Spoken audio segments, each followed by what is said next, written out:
He was only a junior repairman, yet he was forced to shoulder the burden of saving the old world. Cheng looked up at the smog-yellow sky.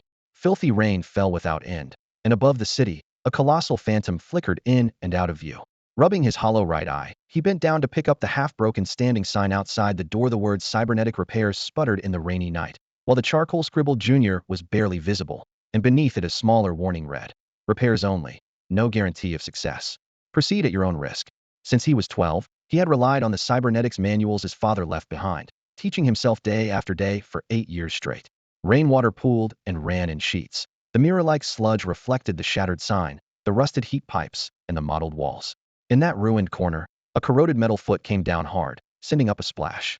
A corpse rotted nearby, stinking unbearably. A few junkies high on electro-hallucinogens stood in the rain like zombies, vacant and barely alive. This was the broken shell of Earth, utterly abandoned by the new humans. The people here were the forsaken remnant.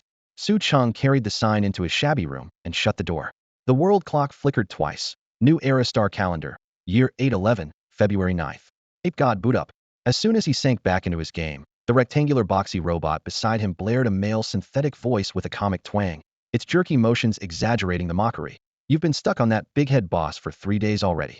Cheng shot at a glare. The repair assistant robot, nicknamed No Brain, was something he salvaged from the war ruins and rebuilt from a first-gen home robot, just a battered chassis and an obsolete 8-bit photonic brain. If you're so good, you beat it. Buddy, can you do it or not? Dying to the boss again, Cheng grew more irritable. Ugh, trash at games, but can't stop playing. Oh dear, down again. He still hadn't cleared it, losing over and over.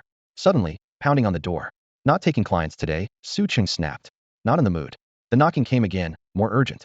He frowned, glanced at the monitor, set down the controller, and went to open the door.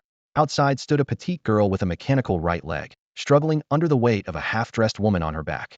Tears brimmed as she begged, "Shug, please save my mom." The girl's messy pink hair fell over her face. Her metal leg was covered in doodled cats. Both were soaked to the bone. Cheng stepped aside without expression and lifted the woman onto the operating cot. No Brain hurried over with tools old, but spotless. The girl, Zhu Shaner, panic-stricken, sobbed, "3 bad men beat her. Is she going to wake up?" "She will," Cheng said evenly, while checking the wounds and recalling what he knew about the pair. Zhu Di, a hostess at a bar on Lawley Island, had sold off almost every organ she could to survive, leaving only the body above the waist. After the Century War, flesh and blood bodies were frail and hard to treat. Many remnants chose cybernetics to cut the cost of staying alive. Shaner, a 15-year-old cleaner, was rare in this wasteland everything, but her right leg was still biological. "They tried to force my mom to strip," Shaner choked out. "She refused, so they beat her. I couldn't pull them away." She scrubbed at her tears, stubborn. "They're bad men." Cheng murmured agreement as he removed Zhu Di's clothing to inspect her mechanical viscera. She carried a Guanca Tech D10 energy unit. Cheap biolube had clogged the system, and white fluid oozed from a mangled wound, reeking of scorched metal and rot. Cheng slid a repair loop over his left eye. No Brain passed him a scalpel. "You don't even have a right eye, what's the loop for?" "Put the tools down and get the girl a blanket," Cheng said. "Dry her hair." He opened the chassis and got to work. The internal systems were failing in chains, the repair a nightmare, but he didn't flinch. The techniques he'd learned from books and hard practice guided his steady hands. No Brain led Shaner aside, blow-drying her hair and wrapping her in a blanket with surprising care. On the table, biolube suddenly geysered. Cheng didn't look up, bringing a circular soda bear. "It's fine. I've got it." Tiny pops cracked inside the body, sparks spat out. He grabbed a large wrench. "No big deal." The woman's limbs jerked violently as the mechanics twisted and bucked, but he stayed calm. "I'm a junior repairman. I fix things, not promises, and definitely not lives." "I trust you," Shaner said firmly. "You fitted my leg, and I love it." Cheng chuckled. "I'm more reliable than that scrap heap, at least." "Hey, not scrap man." No Brain cut in. "My name is Wukong, you know. Chi Tian Dashing." "Mr. Wukong is amazing too," Shaner said sweetly. Cheng paused, then set his focus back on the operation. After a long while, the woman finally went still. Cheng exhaled, set down the laser welder, and turned to Shaner. "She was badly hurt, but fortunately I'm brilliant." "Perfect repair." Shaner pointed. "Her chest is still leaking biolube." He quickly sealed it with adhesive and tape, then dressed Zhu Di again. He held up a finger behind his back. No Brain chimed in at once. "This repair was very difficult. Fee, 100 union credits." Shaner twisted her hem, eyes down. "I don't have money. 100 credits would feed them for a month." "Come on," No Brain wailed, waving its arms. "Again with the freebies?" Shaner pulled out a red prosthetic eye. "My boss hasn't paid me. This is all I have." "Shug, you're right, eye always hurts when it rains. I found this eye, but I think it's broken." No Brain took it. This thing's useless, kid. Su Cheng cut him off. I happen to need it. We'll call it even. No brain scratched at where a head should be, only to remember it didn't have one. Su Cheng took the eye. Get your mom home. Her backup photonic brain took a hit, so she won't wake up yet. She should reboot tomorrow. Don't worry. Shaner bowed deeply. Thank you, Shug. He'll repay you. She knew the eye was probably junk, but she still gave all she had. She hoisted her mother with difficulty and disappeared into the rainy night. Su Cheng watched their silhouettes shrink, then quietly shut the door. Buddy, why are you always like this? No brain grumbled. How are we supposed to make money? We'll be scavenging trash in no time. Su Cheng arched a brow and powered the bot down. You can't play shutting down. He cleaned his tools and returned to the table, cradling the red eye for a closer look. Worthless junk. Another day worked for free. But the kid did it to save her mom. Mom, a flicker of memory crossed his left eye. Suddenly, the prosthetic lit up. Before he could react, it wrenched free and shot into the empty socket on his right. What the? He lurched to his feet, clawing at the eye, but no matter how hard he pulled, it wouldn't budge. What is this? A harsh whirring built, the eye spinning at a crazed, unnatural speed, then stopping dead. A crimson pupil pulsed with a cold red glow. He felt tendrils spreading from the eye into his socket, threading into his brain. Spikes of pain hammered his nerves, and he ground his teeth to endure it. Damn it, what did that kid bring me? Ping. Dimension Eye integration in progress. Ping. Integration complete. Current unlocked civilization tech cap. Third dimension. Ping. With the Dimension Eye active, the host can fuse and upgrade any two identical technological items. What the hell? Activating the Dimensional Eye. The moment the Dimensional Eye activated, Su Cheng's right eye erupted with an eerie red glow. Intricate crimson circuitry rapidly spread from his eye socket across his brow and cheekbone, pulsing like living nerves. Huff, huff, huff. He knelt on the cold metal floor, gasping heavily as sweat beaded on his forehead. Struggling to prop himself up, he looked around in bewilderment. The excruciating pain had vanished, and his right eye had regained its vision. The prosthetic eye was intact, yet clearly different from before. Two translucent red frames suddenly materialized in his field of vision, precisely targeting the two titanium alloy Tang Dao blades resting on a nearby workbench. Two identical technological items detected. Proceed with synthesis upgrade. Synthesis. Su Cheng suppressed his shock, took a deep breath, and whispered, synthesis. Buzz. A concentrated beam of red light shot from his right eye, instantly enveloping the two titanium alloy Tang Dao. Countless lines of code flickered rapidly across the beam's surface like a crimson waterfall. In less than 3 seconds, the red light exploded outward. The two blades dissolved into particles, and a longer Tang Dao with an ominously sharp gleam materialized, hovering in midair. Complete. Titanium-tungsten alloy standard long blade. Titanium-tungsten alloy standard long blade. Forged with superalloy technology, harder and sharper than titanium alloy. Military standard weapon produced in year 8 of the new era calendar. First dimension technology. This. Su Cheng rushed to the blade and grasped its handle. The cold, heavy sensation made his heart race wildly. Two ordinary titanium alloy Tang Dao had been synthesized into a military-grade titanium-tungsten alloy longbladia complete upgrade. Those two titanium alloy Tang Dao were old items pawned by a client who couldn't afford repair fees, manufactured before the Century War. In the post-war old world, these blades remained widely circulated due to their low cost and decent sharpness and durability. Both ordinary humans and mechanically augmented individuals favored carrying them. They could easily slice through cheap mechanical bodies and inflict considerable damage on alloy mechanical prosthetics. However, the titanium-tungsten alloy long blade belonged to new-era military weaponry. Its sharpness and strength far exceeded the originals, capable of directly penetrating ordinary alloy mechanical prosthetics. Its value had increased several-fold. Su Cheng incredulously touched his right eye. With just two identical low-grade weapons, he could synthesize one more powerful weapon, simple and efficient. What would he get if he continued synthesizing? He recalled the message that had flashed through his mind. This prosthetic eye's synthesis upgrade technology ceiling was the third dimension. Yet the pinnacle of known new-era human technology was merely the second dimension. This meant that through continuous synthesis, he could obtain technology that surpassed the current era by an entire dimension. An entire dimension. The euphoria in his chest nearly exploded. Su Cheng forcibly suppressed his emotions and opened a nearby storage cabinet. Inside lay two more titanium alloy Tang Dao. He activated the dimensional eye again. Red light enveloped the two blades, and after 3 seconds, another titanium-tungsten alloy long blade materialized. Without hesitation, Su Cheng positioned the two titanium-tungsten alloy long blades side by side in midair. Synthesis upgrade. Brilliant red particles immediately engulfed the two military blades. Su Cheng stared intently at the floating red orb of light, his heart threatening to burst from his chest. After 3 seconds, the light particles dispersed. A long blade with a coldly gleaming metallic edge slowly descended. Complete. High-frequency cutting long blade. High-frequency cutting long blade generates extremely high-frequency vibrations in the blade edge, thereby achieving powerful cutting capability. It was developed and promoted by Guanca Technology Company in star calendar year 58, with excellent performance, belonging to first-dimensional technology. Cheng gasped, his 5 fingers quickly closing to firmly grasp the high-frequency cutting blade that had just appeared. Cold light rippled along the blade's edge, creating tiny electric arcs, and images of early New Era warfare immediately flashed through his mind. This was one of the first high-tech weapons humanity had forged to conquer the universe. Dating back 700 years, it had long been obsoleted by the New World, yet in the wasteland city, it remained an extremely rare killing instrument. An ordinary titanium-tungsten alloy blade cost 2,000 alliance coins. As for high-frequency cutting blades, Cheng had never even seen one on the market, and could only guess its price far exceeded the former, perhaps only occasionally appearing in the wasteland city's central commercial district. But now, using just 4 of the cheapest titanium alloy Tang swords, he had synthesized this ancient and fierce weapon with the help of the dimensional eye. Moreover, the dimensional eye hadn't reached its limit, still displaying synthesis upgrade available. At this thought, Cheng's heart raced, excitement nearly bursting from his throat. This prosthetic eye possessed infinite possibilities. He scanned the room, searching for new targets to experiment with.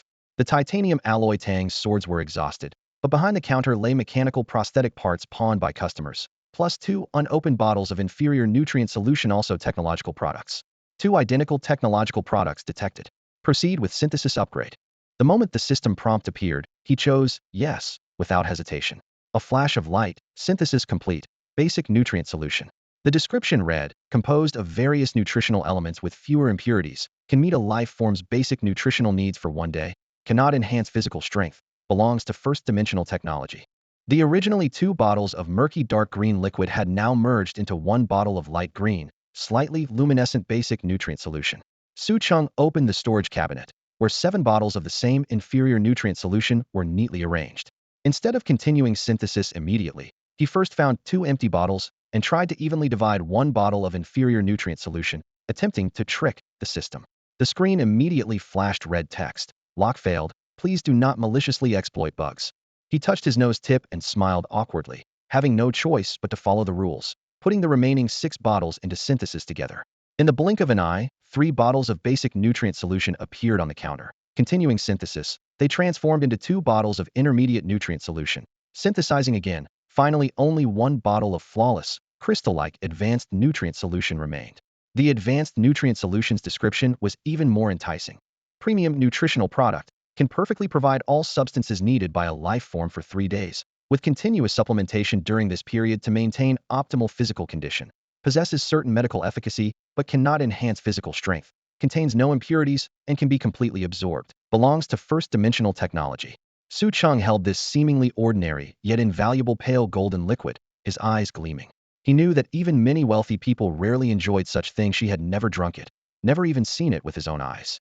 But after a moment's consideration, he still carefully stored the bottle away. It was simply too expensive, better saved for critical moments.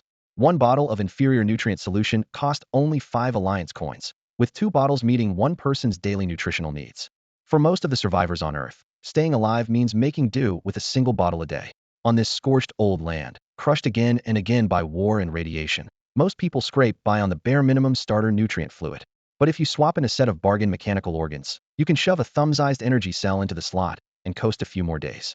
It's cheaper and lasts longer than the fluid. Anyone who wants to live like a human and keep a flesh and blood body pays a brutal premium 30 union credits for a single bottle of the starter blend is already out of reach for ordinary folks. The mid-tier goes for 200, and the scarce high-tier spikes to 1,000 credits per bottle, all single-use. Cheng stood beside the groaning wooden table, fingertips sliding over 3 rows of ashen bottles as a blue lattice his dimensional eye flickered across his pupils. He noticed the same line in the descriptions for starter, mid-tier, and high-tier alike. Cannot enhance human physique. That meant if he kept synthesizing and upgrading, he would eventually discover a formula that truly strengthened the body. If he could push dimensional tech to the 3rd layer, he might, on this abandoned cradle of a planet, climb from junkyard scraps to a level of technology far beyond the new era, then punch through the radiation curtain and high-energy particle barrier that sealed the sky, break into future city, and step into the new world. He lifted a hand and rubbed the black metal necklace at his chest. A hard, cold rose gleaming faintly in the dim light. Wait for me. I will find you in future city, he murmured, then tucked the necklace back into an inner pocket, his eyes cooling. But before that, I need to get strong enough to deal with those lunatics. He reined in his thoughts and slid his only 3 bottles of high-tier nutrient fluid into an old safe, snapping the lock shut. The savings had built up over the years were meant to boost his strength, and now they had a new purpose. Bulk buy the cheap, shoddy fluid, synthesize mid-tier batches, and sell them quietly. High-tier brought better margins, but dumping too much at once would invite a kill shot, and he wasn't ready for a heat-in fight. Earn, restock, keep synthesizing, and find out whether higher-tier fluids could truly fortify flesh and blood. This was the safest path for now. His gaze fell on the hunk of iron in the corner. No brain, his battered smart butler. Crude mouth, decent sense. His only companion, really, and overdue for an upgrade. But parts for that model were hard to find, and the ruins were a nest of hazards. It would have to wait. He pulled out a black metal respirator and buckled it over his face, getting ready to head out. He lived on the outskirts of a dead city, just 2 kilometers from the incinerator that processed future cities' trash. Every day, its smokestacks pumped pillars of dark gray into the sky, mingling with the faint post-war radiation dust and staining the heavens a muddy yellow-green. The air was sharp and metallic, harsh on the throat. He had barely reached the door when a low, grinding roar slammed into a shriek of death metal, rattling the floorboards into a fine wave of dust. The sound rushed closer and stopped right outside. Su Cheng turned to the wall monitor. Yo, Su Cheng, I know you're in there. Haha. On screen, a face of half meat and half metal lunged at the lens, a cheap optical eye blazing white as it tracked the camera. This month's protection money is due, and if you don't pay up, don't blame me for killing you, huh? Raindrops drummed against the broken signboard, and the neon lights at the street corner were stretched by the moisture into blurred bands of light. The thug speaking had half his face tattooed with a menacing skull, with silver piercings covering his brow bone, nose bridge, and corners of his mouth, glinting coldly under the dim yellow light like a rabid dog. Su Cheng's face darkened as his gaze swept over the man's badge. Deputy leader of the Death Rock Gang. This gang controlled the nearby blocks, surviving off protection money. Though none of their members were infected with the Black Death virus or had become the rampaging lunatics, in this collapsed old world, humanity itself was mad enough. There was no order here, no rules. Every vile thing you could imagine: violence, slaughter, madness, sex played out daily. The city did have HPC security forces, but they only protected the wealthy and powerful, leaving the poor to fend for themselves. The thug grinned maniacally, his mechanical left arm covered in dense graffiti-like spray paint designs. He pointed up at the surveillance camera overhead, his voice hoarse yet arrogant. 3 days to collect the money, 200 Alliance coins. I know you've got it. 3 days, that's all, huh? With that, he leaped onto his heavy motorcycle fitted with 4 towering exhaust pipes. The engine roared, and the pipes suddenly shot out meter-high flames. The thug cradled an exaggerated metal guitar, his fingers wildly strumming the strings, producing ear-splitting noise. The entire motorcycle convoy joined in with howls and screams, revving their engines in unison. The group began charging forward as the thug pulled a grenade from his waist and hurled it behind him without looking back. Boom! The explosion burst into a cloud of purple liquid and thick smoke, splattering paint everywhere. Immediately after, the convoy members pulled out colored smoke grenades, hurling them in all directions. Red, yellow, green, blue-colored smoke billowed as walls were painted in bizarre, garish colors. Rainwater ran down the walls, washing the paint into the sewers like winding streams of blood. Woohoo! Everyone get the hell out of our way. The roars mixed with the rumbling engines, growing fainter and fainter until they completely disappeared at the end of the street. Only after the last traces of noise had faded did Su Cheng slowly put on his black raincoat. He pushed open the door and stepped out, his gaze coldly sweeping over the fresh multicolored paint splattered on the door panel. He pulled his hood low and walked into the depths of the rainy night. Riding his self-assembled electric bike, Su Cheng quickly entered the outer district of the ruined city. Dust swirled up from the wheels as he rode, but the shops lining the streets were surprisingly bustling. Colorful neon signs hung in a row along the low concrete walls, casting dancing spots of light. The walls were cleaner than those in the suburbs, yet still exposed a maze of air filtration and heating pipes, their surfaces mottled with rust like iron scabs ready to flake off at any moment.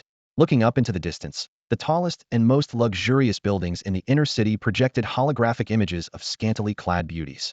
They struck seductive poses against the holographic screens, lights and bodies intertwining to showcase the prosperity of that district, a stark contrast to both the outer city and the desolate suburbs where Su Cheng lived. Hey handsome, want to have some fun? We've got the latest dream simulations, horror, adventure, and adult romance. Come to Lolita Island, the best bar in the outer city. Whatever kind of girl you want, we've got her. Durex Cybernetic Enhancement Clinic's latest procedures make yourself bigger, longer, and more enduring. Still stuck with your weak human parts? Time to make women scream for you. The advertising speakers blared with voices as sultry as whispers in one's ear, but Su Cheng treated it all as background noise. twisting the throttle and speeding into the pedestrian street. Here, shops and vendors crowded together, their calls rising and falling in waves. In front of a store with a sign reading Kangba Foods, Kangba, half his body replaced with cheap mechanical prosthetics, waved in greeting. "Oh, it's Su Cheng, here to buy nutrition fluid." He held up a bottle of inferior nutrition fluid in pale gray plastic packaging, its label worn nearly illegible from repeated handling. "Look, new batch. Guanca technology improved, the formula makes your shit smell less awful than before. Haha. Truly touching progress in technology." The usual. Su Cheng raised his wrist, skillfully activating his ID chip and tapping the virtual interface with his fingertip to complete the payment. Kangba's grin spun faster than gears as he leaned in conspiratorially. "Want to try some premium nutrition fluid? The new formula enhances kidney function. Since you haven't had cybernetic modifications, you probably really need it. Haha." A silver-gray mechanical arm extended from behind him, presenting a small crate to Su Cheng. Inside were 20 bottles of inferior nutrition fluid, their caps secured with cheap metal rings. Su Cheng's mouth twitched as he stuffed the crate into his backpack. "Looks like you need it more than I do." Kangba shook his head and waved his hands, feigning heartbreak. "You're really hard to like, you know that? So stingy. You've got to enjoy life sometimes. Drink up and head to Lolita Island to find yourself a loli so relaxing." He pointed at Su Cheng's wrist again. "By the way, you should really get a brain-computer interface implanted. Direct neural payment is so convenient. And you ever use Dream Sims? I heard they've got videos with beauties from Future City." "I don't watch videos. I'm leaving." Su Cheng didn't want to get entangled further, and to avoid drawing attention, he visited another small shop selling nutrition fluid. On this trip, he purchased a total of 60 bottles of inferior nutrition fluid plus 4 titanium alloy Tang swords. The 60 bottles cost 300 alliance credits, while each titanium alloy Tang sword also cost 300. After transferring the final payment, his chip balance showed only 20 credits remaining. Staring at that harsh number, Su Cheng sighed. Earning money was too hard, spending it too easy. At least these expenses were worthwhile. He believed he'd earn it back soon. He shouldered the crates of nutrition fluid, strapped the 4 swords crosswise to his back and waist, mounted his electric bike, and prepared to leave the pedestrian street. Damn it, it's a hunter. Kill him, kill that bastard. Fuck, that guy took down Husky. Angry curses suddenly erupted from a narrow alley ahead. The next second, a figure came flying out, crashing through 2 vendor stalls before hitting the ground hard. The body instantly split open, spraying foul-smelling black biochemical fluid. Immediately after, a man in a gray trench coat emerged from the alley at a rapid pace, wielding a kinetic submachine gun, his form weaving nimbly between bullets like he was dancing a deadly tango in the street. "Shit, it's hunters and raiders, fucking bad luck. Run. Oh, help me." These lunatics started their rampage in broad daylight. Heavy, all gone completely insane. The pedestrian street instantly erupted like a powder keg. Screams, shoving crowds, and the thunderous crash of security gates slamming shut created a symphony of chaos. As panic-driven stampedes began to emerge, the raiders' scattered gunfire tore a second bloody gash through the crowd. Blood and cries sent the entire district spiraling into complete mayhem. Su Cheng was too close to the epicenter. He leaped off his electric scooter and dove behind a roadside flower bed, frantically dragging trash cans and advertising boards in front of him as makeshift cover. The titanium alloy Tang sword in his right hand gleamed coldly in the sunlight, his knuckles white from gripping it so tightly. Footsteps echoed from the alley entrance as 4 raiders emerged in pursuit. Their damaged doghead badges marked them as members of the dog gang.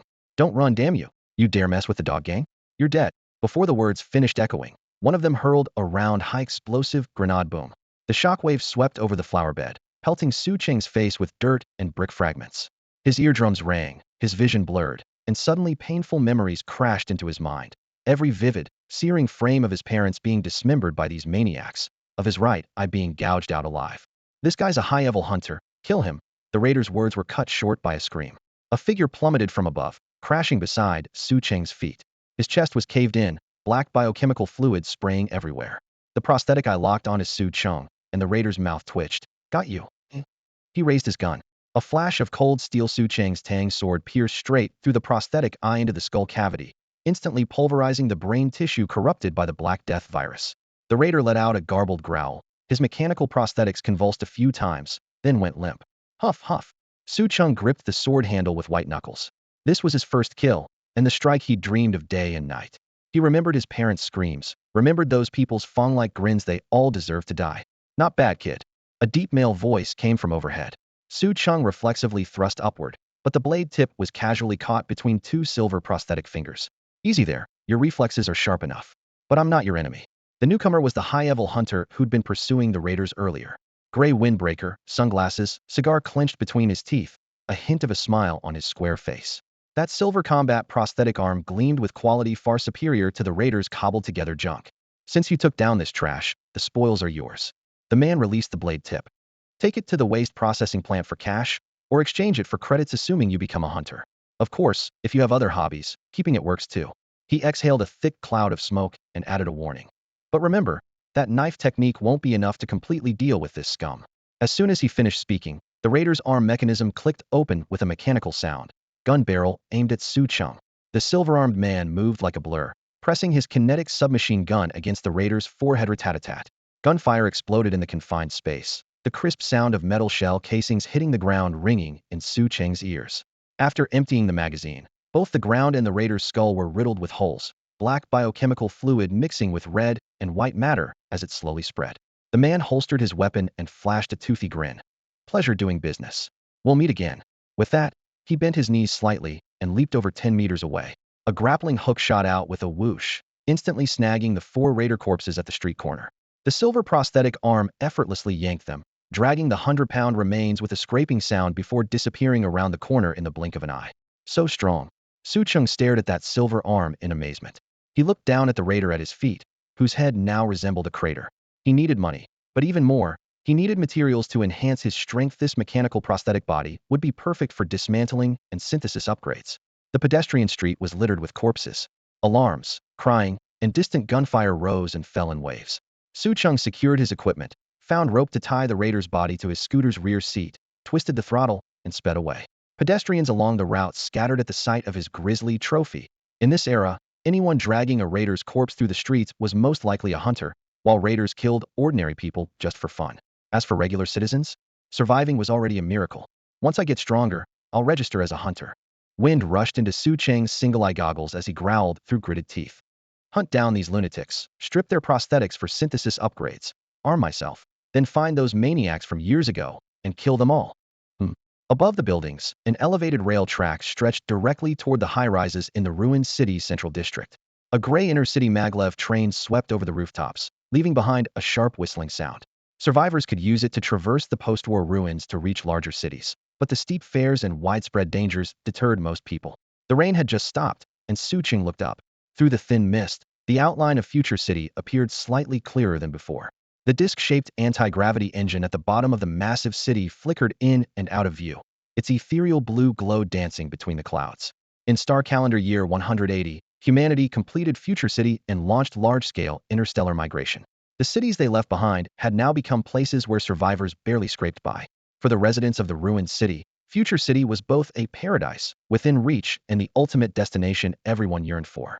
Higher up, a black shadow encircling Earth was barely visible, the most magnificent technological marvel of old China from the end of the previous century, the cosmic Great Wall. It served as both Earth's spaceport and defensive fortification, the final link between interstellar migrants and their home planet. Su Cheng quickly returned home and dragged the raider's corpse to the operating table. He then arranged 60 bottles of inferior nutrient solution and a titanium alloy Tang sword, activating the dimensional eye for synthesis and upgrade.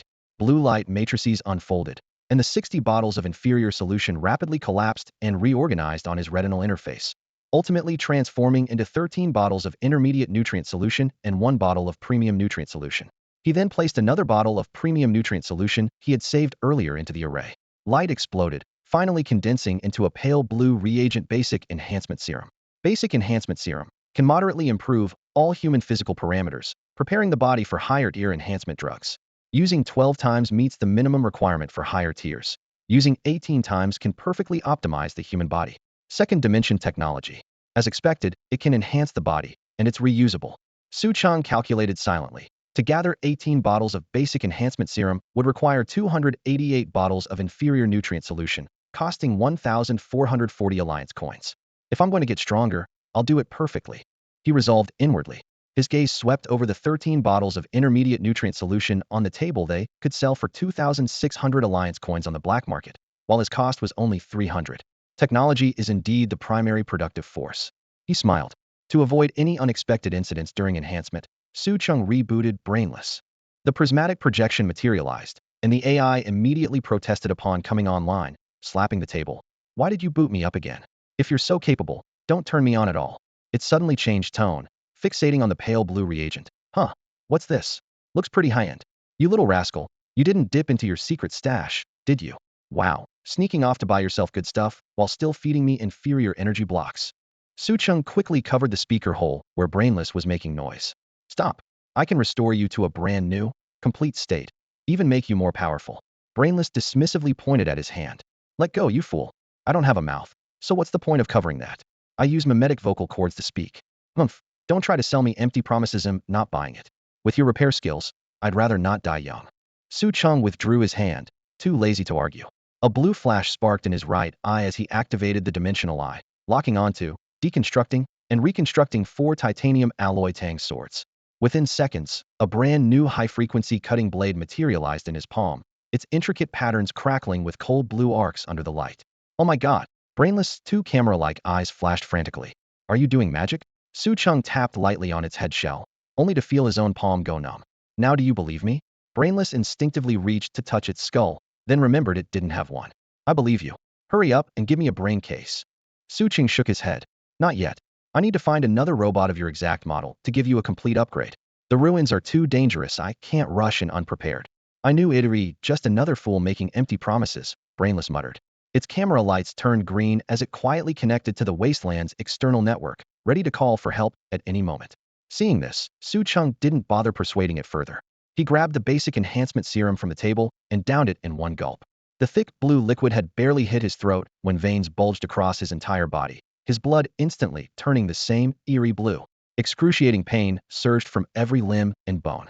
His eyes widened as his fists clenched with audible cracks, gritting his teeth to endure it. Holy crap, you lunatic. You look terrifying. Are you going to be okay? Brainless circled around him, its tone as disdainful as ever. I'm fine. Cheng growled through gritted teeth.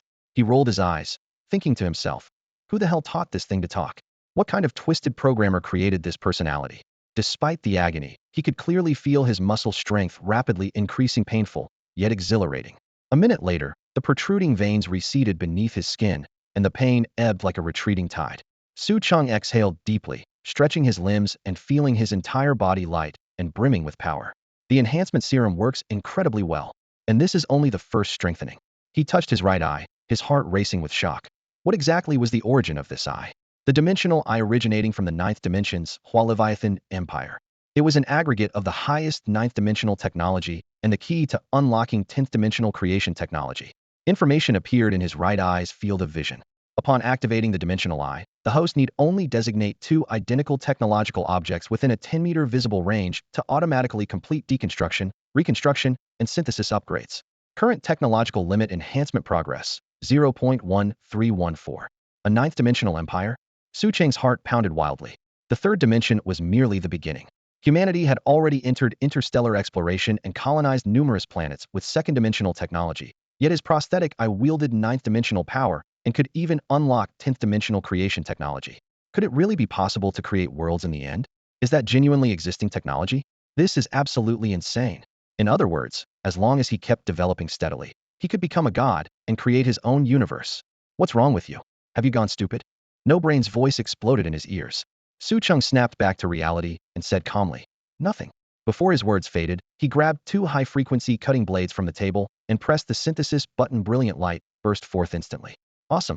As the light dissipated, a newly forged blade hovered in the air. Its body was covered in black special metal scales, with the edge glowing an eerie red. Cheng reached out and grasped it cold, steady, yet fierce and untamable. System notification, particle cutting blade. An upgraded iteration of the high-frequency cutting blade, replacing high-frequency vibration with particle cutting, featuring burn effects, capable of easily slicing through titanium-tungsten alloy, classified as 2nd dimensional technology. This is definitely a top-tier weapon from the old world. Cheng's eyes burned with intensity. No Brain's electronic pupils suddenly dilated. Holy crap, this blade is so cool. Cheng gently stroked the blade's spine, feeling the subtle vibrations transmitted through the fine scales. He estimated in his mind, in this entire ruined city, probably few cybernetic bodies could withstand this blade. Carefully placing the blade into its alloy sheath, he shook his head. The weapon was sufficient. Investing more money beyond this point would be cost-ineffective. What he lacked most now was his own physical strength. Without a strong body, even the most powerful weapon would be useless. He walked toward the operating table and picked up the Raider's severed cybernetic arm. The metal framework was shattered, with the embedded gun barrel at the cross-section dark as an abyss. The lethality of firearms is always more direct than cold weapons, Su Cheng muttered to himself. Unless I can upgrade to higher-spec cybernetics that perfectly match cold weapons with my body, only then can I unleash maximum combat power. With powerful cybernetics, he could gain more abilities, and with a robust physique, he could handle higher-spec cybernetics two complemented each other. Oh my god, I just noticed there's actually a corpse here. You actually killed someone. That's fantastic. Quick, help me replace some parts. No Brain picked up the raider's arm. This one's better than mine, let me swap it out, so I can play Black Myth too. Watch me show you how it's done. He shook the severed limb, and the alloy joints creaked and groaned. The mechanical hand was from the late old century, originally designed for disabled people. It operated through electronic signals, controlling tiny hydraulic pistons clunky as hell. Apart from walking and basic gripping, it could barely do anything else. Too bad the raider's head was blown to bits, or at least it could have been remote controlled. No Brain's obsession with having a head was something he just couldn't let go of. No need to cobble things together anymore. Su Cheng replied quietly. I'll find a robot of your exact model and upgrade you properly. Making empty promises again? No Brain grumbled, but still handed over the arm. Fine, I'll trust you this once. Su Cheng put on his mask and picked up the microlight cutter. The blue-white blade edge clung to the metal surface like a thin thread. He leaned down and began cutting through the raider's mangled skull. All low-level cyborgs had a backup photonic brain implanted in their headset, served as a bridge between prosthetic limbs and the biological brain, and could directly control the cybernetic body in emergencies. Because the human brain and photonic brain influenced each other, raiders would die instantly if their heads were completely destroyed. Of course, simply severing the neck would achieve the same result. Once the power supply was cut, the backup photonic brain would shut down and become scrap. Su Cheng extracted the charred components and gave them a cold glance. Just a pile of junk, as expected. The Black Death virus had kept the raider in a constant state of overload, severely burning out the backup photonic brain and turning the original brain into waste as well. He shook his head. Saw. No Brain swiftly pulled out an alloy saw and handed it over. Screech, screech, saw teeth bit into the cybernetic body, sparks flying and illuminating Su Cheng's expressionless face. Before long, all the usable parts from the raider were removed one by one, leaving only the damaged torso, two A-grade mechanical arms equipped with kinetic rifles, and two A-grade mechanical legs that could still run. Su Cheng stripped out the weapon modules from the arms and sorted the components into neat piles. Dump the trash somewhere far away. Ugh, he really stinks, even though I don't have an olfactory system. No Brain grabbed the pile of remains and walked out onto the street. A few scattered passers-by glanced at the chunks of rotting flesh mixed with metal, then continued about their business. Corpses were the one thing the old world never lacked. Su Cheng returned to the storage locker and retrieved a set of A-grade mechanical prosthetics he'd been collecting for ages. He placed them side by side with the freshly dismantled set, then activated the dimensional eye to begin synthesis and upgrading. Synthesis complete. D-grade mechanical prosthetics. Data lines scrolled across the interface. D-grade mechanical prosthetics, low-level mechanical prosthetics. Titanium alloy skeleton. Strength exceeding human capacity. Flexibility nearly identical to human body. Punch force 1,000 kilograms. Grip strength 500 kilograms. Leg power 1,000 kilograms. First dimension technology. The originally rust-covered components reassembled within the light screen. Titanium alloy armor plating covering their surfaces. The metallic sheen so bright it was blinding. Though still low-level mechanical prosthetics, they were far stronger than the human body. A single punch could deliver 1,000 kilograms of force. An ordinary person's punch maxed out at 100,150 kilograms, and even a trained champion boxer could only manage 450 kilograms. The D-grade mechanical prosthetics performance specs directly surpassed human limits. Even the A-grade mechanical prosthetics used as synthesis materials possessed greater strength than a top-tier boxer. The grip strength was even more terrifying than the punching power. The maximum grip strength of an ordinary human was only around 100 kilograms, yet this mechanical prosthetic body could unleash a horrifying grip force of 500 kilograms. When the metal knuckles clenched, the titanium steel rod on the test bench was instantly crushed, leaving white marks that made one's scalp tingle. The servo units in the legs hummed to life. 1,000 kilograms of explosive force, enough to kick through a heavy alloy door with a single blow. With the continuous advancement of technology, except for the brain, the structure of the original human body had long been unable to compete with high-end technological products. This prosthetic body was indeed powerful, but Su Cheng knew clearly it was far from enough. He disassembled and stored the prosthetic body, deciding to continue stockpiling parts to synthesize a higher-grade prosthetic. The journal his father left behind mentioned that the research institute was working on prosthetic technology that didn't require replacing the original body, no need to saw off limbs, but rather directly overlay with the enhanced flesh. In the past, he could only regard this as wishful thinking, but now, With the dimensional eye, he had a real chance to personally upgrade and manufacture such prosthetics. When that time came, the combination of enhanced original body and mechanical prosthetics would result in geometrically explosive power increases. The problem lay in the cost. Even the lowest-end Type E mechanical prosthetic body cost 1,500 Alliance coins for a complete set. Most survivors could only sell their own flesh and limbs first, exchanging them for a barely functional mechanical body that couldn't even be considered a true prosthetic in any real sense. He could accumulate money by continuously selling intermediate nutritional solutions, but if an ordinary repair technician dealt in large quantities, it would eventually attract attention. A nutritional solution business was monopolized by Guanca Technology Group, the most massive tech giant in Future City, and no one dared oppose them. Therefore, this financial path could only be pursued occasionally. Moreover, private weapon sales were illegal in the Alliance and required a permit. Thinking of this, he simply placed the two kinetic rifles on the desk onto the synthesis platform and activated the dimensional eye. Dazzling blue-white beams exploded, and a highly futuristic new gun materialized. A sleek rectangular body, flat rectangular muzzle, with a micro-holographic screen embedded in the activation device, displaying ammunition count and remaining energy in real time. Synthesis, Type D kinetic rifle. As the system notification ended, Cheng pulled up the performance data. The improved empowerment device used electromagnetic acceleration to launch metal projectiles, capable of penetrating 1 meter of homogeneous armor, classified as first-dimension technology. Kinetic guns were now widespread on battlefields, renowned for their penetrating power. Though they lacked the area damage of energy-release guns, they excelled in being direct and decisive. Cheng raised the gun, the dark muzzle aimed at the doorway. Just one shot hitting a marauder's helmet would punch right through both head and helmet. I surrender. I surrender. Handsome guy, I've always known you were jealous that I'm better looking than you. From now on, I'll try to hide my stunning beauty.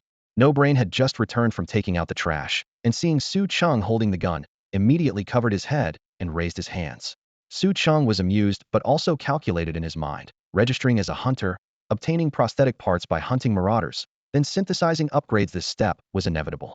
With this new gun, his chances of success had greatly increased. Your companion robot is quite interesting. An abrupt male voice sounded from behind No Brain, low and tinged with mockery. We meet again. Cheng's heart tensed, immediately swinging the gun barrel to aim at the newcomer. Not long ago you were stabbing me with a titanium alloy Tang Dao, and now you want to try a kinetic gun? The newcomer showed no fear of the gun barrel, his lips curling upward. Only then did Cheng see clearly it was the senior hunter he had encountered before. Holy crap, you scared me. Appearing so suddenly like that is very rude. Brainless turned around to see who had arrived, speaking while quickly retreating to stand protectively in front of Cheng. Buddy, this guy looks pretty tough. You hold him off while I make a run for it. I'll come back to collect your body later. Cheng's gun hand dropped slightly as his other hand gave Brainless' shoulder a reassuring pat. It's fine. He looked up, sizing up the man who had suddenly barged in. How did you find this place? The newcomer stepped confidently across the threshold, introducing himself. I'm Zhang Jie, senior hunter. Dust scattered around the edges of his boots as he surveyed the surroundings. A modest but clean room with only a flickering cybernetic repair sign on the wall. He casually pulled out a chair and sat down, smiling. Just finished cleaning up some trash at the nearby waste processing plant when I happened to spot you. Cheng nodded. What do you want? Zhang Jie didn't bother beating around the bush, pointing at the sign. You're a cybernetic repair technician? Upon confirmation, Zhang Jie simply stood up and lay down on the operating table, the metal frame creaking softly under his weight. Give my cybernetics some maintenance. Been feeling a bit off lately. You can handle that, right? Seeing the man's completely unguarded posture, Cheng finally lowered his gun completely. I can, but it's expensive. Smart guy? I like your nerve. Zhang Jie's lips curved upward, not bothering to ask about the price as he extended an arm that gleamed with cold, silver light. The first time I saw you, I thought you had what it takes to become a hunter like me. He paused. And I like to befriend people with potential, so I came to find you. Consider it an investment. Cheng took the tools Brainless handed him, testing the mechanical joints while asking casually. What makes you so sure I'll become a hunter? Because you're different from everyone else. Zhang Jie raised his other arm, also a silver cybernetic, and picked up a cigar, lighting it with a sharp click. Gray-white smoke slowly rose in the cramped room. On this forsaken planet, everyone's like the walking dead, sinking, falling, numb. But you're different. I see hatred and rage in your eyes. We're all trapped on this dying planet like livestock in a pen, with dictators ruling from above. Zhang Jie leaned against the crumbling window frame, exhaling a harsh cloud of smoke that swirled in the dim yellow light. He glanced at the skeletal remains of the city surrounded by ruins in the distance and muttered, They destroyed our once beautiful homeland and cast it aside like trash. That high-energy particle barrier has become our prison. Cheng was hunched over, adjusting Zhang Jie's cybernetic implants, the tools in his hands gleaming with cold light. His voice was calm but resolute. I will break through that prison. Zhang Jie shook his head with a bitter laugh, flicking ash from his fingertips. Honestly, you seem like a completely different person than you were an hour ago. But you can't even imagine the technology those people in Future City possess, or how terrifying they are. Almost everyone has undergone body enhancement and can use more advanced, more powerful cybernetics. Even with equivalent grade implants, they're still leagues ahead of us. He paused, a hint of pride creeping into his expression. Though in a while, I'll have a chance to go to Future City myself. Su Cheng's heart stirred. Go to Future City? Aren't the remnant people forbidden from entering? The remnants can't, that's true. Zhang Jie nodded with certainty. High officials and the wealthy are qualified, but most of them prefer being kings of their own little domains in the old world. There's one legal way to enter Future City: become a hunter. Reach rank, and you get a pass. I know you've got your eye on Future City too. Go register as a hunter at the waste processing plant. You can get more intel about Future City there. The last screw tightened. Su Cheng put away his tools. Your cybernetics are in surprisingly good condition. No deep maintenance needed. That'll be 200. Zhang Jie flexed his arm, the mechanical joints of his implants clicking audibly. He raised his eyebrows in surprise. I had no idea you were this skilled. It was sluggish before, but now it's like when it was first installed. The signal transmission is even faster. He immediately transferred 200 alliance credits and added, you definitely have the potential to be a high-level hunter. By the way, hunters get a bottle of basic nutrient solution from the waste processing plant every day. Su Cheng was slightly taken aback. The benefits are that good? Zhang Jie smiled easily. Of course, and there are even better perks. The waste processing plant has some connection to Guanca Technology Corporation. As he turned to leave, he looked back. If you really do become a hunter, remember to use my referral code, 9527. I'll get a bottle of intermediate nutrient solution, and I get rewards every time you level up. I have faith in you. Maybe we can watch each other's backs later. Wait a moment. Su Cheng opened a drawer and pulled out a silver-white vial that refracted a shimmering blue light under the lamp. Intermediate nutrient solution. I have some. Want to buy it? Zhang Jie's pupils contracted sharply. You actually have this stuff? Taking the bottle, he examined the label and color closely, shock written all over his face. The purity is so high it's even better than what the waste processing plant sells. For the first time, he completely lost his composure, exclaiming repeatedly, this is incredible. I'll take it. He immediately transferred 260 alliance credits to Su Cheng, twisted off the cap on the spot, and drained it in one gulp. As the cool liquid flowed down his throat, he exhaled in satisfaction. Delicious. This is the highest purity intermediate nutrient solution I've ever had. Setting down the empty bottle, he licked his lips with lingering satisfaction. The enhancement drugs that New World humans use are supposedly also made by Guanca Technology. Even the basic nutrient solution works as an aphrodisiac. Only us hunters know Thisha-grade nutrient solutions are incredibly sought after in our circles, but the waste processing plant has purchase limits. Su Cheng smiled without saying a word and simply opened the cabinet door beside him, revealing rows upon rows of identical vials neatly arranged inside. I don't have quantity limits here. Zhang Jie gasped and pulled off his sunglasses, his four prosthetic eyes pressing close to the cabinet. You actually have this many high-purity nutrient solutions. He pressed his entire face almost against the glass door, his enlarged electronic pupils rapidly scanning each bottle of azure liquid. Turning to look Su Cheng up and down, his voice filled with disbelief. I really underestimated you. Coming to find you is absolutely the right call. Then he gave a thumbs up and clenched his fist. I'll take them all. A bottle of intermediate nutrient solution has an official alliance price of 200 alliance coins, but on the black market or through regular dealers, you're looking at least 20 more. With this level of purity, I'll pay 260 and buy every last bottle. Deal. Su Cheng agreed readily. 13 bottles of intermediate nutrient solution were quickly transferred to his terminal for a total of 3,380 alliance coins, considerably more than he had originally estimated. Zhang Jie contentedly stuffed the nutrient solutions one by one into a specialized aluminum case, sealing the insulation layer. While operating the payment interface, he chuckled. See, my investment is already paying off. I can sell this batch for 320 per bottle. Don't think I'm lowballing you after all. I have to bear the risk of being hunted by Guanca Technology. They absolutely won't tolerate private reselling. With your current status, you could only sell them for 200 at most. Su Cheng shook his head with a bitter smile. This guy was delivering the final blow only after completing the transaction. But he was right. Privately selling intermediate nutrient solutions was indeed dangerous. By selling to Zhang Jie, he didn't have to expose himself, and that 60 coin difference was fair compensation for the risk. For Su Cheng's current situation, unable to confront Future City or withstand those massive power structures, safely and steadily accumulating strength was most important. Pleasure doing business. Remember to contact me next time you have stock. Zhang Jie fastened the case latches and put his sunglasses back on. Anyone who can get their hands on this grade of nutrient solution is a friend of mine. He didn't press Su Cheng about his sourcing in the old world. Everyone had secrets. Nor did he consider robbery. He could afford this amount. Rather than killing the goose that laid golden eggs, he preferred to befriend someone who could continuously obtain intermediate nutrient solutions, which might prove invaluable for his future journey to Future City. With that, he mounted his old century Harley CVO custom touring bike. The exhaust pipes roared with a deep rumble as his figure instantly melted into the smog at the street corner. Su Cheng watched the motorcycle disappear, then raised his wrist to check his mechanical bracelet balance. 3,400 even. Precious, he snorted softly. As long as he poured in the cheapest inferior nutrient solution, he could use the dimensional eye's synthesis function to produce intermediate-grade medicine of equal quality as much as he wanted. With a cost of 30 and a selling price 10 times higher, this profit margin would make even the shrewdest merchants of the old century weep. Not to mention he had secretly consumed a bottle of basic enhancement fluid. All of this was thanks to the dimensional eye embedded in his left eye socket. This prosthetic eye had completely changed the trajectory of his life. Stay home. I'm going out to buy some things. He turned to address Scatterbrain, who was still tinkering with components inside, then rode his electric bike toward the wasteland city. He hadn't told Zhang Jie that intermediate nutrient solutions couldn't actually enhance the human body, even advanced ones couldn't. Revealing this would only expose himself, and even if he explained, the other party probably wouldn't believe him anyway. However, Zhang Jie's casual remarks reminded him that while the waste processing plant could provide intelligence about Future City, it might not all be true. The humans of the New World were very strong, and their technology might even far exceed his understanding. Once, he was just a basic prosthetic repair technician who knew too little about this world. Registering as a hunter indeed had many benefits, but the materials the waste processing plant released to hunters might be hiding crucial truths. For instance, nutrient solutions could indeed enhance the human body, but intermediate and advanced grades couldn't.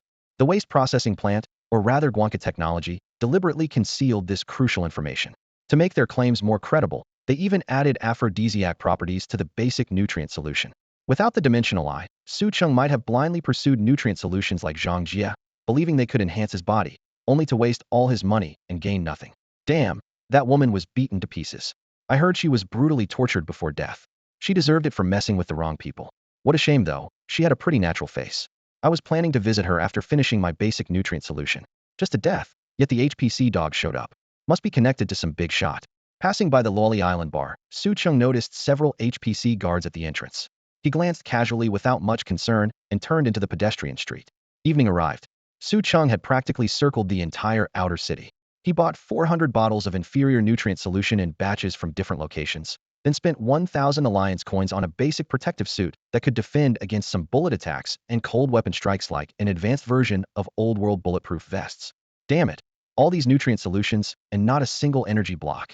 Watsuno pointed at Su Cheng accusingly. You're hogging everything. Su Cheng pulled a mid-level energy block from his pocket and tossed it over. You won't go without. Wow, buddy, you're the best. At least you have a conscience. Watsuno happily grabbed the energy block and inserted it into his energy slot. Both inferior energy blocks and inferior nutrient solutions produced massive amounts of waste residue, negatively affecting human bodies and robot circuits alike.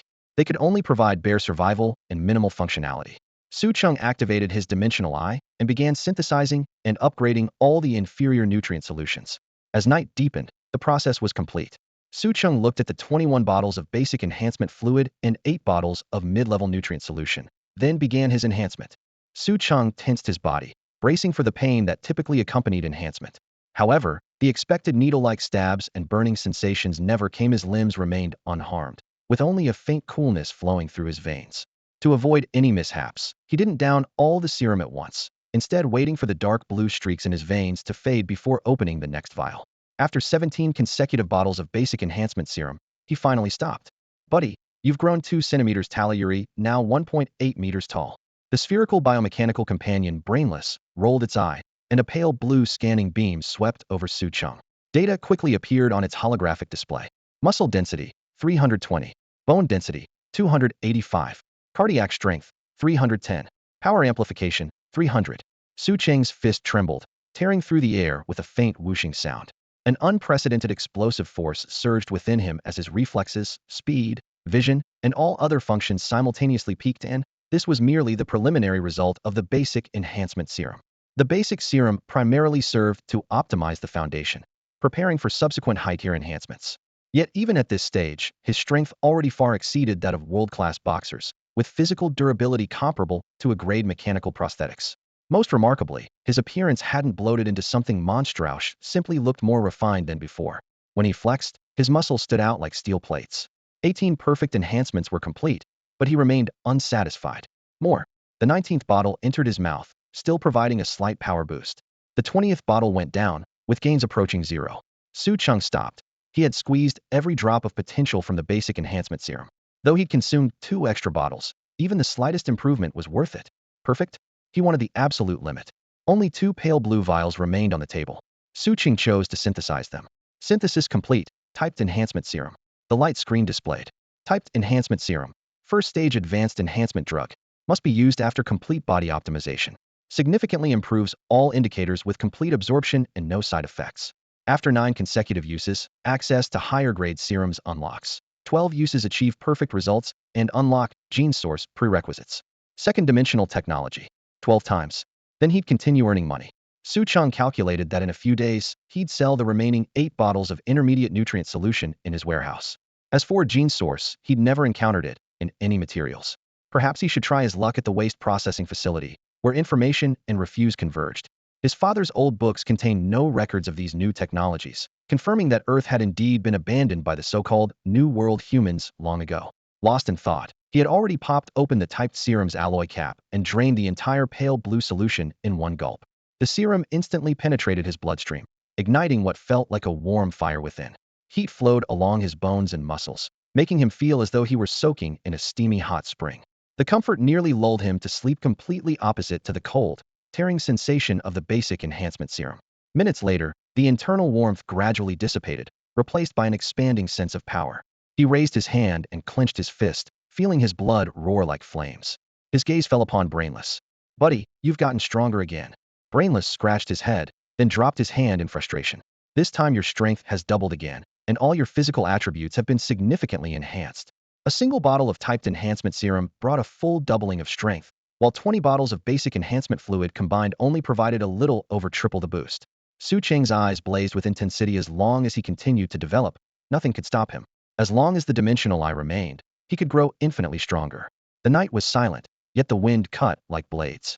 He gazed through the window at the pitch-black darkness outside, his mind already made up. Eliminate the trouble and test this new power while he was at it. Su Cheng donned his basic protective suit, strapped the particle-cutting blade to his waist, secured the typed kinetic rifle on his back, and called over his shoulder, "Watch the place." Then he threw on a black raincoat, pulled on a black metal filter mask, and melted into the night. He strode quickly down the street with his head lowered. The roads were nearly deserted, save for the stench of decay from corpses lining the sidewalks. The suburbs lay shrouded in darkness, while the ruined city center blazed with neon lights and revelry. Higher up, the hazy future city glowed brilliantly, bright as daylight. At a corner, a narrow alley came into view. He leaped up, landing directly on a 2-story building. His fingertips gripped the eaves like iron clamps. His core muscles tensed as he pushed off again, climbing up a thick heating pipe. Raw power thundered through his flesh and blood. This was what it felt like to grow stronger. Even better, he'd accomplished all this without mechanical augmentations. If he could eventually synthesize the kind of implants that didn't replace original body parts, then stack them with physical enhancement, just how powerful could he become? Suppressing his excitement, he surveyed the maze of low buildings and crisscrossing pipes. He crouched briefly, then leaped again, his black raincoat snapping in the night wind. The garish glow of broken neon lights came into view, and the deafening rock music grew louder. Su Cheng landed on a rooftop beside an open area and crouched at the edge, looking down the Death Rock Gang's small outpost, Carnival Camp. 21 people reveled around a bonfire, drinking, kissing, groping. The walls were covered in outrageous graffiti, most prominently the words Death Rock Gang in large green letters. For massive speakers blasted at full volume, tearing the night apart with sound waves. At the center by the fire, the gang leader, Wild Ghost, clutched an electric guitar, randomly strumming. Yeah. Get wild, brothers. Haha, another perfect day, woohoo. His underlings cheered around him. Ghost boss, we made good money today, and that chick wasn't bad either. No cash means paying with flesh. Ghost boss is generous after he's done. We get our turn too, huh? Wild Ghost strummed wildly and laughed. Damn, just one woman. Sure, she looked good, but she couldn't take much. Broke after just a few rounds, huh? No worries, we'll find Ghost boss a few more. Sasha and the girls killed 2 guys too. That little repair tech's loaded. This time we gotta bleed him dry if he won't pay. We'll just take it. I think that kid's pretty tender. Old Wong, you got your eye on him, right? Haha, just don't play him to death.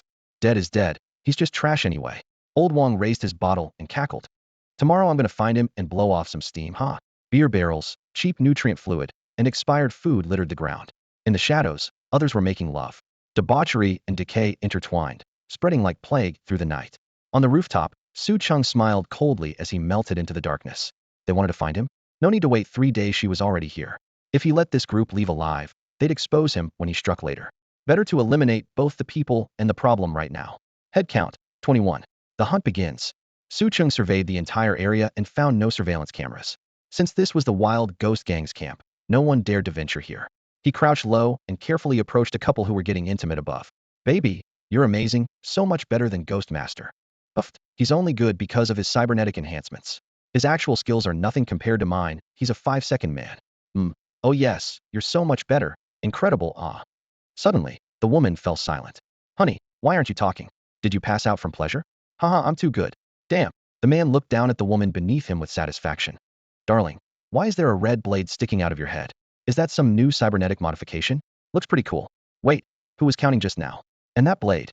He instantly realized what was happening and went limp with terror. He looked up in horror and saw only a crimson cybernetic eye glowing in the darkness. Before he could scream, red light flashed across his throat, his body went slack, and he collapsed onto the woman. Su Cheng pulled his cap lower and melted back into the shadows. In another room, 2 women were engaged in their own intimate activities. One by one, all the couples outside were silently eliminated without making a sound. Su Cheng leaped back onto the rooftop and waited. The loud music prevented anyone else from noticing that all the pleasured moans had ceased. I've had too much to drink, need to take a piss. Me too. Ugh, this beer has too many impurities, I need to take a dump too. At least we have something to drink. Regular people can't even afford this stuff. 2 gang members stumbled arm in arm into an alley. Wow, yours is bigger than Ghost Master's. Hee, yours isn't bad either. Besides, everyone in our gang is bigger than Ghost Master. Huh? Why is there a red eye? Must be because I'm drunk. I think I see it too. Hee, guess I'm also wasted. Shit, definitely too drunk. Why is the sky falling over? The 2 men remained standing, but their heads had already dropped backward. Their eyes were wide open, never knowing what hit them. Their final sight was a crimson eye like that of a demon. 10, 11. Su Cheng silently counted each kill in his mind. Finally, only 6 people remained around the campfire in the entire party camp.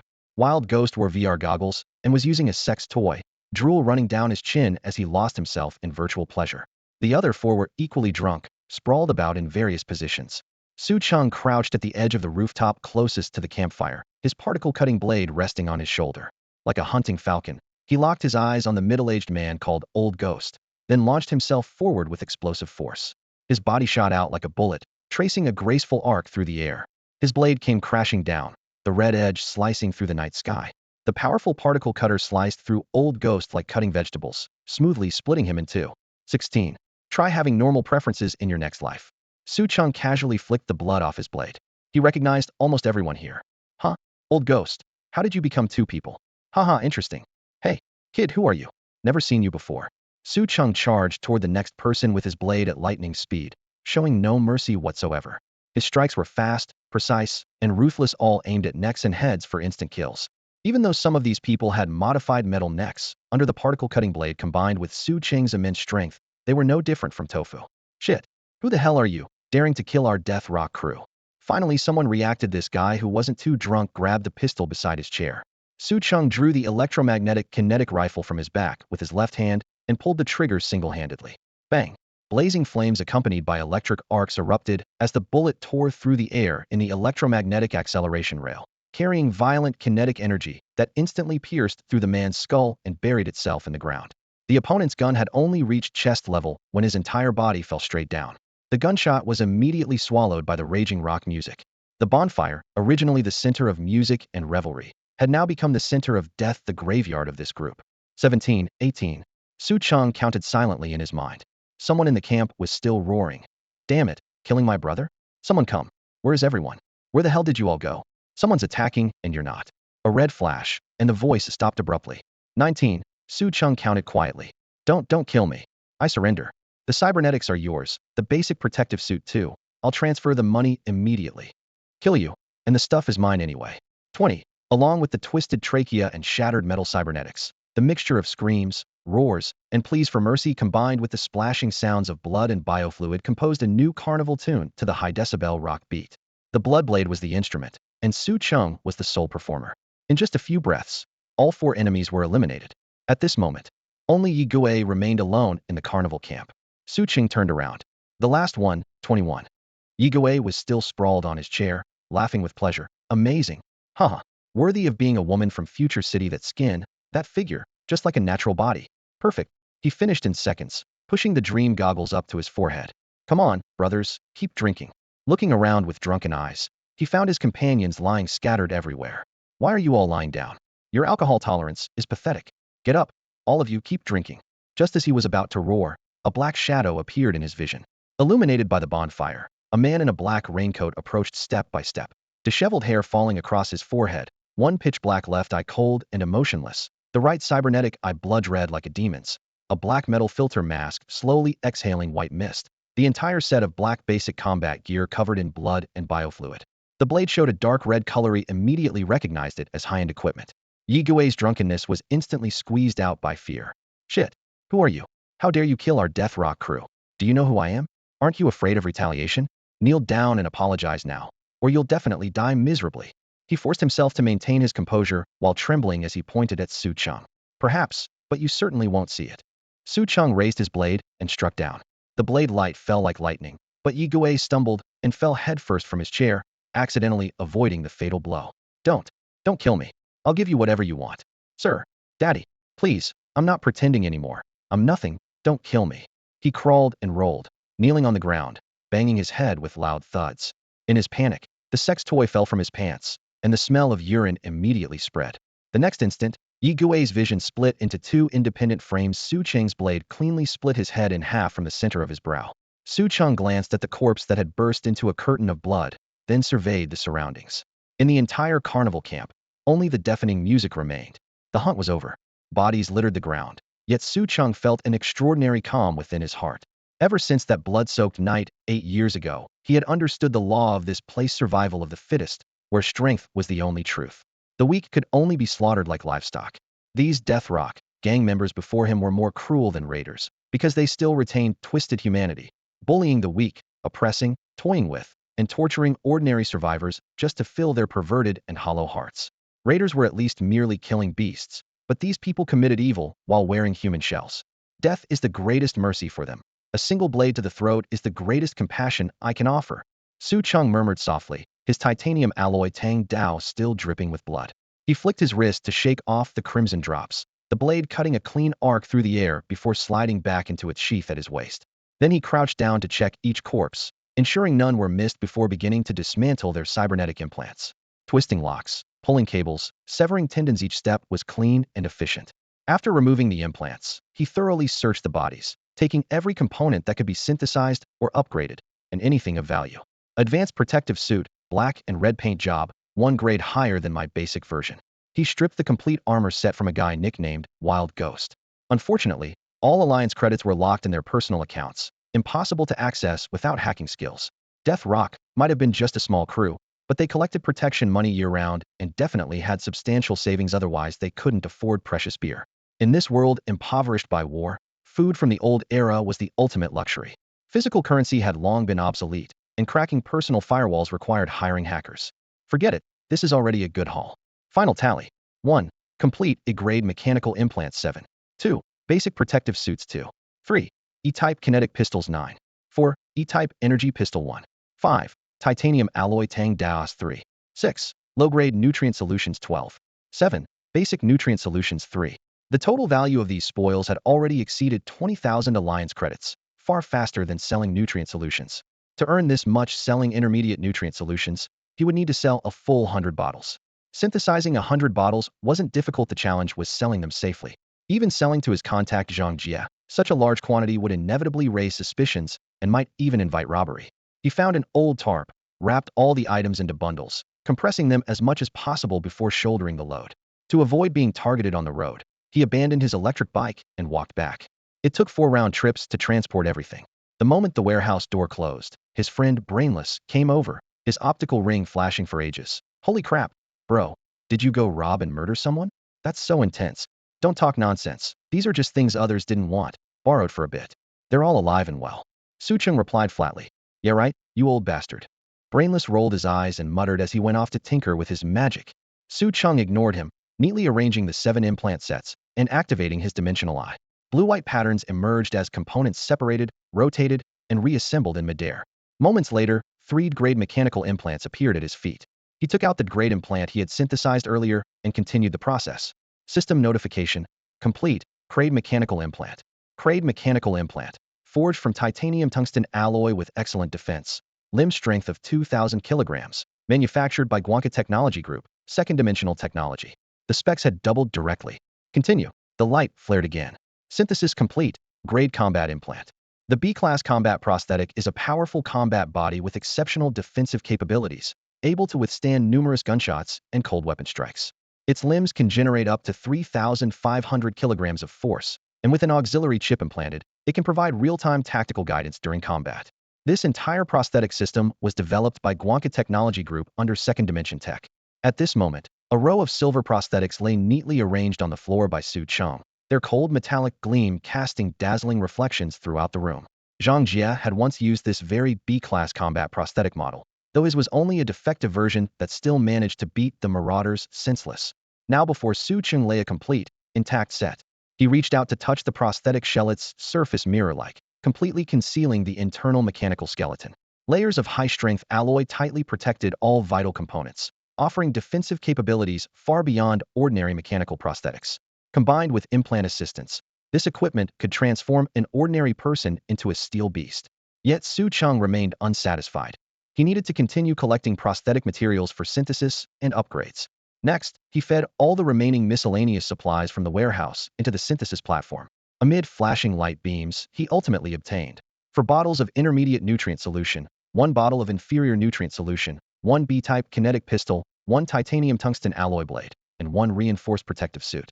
The reinforced protective suit belonged to first dimension technology, capable of resisting substantial firearm and blade damage, though ineffective against blunt weapons. Su Cheng kept the protective suit and 1 set of E-class mechanical prosthetics, storing away all other spoils for future synthesis. He looked toward the robot, brainless, beside him. Let me modify this prosthetic set for you first. Until we find a body that matches your model, you'll have to make do with this. Excellent. Brainless' electronic voice carried undisguised joy. An hour later, installation was complete. Brainless looked down to examine his completely renewed limbs, excitedly hopping around with matching arm and leg movements. Haha, wonderful, wonderful.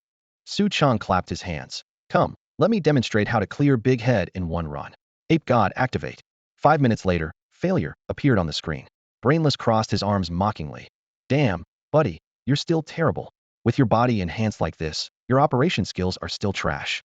Let me try, noob. 1 hour later. Damn, what the hell is this crap? How did I die so quickly? Brainless raged. Su Cheng snatched back the controller. Let me handle this. I've found the technique. Brainless protested. No way. This prosthetic set must be too outdated. If I had my original body. 4 hours passed in a flash. 1 last round, continue.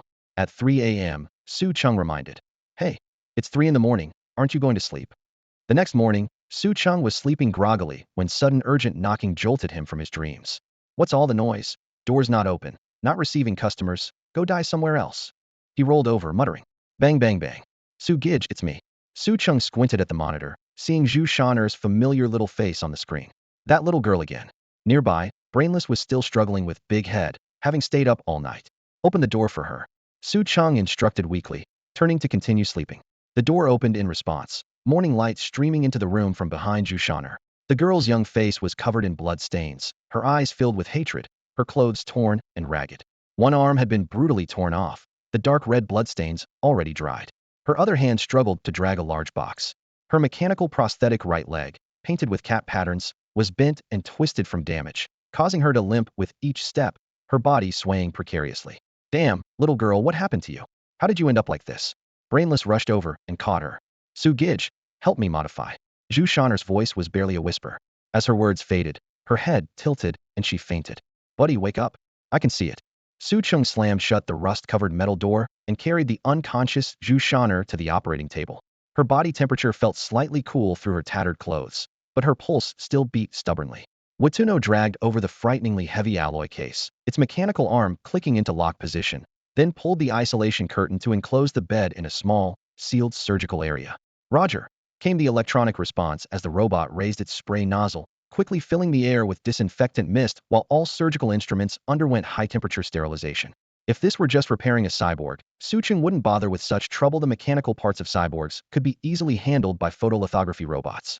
But Zhu Shan'er remained 100% organic, her left leg barely functional for walking, with no backup photon-brain interface. No matter how poor the conditions, he had to do everything he could. After a thorough examination, shocking details emerged one by one. Extensive abrasions, bruises covering all limbs, and most severely, her entire left arm brutally torn off, leaving only jagged tendons. Fortunately, her internal organs were undamaged. She had fainted from excessive blood loss and extreme exhaustion, her breathing shallow and irregular. Cheng gritted his teeth. The 15-year-old girl had dragged this nearly depleted body all the way here with that case. He opened 2 bottles of intermediate nutrient solution, skillfully combining them into 1 bottle of advanced nutrient solution, then pried open the girl's clenched teeth and poured it down.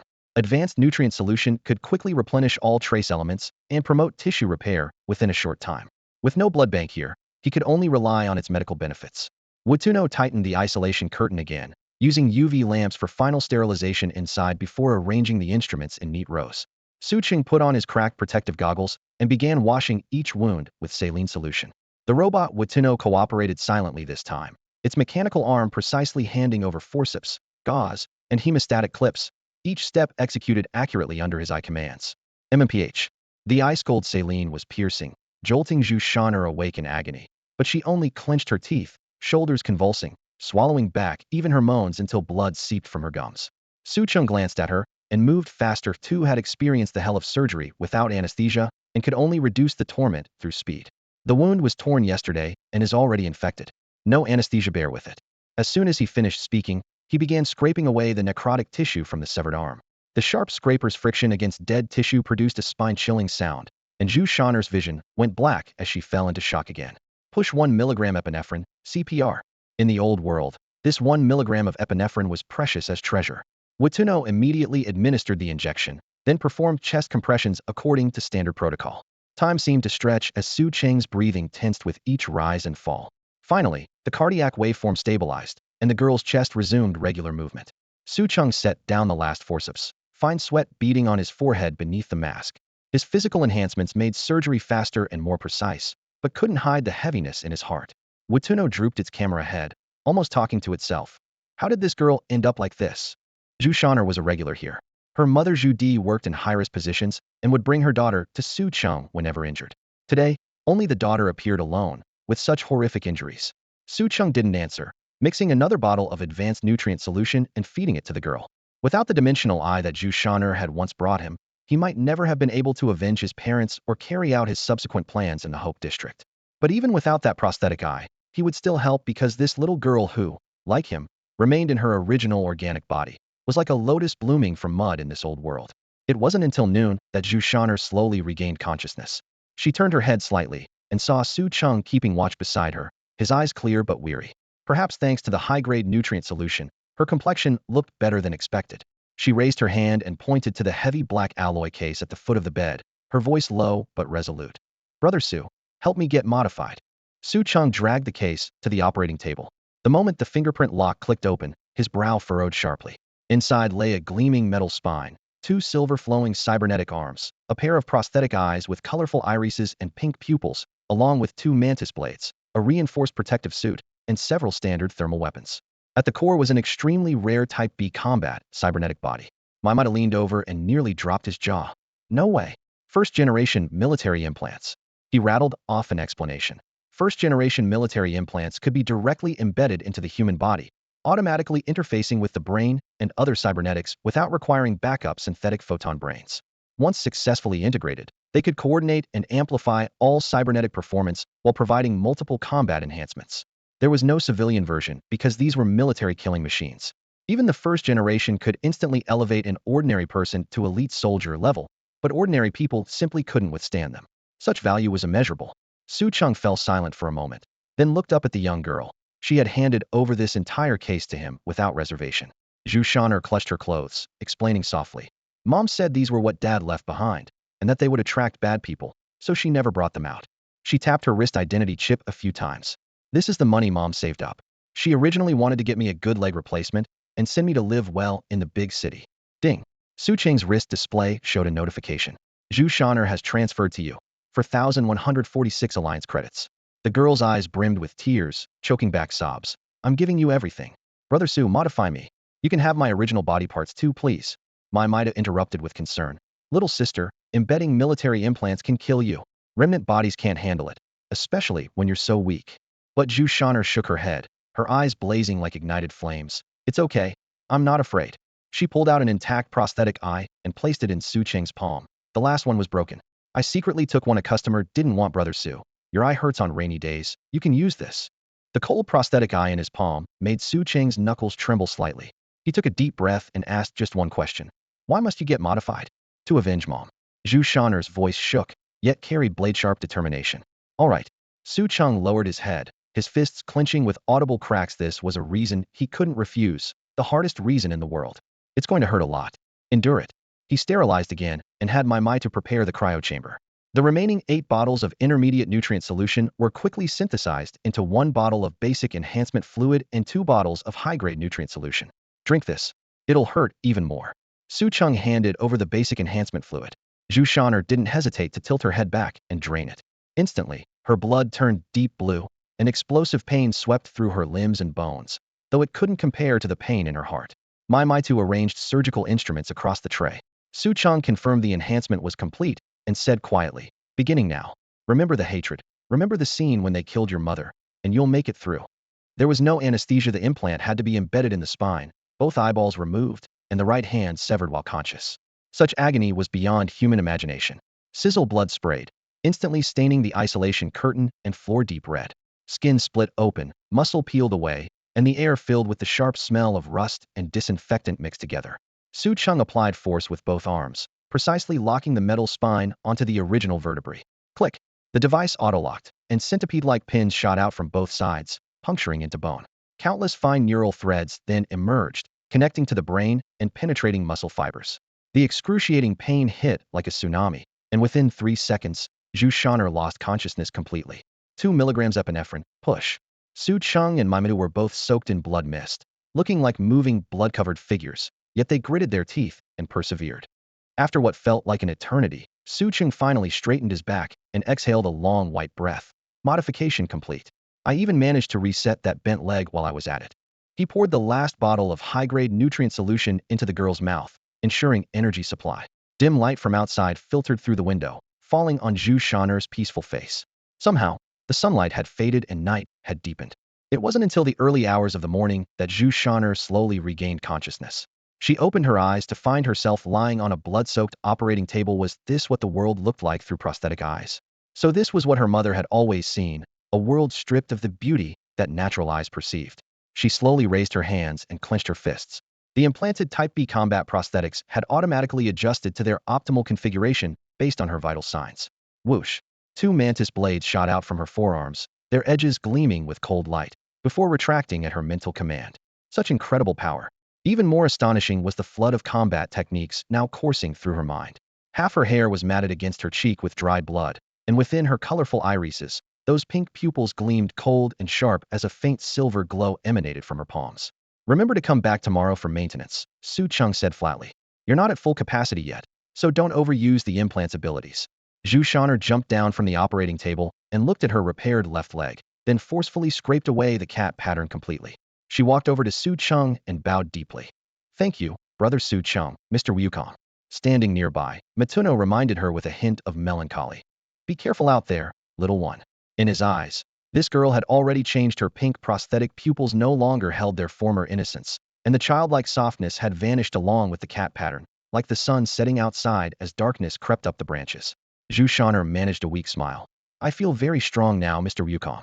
You don't need to worry. As she spoke, she glanced at the organic specimens in the nearby refrigeration unit. Su Cheng closed the lid. Your organs haven't been modified. Theory still organic, so stick to the nutrient solution. The implants are powerful and significantly enhance your organs and body, but without a complete prosthetic system, your protection is incomplete. You must wear the protective suit. He handed her the case, his tone calm, yet sharp. Now go get your revenge.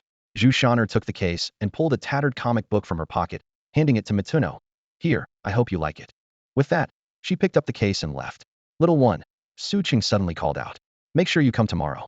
Zhu Shan'er paused, nodded, and closed the door behind her. Mitsuno looked down to discover it was a comic adaptation of the old-world Chinese classic Journey to the West. Though it was just one volume and severely damaged, Zhu Shan'er had actually remembered his casual mention and found it for him. His electronic eye's aperture contracted and dilated rapidly, lights flickering. I keep thinking that before we overthrow Future City, we should kill all the trash in Waste City first. I want to destroy Waste City. He couldn't understand this emotion, only knowing that some impulse had sparked in his photonic brain. Don't overthink it if you fry your photonic brain. I can't fix it. Su Cheng patted his shoulder and let out a long yawn. I'm going to sleep now. After a full day of surgery and 2 consecutive sleepless nights, he took a shower and collapsed onto his bed, rolling over. Damn, can't sleep. He frowned and pulled out his terminal. Time to crush Big Head. Come on, let's destroy Big Head, damn it. I'm pissed. I refuse to believe I can never beat this thing. 5 minutes later. Shit, even more pissed. Now I really can't sleep. The next day, Su Cheng got up early, mounted his electric bike, and headed toward Waste City. Passing by Luoli Island again, the place had resumed operations as if nothing had ever happened.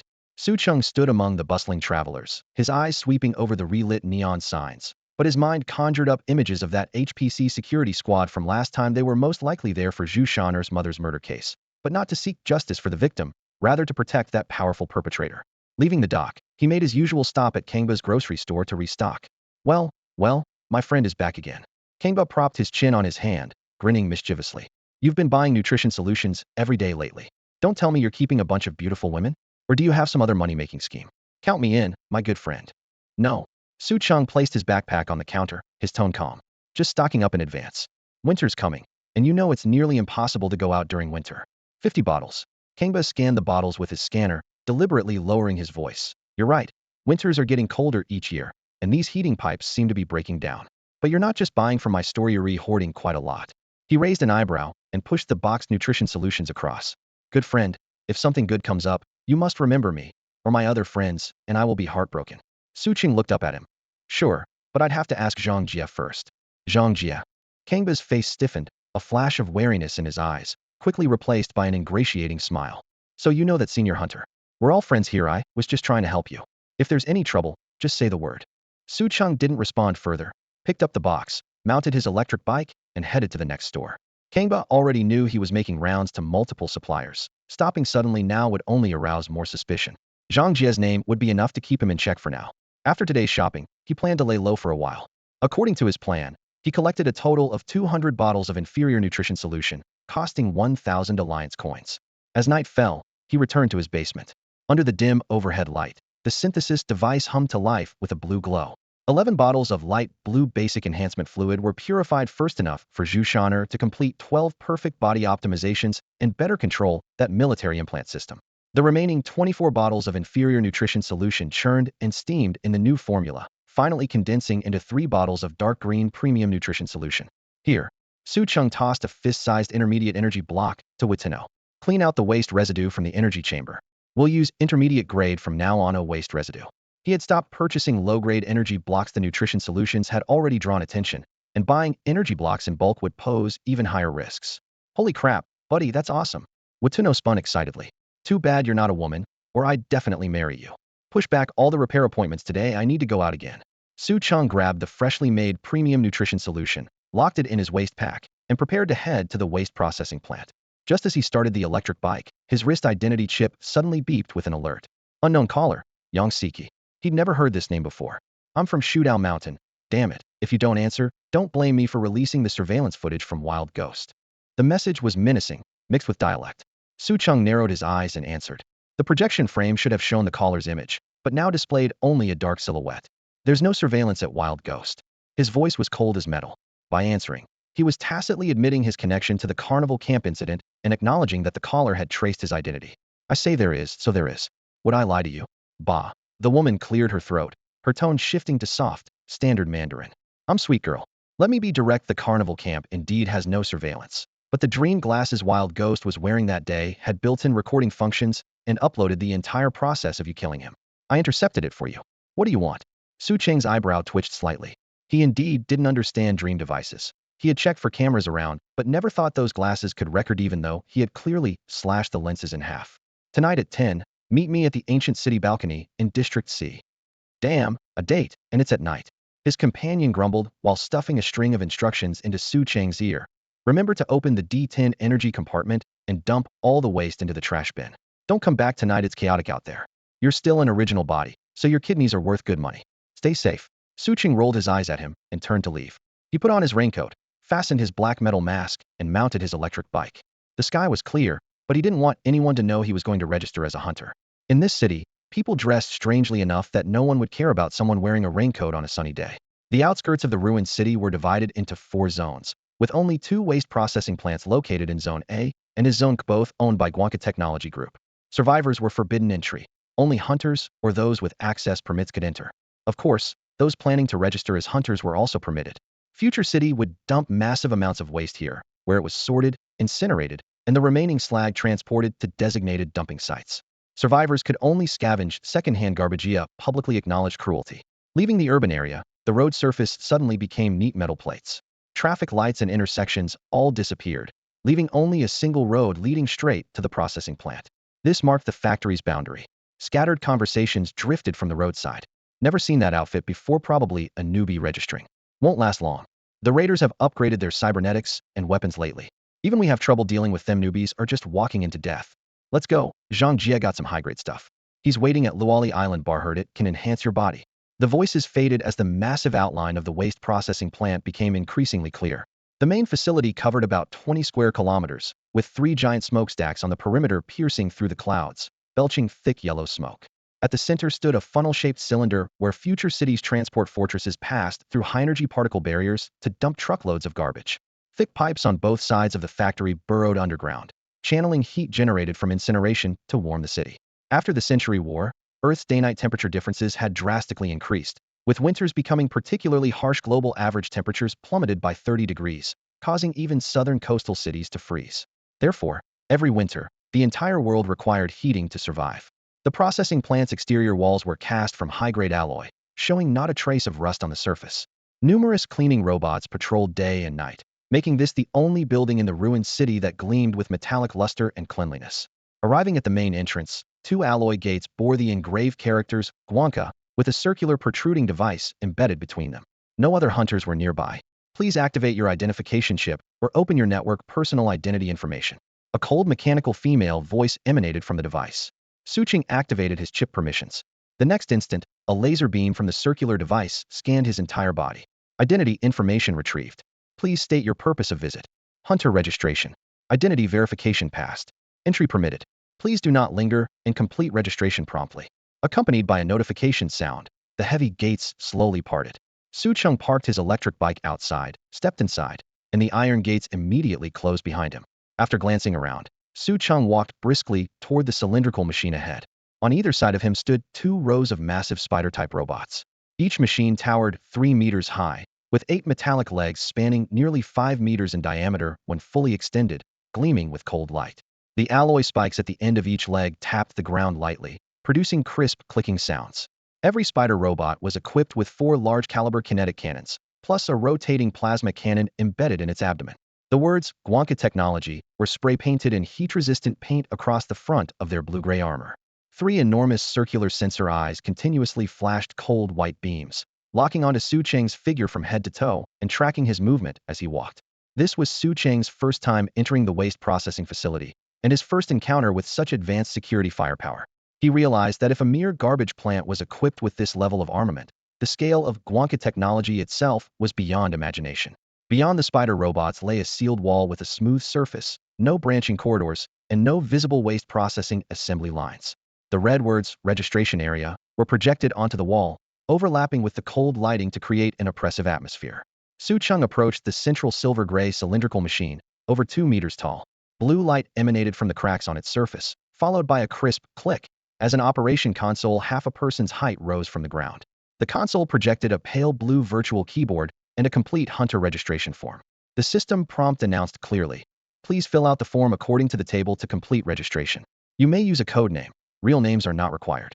The registration process was straightforward, and Su Cheng completed all the information in mere seconds. The light screen suddenly contracted into a thin line and disappeared into the console surface as the gentle female voice spoke again. Codename: Shadow. Registration complete. Hunter level: Beginner. Points: 0. Information access level: Beginner. Purchase authorization level: Beginner. Points required for upgrade: 100. Immediately after, a transparent rectangular card about the size of a credit card slid out from the front of the console, hovered for half a second, then dropped onto the surface with a ding. Please retrieve your Hunter card. Hunters can view relevant information and data from the card. Registration is complete. Please leave the registration area promptly. Warning: please leave the registration area promptly. Warning. The female voice was mechanical and cold.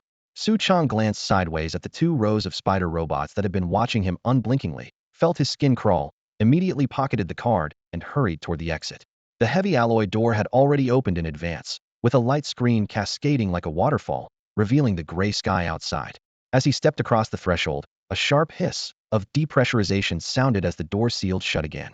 Outside the door, Su Cheng came face to face with a tall, blonde woman dragging 2 raider corpses. The heads of both corpses had been blown into bloody mist, leaving only half their spinal columns, with chunks missing from their chest cavities. The woman's expression was stern, her steps steady as a metronome. She swiped her card, the door's green light activated, and she dragged her trophies inside without expression. Such a striking, tall woman with outstanding features was uncommon in the old world. Su Cheng shook off his unease, mounted his black folding electric bike, and rode away. Once at a safe distance, he pulled out the transparent card and tapped its surface. His identity information immediately appeared within the card, along with 3 additional tabs: Information, Goods, and Hunting Bounties. He first opened Information. The interface contained not only official announcements from Guanca Technology, but also numerous posts from other hunters, resembling forums from the old century. He quickly scanned the key points. 1. Hunter points could be earned by killing raiders, though individual point values weren't high. 2. Completing hunting bounties issued by the waste processing facility offered more generous point rewards. 3. Accumulating points to various thresholds allowed hunters to upgrade their levels. 4. Points served not only for upgrades, but also as currency for equipment and resources. Next, he switched to goods. His current beginner authorization only allowed purchasing inferior nutritional fluid, priced at 4 alliance coins, slightly cheaper than retail, with a daily limit of 8 bottles. For Su Cheng, this essentially meant he could safely stockpile the equivalent cost of 1 premium nutritional fluid bottle daily at a discount. Further down the page were slots for basic and intermediate nutritional fluids, along with various cold weapons, firearms, and cybernetic components, all locked behind higher authorization levels. Lower-tier goods accepted alliance coins, while higher-tier items required point exchange only. Finally, he opened Hunting Bounties. This section contained both official facility missions and individual bounty postings. The system placed no limits on the number of people who could accept contracts, nor any prerequisites, though only the first to complete a mission received the reward. Tasks were also tiered. Beginner hunters could only accept beginner bounties. Su Cheng closed the card, quite satisfied. Since he was already hunting raiders anyway, now he had an official channel to earn points, plus convenient access to information and supplies, truly killing multiple birds with one stone. He activated his embedded chip communicator. Friend, what did you need? On the other end of the light screen, Zhang Jie held half a cigar between his teeth, a beer in his left hand, while his right hand explored inside the clothing of a woman beside him. Zhang Jie grinned. Yeah, Lolita Island Bar, VIP room 888. Come on over, my treat. Welcome to Lolita Island Bar. We have all the girls you could want. Have a great time, sir. Su Cheng put away his rain-soaked raincoat and gleaming metal mask, stuffing them into the storage compartment of his electric scooter parked by the entrance. He shook the water from his sleeves and stepped into the bar. The dance floor occupied the center, with colorful light beams crisscrossing overhead. 5 scantily clad women swayed to the rhythm, their waists moving like liquid serpents. The music wasn't overwhelming, just the right amount of distinct beats. Customers around the perimeter leaned against railings with drinks in hand, occasionally whistling or clinking glasses. In the booths further back, groups of people huddled together with girls in their arms, playing dice and erupting in cheers. Following the prominent signs, Su Cheng made his way through the crowd to the private room area at the end of the corridor. He stopped at the door marked VIP 888 and pushed it open. Hey, you made it. Sit down. Make yourself comfortable. Zhang Jie set down his glass and gestured with his hand. The silver metal embedded in his mechanical arm flashed under the lights as he grinned at the woman beside him. Go get your prettiest sisters over. Hermie, good friend has arrived. Make sure they know how to have fun, just like you. The woman shot him a seductive glance, planted a kiss on his cheek, and sashayed away, her hips swaying as if trying to shake off her skirt. Zhang Jie raised his silver mechanical arm and gave her bottom a sharp slap, producing a crisp metallic sound as he laughed, baring his gleaming white teeth. No need, Su Cheng said, settling onto the sofa and briefly scanning the three other people in the room. I just need to ask about something, then I'll go. Such a pure boy, huh? Zhang Jie called toward the door. Come back, baby. The woman returned to his embrace, naturally guiding his hand to her chest as she asked softly. Jiega, is this your new friend? Is he also new? That's right, Zhang Jie laughed loudly. My new friend will become a hunter in the future. Future? He's still organic, isn't he? A man named Chunze whistled. All the raiders nowadays have switched to cybernetic bodies. It's tough for organics to make it. I've actually met two newbies today. He spread his hands. Everyone knows organic compatibility can't compare to cybernetics. Zhang Jie raised an eyebrow. Brother Chun, don't underestimate my friend. Though he's not the combat type. Chunze shrugged. Fine. But who's the big shot supplying you with the high-grade stuff? The purity is even better than what the waste processing plant sells. Can't say. Zhang Jie turned to Su Cheng. Don't mind him, hunters respect strength above all. Su Cheng chuckled, his gaze sweeping over Chunze and the other two. No problem. I'd like to chat privately. Zhang Jie immediately understood and waved at Chunze. You guys go get some fresh air. We'll continue partying in a bit. Chunze and the others stood up, not forgetting to joke as they left. Don't forget about that intermediate nutrient solution, old friend. Make the price pretty. Don't worry, my friend, Zhang Jie replied cheerfully. After the door closed, he sent the woman in his arms to wait in the adjacent small room, then turned his attention back. What's the matter? Speak up.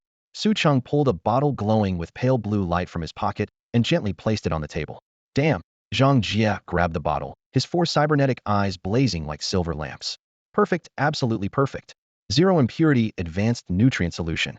At the waste processing plant, you'd need to burn through a pile of credits for one bottle, and there's only one slot per month. He slammed the table excitedly. Meeting you was fucking worth it.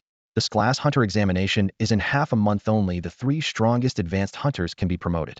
I desperately need something to boost my abilities. This comes at the perfect time, I'll take it. He immediately moved to twist off the cap and drink it. Su Cheng quickly grabbed the bottle. Hold on. Zhang Jie's four cybernetic eyes flashed suddenly, his entire demeanor turning sharp and menacing as his fingers gripped the nutrient solution tightly. What's the problem, friend? Su Cheng met his gaze calmly and smiled. I'd love to sell it to you, but another friend wants to partner with me, so I'm in a bit of a bind. A cold glint flashed in Zhang Jie's eyes as he took a drag from his cigar and asked softly, Is that so? Which friend? Su Cheng released his grip on the glass and leaned back against the sofa. Kangba. Hiss. Zhang Jie took a deep drag from his cigar, white smoke swirling in the dim yellow light as he squinted. That fat guy who sells drugs on the pedestrian street. That's right. Su Cheng nodded. The two fell silent for a moment. Zhang Jie understood perfectly. Since Su Cheng had come to his door, he obviously wanted to sell the nutrient solution to him. This talk was just to get him to act as muscly an open scheme he couldn't avoid. But this was premium nutrient solution, rarely seen even on the black market.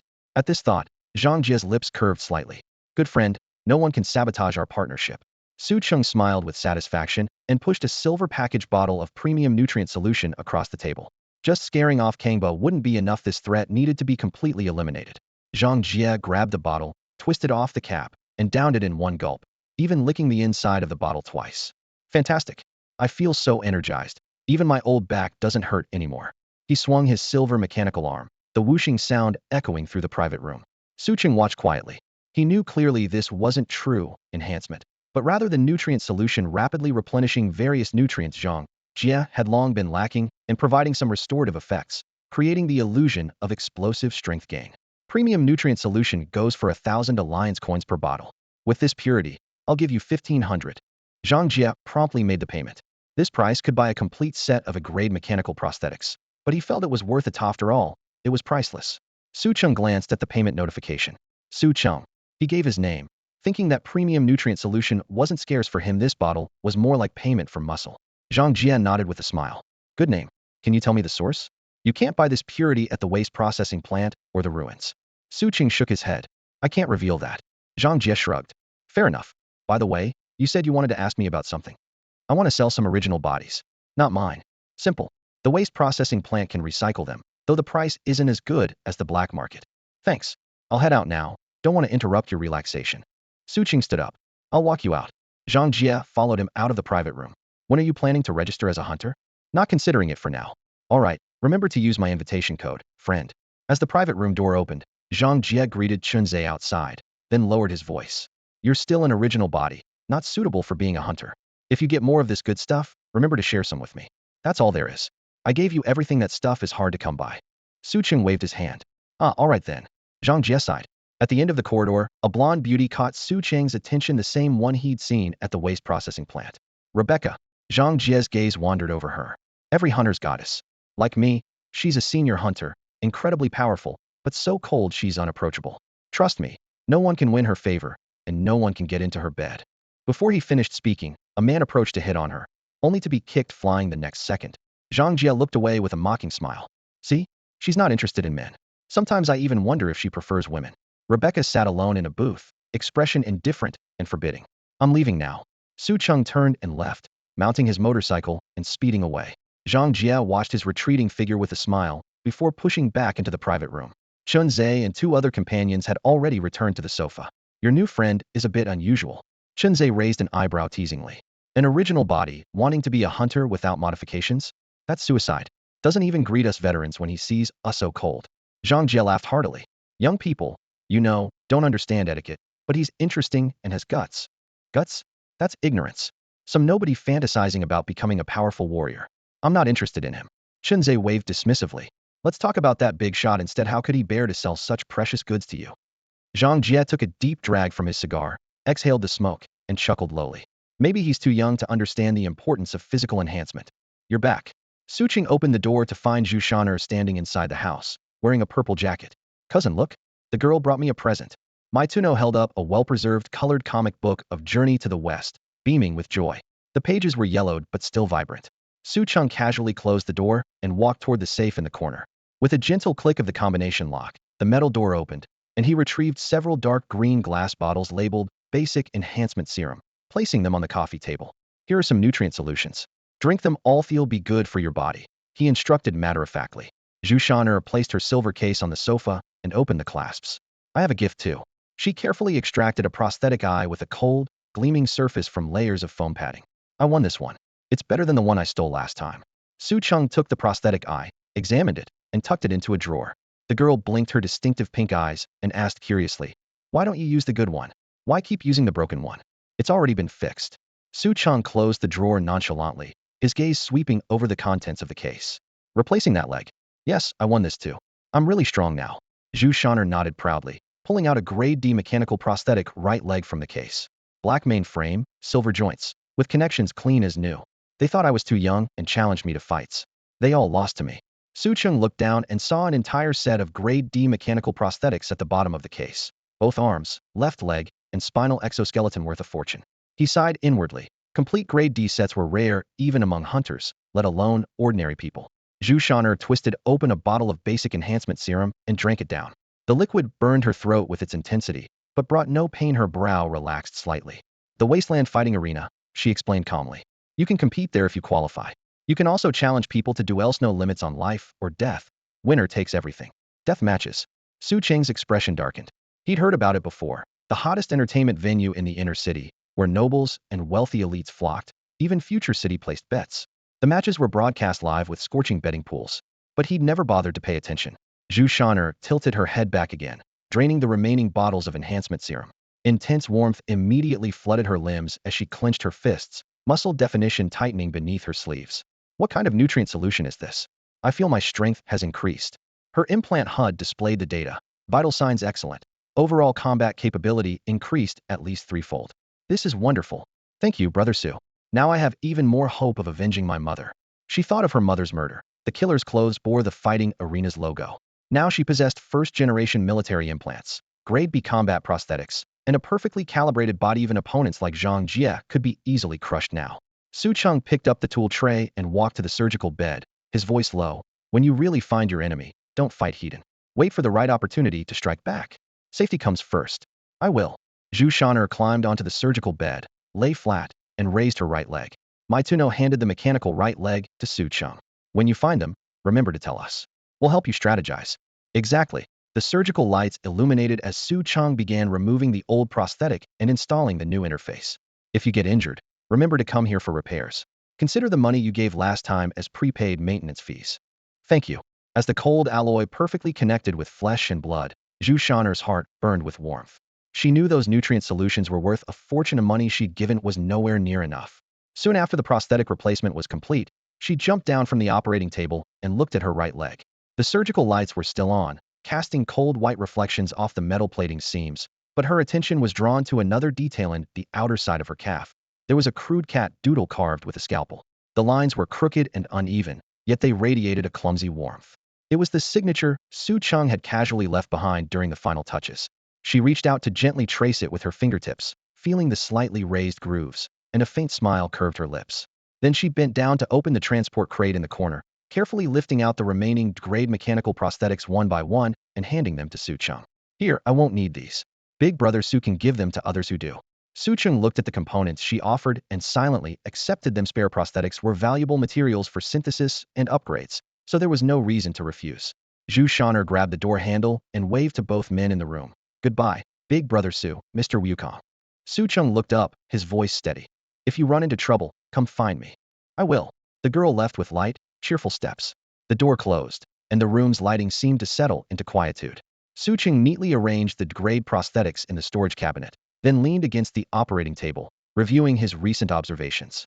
Zhu Shaner's configuration, grade combat prosthetics, military implants, plus her earlier physical enhancements. This combination would undoubtedly rank among the top-tier combat forces in the old world. Comparing it to his own shortcomings, Su Cheng confirmed that his most urgent needs remained three things: high-purity nutrient solutions, advanced combat prosthetics, and the hardest-to-obtain military implants. Combat prosthetics could be gradually accumulated through hunting raiders, but military implants were strictly controlled materials, unavailable on the market and rarely possessed by survivors. He took out his hunter chip card, inserted it into the terminal, and opened the information search interface, first searching for military implants. The results section came up empty, either insufficient clearance or the information simply didn't exist. Su Cheng frowned slightly, switched keywords, and entered raiders. This time data streamed down the screen, and he patiently browsed through it. 8 years ago, raiders had attacked the ruins district, killing his parents. One of them had a letter C tattooed on the back of his hand. That symbol burned like a red-hot brand in his memory to this day. Unfortunately, after all these years, aside from that tattoo, he had found no other useful leads. Back then, those raiders had gouged out his right eye and left him at the edge of the ruins to be tormented. If not for sheer luck, he never would have made it back to the Waste City. He had been too young and severely injured to investigate then. By the time he grew up, the trail had long gone cold. The HPC security forces surely kept scene records, but survivors had no authority to enter the protected zones, let alone access files. After a moment's thought, he added the keyword letter tattoo to his search. The screen suddenly paused and displayed a hunter bounty brief posted a year ago. Target has letter Z tattoo on back of hand. The information was minimal, containing only a tattoo photo and a few sparse details. Everything else, the poster's identity, hunting location, operational details, was locked behind clearance restrictions. Su Cheng enlarged the photo. The tattoo style was identical to the C from 8 years ago. He clenched his fists, ice-cold light condensing into blade-sharp focus in his pupils. Registering as a hunter had indeed proven valuable. This was the first substantial lead he'd caught in 8 years, all thanks to the enhancement brought by the dimensional eye. Without it, he could only have continued as before, slowly saving money, modifying himself with low-grade prosthetics, while constantly guarding against the monthly bone-sucking extortion from wild ghosts, perhaps never gaining access to hunter circles. The top right corner of the screen displayed a notice. Viewing complete files requires advanced hunter clearance. Intermediate level can only unlock partial information. I must reach advanced hunter status as soon as possible, Su Cheng resolved silently. Only then could he learn who the poster was, confirm that raider's identity, and pinpoint the exact hunting location. Fortunately, his goals aligned. Hunt raiders, salvage prosthetics for synthesis and upgrades, while accumulating points to advance his rank. Beep, beep, the chip suddenly vibrated with a message notification. He opened the communication card, and Zhang Jie's grinning face instantly filled half the screen. Hey, my friend, the trouble's been resolved. He wants to offer 200 bottles of inferior nutrient solution as compensation. Someone should deliver them shortly. Hope you're satisfied. Hello, Same City Delivery Service. Your package has arrived. Su Cheng opened the door to find a delivery guy on a single-wheeled motorcycle, his massive plastic box nearly obscuring his entire figure. Su Cheng took the box, turned to close the door, and walked briskly back to his room. He lifted the lid to reveal 200 bottles of low-grade nutrient solution neatly arranged in his idea, pleasant surprise. As for whether Kangbo lived or died, he couldn't care less. Zhang Jie would surely handle that mess. He immediately activated his dimensional eye, and all the low-grade nutrient solutions were instantly digitized, restructured, and upgraded, ultimately transforming into 6 bottles of typed enhancement serum and 1 bottle of premium nutrient solution. Without hesitation, Su Cheng downed all 6 enhancement serums in one go. The liquid rolled down his esophagus into his stomach, like waves of heat surging through his muscle fibers. With each bottle, his strength climbed exponentially. He casually grabbed a rusty steel rod about 10 millimeters thick and flexed his arms. With a series of crisp snapping sounds, rust flakes scattered as the steel rod was gradually bent. The muscles in his back, shoulders, and arms bulged like parallel steel cables, forcibly bending the metal to a 90-degree angle. Holy cow, buddy. You're like a human beast, bending steel rods with your bare hands. That's pretty impressive. Brainless stared with wide mechanical eyes. Your data has exceeded my scanning limits. Su Cheng tossed aside the steel rod just 7 enhancements, and he could already do this. His physical strength now rivaled that of a class mechanical prosthetic body, yet he was still in his original form with his enhancement journey just beginning. As he prepared to leave, he pulled out a raincoat from the back seat of his electric scooter, then shook his head. Wearing this all the time wasn't appropriate. He needed a complete set of hunter gear to thoroughly conceal his identity. From the depths of his wardrobe, he retrieved a black hooded trench coat, patched but well-fitting. He paired it with a black jacket and modified a metal air filter mask into a low-key face covering, darkening its color and adding one-way mirror lenses. The advanced protective suit hugged his body, over which he layered the jacket, fastened the trench coat, pulled up the hood, and put on the mask, transforming himself into a moving shadow. Damn, you're going full stealth mode. Stand in a dark corner, and who could spot you?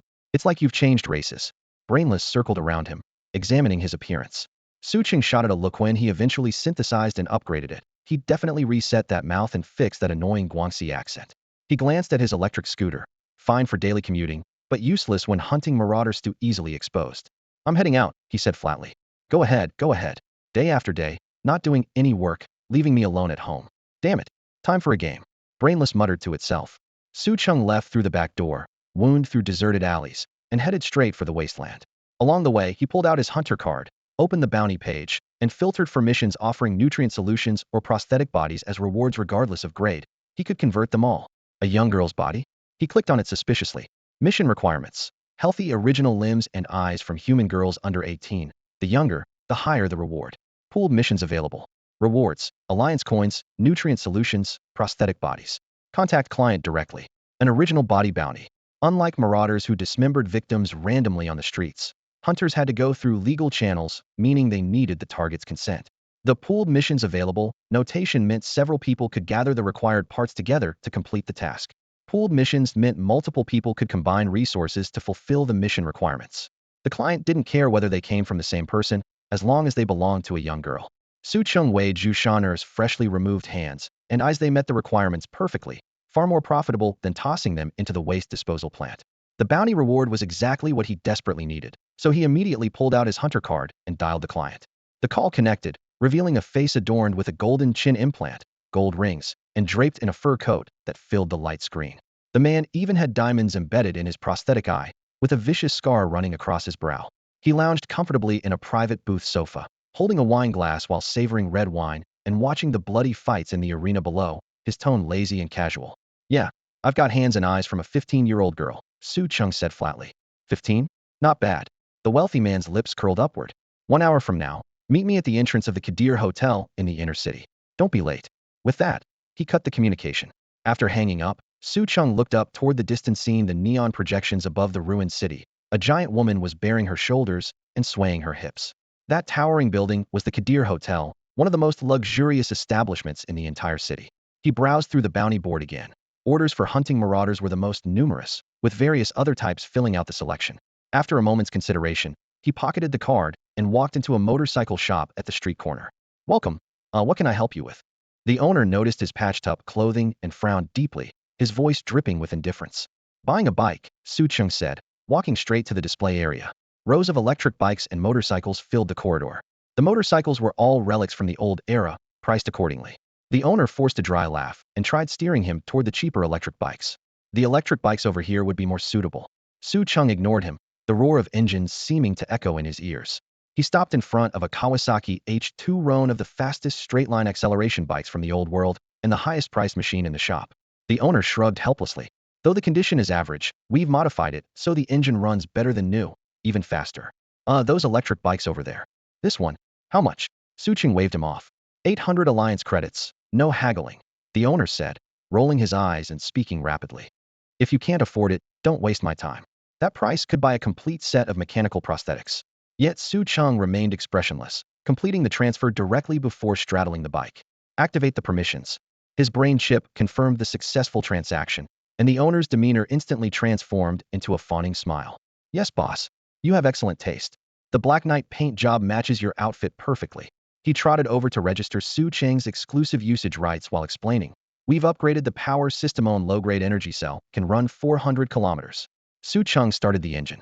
The 998 cubic centimeters four-cylinder motor rumbled deeply as he twisted the throttle, slowly riding the motorcycle out of the shop.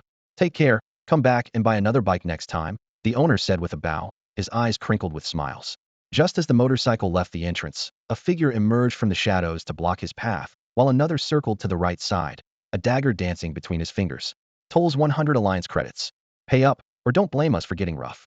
Seeing this, the shop owner immediately retreated into his store, leaning against the counter to watch coldly with a gloating smirk. Rob him good, maybe he'll come back to buy another one, hee. Damn it, hand over the... Before he could finish, Su Cheng's muscled arm shot out, grabbing the speaker by the collar. His muscles tensed with the clicking sound of metal joints as he lifted the entire person up and swung him in a wide arc toward the glass curtain wall. Bang! Glass shattered into countless fragments as the man crashed into two high-end motorcycles, their front ends dented like crushed cans. Half of his mechanical prosthetics gleamed coldly, yet he still coughed blood and lost consciousness from the impact. Holy shit! My bikes, the owner immediately wailed. Before he could rush forward, the second robber had already taken Su Cheng's punch to the abdomen, flying backward and toppling another row of motorcycles. Metal shells crumpled like scrap iron. The losses were devastating. Son of a bitch! The owner finally lost it, rushing out of the shop to curse at Su Cheng as he rode away. You did that on purpose, didn't you? Damn it, my bikes. Pay for my bikes. The Kawasaki H2R rumbled with a deep, throaty roar. Powerful airflow swept past Su Cheng's ears as he rode, and in the howling wind, his hair whipped wildly while the skirts of several female pedestrians nearby were lifted by the rushing air. He took the same route back through the rear entrance of the dilapidated courtyard. Behind the small wooden hut he had built was a narrow alley that few people knew about, where metal barrels, wooden boards, and old appliances were neatly stacked in the corners. The suburbs were already sparsely populated, and this particular alley had been abandoned for years, completely ignored by everyone. Holy crap, what an awesome bike. It's perfect for me. Brainless ran his two metal hands back and forth over the H2R's gleaming body. Su Cheng entered the house and grabbed the cooler without looking up. You don't even have a head, just a rectangular box for a body. What are you going to ride it with? What the hell? Brainless immediately exploded. It's all because of you that I'm put together like a piece of junk. I'm leaving. Su Cheng twisted the throttle, and the rear wheel suddenly swung out in a stylish drift that nearly sent both rider and bike tumbling. Brainless clutched his stomach, laughing hysterically. Haha, and you want to show off like that? What a joke. You think a motorcycle is the same as an electric scooter? Su Cheng's physique was robust enough that he managed to force the bike back into a straight line. At least I can ride it, which is more than you can say. As his words faded, the H2R roared out of the alley in a cloud of dust. Brainless stamped his feet on the spot. Damn it, you jerk. Don't bother coming back tonight. The inner city of the wasteland. Su Cheng rarely ventured into this area, partly because the costs were ridiculously high, and partly because he simply had no money. Unlike the broken streetscapes of the outer areas, here the neon signs and light boxes were intact and gleaming brightly. Many of the pedestrians on the streets had E-class mechanical prosthetics, a configuration rarely seen in the outer city. Various cars cruised slowly down the roads, and occasionally black and white HPC patrol vehicles could be seen making their rounds, with even an HPC flying car hovering in midair. The wealthy and powerful gathered here, while the guards who were nowhere to be seen in the suburbs were all stationed here to maintain order and ensure absolute safety. So there were rules after Elitz, just that no one bothered to enforce them in the poor areas. The Kawasaki H2R came to a smooth stop in front of the Kadir Hotel. Through the tall revolving glass doors, men and women were impeccably dressed, either equipped with high-end prosthetics or wearing expensive custom formal wear. The cost of staying here for just a few nights would be enough to buy a complete set of E-class mechanical prosthetics. Su Cheng's gaze swept over those prosthetics gleaming with metallic luster. If he could dismantle them all, his synthesis upgrades would progress much faster. Unfortunately, these people had numerous attendants and considerable combat capabilities themselves. Next to the hotel, a luxury shopping street blazed with lights, while on the other side stood a bar even more extravagant than Luo Li Island, with crowds bustling at its entrance. Withdrawing his appraising gaze, Su Cheng locked his bike and stood quietly outside the hotel, waiting. Suddenly, he caught sight of a familiar, graceful figure. Rebecca. Her golden hair shimmered with a soft, luminous halo under the lights, and her black evening gown outlined her elegant curves, adding an alluring charm that was quite different from when she wore protective gear. She made no attempt to conceal her appeal as she walked confidently into the Kadir Hotel. Su Cheng silently mused, strong, cool-tempered, and wealthy too. Even though Zhang Jie was willing to spend thousands of alliance coins on nutrient solutions, he would never shell out hundreds to stay in a place like this. Time passed slowly. 20 minutes later, a luxury car with a golden front end slowly approached, its two sets of chrome wheels reflecting blinding light, while its extra-long body appeared steady and imposing, the entire vehicle sparkling with fragmented light in the sunshine. The driver got out and quickly walked around to the rear, respectfully opening the car door. A pointed leather shoe emerged first, followed by the wealthy man who stepped out while still on his phone call, draped in a luxurious fur coat. The man had broad shoulders and a narrow waist, his towering frame imposing and intimidating. His arms extending from his sleeves were solid, gold-plated prosthetics that reflected blinding cold light when illuminated. But most striking was his chin crafted from pure gold. A casual glance at any accessory on his body would be worth enough to sustain an ordinary survivor for years. Yet among these luxuries that most people would never see in their lifetime, they were merely decorative accessories to him. After the Century War, the wealth gap hadn't narrowed but had torn into an even more grotesque chasm. Money could buy stronger prosthetics and superior nutrient solutions, thereby gaining more terrifying power.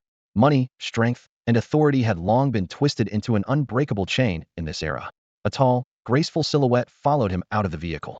She was a natural-born woman, standing at least 5'8", yet she only reached his waist when standing beside the wealthy man.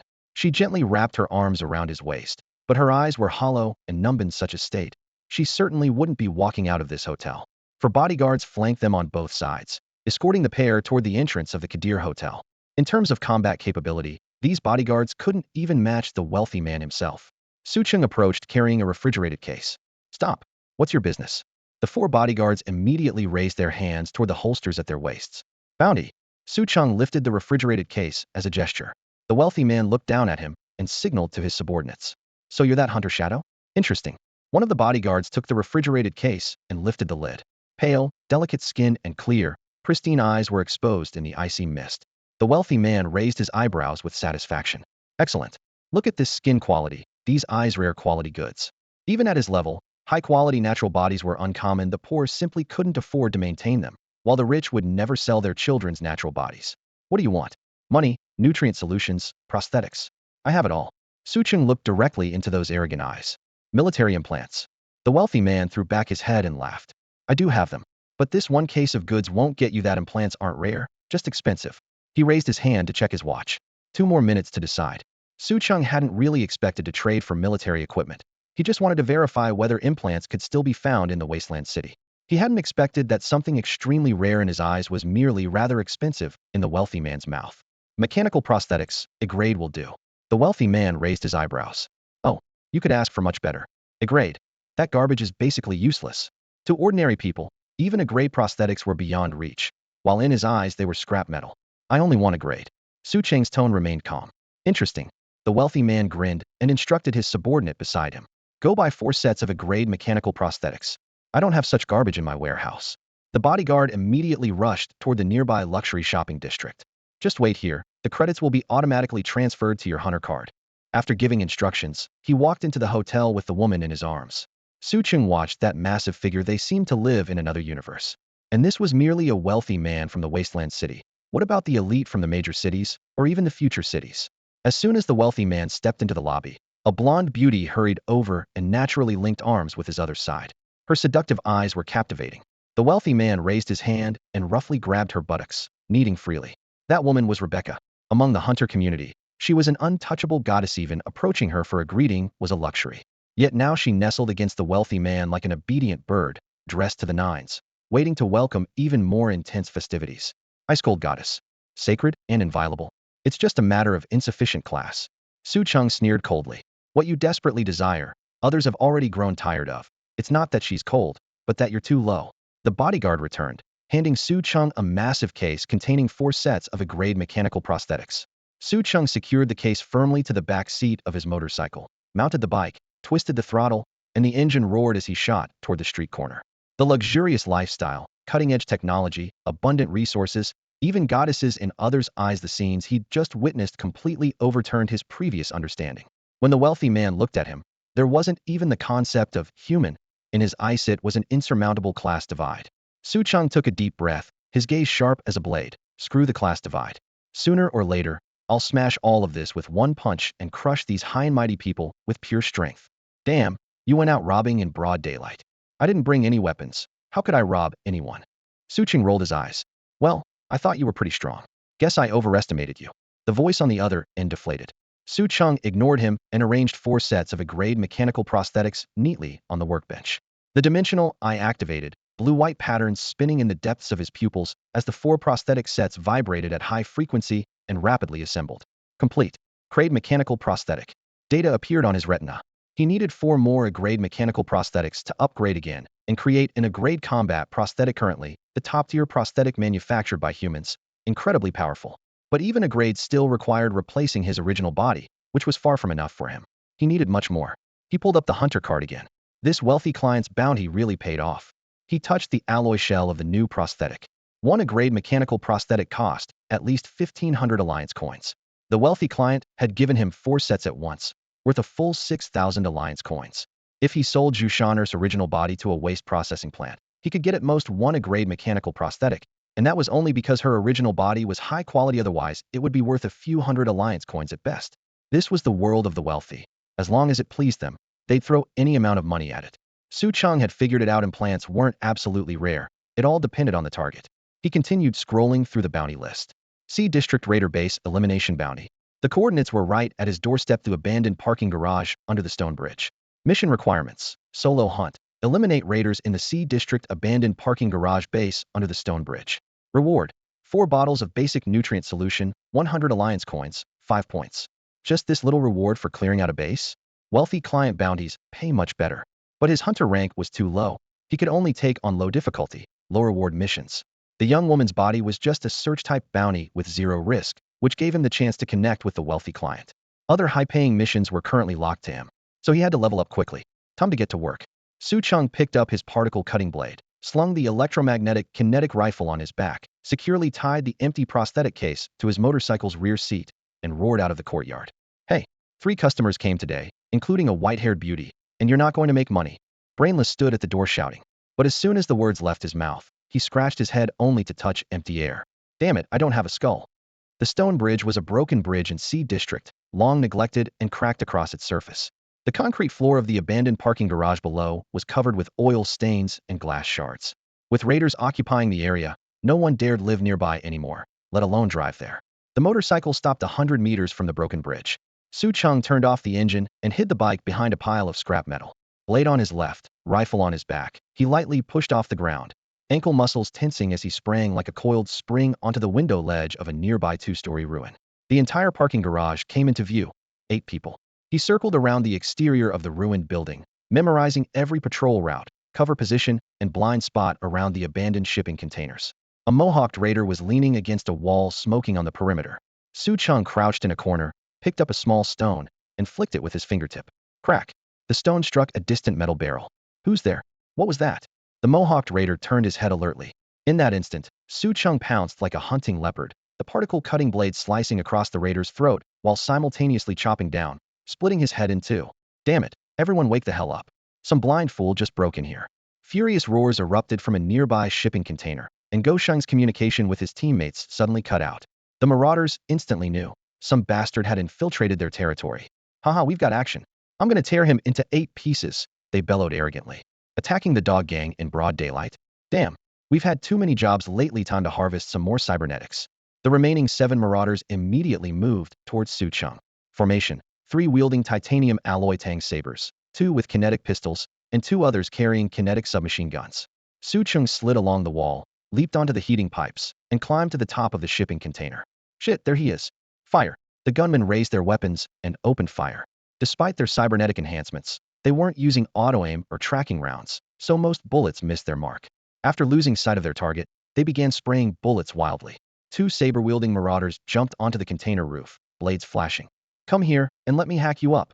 Su Cheng flipped over to the back of the container, touched down briefly, then shifted position again. Kinetic rounds instantly pierced through the thin metal sheeting, whistling past where he had just been.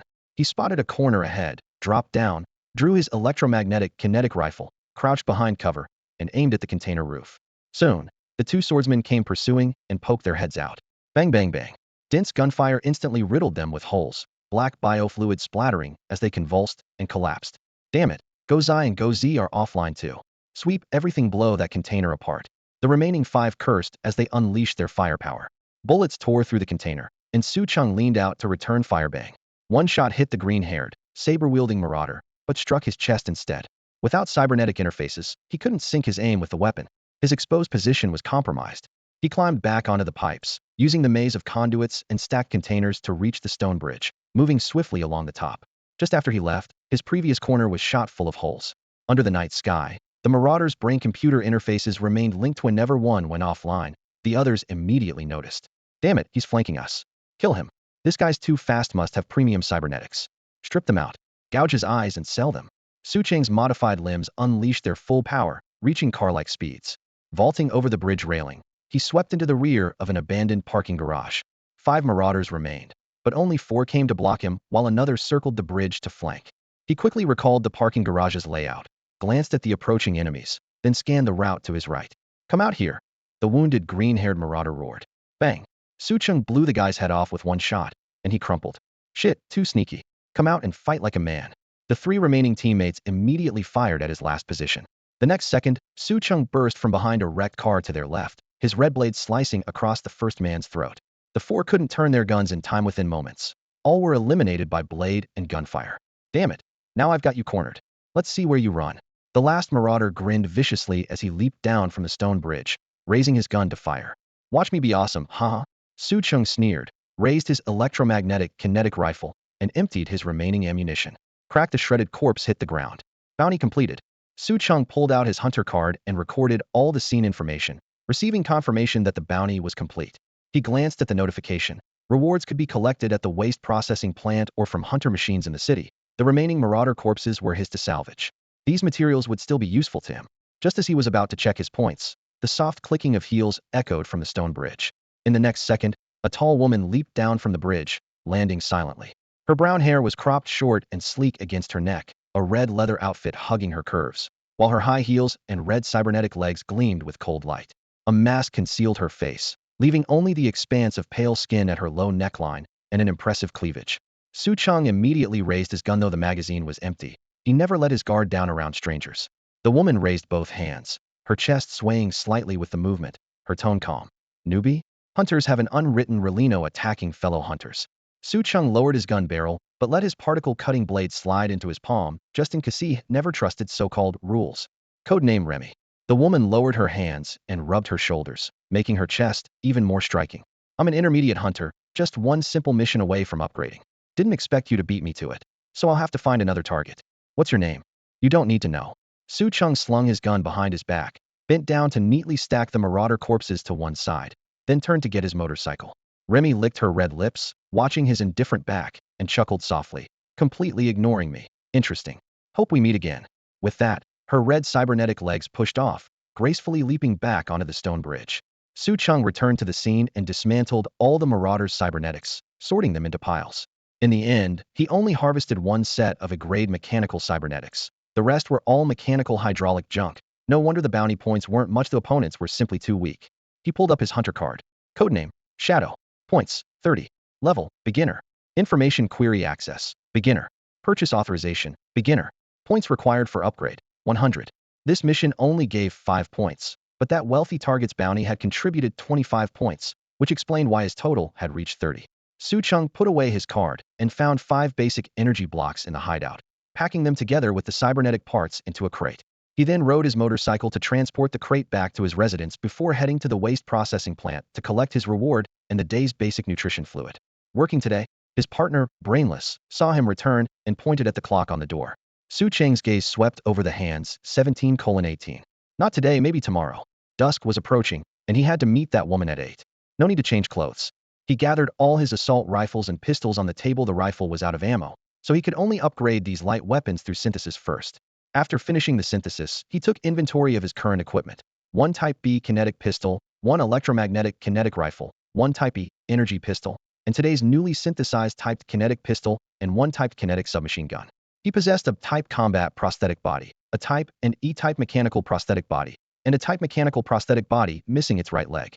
Besides these, he had stockpiled a particle cutting blade, a high-frequency cutting blade, for bottles of advanced enhancement serum, and 1 bottle of basic nutrient solution. His account still held 3,946 Alliance coins profits from selling nutrient solutions, plus the funds transferred by Zhu Shaner. In just 3 days, he had accumulated this pile of high-grade equipment. What satisfied him most was that he had completed 20 perfect optimizations and 7 enhancements. Without the dimensional eye, such improvements would have been unimaginable. Despite the rapid synthesis progress, he still found it insufficient.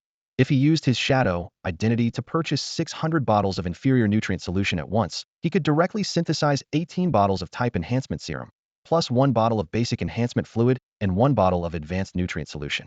After about 5 more enhancements, he could advance to a higher level. But even switching to his hunter identity, such a sudden large purchase would inevitably attract attention needed to find a compromise. Lost in thought, he categorized all his supplies and crafted a dark sheath from alloy plates for the particle cutting blade. By the time he finished organizing everything, it was past 6 in the evening, and darkness had completely fallen. If you're not going on a date, let's team up and fight the big head. I've figured out a no-damage strategy. Brainless waved his controller frantically. Play fewer games and read more books. Try to become a useful member of society like me. Cheng patted his shoulder and picked up a controller himself. I'll play 1 round with you, just 1. 5 minutes later, "You are dead," flashed on the screen again. Damn, wiped out again.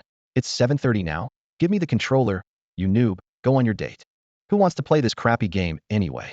Cheng muttered, put down the controller, secured his particle cutting blade, pocketed his type kinetic pistol, and headed out. He didn't ride, just pulled his windbreaker hood low and walked quickly through the streets. The night sky was obscured by sand-like radiation layers, not even moonlight visible. The howling cold wind heralded early winter, and homeless people on the roadside huddled together. Even with empty buildings everywhere, they couldn't survive the season without heating.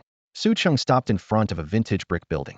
A few scattered lights glowed inside, and 2 or 3 small stalls at the entrance were silently packing up. When people saw him, they all fell silent and stared. He ignored them and climbed the stairs without pause. The 5-story old building had no elevator, and the dim hallway lights flickered on and off, casting mottled shadows on the walls. As soon as he stepped onto the rooftop, the communication chip on his arm lit up. Tonight you're disguised more professionally than when you killed those wild dogs last time, and you've got 2 tails following you. An unfamiliar female voice carried a hint of teasing. I heard them. Cheng had already caught those 2 irregular footsteps. Where are you? Deal with them first. He turned around. 2 thugs in worn coats with the lowest grade hydraulic prosthetic arms brandished daggers. Hand over your money. Huh? Before they could finish, a dark shadow swept forward like thunder, red light flashing from within the sheath. Both bodies hit the ground almost simultaneously, their metal prosthetic joints scraping against the floor with harsh, grating sounds as blood trickled down the steps. Not bad, ruthless enough, clean and efficient, hard to believe. The female voice drifted over leisurely. Cheng frowned and looked around. Stop looking. I'm not on the rooftop.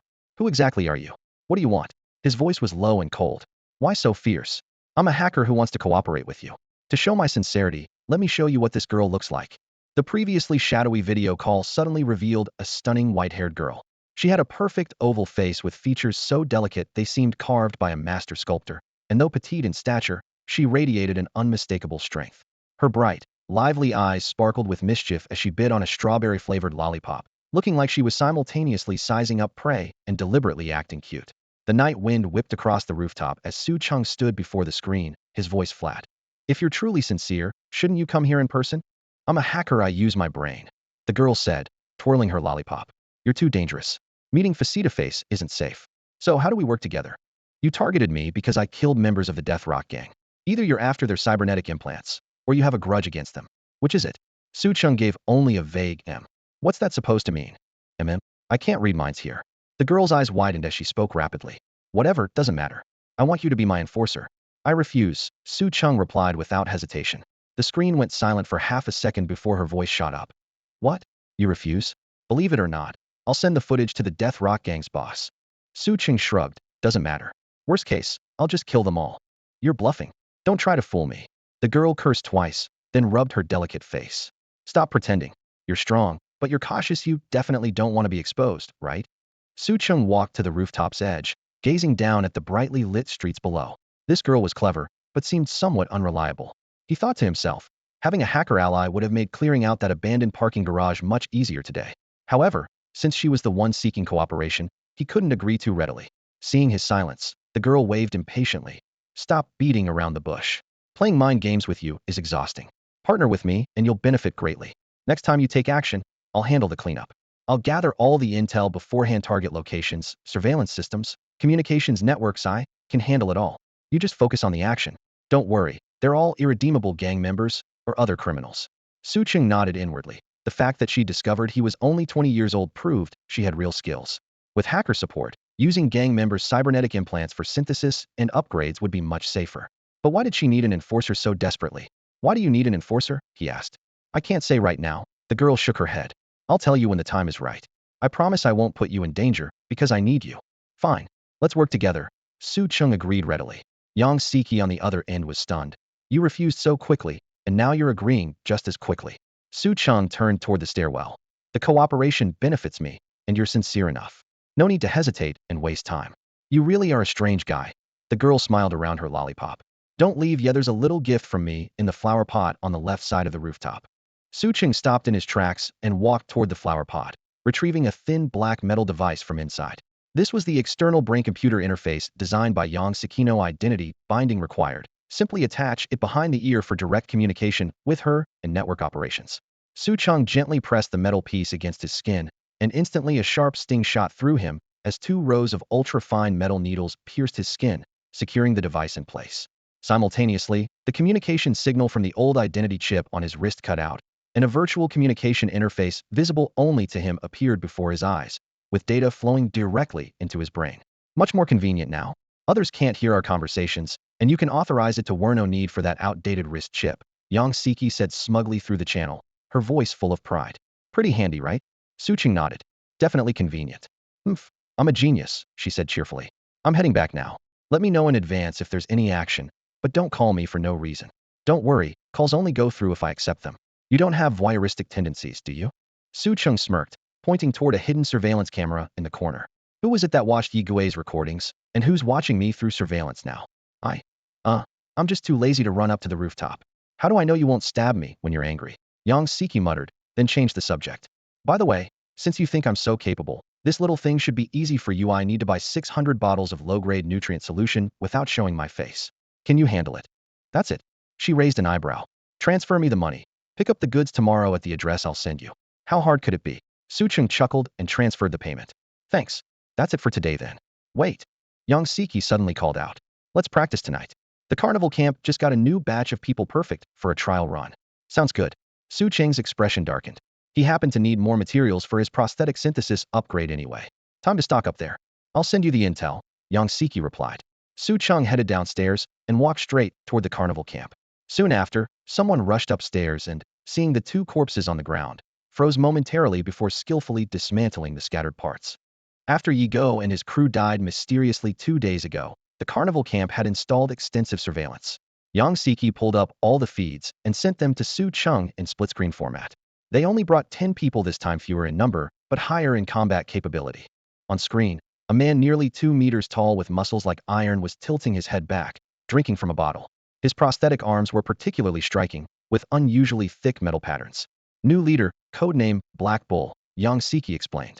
He's got grade mechanical prosthetic arms, with specialized modifications ridiculously strong, plus enhanced protective gear, so his defense is very high.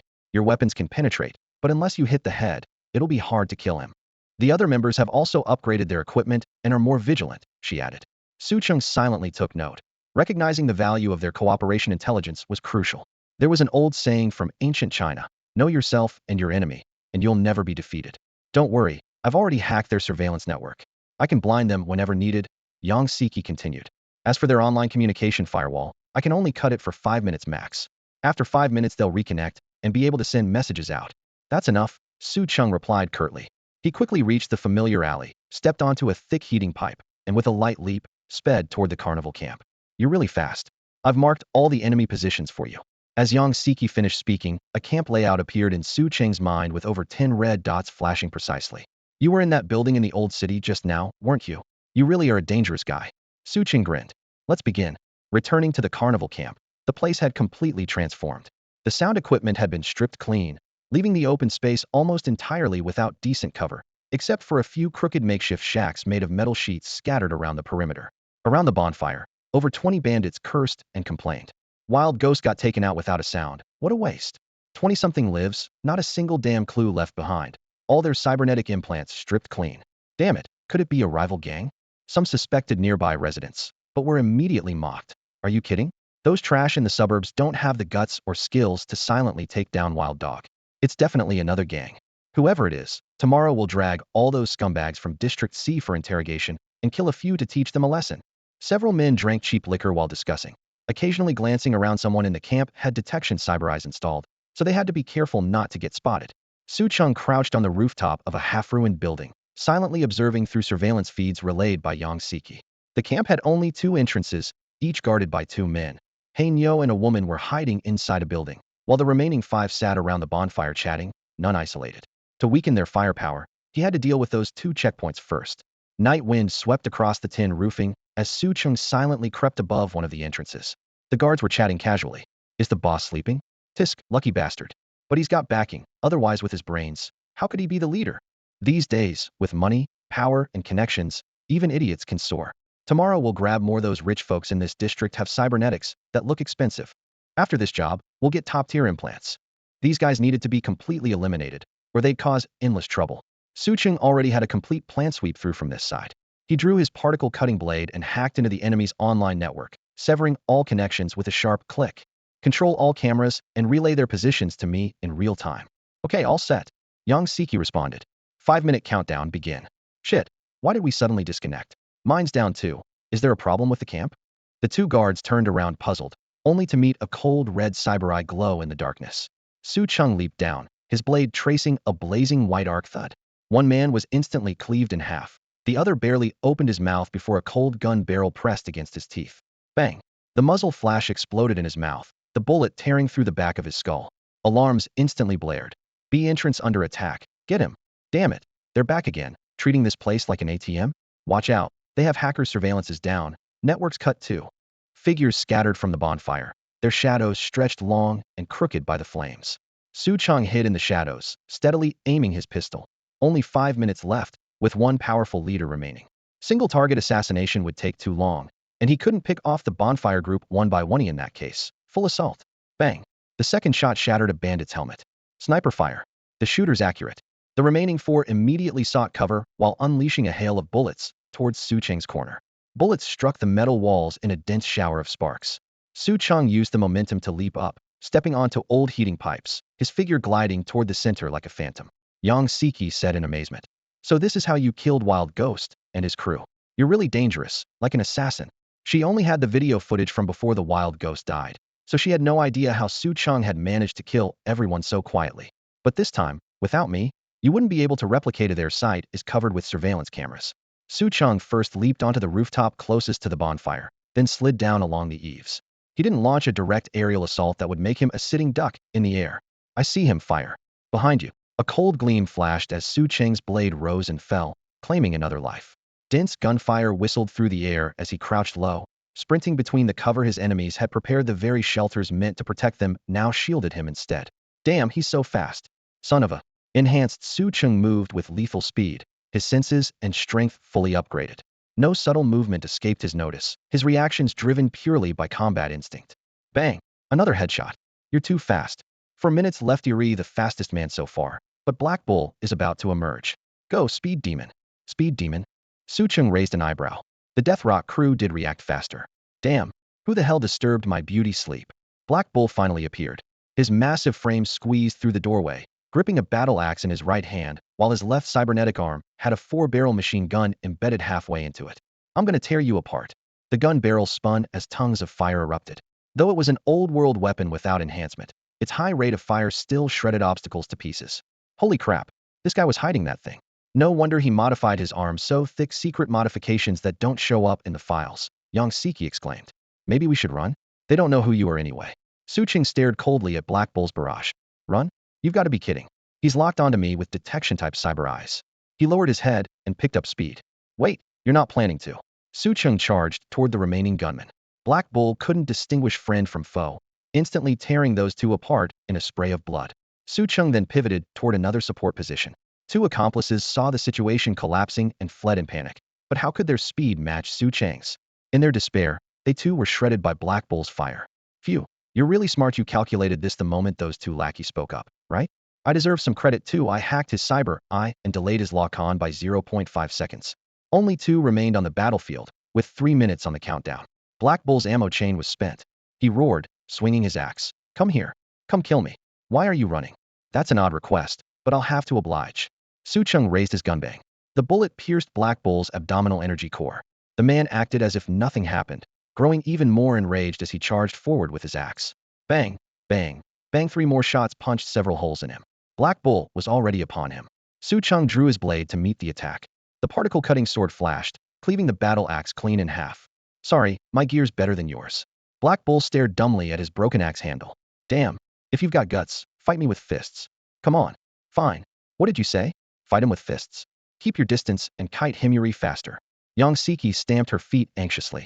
But Black Bull's spirits lifted his arms had undergone special modifications, their strength rivaling Kraid mechanical prosthetics.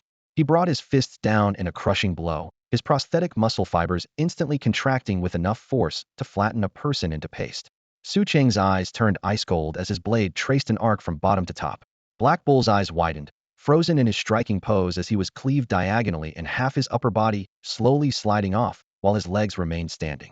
Su Cheng flicked the biofluid from his blade and sheathed it. Just kidding. Yang Siki gaped with her small pink mouth. Yuri so devious. Su Cheng smiled pleasantly as he walked toward the last enemy. Devious? As long as it kills the enemy, that's all that matters. His time was precious. 2 minutes remaining. The initial collaboration was highly successful. Yang Siki smiled as she instructed. Look around the room for a computer, then remove the external brain-machine interface I gave you and plug it in. Su Cheng felt for the black metal device and gently pulled it from the back of his neck. The fine pins hadn't penetrated too deeply. He cupped it in his palm, and the signal instantly transferred back to the chip. Next time just be direct, no need for excuses. He got it. Yang Siki's eyes curved mischievously. But this really was an experiment, and we worked together perfectly, didn't we? I think we'll have a great partnership in the future. As the metal piece touched the computer interface, the pins automatically configured into a complete plug. The moment it was inserted, dense code flooded the screen. I'm going to clean up the battlefield. Move fast once the network is restored. They'll have reinforcements here within 10 minutes. Understood. Su Cheng pushed through the door. He wasn't worried about Yang Siki pulling any tricks behind the scenes. Smart people knew their limits. Her admission that she needed him proved her resources were limited, evidenced by her living in a place like the old city. There was hardly another person with his combat capabilities in the suburbs. She had also demonstrated her hacking skills by investigating his identity. Cooperation required balance, and right now they both had something the other needed, making their relationship naturally stable. Inside the camp, Su Cheng began stripping cybernetic implants from the corpses. Though few in number, their quality was astounding. A complete set of grade mechanical cybernetics, plus 3 A-grade sets. After collecting them, he found an ammunition crate in the building and stuffed all the cybernetics and portable components inside. That's enough. Let's get out of here. With that, he shouldered the heavy ammunition crate, reattached the black metal piece behind his ear, and left the camp with decisive steps. In a room decorated in soft pink tones within a dilapidated building in the old city, Yang Siki sat before her computer reviewing the latest data, exclaiming excitedly. This guy is incredible. His natural body can easily take down specialized cyborgs. His speed and strength are leagues beyond ordinary people. Hard to believe he's just a junior technician. She stretched, resting her slender hands under her chin as she gazed out at the gray-blue sky, murmuring to herself, but how did that fool know I lived here? No sooner had Su Cheng left than a convoy of desert quad bikes roared into the carnival camp. Search everything. Don't let any of the trash living nearby escape. We must find the killer. The speaker was a tall, thin man with 4 cybernetic arms, his face from eyes to jaw completely cold metal. He glared venomously at Black Bull's bisected corpse, stripped of all cybernetics, and roared hoarsely. How dare they kill my brother? Meanwhile, Su Cheng had safely reached his hideout. Holy crap, did you rob some girl's house? Or did you dismantle the girl herself? His companion stared in shock. This all came through legitimate channels. Su Cheng set down the ammunition crate. Your legitimate channels still have meat attached to the cybernetics? No brain hefted a cybernetic arm, pointing to the interface still bearing traces of flesh. Su Cheng's mouth twitched as he snatched back the cybernetic arm and laid out the components from the crate one by one, then activated the synthesis program. In moments, a silvery, intricately patterned mechanical cybernetic body emerged under the lights, beautiful as a work of art. Synthesis complete. A-grade combat cybernetics. The A-class combat prosthetic possesses formidable battle capabilities, crafted from ultra-high-density, tridirectional chain carbon composite alloy and developed by Guanca Technology Group. It represents the final generation of replacement-type prosthetics and stands as the most iconic and pinnacle achievement in this category. Compared to the previous B-class combat prosthetic, its performance achieves a revolutionary leap forward, embodying the crystallization of second-dimensional technology. Most iconic, pinnacle product. The final generation of replacement-type prosthetics. Revolutionary advancement. Cheng firmly grasped these key phrases. This meant that prosthetics truly existed that didn't require removing the original body. All prosthetics currently circulating in the market were collectively called replacement type, and the A-class was precisely the culmination of this series. His father's notes had only briefly mentioned it, and Cheng hadn't realized it referred to prosthetics beyond A-class. As the ultimate model, its performance had reached the pinnacle, with revolutionary superiority over the B-class. No wonder the chassis bore exquisite engravings. They symbolized the end of an era. Since he'd confirmed that prosthetics existed that didn't require replacing the original body, Cheng naturally wouldn't rashly install the one before him. He could strengthen himself infinitely, and only by preserving his original body while combining it with prosthetics could he unleash greater potential. Fortunately, he hadn't rushed into modifications. For now, he needed to take on more bounty missions and continue troubling Death Rock. Hunting marauders not only allowed him to dismantle prosthetics for synthesis, but also earn points to raise his hunter rank, killing 2 birds with 1 stone. Holy crap, so cool. How about letting me have it? Watuno picked up the prosthetic arm, clicking his tongue in admiration at the engravings. I'm already handsomeites, just that clothes make the man. I can be even more handsome, but you're afraid I'll be more handsome than you. Cheng put away the prosthetic and casually sat on the sofa's edge. In a few days, we're going to Century Ruins. Hearing this, Watuno's eyes lit up. Bro, are you finally ready to use magic on me? Something like that. More precisely, it's a kind of higher dimensional technology that can synthesize and upgrade 2 identical technological products. The next day, the nutrient solution Yang Siki ordered would arrive, allowing Cheng to complete his first stage enhancement. However, his budget was tight, and he couldn't directly purchase sufficient mechanical prosthetics. He could only take more missions and quickly synthesize stronger prosthetics that didn't require replacing the original body before heading to the ruins. Winter was approaching, and if delayed until then, the danger would multiply. He had to complete Watuno's equipment upgrade before winter arrived. Higher dimensional technology? Watuno was shocked. You really hit the jackpot. But so what? You still can't beat Datu. TCH. Cheng scoffed. Ape God activate. The next morning, Yang Siki sent a message. The nutrient solution has been placed in 5 locations. Map sent. No missions recently. I'm curious, how did you know I lived in the old city? I observed the nearby buildings, and your communication arrived just as I reached the rooftop, before I'd even entered the surveillance range. Moreover, from that angle you could only see my profile. I was wearing a hat, yet you said I disguised myself better than the night we killed the wild ghost. Clearly you'd seen my face. You little rascal are really sharp, both quick and observant. Cheng got up, washed briefly, then donned his windbreaker and mask before departing through the back door on his bike. Following Yang Siki's map, he effortlessly retrieved 5 black leather cases and brought them home. The cases contained 600 bottles of inferior nutrient solution. Cheng activated his dimensional eye. Synthesis. Basic nutrient solution 300. Synthesis. Intermediate nutrient solution 150. Synthesis. Synthesis. D-type enhancement serum 18. He immediately took out 5 bottles and downed them in one go. Warm currents surged through his body, as if some valve had been opened. Cells reignited. Power soaring 12. First stage enhancements completed. But this was far from enough. He wanted to challenge his limits. Another bottle. The warm current noticeably weakened. Continue. Until no more warm feedback flowed through his body. It had consumed 3 more bottles. This meant 15 bottles of D-type enhancement serum had precisely reached his first stage enhancement limit.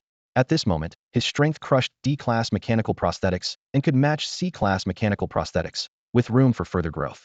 Next came the second stage enhancement. 10 bottles of typed enhancement serum, synthesis upgrade. Synthesis result, Type C advanced enhancement serum X5. The blue text on the screen was still flickering as Cheng quickly scanned through the entire message. 1.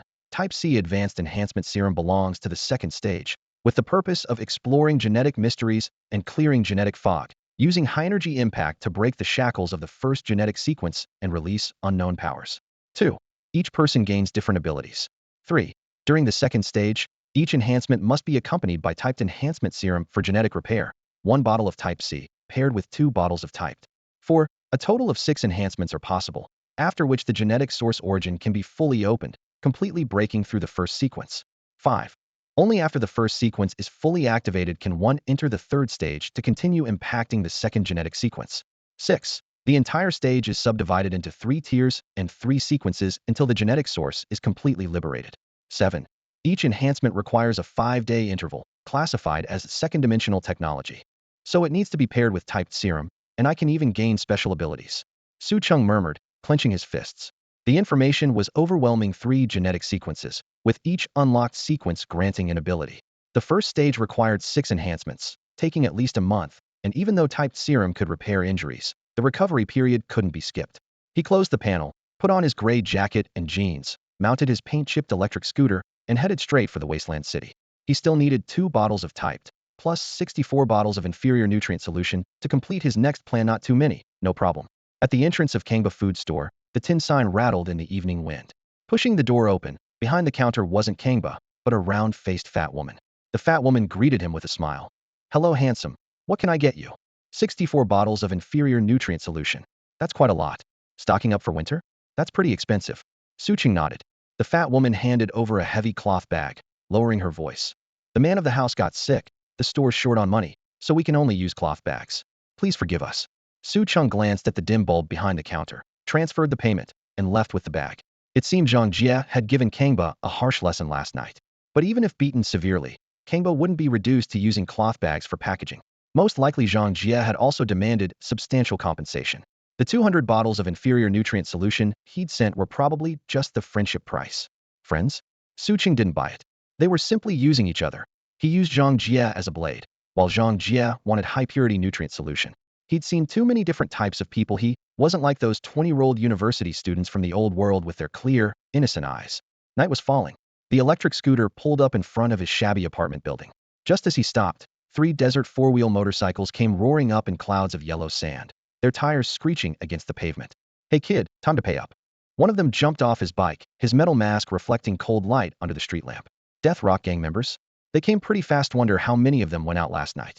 Su Cheng glanced at the other residents nearby, who were also being extorted for money. Cold wind mixed with dust and sand swept through the ruins, and the air carried faint traces of motor oil and the metallic rust of old metal. What are you looking at? Pay up right fucking now. The heavily pierced cyborg waved his electric baton, his voice grating like a broken speaker. Su Cheng looked up, his tone calm. It's always been Yi Gui and his crew collecting money. Who are you guys? Damn it. Keep talking, and I'll mess you up. The pierced man slammed his electric baton against the wall, sparks crackling with a sizzle. The blonde grabbed his companion. Hold on. He turned to Su Cheng. Yi Gui used to collect, but he's dead. Yi Gui is dead? Su Cheng feigned surprise. He was here just 4 days ago? You're trying to scam me into paying, aren't you? The pierced man glared furiously. You bastard, think we're lying to you? Wanna die? I only pay 1 fee. Su Cheng stared back at him. If you want it, go negotiate with Yi Gui. The blonde waved to signal calm, then questioned. Let me ask you something. Besides 4 days ago, have you seen Yi Gui recently?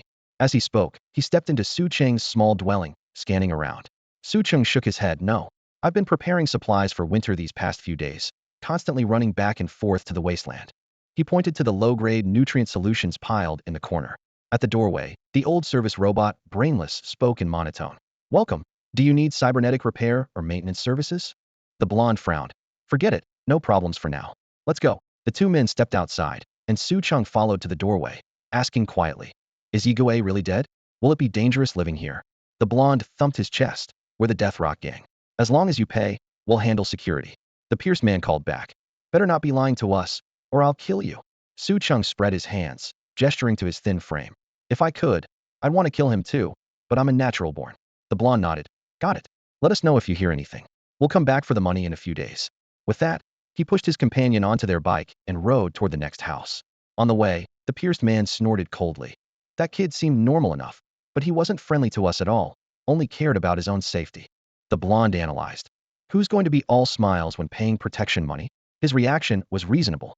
Besides, he's a natural-born. No way he could take out Yi Gui. Even if He Nyo is stupid, he wouldn't let a natural-born kill him. Fine. Next target, didn't overact this time. All that jumping around. Got it. I just wanted to scare him.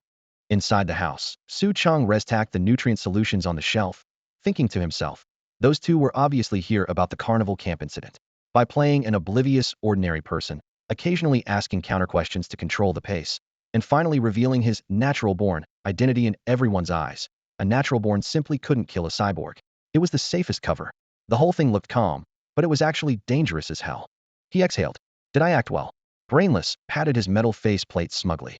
Su Cheng rolled his eyes. Too fake. That kind of low-intelligence greeting was phased out ages ago. TCH, you're just jealous of my acting skills, the robot protested. Su Cheng couldn't be bothered to argue. He grabbed 2 bags of nutrient solution and activated his dimensional eye. Blue-white light flashed as liquid molecules reorganized, and he quickly synthesized 2 bottles of typed enhancement serum. Then he opened the safe and retrieved a Type C advanced enhancement serum. The injection-type serum pressed against his shoulder with a pop as it unlocked. The hidden needle instantly pierced his skin, and the serum was slowly pressure-injected into his body. Suddenly, Su Cheng felt as if every cell in his body was about to burst apart. Excruciating pain surged through him like a tidal wave, and he could feel every inch of his muscles twisting and convulsing, as though his entire body was being torn from its human form. Struggling to lift his hand, he uncapped the type enhancement serum hanging from his waist and downed it in one gulp. Seeing the empty bottle, he grabbed a second one and gulped it down completely. The moment the liquid slid down his throat, the overwhelming agony quickly subsided, his muscles stopped writhing, and everything seemed to return to calm. But in the next second, his vision went black and he collapsed straight down. Holy crap, buddy, you literally drugged yourself to death. Watuno lunged forward and caught Su Cheng's falling body with both arms. His biological detection beam swept over him, and he raised his hand to wipe the sweat from his forehead, only to realize after fumbling around that he had no sweat at all. He could only pat his chest instead. Phew. Thank goodness he's okay, just unconscious, not actually dead. Su Cheng's consciousness plunged into complete darkness. He reached out, trying to touch something, but nothing existed except endless void. His hand was right in front of his face, yet he could see nothing. There wasn't a sound to be heard, and he couldn't distinguish any direction around him. Only his breathing and heartbeat reminded him that he was still alive. After a brief moment of panic came deeper restlessness. He ran forward frantically, but it felt like stepping on cotton. The more he ran, the more panicked he became, as if his entire being was suspended in nothingness. When he could no longer tell front from back or left from right, he suddenly stopped, took a deep breath, and forced his mind to calm down. If I can't see, then I simply won't try to see. He closed his eyes, stood still, counted his heartbeats, and gradually felt the passage of time. He didn't know how long had passed. Drip. A crisp sound of water droplets echoed in the darkness. Su Cheng's eyes snapped open, and he saw the blackness as if a hole had been punched through it, with ripples spreading across its surface. He could finally see a change. His chest suddenly trembled, as if some seal had been broken. In the next moment, the dark curtain was torn apart, revealing a gate-like fissure that let through endless light. Sunlight poured in, but it wasn't blinding. Instead, it was gentle and warm, reaching straight to his heart. The light grew brighter and brighter until everything around him turned pure white. Hiss! Su Cheng frowned and slowly opened his eyes. His vision was blurry, and everything appeared with trailing shadows. Buddy, you're awake. I thought you drugged yourself to death.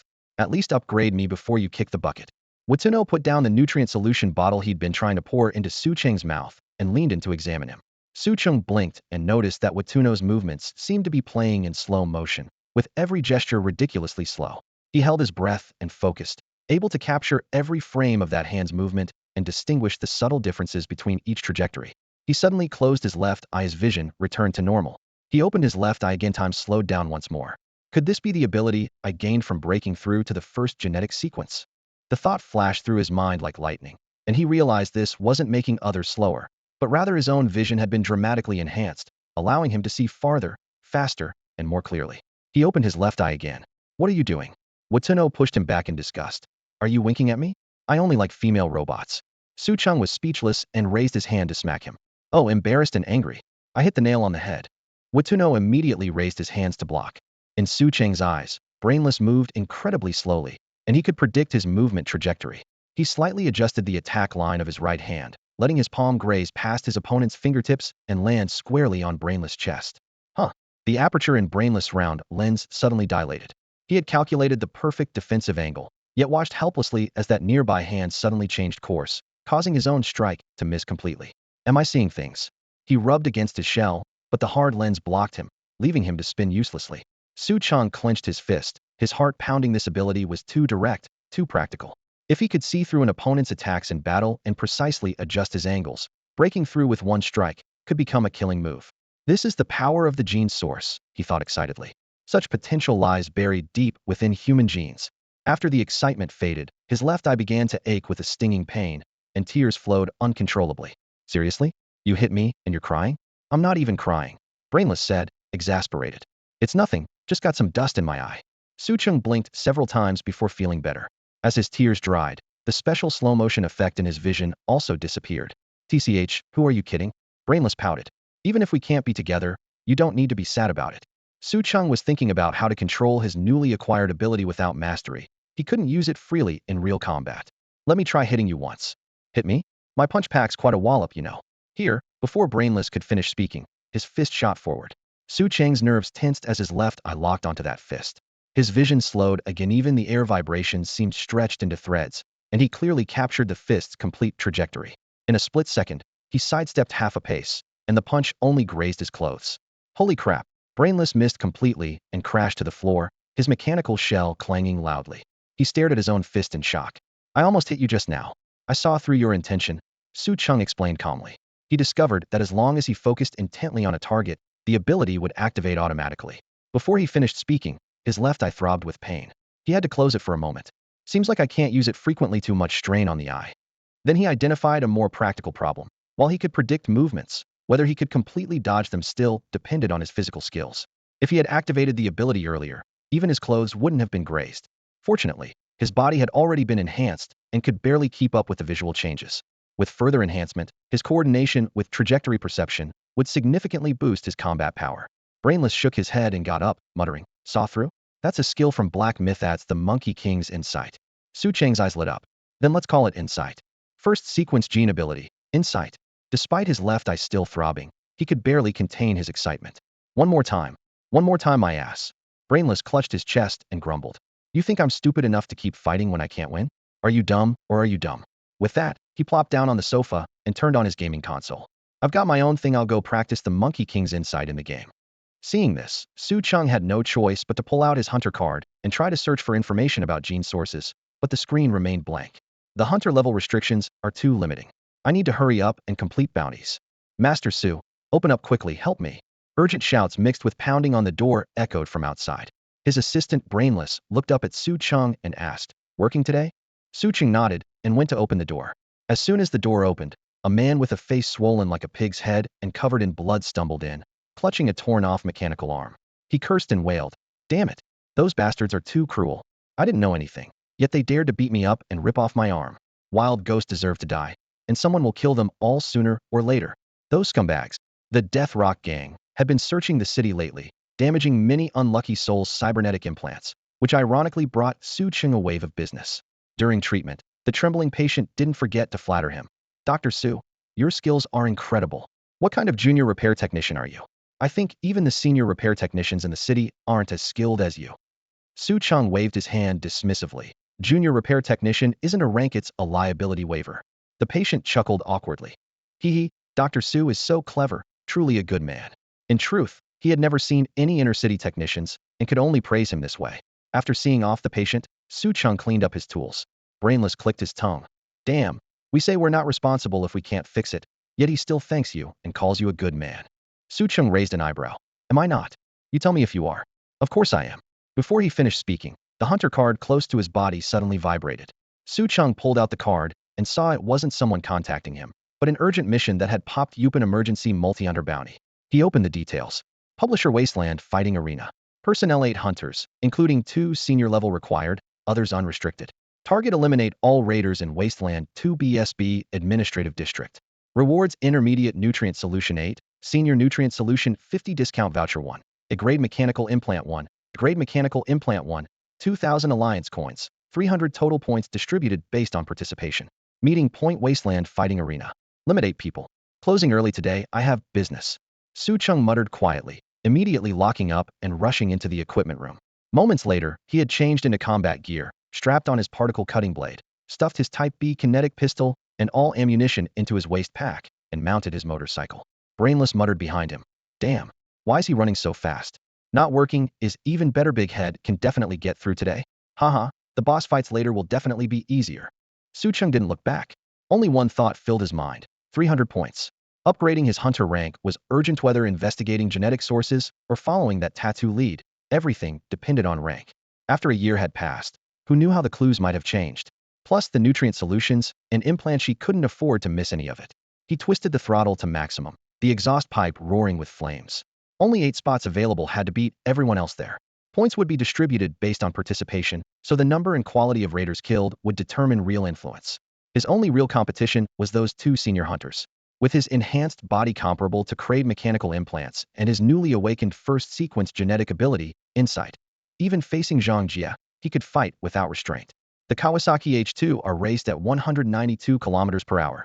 With his enhanced reflexes boosting his reaction speed, Su Cheng skillfully maneuvered through traffic, weaving between vehicles with fluid precision.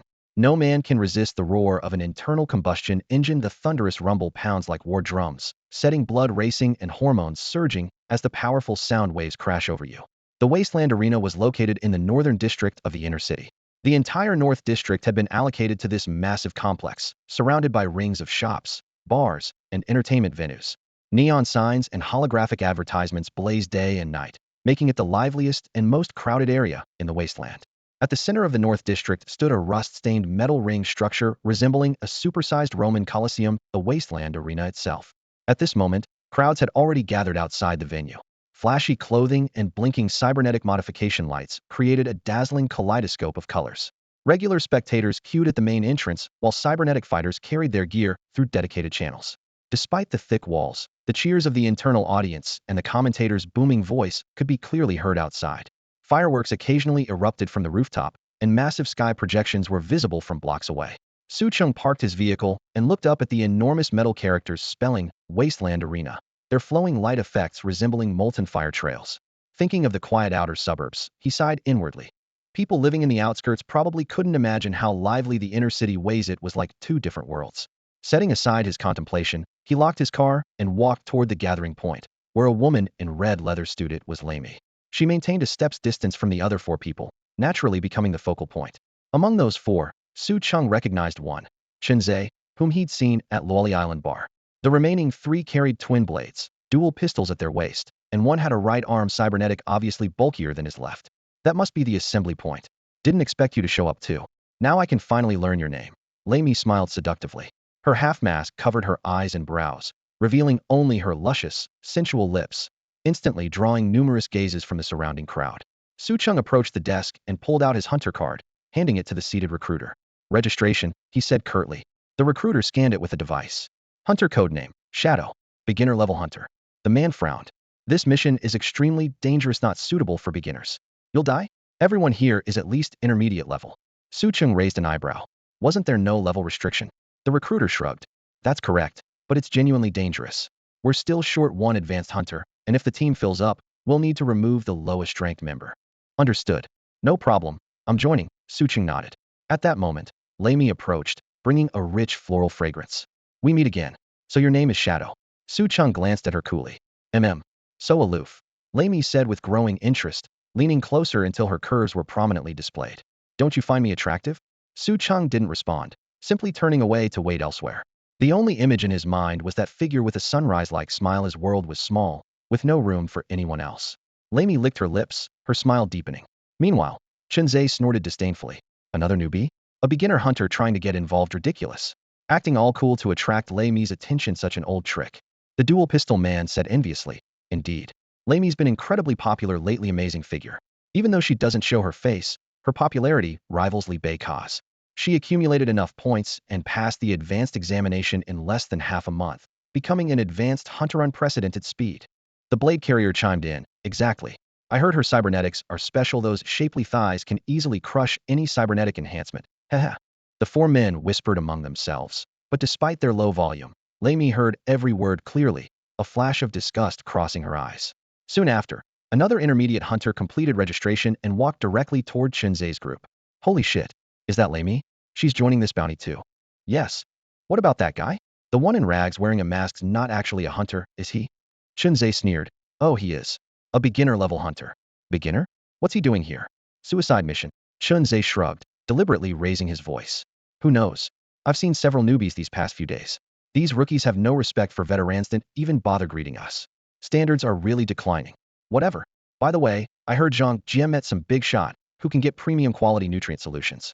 Damn, he's definitely making strength this time. Chen nodded. Yeah, shame there's so little available. He's only selling because the enhancement effects have intervals, otherwise he'd have used it all himself. Really wish I could meet that big shot. Only one spot remained. Su Cheng stood outside the registration office, his brow furrowed. 7 people had already gathered at the scene, but he was the only junior hunter. If that last spot didn't go to a senior hunter, he'd be shut out of the bounty entirely. Just as he was weighing his options, the crowd suddenly stirred. A tall woman with a cold, stern expression approached with steady steps. Onlookers whispered in amazement. Holy shit, am I seeing things? Is that Rebecca? A gray form-fitting combat suit hugged Rebecca's curves, cold and beautiful, yet radiating explosive power, a complete contrast to Lamy's allure. She held her chin high, like an untouchable flower on a distant peak. Someone clicked their tongue. It really is Rebecca. She's not here for this bounty too, is she? She's one of the top 10 senior hunters, a real killer. Chun Zhe swallowed hard, his gaze wandering over Rebecca. With her leading the charge, wouldn't this bounty be a piece of cake? He sighed inwardly. Incredible body, but cold as an iceberg. Ordinary men couldn't even get close. Rebecca paid no attention to the stairs, walking straight to the registration point to swipe her card. Su Cheng merely glanced at her briefly before looking away. So-called cold goddess. In his eyes, someone who would throw herself at wealthy men was just another pretty face. Lamy cast an interested look at Rebecca before her gaze stuck back to Su Cheng. She muttered to herself, not even interested in that slut? In this shitty era, a man being unmoved by a top-tier beauty was rarer than old-world tycoons claiming they didn't love money. All right, everyone gather around. The recruiter raised his hand. Coordinates have been transmitted to your hunter cards. Mission: eliminate all raiders in the 2BSB administrative district. Ensure zero threat. Raider corpses and all items will be collected by designated personnel. You may not take anything. Su Cheng raised an eyebrow, clearly treating them as hired muscle. That district must have something the waste processing plant wanted. The recruiter's gaze fell on Su Cheng. You're the only junior hunter. Fleeing mid-mission will be considered abandoning the bounty and will deduct all your current points. Points aren't easy to earn for junior hunters, better think it through. No problem. Su Cheng nodded. Good, let's move out then. Everyone dispersed, each taking their own vehicles to the 2BSB administrative district. Su Cheng lightly pressed the metal communication chip embedded in the skin behind his ear and mounted his motorcycle. On the other end, Yang Siki wore a pink and white JK uniform, sucking on a lollipop, her delicate brows slightly furrowed. What's up? Help me check the surveillance in the Northern Waste City's 2BSB administrative district. Su Cheng said. Yang Siki was clearly surprised. Oh, you're a hunter too? Yeah, you know about this bounty. I do. She tapped her forehead with a white pencil. 2 days ago, a group of raiders suddenly broke in and killed everyone in that district. That's an administrative area, rich people live there. The fact that the Waste City only discovered it today is very suspicious. What's worse, the raiders destroyed all the surveillance equipment, so I can't help you. Hearing this, Su Cheng's brow furrowed again. Things seemed more complicated than he'd imagined. That area is now raider territory, completely sealed off by HPC forces. You guys are probably the advanced team, basically scouts. Yang Siki spoke while pulling up satellite surveillance, projecting a three-dimensional image of the area in front of Su Cheng. On the screen, HPC armed units formed an interlocking blockade around the perimeter, but none dared to step foot inside. See that? Those dogs only dare to guard the outside. Her tone was casual, but couldn't hide the gravity in her eyes. Be careful once you're in there. I don't want to lose my partner this quickly. Su Cheng nodded. Got it, thanks. Scouting? Reconnaissance? He didn't care about the labels right now. Only points mattered. Stay in contact, Yang Siki added. Within close range, I can use brain-machine interface to disrupt their electronic systems. I'll be online all day today. All right. Less than 20 minutes later, the hover car passed through security checkpoints, and he arrived at the 2BSB administrative district. The target was a 7-story mixed-use buildinga large supermarket on the bottom 2 floors, with upscale residential units above. The entire structure was now sealed off, its exterior scarred with bullet holes and burn marks, glass shards hanging from window frames like razor-sharp fangs. Dried bloodstains dotted the ground, and while the bodies had been dragged away, the drag marks remained. After identity verification, Su Cheng met the other hunters at the assembly point by the supermarket's main entrance. The moment he stepped inside, his shoe crushed something soft, producing a sickening squelch that made his scalp crawl. Severed limbs and body parts were scattered between the aisles, not a single intact corpse in sight. Chun Zhe snorted coldly. Kid, stick close when we move out, and try not to die too quickly. A rookie hunter dares to join this party. Others laughed mockingly. See what's on the ground? You might end up torn apart just like that. Amid the taunts, Lamy walked over to Su Cheng's side. Stay with me later, I'll protect you. Su Cheng simply nodded, silently maintaining his position at the team's edge. The team needed a leader, or everyone might end up dead here. Lamy scanned the group before fixing her gaze on Rebecca, the strongest among them. How about you lead the team for this bounty? Rebecca crossed her arms, her tone indifferent. Not interested. Lamy raised an eyebrow with a smile. Then listen to me. This bounty is obviously no simple task. We're most likely just scouts.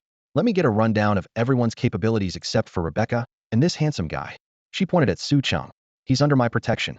Jealousy flashed in Chun Zhe's eyes as he eagerly showed off his gear. Crate detection cyber eye. Nothing can hide within 20 meters. With me here, we'll never get ambushed. The burly man with a full set of grade mechanical augmentations flexed his shoulder armor, plus a type energy rifle. The dual-wielding gunman slammed his graffiti-covered submachine guns onto the checkout counter. Grade bilateral arm augmentations, one type kinetic SMG called Bang, and one type energy SMG called Boom close-range firepower is my specialty. Another hunter raised his right arm, a metal limb threaded with energy conduits. Specialized grade augmentation with built-in micro-plasma cannon, one shot, one kill. After the introductions, everyone's eyes turned to Su Cheng, waiting for the show. In their minds, rookie plus poor plus no gear equaled walking target. Chun Zhe's voice dripped with sarcasm. Su Cheng's pupils contracted sharply. Although the attacker had been eliminated with a headshot, he used his insight ability to catch the faint traces of the bullet trajectory still lingering in the air. The trajectory led to a shelf in the distance. Without hesitation, Su Cheng drew his Type B kinetic pistol and pulled the trigger repeatedly. Bang, bang, bang. 3 high-energy bullets pierced through the metal shelving, instantly shredding the raider hiding behind it. Blood and motor oil splattered everywhere as the target, positioned behind the container at 9 o'clock, was torn apart. Chun Zhe raised his weapon almost simultaneously, targeting the same location, but Su Cheng had already eliminated the threat. He stood frozen in place as everyone turned to look at Su Cheng, who was quietly holstering his weapon. Their eyes were filled with shock, and a wee junior hunter had locked onto the ambusher faster than a mid-level detection-type hunter, with pinpoint accuracy down to the millimeter. Even Rebecca and Remy couldn't have managed that. Even more stunning was that Type B kinetic pistol. While handguns generally cost less than submachine guns or rifles, those 2 letters, Type B, were enough to make mid-level hunters despair with envy. The best weapons the mid-level hunters in their team carried were only Type C. Though it was just 1 grade difference, the price gap was astronomical. Type B weapons and cybernetic implants represented the ceiling of what most hunters could ever hope to afford. Zhang Jie had only installed 2 grade mechanical implants, yet that alone had elevated him to the ranks of elite high-level hunters. And now, a raggedly dressed junior hunter had casually pulled out a Type B pistol. The contrast was like watching a beggar drive a luxury car. Greed and jealousy flashed in Chun Zhe's eyes. He only had a single detection eye implant and was too poor to upgrade any other cybernetics, forcing him to grind materials from low-level bounties. High-level hunter certification required testing he couldn't even qualify for. Money was the barrier to everything. Rebecca also gave Su Cheng a few extra glances. Logically, an impoverished junior hunter should never be able to afford a Type B pistol. Remy shot Chun Zhe a cold look. You'd better keep your eyes open from now on. They had barely entered the supermarket and had already lost a team member. Chun Zhe nodded frantically. Don't worry, it won't happen again. The team continued advancing. Suddenly, Chun Zhe stared intently at his tactical terminal again. Watch out. 20 raiders are surrounding us. And there's a big one. The 5 immediately took defensive positions behind shelves and corners, aiming guns, blades, and cannon barrels at the supermarket's various entrances and stairways. Here they come, Chun Zhe shouted. The moment the raiders charged through the doorway, concentrated firepower rained down on them. The cannon man, with his specialized arm, raised his built-in plasma cannon, unleashing a brilliant blue beam that nearly pierced through the entire supermarket, skewering several raiders into charcoal. The terrifying heat of the plasma instantly carbonized organic tissue, leaving spreading black scorch marks, while mechanical implant parts melted into glowing red liquid, releasing wisps of black smoke.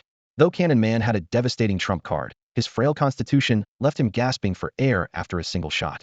He hurriedly replaced the energy cell in his power pack, looking somewhat drained and clearly unable to maintain sustained fire suppression.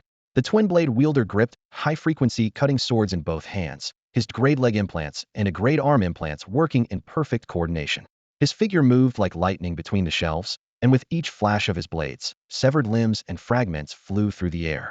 The 5 created overlapping fields of gunfire, blade work, and plasma coverage that the 20 raiders couldn't penetrate, and they were quickly eliminated.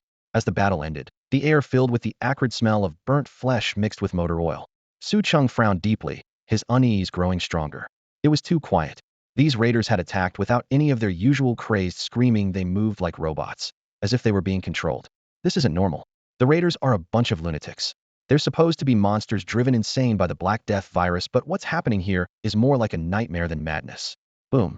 The supermarket side wall exploded as a bullseyed raider smashed through the reinforced concrete. Its entire body had been mechanically modified into a mobile artillery platform, leaving only a grotesque human head. On its chest, a large-caliber grenade launcher gleamed coldly. Behind it, over a dozen ordinary raiders swarmed in. Dual Gun immediately cursed. Shit. Bullets poured out, but the artillery monster instantly deployed a heavy shield, deflecting all the firepower with a thunderous clang. You all die. The artillery raider shrieked, its body splitting open to reveal more than 10 gun barrels that erupted in metallic fury. Dense bullets fell like a torrential downpour, forcing everyone to scatter.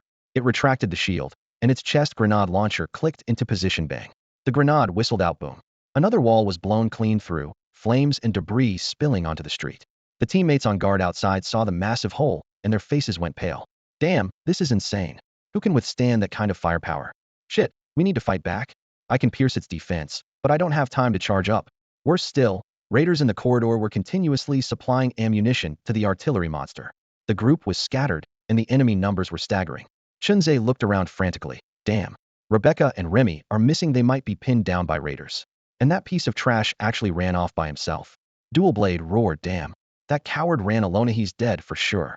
The artillery raider pressed its pursuit relentlessly, and their weapons couldn't penetrate its shield. Kinetic guns only left shallow dents in the armor, and the plasma cannon didn't have time to charge. These minor scratches only made the monster more frenzied. All of you die. It fired again, the grenade sailing over their heads. Boom. The shockwave sent Chunze and his 3 companions stumbling backward. Fortunately, their legs were mechanical prosthetics, or they would have been knocked flat. This won't work. We can't hold out like this. Chunze gritted his teeth. Clear the small fry first. Don't waste bullets on the artillery. Everyone immediately redirected their fire, concentrating on the raiders supplying ammunition to the artillery monster. Through the rolling smoke, Chunze shouted, "Everyone hold the line." He raised his portable shield. This'll only last 3 seconds, while signaling to Cannon Guy, "Brother, get behind us and prep the plasma cannon. We'll cover you. You have to hit it." "No problem." Cannon Guy retreated and loaded an energy cell, gritting his teeth. Basic energy cell only good for 2 shots, or 2.5 seconds of sustained fire. Dual gun, fired rapidly, weaving a web of muzzle flashes. Chunze raised his shield, and a blue-white energy barrier instantly expanded to cover everyone. 3 seconds life or death. Ready. Cannon Guy raised his mechanical arm, and a blazing blue plasma beam roared forth. The artillery raider reacted just as quickly, raising its shield again. The searing beam heated the alloy to red hot, paused for only a second before punching through the barrier, aimed straight at its head. The monster jerked its head into its chest cavity, the main cord dodging the direct hit. The beam shot past, and Cannon Guy quickly angled his arm downward, sweeping the remaining energy across dozens of raiders, severing limbs with the intense heat as they collapsed instantly. Damn it! Damn it! The artillery raider howled, pain searing through its neural circuits.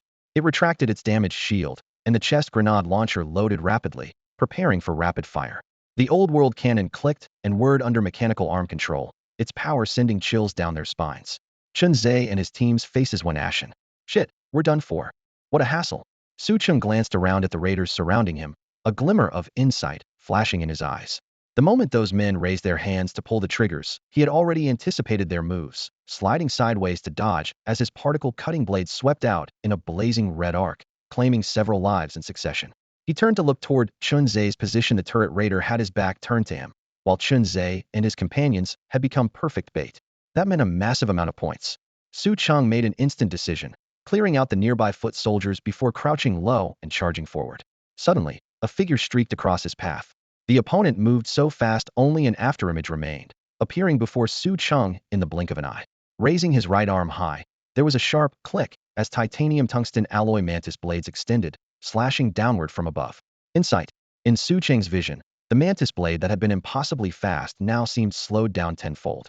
He shifted slightly to one side, letting the blade graze past his armor, then immediately stepped back again to avoid the mantis blade's second sweeping strike. Knew this 2-stage attack pattern all too well, having once modified one specifically for Zhu Shan'er. What? The mantis raider couldn't believe it. Both his sneak attack and mantis blade had failed? The blade edge that should have connected was casually dodged at the last moment, as if his opponent had seen through his movements in advance and completely understood the weapon structure. Unwilling to give up, he immediately changed from a downward strike to a horizontal sweep. The result was the same. What seemed like a guaranteed hit was once again nimbly evaded by Su Cheng. Worse still, his opponent seemed to read the future, seizing the opening to counterattack. Crimson blade light flashed, and his prized titanium-tungsten mantis blade was sliced clean in two. By the light of the sparks, Su Cheng finally got a clear look at his attacker. Limbs so elongated they nearly touched the ground. Metallic skeleton completely exposed, eyes filled with crazed bloodshot veins. A fully mechanized mantis raider. Good. Very good. You just wait for me. The mantis raider snarled as he threw down these words, suddenly kicking off the ground and leaping onto the wall. His four limbs adhered to the metal surface as he scuttled like a giant insect at even greater speed than before. Su Cheng raised his gun to fire, but without cybernetic targeting assistance. Even with insight, it was difficult to hit such a fast-moving target. For legs were indeed faster than two. He blinked his dry left eye, holstered his pistol, gripped his particle blade firmly, and charged once more toward Chun Zhe's direction. Damn it, damn it, damn it all. The turret raider roared as he deployed his shoulder-mounted grenade launcher, the ammunition cylinders spinning rapidly, ready to unleash a hail of destruction at any moment. Chun Zhe and his companions felt only despair though the foot soldiers had been cleared out. This volley from the turret raider would be enough to blast them all to pieces. Before the thunderous roar could sound, a crimson blade had already pierced through the turret raider's back. Sparks flew as the blade swept upward along the center line, forcibly splitting the heavy mechanical body in half. Cannon Guy stared wide-eyed. We're saved. Twin Blade Guy stammered. Really saved? Who is it? Rebecca? Or Remy? Just then, Remy arrived. Red mantis blades extended from both her feet as she performed several graceful spins, cutting down all the remaining raiders. Chun Zhe was stunned. It wasn't Remy? Twin Blade Guy was even more confused. Rebecca doesn't use blades either. Then who on earth saved us? The turret raider's corpse made a crack sound as it slowly split apart to the left and right. How is this possible? Am I seeing things? It was actually him. How could he possibly still be alive, and with such incredible power to effortlessly slice through that raider? Beside the massive cannon, the severed raider continued sparking, filling the air with the acrid smell of burnt metal. All eyes turned to Su Cheng behind the artillery position. His particle-cutting blade dripped molten steel slag, its cold gleam menacing. Lamy merely raised an eyebrow, her lips curving into a meaningful smile. This was exactly the kind of man she'd set her sights on. Chun Zhe quietly backed away, his head lowered but eyes fixed intently on that blade. For survival, he'd blown his entire savings on specialized prosthetic eyes since they were the cheapest enhancement option. His other cybernetic parts were merely a grade, practically bottom tier among intermediate hunters. Yet Su Cheng had casually revealed two solid grade weapons. Two of them. Anyone capable of wielding such equipment would have cybernetic grades far from low. What right did a junior hunter have to possess such luxurious gear? Because he was wealthy? Then why was he deliberately wearing tattered clothes? Was he intentionally mocking them, enjoying their humiliation? Bang! Footsteps echoed from the stairwell as Rebecca approached in her combat boots, having witnessed the entire battle from around the corner. Come with me, she said, positioning herself beside Su Cheng, her voice cool and detached. I need protection. The supermarket is secured. I can provide long-range support from the rooftop. Her primary weapon was a high-tech sniper rifle with single-shot lethality rivaling plasma cannons, but with superior range. However, she needed close protection while acquiring targets. What truly impressed her was Su Cheng's exceptional equipment and combat prowess. A junior hunter with premium gear likely meant powerful backing. Absolutely not. Lamy turned sideways, glaring at Rebecca with disdain. He's mine. You'd better be smart about this. The threat was unmistakable. Rebecca's brows furrowed slightly. She couldn't gauge Lamy's background, but those precision cybernetics were equally expensive, not worth making an enemy over. She softened her voice towards Su Cheng, extending an olive branch. Would you consider partnering with me? I'll give you all my point shares. The onlookers gasped in amazement. Rebecca was actually extending an invitation? That was the honor they all dreamed of. Even Zhang Jia, a fellow senior hunter, had been rejected, let alone offering to surrender bounty point shares. Yet here she was, willing to do all this for Su Cheng. Chun Zhe's eyes burned with piercing jealousy. A junior hunter had two goddess-tier women vying for his attention. Su Cheng sheathed his blade and shook his head dismissively. No thanks. The hunter goddess? Just another gold digger. Holy shit. The crowd could hardly believe their ears. He'd actually rejected Rebecca. Lamy sneered coldly. Did you think the man I've chosen would be interested in trash like you?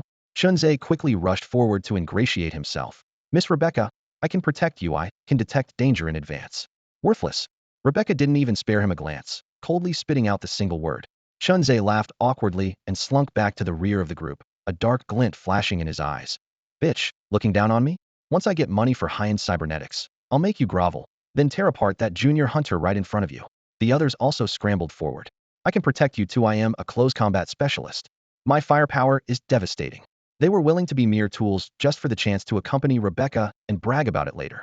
Rebecca ignored the commotion and headed upstairs. As she reached the final step, she glanced back, her gaze lingering on Su Cheng. You can find me anytime. 3 floors down, and we haven't seen a single raider. The dual pistol wielder kept watch while grumbling under his breath.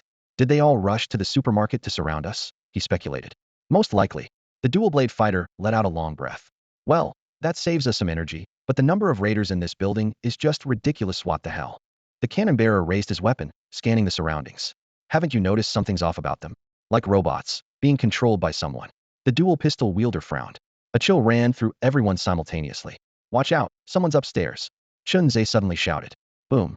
The ceiling exploded as two massive raiders crashed down, cracking the floor on impact. One had his entire cybernetic arm modified into a meteor hammer, thick alloy chains wrapped tightly around his limb. The other swung a baseball bat bristling with alloy spikes, gleaming menacingly. Though these blunt weapons were low-grade, they could tear through protective suits instantly with sheer impact force. They had specialized all their cybernetics for raw power. Meanwhile, thunderous footsteps echoed from above as hordes of raiders swarmed down. They're mine. The dual-blade fighter unsheathed his weapons and flashed forward. But then something unexpected happened. Behind the two giants, a small dark figure suddenly leaped out, moving so fast it left only afterimages, brushing past the dual-blade fighter. Cold steel flashed as mantis blades carved and shaped trajectory. The dual-blade fighter's eyes widened as his body was instantly sliced into 4 pieces. Shit. How did, before he could finish, his head was smashed into a bloody mist by the spiked club. Haha, now that's more like it. See ya. The mantis blade raider looked provocatively at Su Cheng, then retreated behind the club wielder and leaped back upstairs. What's wrong? Lamie noticed Su Cheng's gaze turn ice cold. Something's up. Su Cheng dropped that line and charged at the club-wielding raider with his blade. When that raider had turned around earlier, through his insight ability, Su Cheng had clearly seen the Y-shaped tattoo hidden on the back of his neck identical to the nightmare from 8 years ago.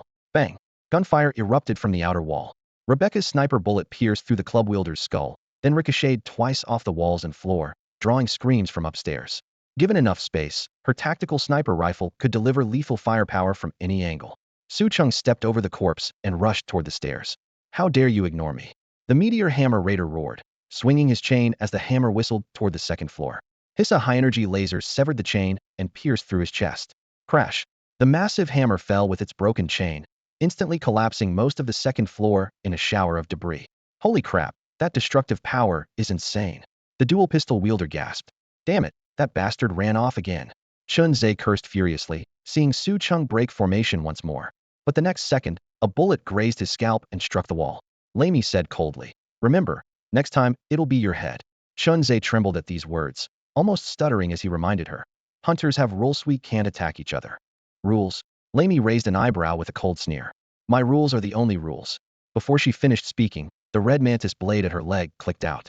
She casually tossed her gun to the ground, her arm muscles tensing as 2 more crimson blades slid out from her forearms with a sharp hiss. At the same moment, metal locks along her spine unlocked in sequence, and a complete alloy combat suit rapidly deployed with mechanical pulses, merging with her mask to seal her body completely. This was the ultimate coordination between military implants and a full cyborg body. The next second, her red coat billowing, she charged straight into the raider's line of fire. The mantis blades sliced through the air with sharp metallic shrieks. Wherever her coat swept, raiders were cleanly cut into pieces, their cross-sections smooth as if laser burned. The blades left deep grooves in the walls. Bullets hitting her armor only sparked harmlessly. In mere moments, she single-handedly crushed the entire raider squad. As the flail-wielding raider raised his iron ball, Lamie slid low and cleaved him in half from bottom to top. Meanwhile, on the supermarket rooftop, Rebecca witnessed everything through her sniper scope military implants. Full combat cyborg body, for plasma mantis blades. Definitely inner city, and rich with power. Venomous thoughts flashed through her mind. Through the scope, Lamie stood high above while she, despite all her efforts, was merely a plaything for the wealthy. We're both women, why were you born in Rome? One pull of the trigger could make this silver spoon princess disappear from the world. But if one shot didn't kill her, the retaliation from the powerful would cost Rebecca her life. Staring at that armor, Rebecca's finger trembled before finally releasing the trigger. Taking a deep breath, she reacquired her target this time, to work with Lamie in killing the raiders. 2 elite hunters at full power mowed down ordinary raiders like dry grass. Meanwhile, Su Cheng leaped through a window onto an adjacent building, only to find his target had vanished. Fortunately, Rebecca's shrapnel had hit the mantis blade raider, leaving drops of fluorescent green biochemical fluid on the ground. Su Cheng followed the trail at speed, the blood traces leading all the way to an upper staircase. 5th floor empty. 6th floor? As he stepped onto the 6th floor landing, his peripheral vision caught a black shadow diving from above. Already prepared, he jerked backward as cold steel swept past his face. Damn again. Just who the hell are you? The shadow land at it was the mantis blade raider. Su Cheng held his blade single-handed, saying coldly, the one who'll kill you. The raider grinned maniacally. Haha, you? I'm called Ripper. Lots of people want to kill me, you're not worthy. Though I am curious how you keep dodging whatever, time to die. Before he finished speaking, An identical figure charged from around the corner. Two rippers swung their blades simultaneously, red steel crossing as they tore through the air. His left eye throbbed with needle-like pain, but revenge was within reach. Su Cheng endured the agony to track both blade trajectories. Clang, clang. Sparks flew as both mantis blades missed, their metallic shrieks echoing through the stairwell. Failed again. Ripper roared in shock. Even with double numbers, they still couldn't touch Su Cheng. Damn it. I refuse to believe I'll never hit you. Both rippers retreated with twisted grins, flashing into the corridor.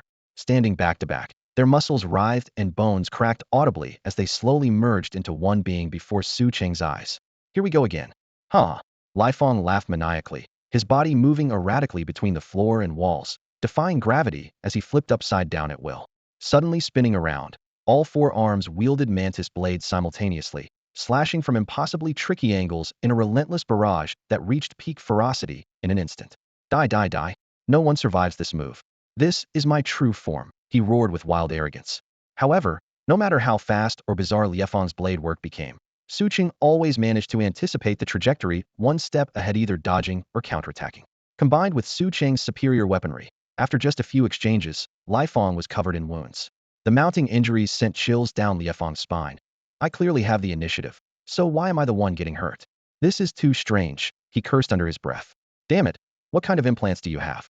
Even high-grade gear shouldn't be able to activate this many times consecutively. Who the hell are you?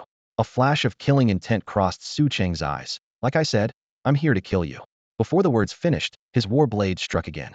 Fong suddenly leaped onto the ceiling, kicked off with both feet, and dove down like a whirlwind. Su Cheng locked onto his movement, but his left eye's vision rapidly blurred. Today's frequent activation of his newly unlocked first genetic sequence had pushed his insight ability to its limit. He barely managed to duck, a mantis blade grazing past his hair, the blade's surface reflecting his own inverted image. Crash! Fong smashed through the floor, plummeting to the level below. Su Cheng steadied himself, rubbed his eyes, shook his head vigorously to clear it, then drew his kinetic pistol and unleashed a barrage downward. Damn, I'm going to skin you alive and serve you steamed or braised. Fong roared from below, then burst through the floorboards with three arms swinging blades, cold steel rushing towards Su Cheng's face. Su Cheng pulled the trigger while forcing his insight to activate once more. Time seemed to slow, adjusted his aim slightly, and a bullet precisely pierced Fong's shoulder. Simultaneously, he flipped in midair, hurled his particle-cutting blade, and continued firing his pistol. The next second, his vision went black, his left eye stabbing with pain as he reflexively shut it. How is this POS? Fong's words were cut short as the particle-cutting blade pierced through him from head to toe, while another kinetic bullet struck his second skull heaton. Normally, losing one body wouldn't matter much, but the frontal impact meant he had essentially impaled himself on the blade while ramming his head into the bullet's path. Thud! Fong dropped to his knees, blood gushing like a fountain. Damn it, I screwed up. Ugh. Su Cheng gasped heavily, sweat dripping down his cheeks. This guy was the strongest opponent he'd faced yet. Bizarre attack patterns, terrifying speed, combined with those unpredictable mantis blades ordinary people would never be able to see through his attacks. If he hadn't broken through the first genetic sequence himself and gained the ability to see through deceptions, he would never have been able to defeat this enemy. Su Cheng approached with heavy breathing, his blade gleaming with cold light as he severed all four of Cracktooth's arms at the roots in one fluid motion. Metal and flesh flew through the air, and the severed limbs crashed against the ruined walls with dull thuds. Why did you have to come after me? Both of Cracktooth's heads drooped simultaneously, his eyes filled with bewilderment. There were so many other marauders downstairs, yet this hunter had relentlessly pursued him. So that's what you were after? Cracktooth smiled weakly, black blood continuously dripping from his double chins. I never expected you scum to still remember us. Su Cheng crouched before him, his gaze ice cold. Of course I remember. I've seen C. And I personally sent Z to his grave. Ha ha cough. Cracktooth burst into laughter before suddenly coughing up a large amount of black blood. See? You couldn't possibly have seen him. That weakling Z died a year ago. Are you lying to me? Su Cheng grinned. Just because you haven't seen him doesn't mean I haven't. I killed Z myself, and see I came face to face with him 8 years ago. But I've never seen you. Are you really one of their members? Of course I am. Cracktooth roared. What the hell do you know? I'm a member of evil. It's just that C ranks among the extreme. He suddenly stopped mid-sentence, then smiled with effort. You're clever, trying to provoke me with words? Haha, let me guess you sound young. 8 years ago, C must have killed someone important to you, right? You want revenge, so when you saw my tattoo, you came after me. Revenge? You'll never succeed in this lifetime. Su Cheng's smile vanished completely as he slowly stood up, his blade tracing intersecting red arcs. In the next second, Cracktooth's twin heads along with his remaining torso were sliced into fragments by the light blade, scattering across the ground with his smile frozen forever on the pieces. He took a deep breath, pressed the metal chip behind his ear, and switched to the communication channel. What do you want? A flippant female voice responded, Yang Siki, chewing on a pen cap, her tone full of impatience. I have a marauder's brain here. Su Cheng straightened the other half of Cracktooth's head, which he had deliberately left partially intact. Can you hack into it? Theoretically possible, but it'll be troublesome if there's a firewall. Yang Siki frowned slightly. Hold on. Su Cheng pulled out the metal chip and inserted it into Cracktooth's brain-machine interface. As a mechanic, he knew the structure of cyborgs inside, and Al had deliberately preserved this interface when making his cuts. The keyboard clattered rapidly. Just then, chaotic footsteps echoed from downstairs. Lamy and the other hunters were charging up. Holy shit, Yang Siki suddenly cursed. You brought me a marauder's brain? Has your head rusted? It's crawling with black death viruses, and the external interface is completely fried. Her tone suddenly shifted, filled with excitement. Wait, interesting. Downloaded something fun, but don't mess around with that chip. He self-destructed before dying. The brain tissue is charred, and the interface is contaminated with toxins. Remember to bring the metal chip back, and don't you dare lose it. Got it. Su Cheng ended the communication and pocketed the chip. At the stairway entrance, Lamy and the others had just arrived. Phew, thank goodness you're okay. Lamy looked around, her gaze settling on Cracktooth's dismembered corpse. Looks like he really pissed you off. Su Cheng waved them off. Let's hurry, there's still one more floor. No need, the bounty's complete. Lamy shook her head. Check your hunting card. Su Cheng pulled out his hunter card, and a blue holographic display appeared. Mission complete. Full process point weights uploaded. Due to others authorizing brain-machine interface access, the entire process was recorded. Good. As soon as he finished speaking, he suddenly hurled his particle-cutting blade. A flash of cold light pierced through, and the blade penetrated Chun Zhe's forehead. The man froze, his eyes filled with disbelief. You're breaking the rules. You'll be wanted, hunted. Before he could finish, he toppled over stiffly. Su Cheng walked over to retrieve his blade, casually crushing Chun Zhe's hunter card. He flicked the blade clean, sending blood droplets splattering against the wall, then calmly surveyed his remaining companions. You all saw it was killed by the marauders. Yais, that's right, the raiders killed him, the one lying on the ground there. The dual gunner swallowed hard and quickly deflected all blame. He absolutely didn't want to cross Su Cheng. This young man, who only carried a basic hunter card, had just displayed an intimidating presence that rivaled a true advanced hunter. Without Su Cheng, their bounty mission would have cost far more than 3 lives. He and the gunner would likely be corpses by now, with perhaps only Lamy and Rebecca managing to survive. This job was insanely difficult. The dual gunner thought bitterly, replaying the events in his mind. The opening tank raider had nearly wiped them all out, and while the 2 heavy raiders that followed were somewhat easier, they still concealed the terrifyingly fast Fong assassin that they simply couldn't handle. The gunner nodded frantically. Me too. I just got here and didn't see anything. The waste processing plant had no written rules against hunters killing each other, and hunter card records wouldn't impose any penalties. This unspoken rule was established by the strongest hunters under the pretense of maintaining unity, but in this abandoned old world, rules had long crumbled to dust and strength mattered. Chun Zhe's corpse still lay stiffly nearby, but Lamy didn't even spare it a glance. She crossed her arms, her full curves prominently displayed, and casually kicked aside Fong's body.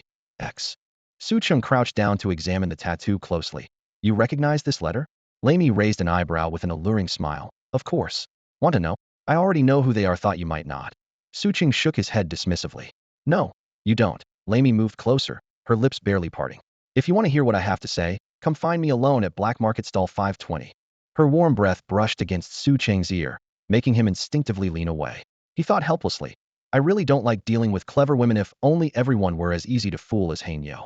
The other hunters remained silent, envious, but understanding that such fortune came at the cost of one's life. From atop the distant supermarket, Rebecca watched their intimate exchange from the highest point of the water tower. Her expression faltered momentarily before she quietly packed up her rifle and left. Suddenly, footsteps echoed from the stairwell. 3 figures in white combat suits ascended to the 7th floor. The bearded middle-aged man leading them spoke gravely. Hello, we're from the Wasteland Fighting Arena. Don't touch any of these bodies, including your fellow hunters. You may leave now. To his right stood a pink-haired girl, and to his left, a stern-faced young male warrior. Su Cheng was surprised to spot Zhu Shaner among the group. In just 2 or 3 days, she had already become an official member of the Wasteland Fighting Arena. As they passed each other, Zhu Shaner paused in confusion, turning to watch his retreating figure. The gunner whispered in amazement. They actually sent 3 3-star death fighters. Su Cheng frowned aside from investigating the letter tattoo. He'd spent the past few days studying his father's repair manuals and had barely followed the fighting competitions, leaving him with only a vague understanding of the ranking system. Lamy caught his confusion and smiled slightly. Look at their chests, theory embroidered with 3 blood-red roses, marking them as 3-star death fighters. The maximum is 5 stars, with the highest rank being Fighting King. Though the name sounds crude, it represents his status as the king of all gladiator warriors, the strongest gladiator of them all. The dual gunner immediately chimed in. Exactly. The king of combat earns direct passage to Future City, with 1 king crowned each season. Think about it, they all climb to the top by stepping over the corpses of other gladiator warriors, which is why they're called Death Warriors. 3-star gladiator warriors are already considered elite, with combat power comparable to senior hunters, the heavy weapons guy added. Su Cheng nodded silently. By this logic, gladiator warriors are generally stronger than hunters overall. No wonder even Future City pays attention to this competition. Zhu Shan'er's rapid promotion to 3-star status must be thanks to that military-grade implant. With sufficient strength, rank and class can be instantly crushed in any era. Power remains the hardest currency. The heavy weapons guy's voice grew excited.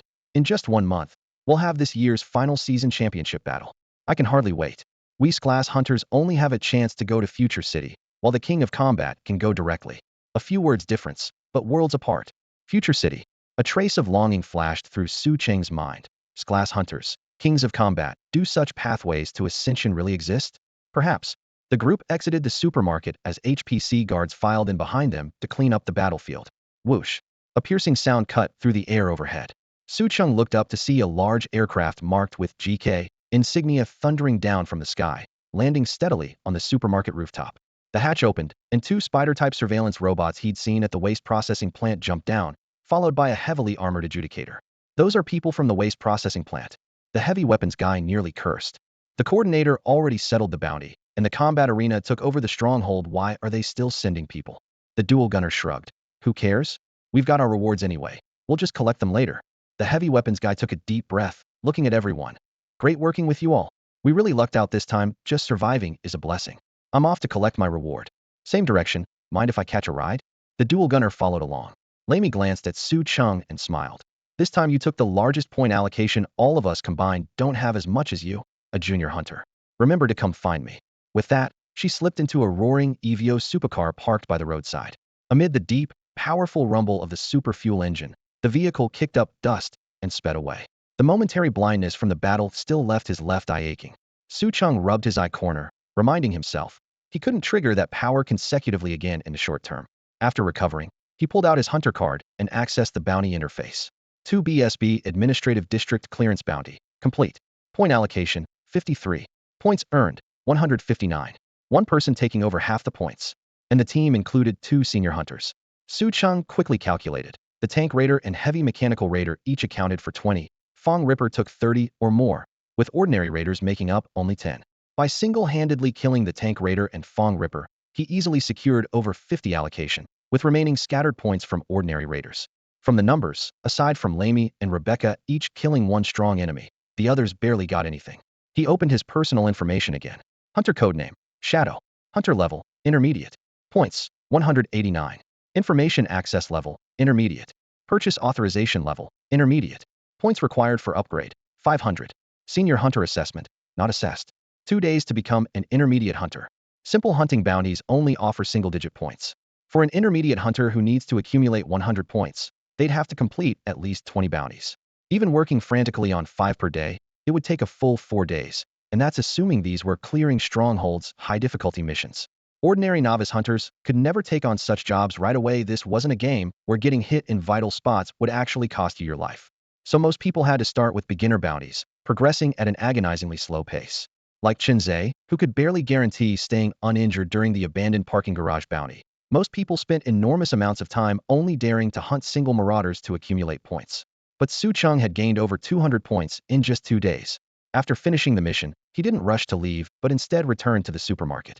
Shelves lay toppled everywhere, with luxury foods and high-end daily necessities scattered across the floor. Goods for the wealthy, valuable, yet lightweight. Su Cheng carried a woven bag and swept through everything, stuffing in whatever he could take. He then went to the waste processing plant to collect his spoils before cycling home. Damn, you're finally back. Gone for half the day. I thought you went chasing girls again. Mei Mao jumped up from the sofa, complaining while rubbing his stiff wrists. I haven't been working these past few days, and you're practically wasting away, gaming all day. Su Cheng dumped all the rewards onto the coffee table. 8 intermediate nutrition vials, 1 grade mechanical prosthetic set, 1 grade mechanical prosthetic set, a 50% off coupon for advanced nutrition vials, plus 2,000 alliance coins already transferred to his hunter card for immediate use. He immediately activated Dimensional Eye, decomposing and reconstructing the supplies. A pale blue light flashed, and a grade enhancement serum lay quietly in his palm, perfectly matching the type advancement serum in his hand. The system prompted, second use requires a 5-day interval. Mei Mao stared wide-eyed but remained defiant. I want to do something too, but what can I do? But I'll have you know, I already beat the big boss, haha. Pretty impressive, right? He proudly pointed at the monitor. Su Cheng put away his things and glanced at the screen. Actually, I could have beaten it ages ago. With that, he pulled up his hunter card and entered the keyword evil. The search results showed a long list, which he clicked through one by one. Unfortunately, there was almost no intelligence related to evil marauders, with only that bounty post worth reading. To access complete files, he'd need to upgrade to senior hunter privileges. Black market. Su Cheng murmured softly, deciding to probe around tonight. Lei Mi's identity was definitely not simple, and she surely had more information. The black market was located in underground passages within the inner city of the ruined metropolis, specializing in goods that couldn't see daylight on the surface. You could buy anything you wanted, just at exorbitant prices. Damn, you're going out again? We've got plenty of injured people coming in today, and I can't handle them all with just 2 hands. Mei Mao tilted his head in complaint. Su Cheng waved and closed the door, wheeling his bike from the back exit and racing along the familiar route toward the ancient city. The streets under nightfall were eerily quiet and cold, with neon lights reflecting chaotic patches of light on broken glass. Reaching his destination, he locked up his bike and connected through his neural chip. I'm downstairs. Which floor are you on? That was fast. You could have given me a heads up. Just come straight to the rooftop. The other end hung up. Su Cheng looked around at several heavily armed guards, eyeing him coldly. He walked past the security perimeter expressionlessly and headed upstairs. This time they didn't follow. Soon, Yang Siki quietly made her way up to the rooftop, wearing a blue and white JK uniform, a lollipop in her mouth, and a pink bag slung across her shoulder. The night breeze lifted her skirt, but she first looked timidly towards Su Cheng, who was crouched by the railing. You won't hit me for cursing at you earlier, will you? Meeting her in person for the first time, Su Cheng couldn't help but chuckle. She had been fierce and aggressive on video, but now she was blinking her big, watery eyes. So he pretended to think deeply and replied slowly. Depends on the situation. If you don't behave, maybe I will. Come on, we're partners, you know? You can't hit me. The girl muttered as she approached, raising her left arm. Silver-white mechanical components extended from her fingertips to her shoulder, with metal joints gleaming coldly under the light subclass combat prosthetic. Her other arm was still organic. This kind of half-mechanical modification was definitely not something poor people from the suburbs could afford. Su Cheng pulled out a fingernail-sized metal chip from his pocket and handed it over. Can you find information about that marauder from this? Yang Siki opened her bag and pulled out a palm-sized Type 749 quantum handheld computer, raising an eyebrow. Probably not. This isn't his consciousness, but some kind of program I've never seen before. She extracted a thin wire from her prosthetic palm, plugged it into the computer, and inserted the metal chip into the data slot. Su Cheng watched her rapid operations, thinking about the marauder he'd encountered during the day. Stiff movements, like zombies from old-century movies, and seemingly driven by some kind of will. The marauder I encountered was strange, like it was being controlled. Could it be related to whatever's in this metal chip? The girl bit through the candy coating. Probably related, slurp. Su Cheng's temple twitched. Seeing his subtle expression, Yang Siki held a new lollipop in front of his eyes. Here, want some? This is rare stuff. No thanks. Su Cheng shook his head. I just raided a whole bunch from the supermarket. TCH. She pouted and rolled the candy back onto her tongue. I'm guessing this is a Trojan program. Didn't expect someone to install it in a backup photon brain. Trojan program? Exactly. Her fingers flew across the interface. Only I would dare connect directly like this. There's also a Black Death virus in the metal chip. The Trojan is equally dangerous. I'm analyzing it now. Code cascaded down the computer screen like a waterfall. After about 5 minutes, she exclaimed, this is hardcore. My latest Type 749 quantum handheld computer actually needs this long to analyze it. She pulled out a brand new metal chip from her pocket and pressed it into Su Cheng's hand. Here you go. Don't connect directly to marauders anymore. The Black Death virus will infect the interface. Even organic bodies will go insane. Su Cheng placed the metal chip against the interface behind his ear, calculations flashing in his eyes. Do you have more? Give me a few extra. External brain-machine interfaces are also tech products. If I synthesize and upgrade them, maybe I can create something new. If I could get some hacker equipment to synthesize. Yang Siki blinked curiously. One is enough. What do you need so many for? Su Cheng shrugged. I thought you had plenty, but it looks like even you can't make these things easily. Who says I don't have any? She wrinkled her nose. I have tons of them. I'll get you a few later. They're just little gadgets, you clueless dummy. All right, analysis complete. She unplugged the metal chip and browsed through the generated files. Suddenly her pupils contracted. My God, there's actually something like this. Then those marauders are basically an army. How could something like this exist? It really is a Trojan program. And it's the source code, too absolutely incredible.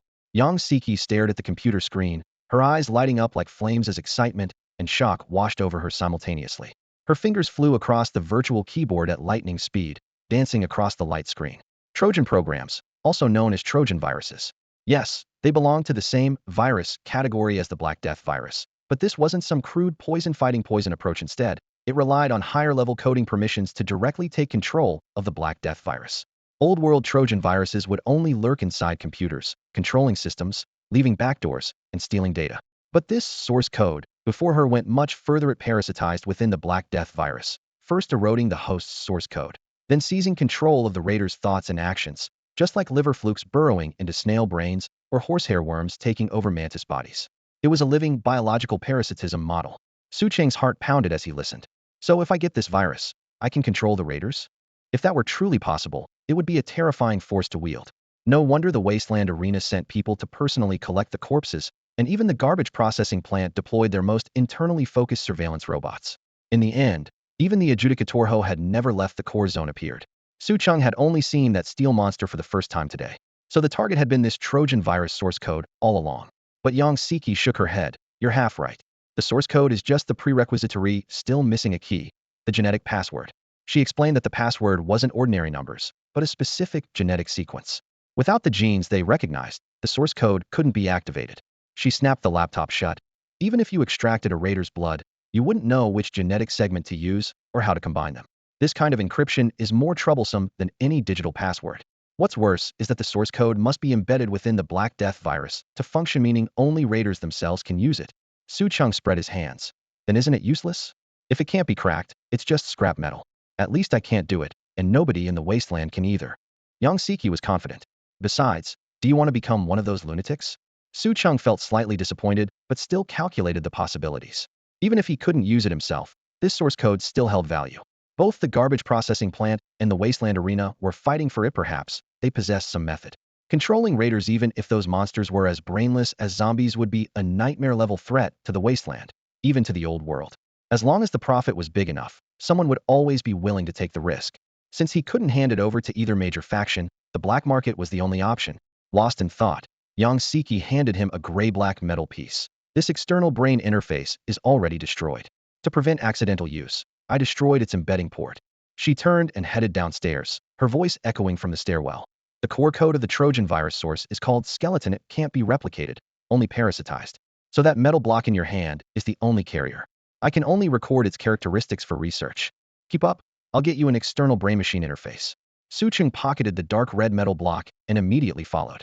Soon, they stopped in front of a Dora pink door standing jarringly next to the mottled concrete walls around it, like a puzzle piece forcibly embedded into a decaying world.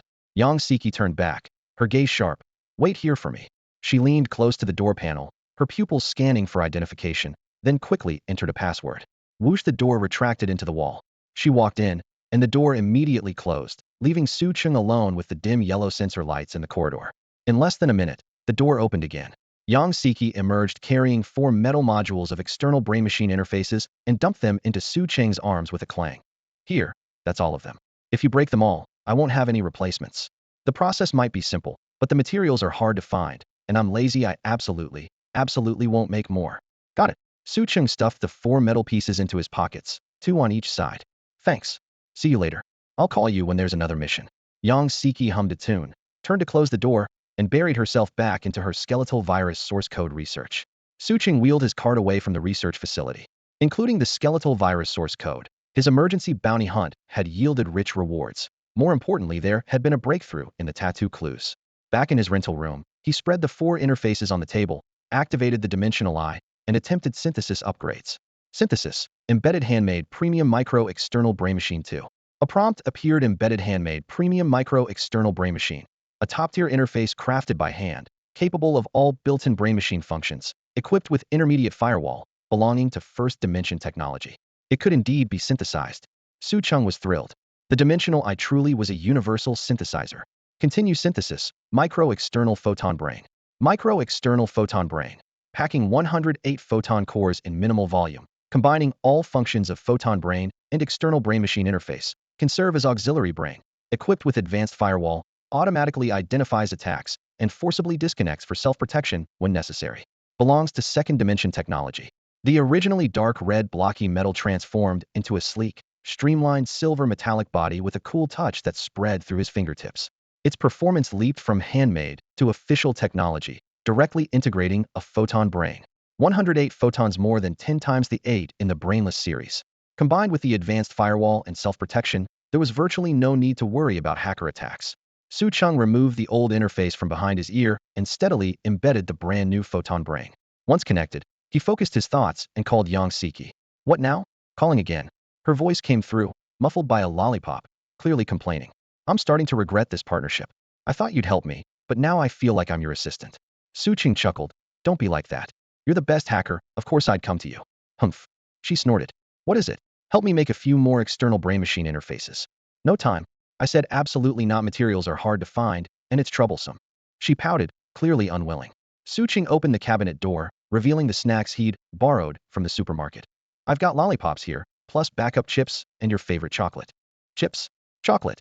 She instantly perked up, nearly biting through her lollipop. Okay, leave it to me.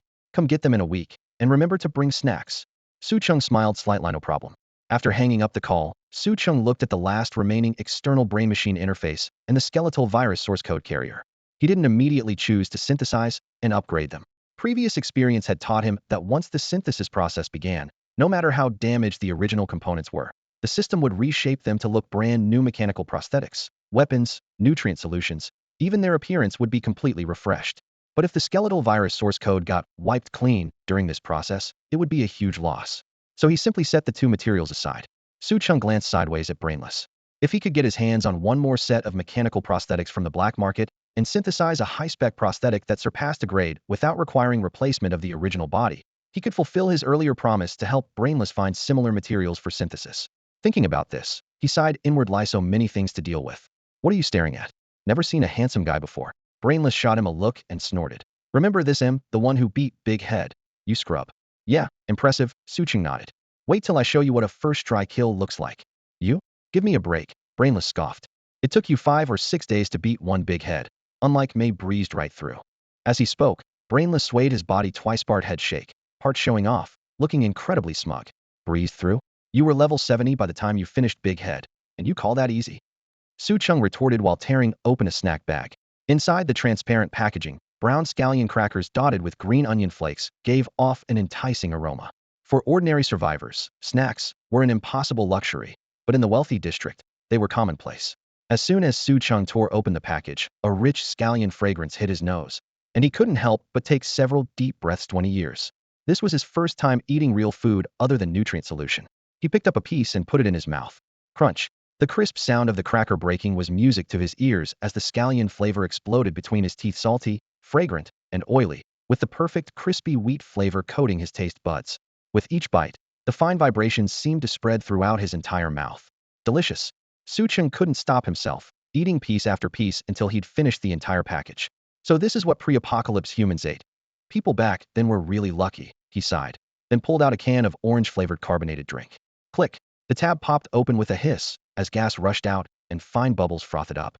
Su Cheng leaned in for a sniff, then tilted his head back and chugged. The sweet liquid mixed with bubbles slid down his throat, coolness reaching straight to his stomach. Then the gas rushed back up. Burp, a satisfying belch escaped his lips. If it were summer and the drink was ice cold, it would taste even better, he thought. What are you doing? You look absolutely blissful. It's disgusting, Brainless said with disdain. Su Cheng nestled into the sofa with several packages of snacks, alternating between scallion crackers and sips of soda. Pure happiness doubled. The past few days of intense activity had drained most of his energy, and while enhancement fluid could restore stamina, it provided no nutrition. He was genuinely hungry right now. Nutrient solution might be cheap and efficient, but the satisfaction that snacks brought was irreplaceable. What do you know? This is the rich life, Su Cheng declared righteously. Give me a sip too. Not a chance. Go eat your energy blocks. It's not like I can actually drink it. You're so stingy, humph. Brainless transformed into a wisp of monkey hair and slipped into the gaming console, handing the controller to Su Cheng. Give it here, let me play for a bit. Come on then, let's see how you handle this. The scholar in white has two-faced and say, I didn't warn you. Su Cheng sipped his drink, munched on cookies, and played games all at once. Life was good. As night fell, after finishing a bottle of high-grade nutrient solution, he hopped on his bike and headed straight for the edge of the inner city, known as the Wasteland. With no clue about the black market's location or entrance, he had to turn to Yang Siki for help once again. All right, what is it this time? Yang Siki asked, resting her chin on one hand while sucking on a lollipop. Where's the black market? Inner city, 911th Street. She pointed in a direction. There'll be a big guy named Jason standing by a bar window, wearing a black pin on his chest, the guide. Find him, and he'll take you in. But getting into the black market costs money, 100 minimum. Once you're inside, you follow the rules. Jason will fill you in. If you don't see him outside, he's probably drinking inside the bar. Just wait. Thanks, I'll bring you more snacks next time, Su Cheng promised. Soon, he arrived at 911th Street by bike. The inner city was even more chaotic at night than during the day. Building projections grew more explicit. Colorful neon lights turned pedestrians into shifting patches of color, drunks vomited against walls, and partygoers dragged women into bars and hotels. The decadent revelry seemed completely disconnected from this abandoned world. Su Cheng locked his bike and walked toward the bar. No big guy stood by the window, so he leaned against the window frame to wait patiently. Thank you for your patronage, came a voice from the bar counter as a door opened and a blonde, blue-eyed, muscular man stepped out. Hunter. The man squinted, sizing up this figure wrapped in black. Su Cheng nodded. Going to the black market. Of course, isn't that why everyone comes to me? The man extended his right hand, rubbing his thumb and forefinger together. Getting the hint, Su Cheng pulled out his hunter card and transferred 100 alliance coins just for directions. The price wasn't cheap, but he had no choice. Seeing the payment go through, the man's face immediately lit up. Sir, please follow me. You look new first time to the black market. His expression changed so quickly, it was like the lost art of face changing. Su Cheng silently rolled his eyes, but just nodded. Walking through the dim alley, Jason or maybe Jack. He hadn't given his real name, rattled off the rules. First, don't ask where goods come from or where they're going, and don't pry into who the buyers and sellers are. Whether deals work out depends entirely on individual skill. Second, no fighting in the black market. If you really want to throw down, apply for a duel. Don't worry, we love watching, and we'll even place bets. He patted Su Cheng's shoulder. Su Cheng raised his hand to block it, making him tone it down a bit. Third, once you leave the black market, you can't casually reveal the entrance. You can only introduce people to me or other guides with the same pin. He pointed to the black pin on his chest featuring scales and coins. Finally, and most importantly, he stopped walking, his expression unusually serious. In the black market, the big boss is heaven, is God. He created everything, and no one should dare defy him, let alone harbor thoughts of harming him. Otherwise, the black market will make them disappear from this world forever. The two of them turned down a narrow, dimly lit alley. The brick walls on either side were damp, and dark water seeped through the ground, making a faint patter sound with each step. At the end stood a rust-covered iron door. Jack pulled out a master key and, with a few clicks, unlocked the mechanism. Behind the door was a short corridor that led into a kitchen filled with swirling smoke. Several chefs were focused on their tasks, stirring and chopping, completely ignoring the two intruders, while the sizzling of the frying oil accompanied the heat that rushed out. After leaving the kitchen, they walked along a narrow alley about 100 meters long, their footsteps echoing off the empty walls. At the end of the alley, a solid iron door towering 10 meters blocked their way, cast from a single piece of titanium-tungsten alloy, thick and seamless, resembling a section of a city wall. Su Cheng thought to himself that a titanium-tungsten long knife would cost thousands of alliance coins, and the price of this door was beyond estimation. Jack placed his identity chip against the sensor slot, and after a red light scanned over it, he stepped back 2 paces to wait. A few seconds later, the internal lock clicked open, and the massive door slowly retracted into the wall, the dull sound of friction booming in the alley. The main street of the black market suddenly came into view, a wide, straight street lined with shops of uniform size, all with metal facades. Passers-by wore masks or cloaks to conceal their identities, speaking only in hushed tones. There were no shouts or solicitations, and the air was thick with a tense, precise atmosphere of trade.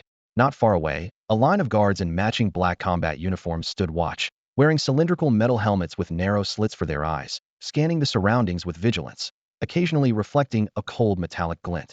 I'll take you this far. I need to head back out to continue my work. Goodbye. Jack patted Su Cheng on the shoulder and turned to leave.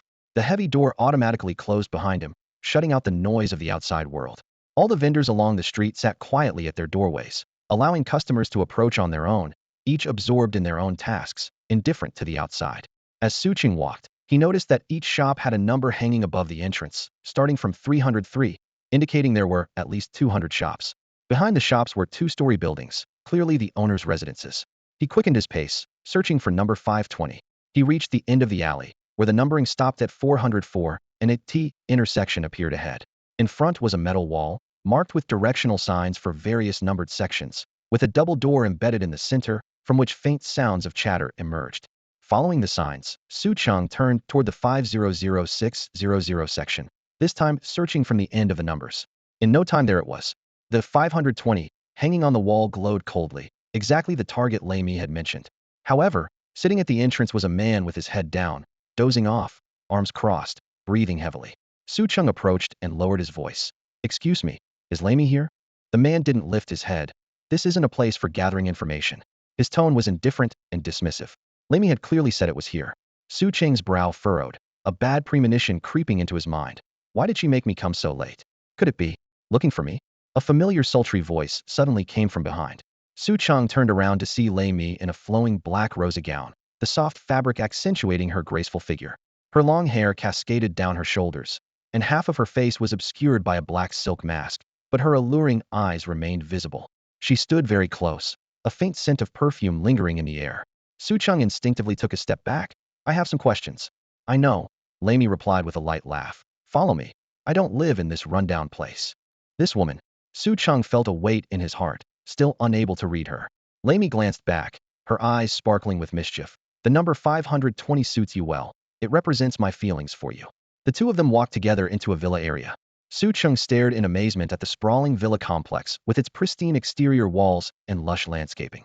He never imagined such an upscale area could exist within the black market. This place was like a paradise on earth. Throughout the journey, Lamy led him deeper inside until they reached the heart of the Villa District 3 luxurious mansions standing side by side. These occupied the largest plots and were unusually constructed entirely from old-world red brick rather than the common alloy steel plates. The transportation and masonry work alone must have consumed staggering amounts of materials, manpower, and funds. In just the short walk from the black market entrance to here, Su Cheng had fully grasped the true weight of the phrase, "The black market is extremely wealthy." Here we are. Lamy pushed open the door of the rightmost villa. As Su Cheng followed, just before entering, he instinctively glanced at the trash bin by the entrance. The metal lid was slightly ajar, revealing a glimpse of a severed human arm, a horrifying sight. Inside, the lighting was soft, and the door slammed shut with a clang. The next second, Lamy spun around abruptly, pinning Su Cheng against the door panel, her long leg pressing against the back of his knee. "I know what you want to ask." Her voice was low and soft, yet carried a dangerous undertone. "But before that, shouldn't you offer something in return?" With those words, she slowly removed her veil. Lustrous black hair cascaded down. Her picturesque face drew close, and the beauty mark at the corner of her right eye added an enchanting allure. As the distance between them compressed, Su Cheng could clearly feel the warmth of her breath. He raised his hand to her shoulder. "No, but I have other bargaining chips." Turning his palm over, a silver-gray metallic block the size of a knuckle appeared in their view, the carrier of the bone virus source code. Lamy casually pressed his hand, toyed with it for 2 seconds, then tossed it back into his arms. "Don't be such a killjoy. I'm not interested in that thing." A red glow suddenly flashed in the depths of her pupils as she moved even closer, her nose nearly touching Su Cheng's. "The more you refuse, the more curious I become. I really do like you, you know." "Like?" Su Cheng sneered coldly. "Like tearing me apart." In his mind, the image of that severed arm in the trash bin outside lingered. He was absolutely certain that if he succumbed even slightly to the beauty before him, his fate would be identical to that poor soul's. Lamy let out a cheerful laugh, the red light in her eyes instantly fading. "That bitch Rebecca was pretending, but you seem to be the real deal." She twisted away, her expensive heels clicking against the wooden floor in crisp, melodious taps. Reaching the center of the living room, she settled onto a luxurious sofa set, her legs casually crossed, slender fingertips pointing to the opposite side. "Sit." Su Cheng chose a spot with an excellent view, the sofa to her right, deliberately leaving the seat directly across empty. For the readers, he silently quipped to himself. "You want to ask about evil, right?" Lamy spoke first. "Yes." Su Cheng nodded. She picked up a slender cigarette. A flame flickered, and smoke began to curl. After a long moment, she slowly exhaled. "I can tell you, but my consultation fee is very, very expensive." Su Cheng mentally calculated still had 3,000 alliance coins in his account, plus the bone virus source code. Even if he threw it all out, he could afford it. "Name your price." Lamy looked up, her expression somewhere between a smile and something else. Don't speak too soon. Smoke dispersed in the air as she finally got to the point. Evil is different from the dog gang and rabid rats. The latter are just ordinary raiders crazy as hell, but disorganized. But evil they re powerful, united, and extremely mysterious. More importantly, their leader is a genius hacker. Su Cheng raised an eyebrow. Lamy flicked ash from her cigarette. Raiders are bloodthirsty because they're infected with the Black Death virus. But that guy reverse-engineered control of the virus after being infected. Instead of being controlled, he controlled the virus. Su Cheng quietly swallowed. No wonder they were so terrifying. If one could reverse control the Black Death virus, developing the bone virus would be perfectly logical. Lamy watched him through the thin smoke, her eyes glinting. Not many people in the entire wasteland city know intelligence about them. 6 years ago, evil seemed to evaporate. Even our black market couldn't find a trace of them. They disappeared 6 years ago? Su Cheng repeated in a low voice. Exactly, Lamy nodded. However, a year ago, a hunter took down one of their members, codename Z. And in this bounty, you encountered codename X. Perhaps they're planning to make a comeback. She extinguished the cigarette but, leaning back, her tone carrying a hint of excitement. Precisely because they can reverse control the Black Death virus. Once they surface, the Wasteland Arena and Waste Processing Plant will definitely join forces to hunt them down. After all, that's an incredibly powerful ability. What do their letter tattoos represent? Su Cheng continued to ask. The dim bulb swayed slightly overhead, its filament emitting a faint, buzzing sound. Lamy leaned back against the old sofa, the ember of her cigarette flickering between her fingertips. She didn't answer immediately, but smiled instead. Do you know how much this information is worth? This time, you answer my question first. Su Cheng's gaze remained calm as he nodded. Fine. I can tell you anything except my true identity. Lamy slowly raised her legs, crossing her knees in the air. Her short skirt rode up with the movement, but she showed no concern about exposure. She leaned back lazily, her eyes locked on Su Cheng. Why are you investigating evil? I want to hear your story. Su Cheng's expression quickly turned cold. After a few seconds, he said in a low voice, because they killed my parents. He took a deep breath. On the street, they dismembered my parents right in front of me, then took the remains away. Finally, they dumped me at the edge of the ruins. I was just lucky enough to crawl back to the wasteland and survive. In those few sentences, he revealed no specific time or location, nor did he mention the agony of having his eyes gouged out. Any detail could expose his identity. And the raiders' atrocities weren't uncommon. Trying to trace them would be like finding a needle in a haystack. Lamy raised an eyebrow slightly. I figured it was something like that. Raiders are still raiders, after all. Though they can control the Black Death virus, the brain erosion is irreversible. She shifted her position. So you're looking for X? Then you've already had your revenge. No, I'm looking for Seat. Su Cheng shook his head. This time, Lamy was visibly stunned. She took a deep drag of her cigarette, exhaling smoke that curled in the air. After a long moment, she finally spoke. I'd advise you to give up. You might not be able to get your revenge. Su Cheng frowned. Why? When I killed X, he said the same thing. Because you're too weak. Lamy was blunt.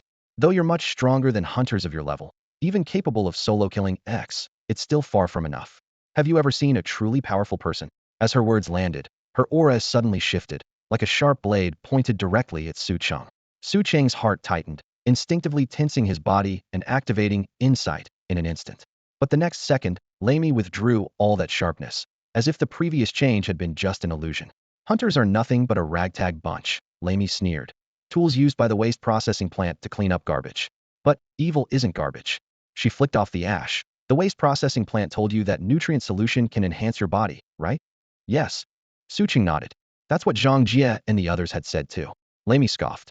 Nutrient solution is just nutrient solution. Body enhancement? What a joke. Su Cheng was mentally prepared. The wealthy always knew more than hunters. This was the information cocoon. Your level trapped your vision, and only by reaching a higher position could you break through that wall. Lamy spread her hands. Real enhancement drugs certainly exist, but they're ridiculously expensive. Few people can afford them. She stubbed out her cigarette with a half smile. This information also comes with a fee. Except for a few elites, no one knows that nutrient solution is just a dream the waste processing plant weaves for hunters. Su Cheng wanted to say he already knew all this, and that he hadn't asked Lamy to tell him.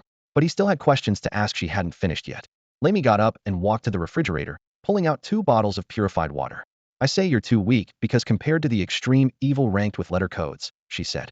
Su Cheng leaned back against the sofa, raising an eyebrow slightly. Extreme evil? Lamy handed him 1 bottle and twisted open her own with a crisp click, tilting her head back to take 2 gulps. Clear water trickled down from the corner of her lips, and she flicked out her tongue to sweep away the droplets. her eyes deliberately lingering on Su Cheng's face as her lips curved into a provocative smile. Evil members ranked in the top 9 are called extreme evil. She flicked water droplets off the bottle, her tone light, yet cutting.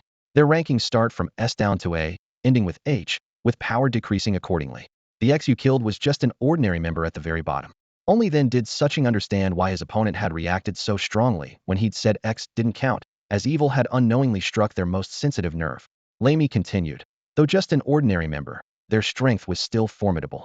Within the extreme evil, there's also a distinction between top 4, bottom 5. The top 4 ranked members are truly terrifying. The C you're looking for is among the top 4. As this information sank in, Sucheng felt shaken. Extreme evil, top 4. That was one of the apex beings among evil. X's rending Fong had nearly cost him his sight. If he faced C, his strength was nowhere near sufficient. But thinking of the dimensional eye in his palm, light rekindled in his eyes. As long as these eyes remained, he could grow infinitely stronger. Having finished speaking, Lamy fell silent, quietly observing. Though a mask covered his face, she could still sense his momentary shock when C was mentioned at it with surprise and pressure. But immediately after, Sucheng regained his composure, showing no discomfort even under the deliberate pressure of her aura. His mental resilience earned her rare admiration. Initially, she had merely found this guy somewhat interesting.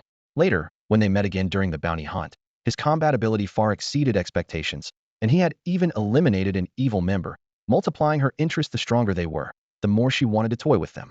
Yet just like the first time, he remained unmoved by her seductive behavior, as if she were invisible.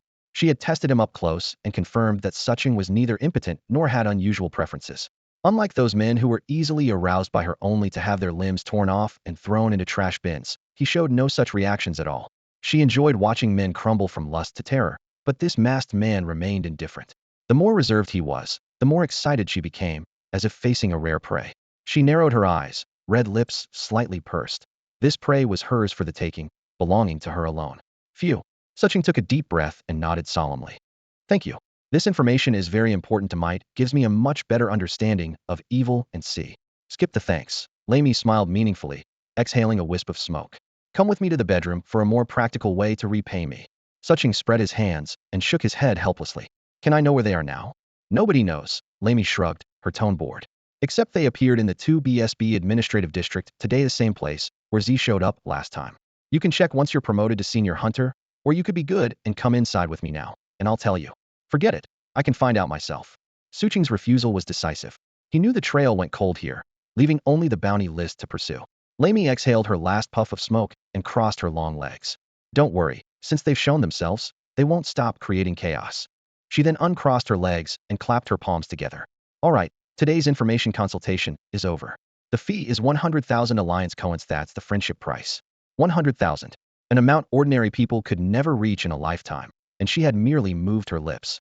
Sucheng placed a metal block-shaped skeletal virus source code carrier on the table. Use this to cover the consultation fee, and help me buy a batch of A-grade mechanical prosthetics, as many as possible, just A-grade ones. Huh? Lamy laughed incredulously. You want to use some broken metal block to not only cover my consultation fee, but also have me buy prosthetics for you? Her eyes curved into crescents. I only wanted to sleep with you and then tear you apart, but you're treating me like a fool, trying to scam my money. This is what was downloaded from X's brain. In the dimly lit room, Su Cheng pushed a dark, gleaming metal block toward Lamy, tapping the cold surface twice with his fingertip. Inside is the source code for the bone virus that can control the marauders. What? Lamy jerked her head up, shock flashing in her eyes. After you killed X that day, you actually downloaded the whole thing? Su Cheng nodded slightly. Yes. Lamy quickly picked up the metal block and crouched under the lamp to examine it closely. The metal shell reflected dark red ripples under the light as she muttered in a low voice. This is what both the wasteland arena and the garbage processing plant have been dreaming of. They'll soon discover that X's brain is empty. Not necessarily. Su Cheng leaned back in his chair, his gaze calm. They don't necessarily know what was actually in X's brain. If they really knew, they would have come knocking long ago. He opened a bottle of purified water and took a sip, the slightly sweet taste sliding down his throat. Only the source code can truly control the bone virus. They might be able to extract some residual programs, but without the source code, it's all junk. However, he lifted his chin, you can't use this source code either. Can't use it? Let me see for myself. Lamy put down the metal block and quickly walked into the next room, bringing out a palm-sized gray laptop. The metal block originally had embedded interfaces, but after being destroyed by Yang Siki, only the basic data port remained, though it could still connect to computers. Su Cheng kindly reminded her. Inside, there's not only the bone virus, but also the Black Death virus. This is a treasure that can control marauders. I have to see it with my own eyes. Lamy scoffed, and without hesitation plugged the metal block into the USB port. As soon as the screen lit up, the laptop emitted a harsh electrical sound. The next second, the display went pitch black, and a bloody, mangled skull pattern suddenly leaped out, with countless blood-red worms crawling frantically around it. Bzzzt. Sparks flew, and an acrid burning smell filled the air.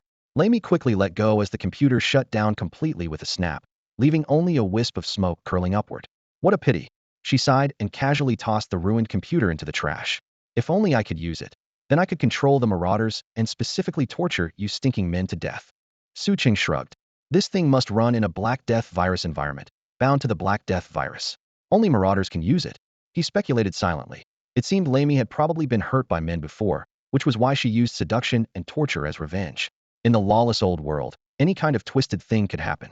Lamy pulled out the metal block and wiped it casually, the metal surface still ice cold. She glanced at the trash can. Even though I can't use it, it's extremely valuable. The wasteland arena and garbage processing plant will pay top dollar for it. Cheng knew clearly. The bone virus source code could either be kept for himself or sold to the black market. If sold directly, he would certainly be captured by those two major factions. If given to the black market, both buyer and seller identities would be concealed. In the wasteland, only the black market would sell anything. He smiled. Consider this source code your consultation fee. Also, help me get some grade prosthetics, as many as possible. Lamy nodded. That's more than enough. But what do you want to grade mechanical prosthetics for? Based on your combat performance, you have at least grade strength and speed. Solo killing members of evil isn't something a grade can accomplish. She narrowed her eyes and looked Cheng up and down. Quick reflexes, explosive power, but lacking systematic techniques, as if his body had been enhanced and he fought purely on instinct. Why would such a person need a bunch of grade scrap metal? Cheng chuckled lightly. Isn't it a black market rule not to ask about the origin or destination of goods? Lamy paused for a moment, then smiled playfully. I don't have to follow the black market's rules. I can't say what it's specifically for. Cheng shook his head. Anyone who could live in the heart of the black market villa district was definitely no ordinary person. To them, rules were merely decorations meant to restrain the weak.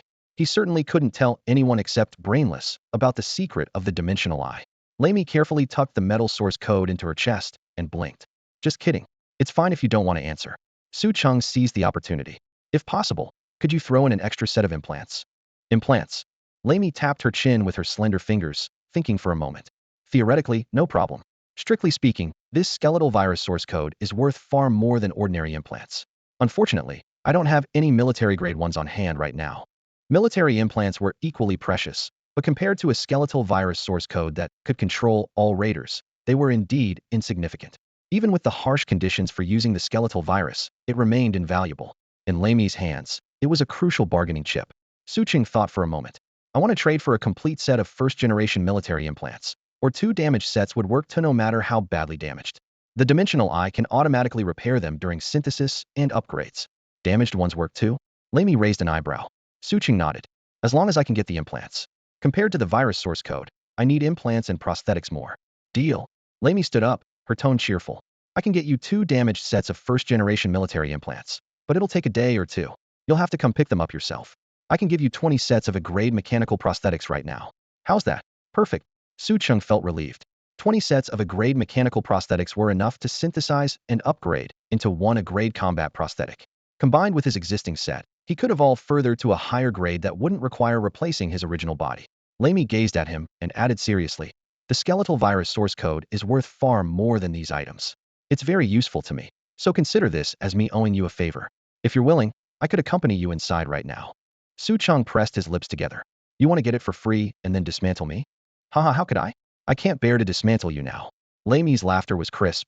Then she said with mock seriousness, who knows? Maybe I really do want to be with you. Cheng's mouth twitched as he decided not to try guessing this woman's thoughts. It's getting late.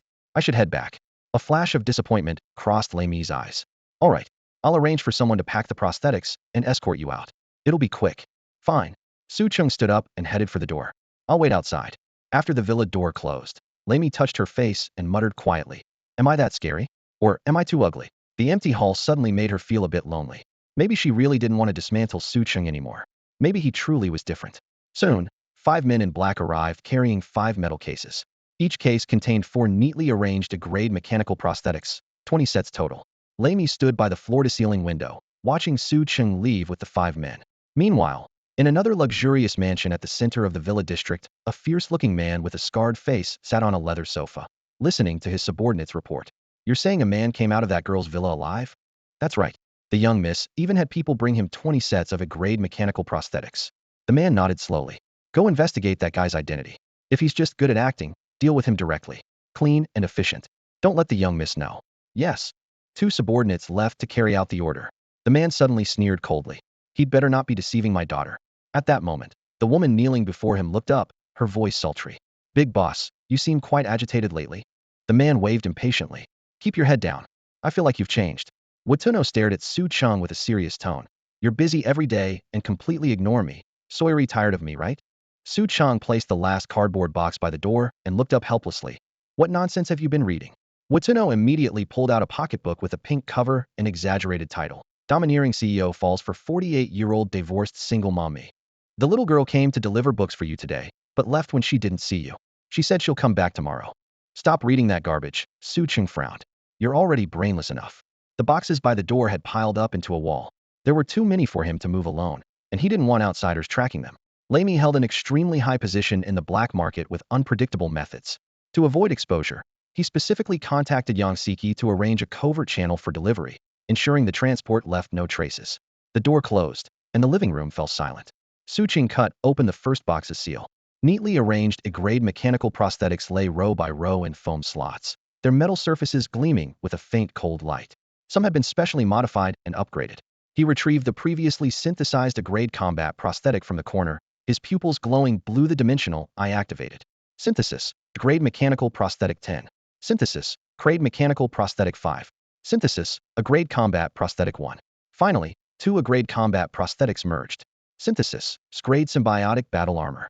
Screen-like blue light flashed in the air as information streams scrolled rapidly. Emigrated symbiotic battle armor, revolutionary prosthetic concept with innovative design philosophy. Requires no replacement of original body parts, instead achieving symbiosis for mutual performance enhancement. Utilizes liquid nanotechnology to penetrate cellular layers and fuse with cells to strengthen the physical body. Compatible with military implants to provide comprehensive protection and amplification effects, with fixed armor configuration capability. Developed collaboratively by the Human Alliance for Extraterrestrial Civilizations and Multiplanetary Environments with continuous iterations, representing humanity's most iconic defensive achievement in second-dimensional technology. The black metal armor floated in the air, its surface rippling like water, with limbs and torso forming a complete suit. Unlike the intricate engravings of emigrated prosthetics or the gleaming silver of grade ones, its appearance was understated yet emanated a higher level of intimidation. Su Cheng marveled silently. Who would have thought the next stage beyond replacement prosthetics would be armor capable of symbiosis with the original body, collectively developed by the Human Alliance? No less the technical difficulty and advancement were evident. Even more exciting was its potential for future upgrades and iterations. New human technology truly exceeded imagination. This thing looks different, like water. Watuno approached, moving his palm back and forth above the armor. The metal surface responded to his finger movements like a liquid surface. Holy crap, that's amazing. Su Cheng reached out to touch it. In the next instant, the entire suit transformed into fine liquid nanoparticles that rapidly spread from his fingertips, enveloping his limbs and torso before penetrating muscle fibers and completely fusing with his cellular structure. Strength, speed, reflexes, and durability were instantly amplified several times over, while the armor simultaneously connected directly to his brain through neural interface. With just a thought, liquid nanomaterial instantly emerged from beneath his skin, covering most of his body and transforming into black nanoarmor. His back remained exposed due to the lack of implants, and his upper chest was also bare, unable to form complete protection. The armor itself resembled controlled liquid metal that could disperse at any moment. Only military implants could fully stabilize it. Su Cheng curved his fingertips slightly, feeling the violent power surging through his body as every muscle fiber was infinitely amplified. He looked up at the metal wall beside him, took a deep breath, clenched his fist like grasping thunder, and struck with tremendous force. Bang! The solid steel plate, 20 centimeters thick, was punched through like tofu, sending debris flying. The dilapidated house shook but couldn't absorb even a trace of the impact. All the recoil was completely absorbed by the armor's adaptive layer. Holy crap, this is our home. Do you want me to freeze to death in winter? You idiot. Brainless shrieked, his round mechanical body rushing to the hole with metallic, clanging sounds. Su Cheng flexed his wrist. The nano-armor lacked the rigid constraints common in mechanical exoskeletons. Material felt like a second skin, fitting precisely and deforming in sync with every movement. This was the true essence of future technology. He stepped outside, and the black armor flowed like liquid light at his command. His palm moved back and forth along the punched opening, smoothing it out and pressing the protruding metal back into the wall. Then he picked up a bent piece of scrap iron from the ground, sparked up a portable welder, and patched everything seamlessly inside and out. Mending and patching for another year. You idiot, Brainless complained, waving his half-mechanical arm. I was planning to go to the ruins tomorrow to find you a body. Su Cheng let the armor flow back into his body like liquid light, and with a thought said, change of plans. We're not going. Buddy.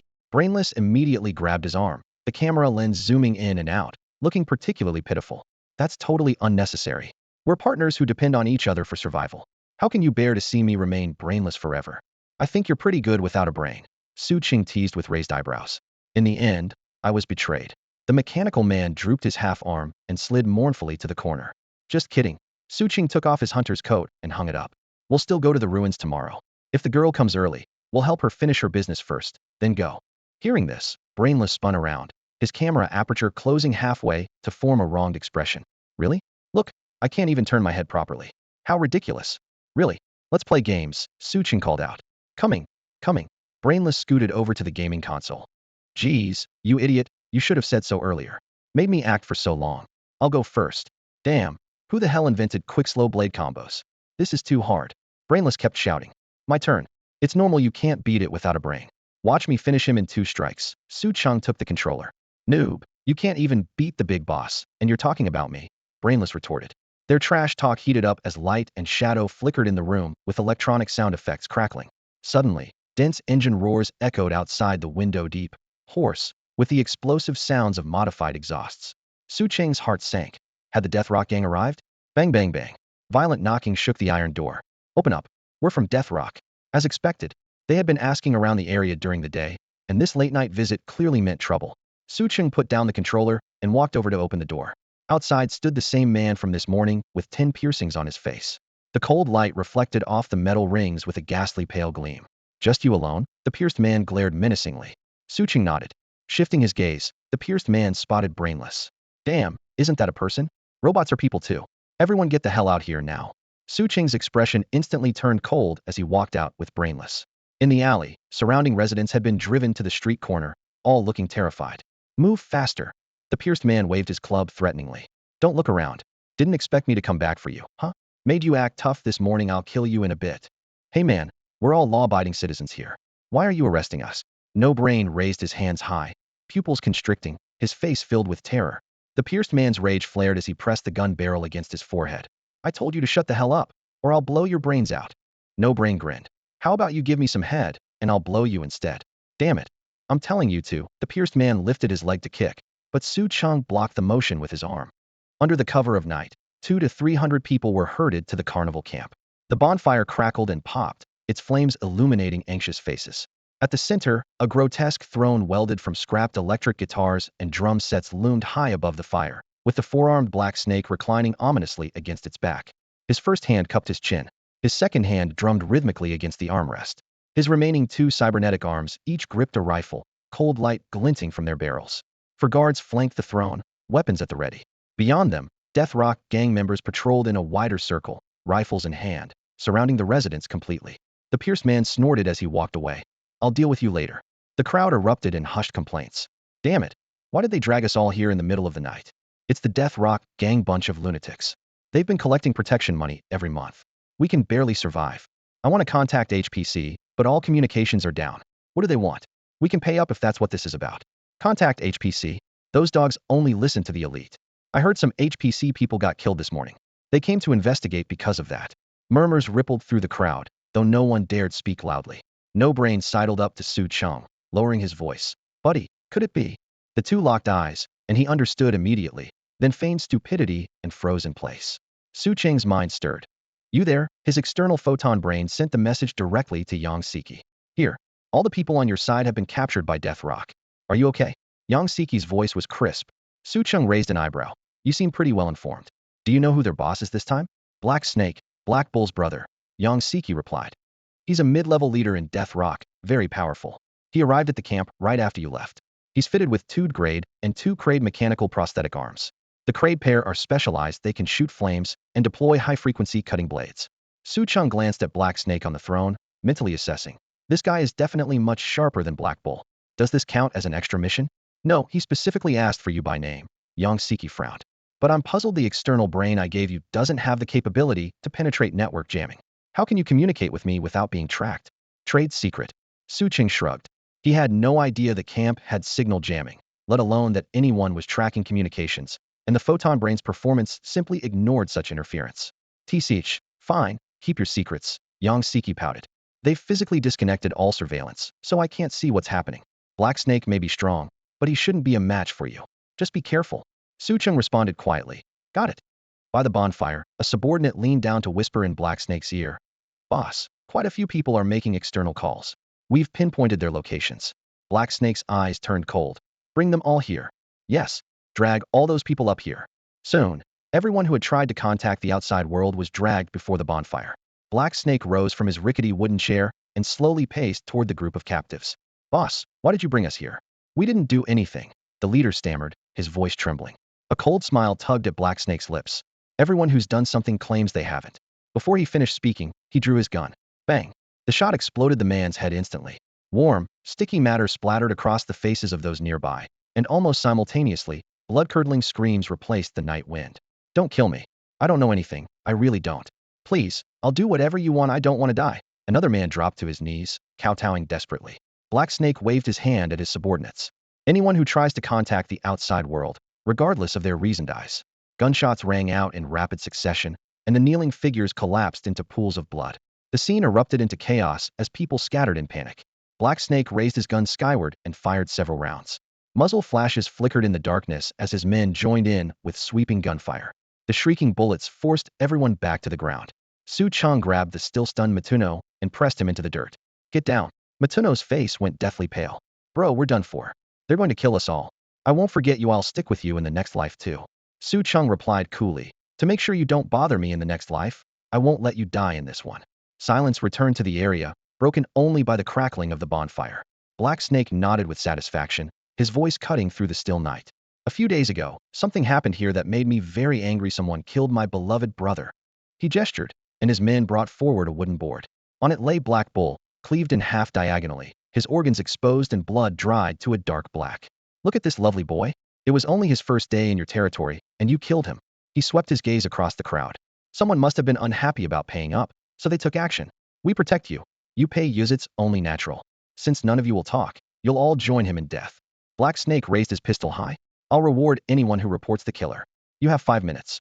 After that, I start killing randomly. He settled back into his chair, crossing his legs as he counted down. You have 4 minutes left. Damn it, who was it? Turn yourself in. Are you going to let us all die with you? We really don't know. We're just ordinary people. We don't even have cybernetic modifications. How could we kill your brother? Black Snake flashed a cold, toothy grin. 3 minutes remaining. Broken sobs echoed through the crowd. Why me? I was just minding my own business at home. I don't even have a girlfriend. I've only watched adult films. Never had any real action. Another voice roared. Don't let me find out who the killer is. Damn them for dragging us into this. Black Snake held up 2 fingers. 2 minutes left. Your time is running out. The countdown to death hung heavy in the air. Behind Black Snake, 2 gunmen aimed their dark muzzles at the crowd. The other Death Rock gang members had also prepared for the attack. 1 minute countdown. Black Snake stood on the makeshift wooden platform, coldly surveying the crowd. All the searchlights blazed to life simultaneously, their blinding white beams slicing through the night like blades, exposing every twisted face below in stark detail. The gang members' eyes were bloodshot with fear and frenzy, their agitated breathing rising and falling in waves, as if the very air had been compressed to its limit. Damn it, come out. You're dead whether you hide or not. Exactly. Everyone's going to die in the end anyway. You can't escape. If you come out now, at least the rest of us might live, and we can give you a proper burial. Fuck, which bastard did the killing? Come out. The cacophony of curses layered upon each other as the crowd seethed like water about to boil. Black Snake's lips curved into a mocking smile. This atmosphere of despair and madness was exactly what he wanted. Since they couldn't identify the killer, he'd use the most direct method, brute force. 30 seconds.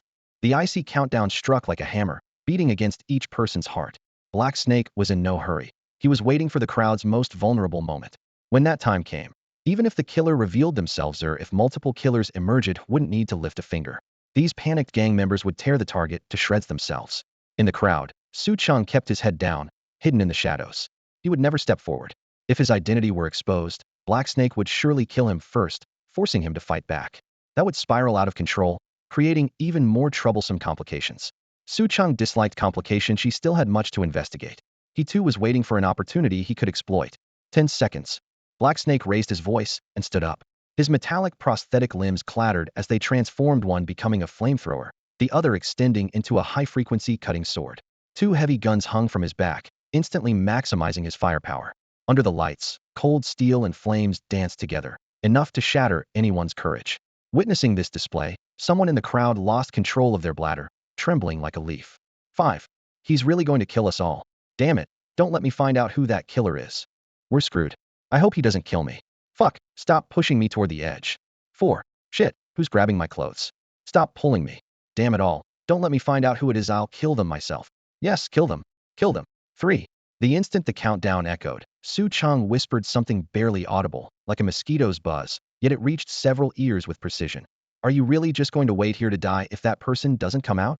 The first person to hear it froze. Their nerves, stretched to the breaking point, finally found an outlet. That's right. That person definitely won't come out. Theory afraid to die too. Are we really just going to wait here to die? But they have guns, and we're just ordinary people. We still can't just wait to die. Black Snake's brow furrowed slightly as he noticed the discordant stirring. But he quickly sneered. It didn't matter. He had absolute firepower advantage. These people couldn't escape. 2. Only 2 seconds left. Every nerve stretched to its breaking point as people watched each other, waiting for someone else to make the first move. Let's run. There are so many of us. Surely some can break through. Can they really kill us all? This sentence was like a spark hitting dry kindling. Exactly. With this many people, can they really kill us all? Run first. We'll figure it out later. Fuck it, let's go for it. Brothers, let's break out. Damn it all, when I escape, I'm definitely going to find that killer who put us in this danger. In an instant, the crowd exploded completely, surging toward all sides of the camp. Shoving, screaming, and wailing intertwined as footsteps kicked up clouds of dust, creating complete chaos. Su Cheng's lips curved into a smile. It worked. People under extreme tension were easily manipulated. With just 2 sentences, he had made this crowd reach the wrong conclusion and create the chaos he needed. But Black Snake still commanded sufficient firepower, and he was ruthless enough. This chaos would soon be violently suppressed. Damn it, they dare to run. Kill them all. Anyone who tries to charge, kill them. Black Snake roared furiously, firing all the weapons in his 4 hands. He hadn't expected the crowd to flee, but it didn't matter. Was prepared for this. The other Death Rock members also began attacking the fleeing people. The crowd immediately erupted in agonizing screams and cries of pain. This made the crowd even more chaotic. But as people realized they couldn't escape, they gradually began to slow down. Stop right now, or you'll all die. Black Snake's confidence came from having enough firepower, so he wasn't worried about continuously pressuring this group. These people were nothing but a rabble. The only real threat was the assassins who might be hiding among them. Su Cheng had anticipated this situation. He just needed a little time, and now he had enough. Follow the crowd and run. Go home first. Don't worry about me. I'll take care of all of them. After giving Mayuneo these instructions, he immediately pushed through the crowd toward the other side. Damn, who is it? Who the hell is pulling my clothes? Ouch, my breathing purifier. Stealing while running for your life. Just run. Stop worrying about theft. Su Cheng casually grabbed some clothes from people around him, disguising and wrapping himself from head to toe. By the time he pushed to the outer edge of the crowd where he could see the pierced man firing wildly, no one could tell who he was anymore. He had put on someone else's breathing purifier and hat, and was wearing someone else's jacket. Since he had no implants, his armor couldn't provide full coverage, so disguise was still necessary. But no one noticed him. Everyone was busy fleeing for their lives. Su Cheng focused his mind, and the symbiotic armor appeared instantly. His speed surged dramatically. Under the pierced man's shocked gaze, he appeared before him in an instant, grabbing the barrel of the kinetic rifle with one hand. In the pierced man's incredulous stare, the kinetic bullets couldn't penetrate the hand covered in black armor and caused the gun to explode. Casually crushing the weapon into scrap metal, Su Cheng kicked the pierced man, sending him flying. This kick instantly shattered all of the pierced man's internal organs. His chest exploded on impact. While still in midair, he died from his mechanical organs exploding inside his body. By the time he hit the ground, he was motionless. This sudden turn of events stunned several nearby Death Rock gang members, but they quickly recovered and immediately attacked. However, Su Cheng had already charged at them while they were still dazed. He wouldn't stand there waiting for others to regain their senses. Strike while the iron is hot. With the symbiotic armor, Su Cheng didn't need weapons. She was like a human bulldozer. He sent all the gang members flying. None could withstand even one of his punches. No one could stop him for even a second as he charged around the perimeter, directly eliminating all the gang members. Holy crap, that guy is the assassin? He's absolutely insane. Is that a person or a monster? He charged right into those gang members and sent them all flying. Terrifying. Those people were dead before they hit the ground. Damn, he's like a wild beast, unstoppable. The people watching Su Cheng rampage were all utterly shocked. So powerful. He was like a human behemoth. Damn, bro is absolutely badass. He's got some of my old style. Damn it, you finally showed up. You're the one who killed my brother, you bastard. Black Snake roared in the center of the camp, raising both a kinetic rifle and an energy rifle simultaneously, locking onto Su Cheng as crossfire rained down like a torrential storm. Su Cheng strolled through the chaos as if walking in his own garden, casually grabbing two gang members nearby amid their blood-curdling screams. He hurled them at Black Snake with tremendous force. Boss, don't it's us, it's us. Black Snake sneered coldly, showing the same merciless cruelty toward his subordinates as his brother Black Bull had. He cleaved one minion in half with a single blade stroke, while his other gun turned the second one into Swiss cheese. Showing mercy, he shrieked. You're going to pay for my brother's death. Killing you 100 times wouldn't be enough. Amidst the gunfire and blood spray, Su Cheng bent down to grab a high-frequency cutting blade while continuously hurling corpses from the ground as projectiles. Useless, useless, useless. Black Snake roared, his cybernetic body moving with wild abandon as he smashed and sliced every corpse to pieces. Just as he cleaved through another body, Su Cheng had already closed in. The flying body parts were merely a smokescreen to obscure vision. Black Snake's lips curled into a grin. I was hoping you'd come closer, go to hell and repent. He suddenly raised a flamethrower he'd been hiding behind his back, unleashing a torrent of blazing fire. Heat waves surged forward, but Su Cheng had already anticipated the move through his insight ability. His symbiotic armor combined with his first sequence genes allowed him to stop abruptly, plant his right foot firmly on the ground, and slide sideways to the left while slashing horizontally with his blade. With the armor equipped, his movements were more fluid than during his emergency bounty missions. His body could finally keep up with his eye's judgment. Once he got implants, he'd truly be complete. Black Snake was horrified, unsure whether he was a beat too slow or Su Cheng was a beat too fast. He barely managed to block with his cybernetic arm. Crack! The high-frequency blade struck the alloy arm, sparks flying as the vibrating edge slowly cut half an inch deep before jamming due to insufficient weapon grade. Black Snake grinned and pressed the flamethrower trigger again, only to find Su Cheng's foot already striking first despite moving second. Boom. The kick sent his entire flamethrower arm flying in pieces, while the terrifying impact force caved in his chest. Black Snake's eyes widened as biofluid gushed out. Only now did he truly understand the despair his minions felt before death. His full-body titanium alloy cybernetics couldn't withstand a single kick. He forced himself to focus and saw the black symbiotic armor wrapped around Su Cheng's knuckles, cursing in despair. Black grade.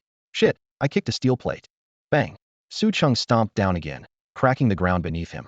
In the blink of an eye, he reached Black Snake, grabbed his remaining cybernetic arm, and executed a devastating throw that slammed Black Snake down along with Black Bull's half-corpse. Tremendous force directly tore off the cybernetic arm. Crash. Black Snake's heavy alloy body smashed through the wooden planks, carrying Black Bull's upper torso as they crashed into the camp wall.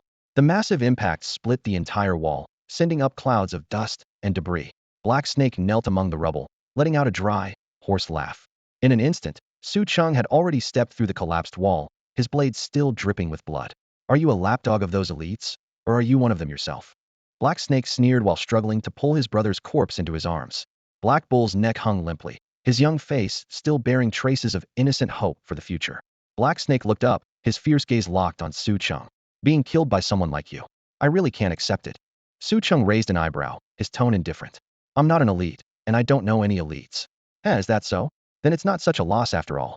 Black Snake chuckled softly, cradling Black Bull's face as his voice suddenly turned gentle. Look at my brother's so innocent, doesn't understand anything, always trusting others too easily. We just wanted to live well, to live as well as those elites, to earn some respect. What's wrong with that? His left eye, fitted with an electronic prosthetic, flickered with chaotic light points as he stared intently at Su Cheng. What exactly did we do wrong? Why did you have to kill him? Su Cheng's voice rang out like cold steel striking steel. Your mistake was depriving others of their right to live just so you could survive. Black Snake scoffed, holding Black Bull tighter. Depriving others of their rights? What about the rich and the elites? What about the new humans in Future City? What gives them the right to live so well? What gives them the right to abandon us and steal our resources? What gives them the right to leave us stranded on this broken planet to scrape by?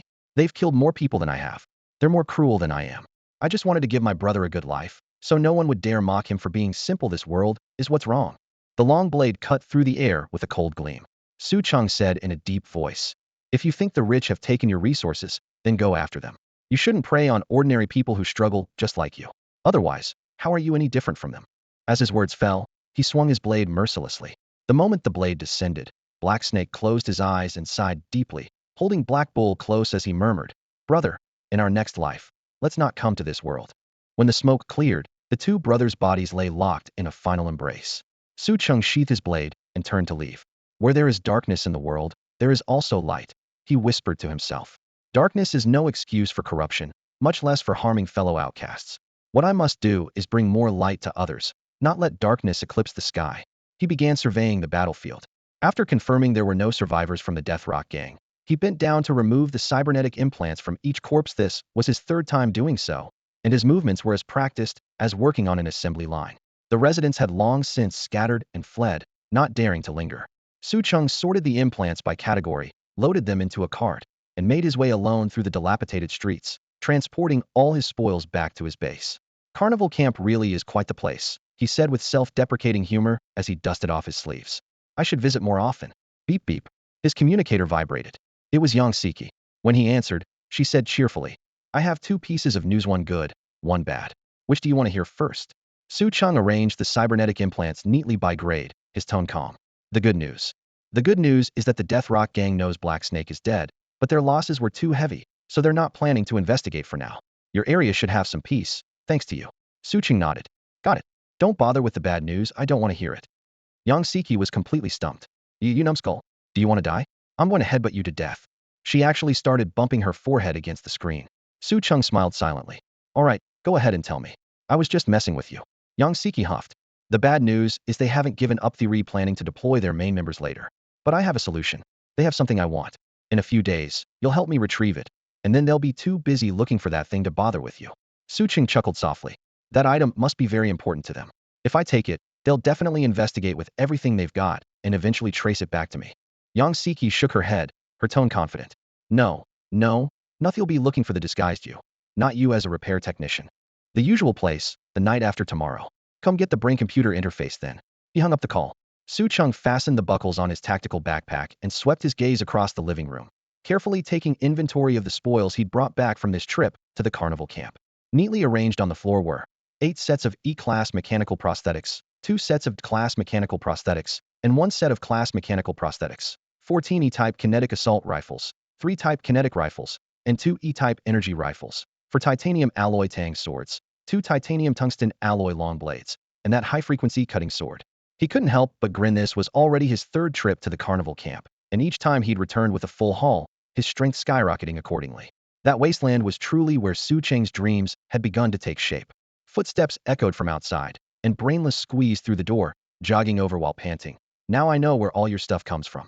The guy had apparently never gone far, hiding in the shadows of the ruined building to watch Su Cheng safely retreat before slowly making his way back, naturally much slower than Su Cheng. Su Cheng tossed aside the elbow guard he'd just removed, his expression more serious than ever. "Until I find you a proper body, when I tell you to go home, you go home. No taking risks, you hear me?" Yeah, boss." Brainless waved dismissively, but then touched his rectangular metal torso, his mechanical eyes glowing blue. "But I really don't feel like a household service robot. I bet I'm way more skilled than you. Your fighting style is too brutal. Give me a break, stop dreaming." Su Cheng brushed him off casually. "Maybe after I upgrade you, you'll be able to throw a punch or two, but not now." In his eyes, Brainless was currently only good for fetching tools and helping with repairs. But Brainless wouldn't let it go, patting his chest like alloy panel. "I'm serious. What if I'm actually a combat model? One of those really powerful ones, maybe even a legendary military-grade unit." Sure. Not just combat grade, but top-tier military grade." Su Cheng nodded absent-mindedly, and before he'd even finished speaking, he quietly activated his dimensional eye. Blue-white light flashed as he packed all the equipment and tossed it into the shimmering dimensional interface for synthesis and upgrading. In the blink of an eye, a type combat prosthetic and a class mechanical prosthetic appeared on the floor. Weapon data streamed across the interface as a brand new type kinetic assault rifle materialized. The deep red painted gun body gleamed with metallic coldness under the lights. The Storm Assault Rifle, a type standard equipment. 0 recoil, special structure and built-in electromagnetic buffer module completely eliminate kickback. 32-round magazine, 48-round shoulder magazine, total capacity 80 rounds. Maximum penetration within 400 meters, capable of creating a 0.1-second bullet storm, with backup ammo link, extends to 1 second. Storm mode activated. 80 rounds emptied in 0.1 seconds, creating an omnidirectional bullet curtain with frontal firepower of 800 rounds second, theoretical rate of fire reaching 48,000 rounds minute. Lightweight and compact yet with incredible capacity, the gun body was carved with exquisite patterns showcasing the final crystallization of second-dimension technology. Like the A-class combat prosthetics, it represented the ultimate version of its weapon type, embodying all the cutting-edge technology of the current era. Against any formidable enemy, just 1 second was enough to unleash devastating damage. Su Cheng tossed the gun up and caught it, feeling the perfectly balanced, zero-recoil handling, his lips curving into an unstoppable smile. Brainless beside him audibly gulped, seemingly awed by the weapon's lethal aura. Powerful. Finally, his particle-cutting blade was also synthesized and upgraded. The entire sword was swallowed by the synthesis chamber, and when it emerged, it had turned a deep crimson red. Red light pulsed along the blade like a rhythmic heartbeat. System notification, high-energy laser blade synthesis complete. This was a weapon with both edge and body forged from pure laser energy, sharp enough to instantly melt through any alloy. It possessed self-repair capabilities and dealt burning damage, requiring intermediate-level or higher energy blocks to activate a product of second-dimensional technology. Unless an opponent wielded an equally powerful high-energy laser blade, all alloy weapons, even the old particle-cutting blades, would be reduced to molten slag in combat. Compared to firearms, Su Cheng preferred this long blade. Combined with insight and his symbiotic armor, wielding it felt as natural as moving his own arm. At this moment, all his weapons had been upgraded to a grade or equivalent, while his cybernetics had crossed into grade territory, the symbiotic armor. If he could obtain another A-grade combat cybernetic, he could continue synthesizing upgrades, though whether the armor, which had merged with his flesh, could be synthesized again remained unknown. With an experimental mindset, Su Cheng attempted to separate the armor from himself. The next second, the grade symbiotic armor transformed into flowing metal, hovering before him like a bright mirror. It was possible. This meant the path to advancement remained open. He returned his weapons to their places, feeling even more elated than after his first major haul. Death Rock had better keep sending higher-level hunters. The better the raw materials, the faster his upgrades. With this thought, he grabbed some snacks, settled into his cramped old sofa, and opened the thick notebook his father had left behind, hoping to find more records about symbiotic armor. Though he knew those notes by heart, he was still willing to study them repeatedly. They were the only memento his father had left him. The next morning, knock, knock, knock. Brother Su, open the door. A young girl's soft voice called from outside. Su Cheng rubbed his sleepy eyes and kicked the robot, Scatterbrain, lying beside him. You're a robot. Go open the door. I can put myself into sleep mode too, you know. Scatterbrain shuffled to the door with its half-lit halo, and as the door slid open, it greeted lazily. Girl, so early? Good morning, Mr. Wukong. Zhu Shaner bowed before stepping inside. Su Cheng squinted at her. She was still wearing the Gladiator Arena's Death Fighter combat suit. What's the matter? A VIP has arrived at the arena, and her cybernetics are malfunctioning. The repair technicians in the city are at a loss. I recommended you, Brother Su, saying you're the best in the wasteland. Halfway through her explanation, the corner of Zhu Shaner's mouth suddenly twitched, revealing a brief smile. Su Cheng caught that fleeting inconsistency. He stood up and positioned himself in front of her. Have you been finding it difficult to control your emotions lately? No, not at all. Zhu Shaner's eyes widened, but then she suddenly grinned menacingly. The expression lasted only an instant before disappearing, completely at odds with her previous confused look. You keep smiling, you know that? Su Cheng's voice was low. Scatterbrain also moved closer uneasily. Girl, that smile is kind of creepy. Could it be? The corner of Zhu Shaner's mouth twitched again, this time the eerie smile lasting a full second. No way. Come with me to the arena quickly, the VIP is waiting. I told her Brother Su is the most capable. Su Cheng pulled a flashlight from Scatterbrain's magnetic levitation shoulder armor and shone it into Zhu Shaner's eyes. Under the beam, the depths of her eyes had turned completely black, a typical symptom of Black Death virus infection. Go lie down on the operating table. His tone brooked no argument. Though puzzled, Zhu Shaner complied. Strangely, she truly felt no pain or discomfort. Instead, her spirits were more elevated than ever before. She genuinely didn't feel any different about herself, nor did she experience any discomfort. On the contrary, she felt her energy had suddenly improved dramatically. Su Cheng immediately began examining Zhu Shaner's cybernetic body and implants. The scanning panel flashed with cold light, and he spotted extensive corrosion patterns in the gaps between the metal framework and synthetic muscle fibers. Black ones. The Black Death virus had already corroded more than half of Zhu Shaner's cybernetic interior, even eating holes through the armor coating of her military-grade implants. Su Cheng's mind quickly replayed yesterday's route. Zhu Shaner had briefly stopped in the 2BSB administrative district. Could that be where she got infected? Go get that emigrated combat cybernetic body, he ordered quietly. Maoyutuna moved swiftly and efficiently, retrieving the emigrated combat cybernetic body from the storage locker that had just been synthesized and upgraded last night, its metal shell plates still warm from processing. Without hesitation, Su Cheng began dismantling Zhu Shaner's old cybernetic body. Screws, circuits, and interface components sparked faintly under the lights as he worked while activating his communicator. Yang Siki, this is important, I'm not joking. If someone's infected with the Black Death virus, how do we control it? The sound of a chair sliding came from the other end as Yang Siki straightened up, swallowing back the complaint that had been on her lips. There's no cure. Su Cheng tightened a fixing bolt, his voice remaining steady but tinged with unwillingness. Really no chance at all? I can replace the infected cybernetic parts. Black Death virus infection is irreversible, Yang Siki sighed. Even if you replace the cybernetic body, you're only buying time. Eventually, the virus will still corrode everything and turn them into a madman. Before she finished speaking, Su Cheng had already fitted the replacement emigrated combat cybernetic framework onto Zhu Shaner. As long as it can delay the process, that's enough until we find a solution. The communication line went silent for several seconds. Then Yang Siki suddenly raised her voice. Actually, there might be another way. I've been studying the characteristics of the skeleton virus source code. Progress has been limited, but maybe we could use the skeleton virus to restrain the Black Death virus, allowing the infected to retain their sanity. You mean inject the skeleton virus source code directly into the infected person? Su Cheng frowned. But they have genetic codes. External source code won't work. Exactly, which is why that previous source code was useless. Yang Siki took a deep breath. We need to find the creator of the skeleton virus. Only they could modify the original source code, using the skeleton virus's properties to lock down the Black Death virus before it completely devours the host, preserving their humanity. I was already planning to find evil, Su Cheng muttered to himself, but that would take time.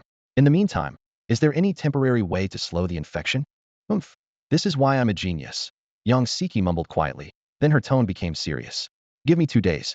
I'll use the existing skeleton virus source code to write a Black Death virus suppression program chip. When you come to pick up the brain-computer interface, you can take it with you.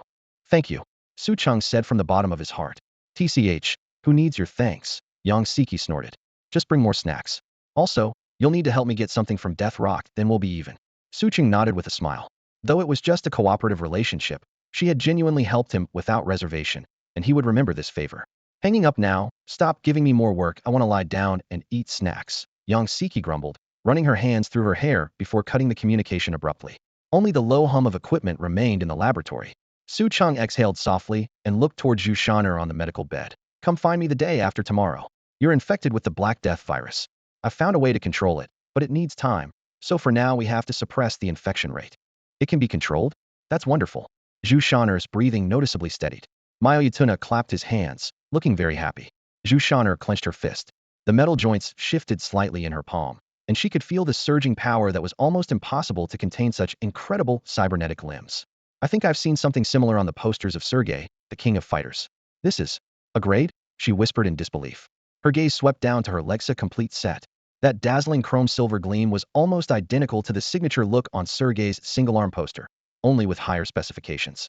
Sergei had claimed the throne and ascended to Future City with just one A-grade cybernetic arm that was the stuff of legend in the entire wasteland fighting arena. And she actually possessed a full set. The girl's chest rose and fell rapidly. Brother Sue, I don't know how to repay you. At this moment, she truly saw the dawn of revenge. She had thought that implants plus grade combat cybernetics would be powerful enough, but when she stepped into the real arena, she discovered that while she could sweep through most death fighters, she still couldn't reach the noble who had murdered her mother. That person was stronger and stood much higher. The world was unimaginably vast, and the power of the nobles was something she had never dared to even imagine. Su Cheng waved his hand dismissively. No need. Like her, he too was pursuing blood vengeance for his parents. If not for her mother's tragic death, Zhu Shaner would never have undergone cybernetic modification, never entered the fighting arena, and never contracted the Black Death virus. But she had no regrets, and neither did he. The vengeance for their parents could not coexist under the same sky. I've already troubled Brother Sue enough. I won't bother you with the Black Death virus, she said quietly. As long as I can get revenge, I don't care if I end up going insane. She owed too much and knew she could never repay it all, while Su Cheng had always been taking care of her. You silly girl, talking about repayment. The brainless one stood with hands on his armored hips, wiggling his shiny alloy toes. He's your brother, I'm your uncle, and his uncle too. We're all family. What's this talk about owing and repaying? Before he finished speaking, Su Cheng raised his hand and delivered a slap. This time, the symbiotic armor on his body actively disengaged the rebound force, leaving his palm completely numb-free. Ouch! You jerk, you hit me. Su Cheng rolled his eyes. When did the girl ever call you uncle? Besides, you don't even have a pain system installed. What are you yelling about? You still can't hit me. I am your uncle. You're asking for another one. Watching the two bicker, Zhu Shaner couldn't help but laugh this time, without that twisted, cold, eerie smile. Only relaxation and trust. Who is this big shot you mentioned? A few minutes later, Su Cheng was sitting with her in the newly purchased hover car. The cabin was perfectly soundproofed, and the energy gauge on the dashboard glowed with clear blue light, infinitely better than his broken motorcycle. Death fighters certainly made money fast. A 5-star death fighter, Zhu Shaner replied while steering. She's a hot favorite for this season's championship. She usually takes good care of me. The Wasteland Fighting Arena had 4 seasons per year, each lasting 3 months. At the end of each season came the King of Fighters tournament. This year's season finale was in early winter, already approaching fast. Su Cheng frowned slightly. What's wrong with her cybernetics? Doesn't the inner city have plenty of advanced repair technicians? I'm just a junior repair tech. The fighting arena did hire the best repair technicians from the inner city, Zhu Shaner nodded. But no one can solve her problem. Her cybernetics are very special. Nobody recognizes them. I think Brother Su can definitely handle it. Nobody recognizes them? Su Cheng pressed his lips together, his mind rapidly searching through the technical manuals his father had left behind. That notebook small enough to fit in a pocket, yet containing records of over 100 cybernetic configurations. How could repair technicians not recognize cybernetics? Returning to the Wasteland Arena, the place was as lively as ever. With the season nearing its end, the crowd had swelled dramatically, their roars thunderous, and the killing moves in the ring had grown increasingly vicious. This time Su Cheng walked straight into the fighter's tunnel, muttering curses under his breath. Damn it, I should have given that bastard another shot and blown him to pieces. The tunnel was long, dark, and narrow, reeking of motor oil mixed with blood. The floor was littered with gladiators fresh from the ring. Win or lose, nearly all were carried out. This place operated under death match rules. Fights only ended when one side was completely incapacitated or surrendered voluntarily. But even surrender didn't guarantee safety, as opponents could still deliver a killing blow. The only hope for survival was praying for mercy, and in the wasteland, such mercy was virtually non-existent. Violence and madness were the only laws here. 15-year-old Zhu Shaner remained composed. While most death fighters bore nothing on their chests, she wore 3 blood-red roses embroidered on hers. The crowd immediately parted when they saw hair in this place. Strength was everything, and no one cared about age or gender. Matuno looked around and couldn't help muttering. This place is like a slaughterhouse. Indeed it was, except livestock had been replaced with the dregs of humanity. The trio arrived at the 5-star fighter's exclusive lounge. Zhu Shaner pushed open the door to find 3 humans and 1 robot watching matches inside. A young man, a fat woman, and an old man each occupied a corner, while a massive wall screen projected live footage from the arena. Floor-to-ceiling windows faced the central arena. Only 5-star death fighters were privileged enough to enjoy such a VIP view. Sister Rose is fighting. Come in and wait. Zhu Shaner beckoned the 2 inside. Crazy Loli, you actually found a mechanic? The young man with modified microscopic eyes looked up, his tone mocking. Crazy Loli was Zhu Shaner's nickname in the arena, young, but utterly reckless in combat. Brother Su is the best mechanic in the wasteland. Zhu Shaner shot back defiantly. The young man scoffed. Being a mechanic himself, he naturally took offense. You mean this kid with just ordinary prosthetic eyes and everything else original, plus ASK, robot picked from a junkyard, is better than me and my assistant? Huh. He deliberately pointed at Su Cheng. Look, his broken robot is covered in tools and has a wrench stuck on its head. You call that a mechanic? You're the junk. Your whole family is junk. Matuno fired back instantly. Su Cheng merely chuckled, too lazy to argue with strangers. What the hell did you say? A robot dares to talk back to humans? I'll tear you apart. The young man flew into a rage, and his assistant robot immediately stepped in front of him, glaring at Su Cheng. Robots must not disobey humans or attack them in any form. You violated the laws. In the old world, the only laws strictly enforced were those constraining robots. Matuno rolled his eyes. Violate my ass. Damn, my buddy curses at me every day. Old Chun angrily pointed at Matuno and questioned Su Cheng. What's wrong with your robot? Loli, your friend seems quite unfriendly. At that moment, the young man walked over and called out loudly.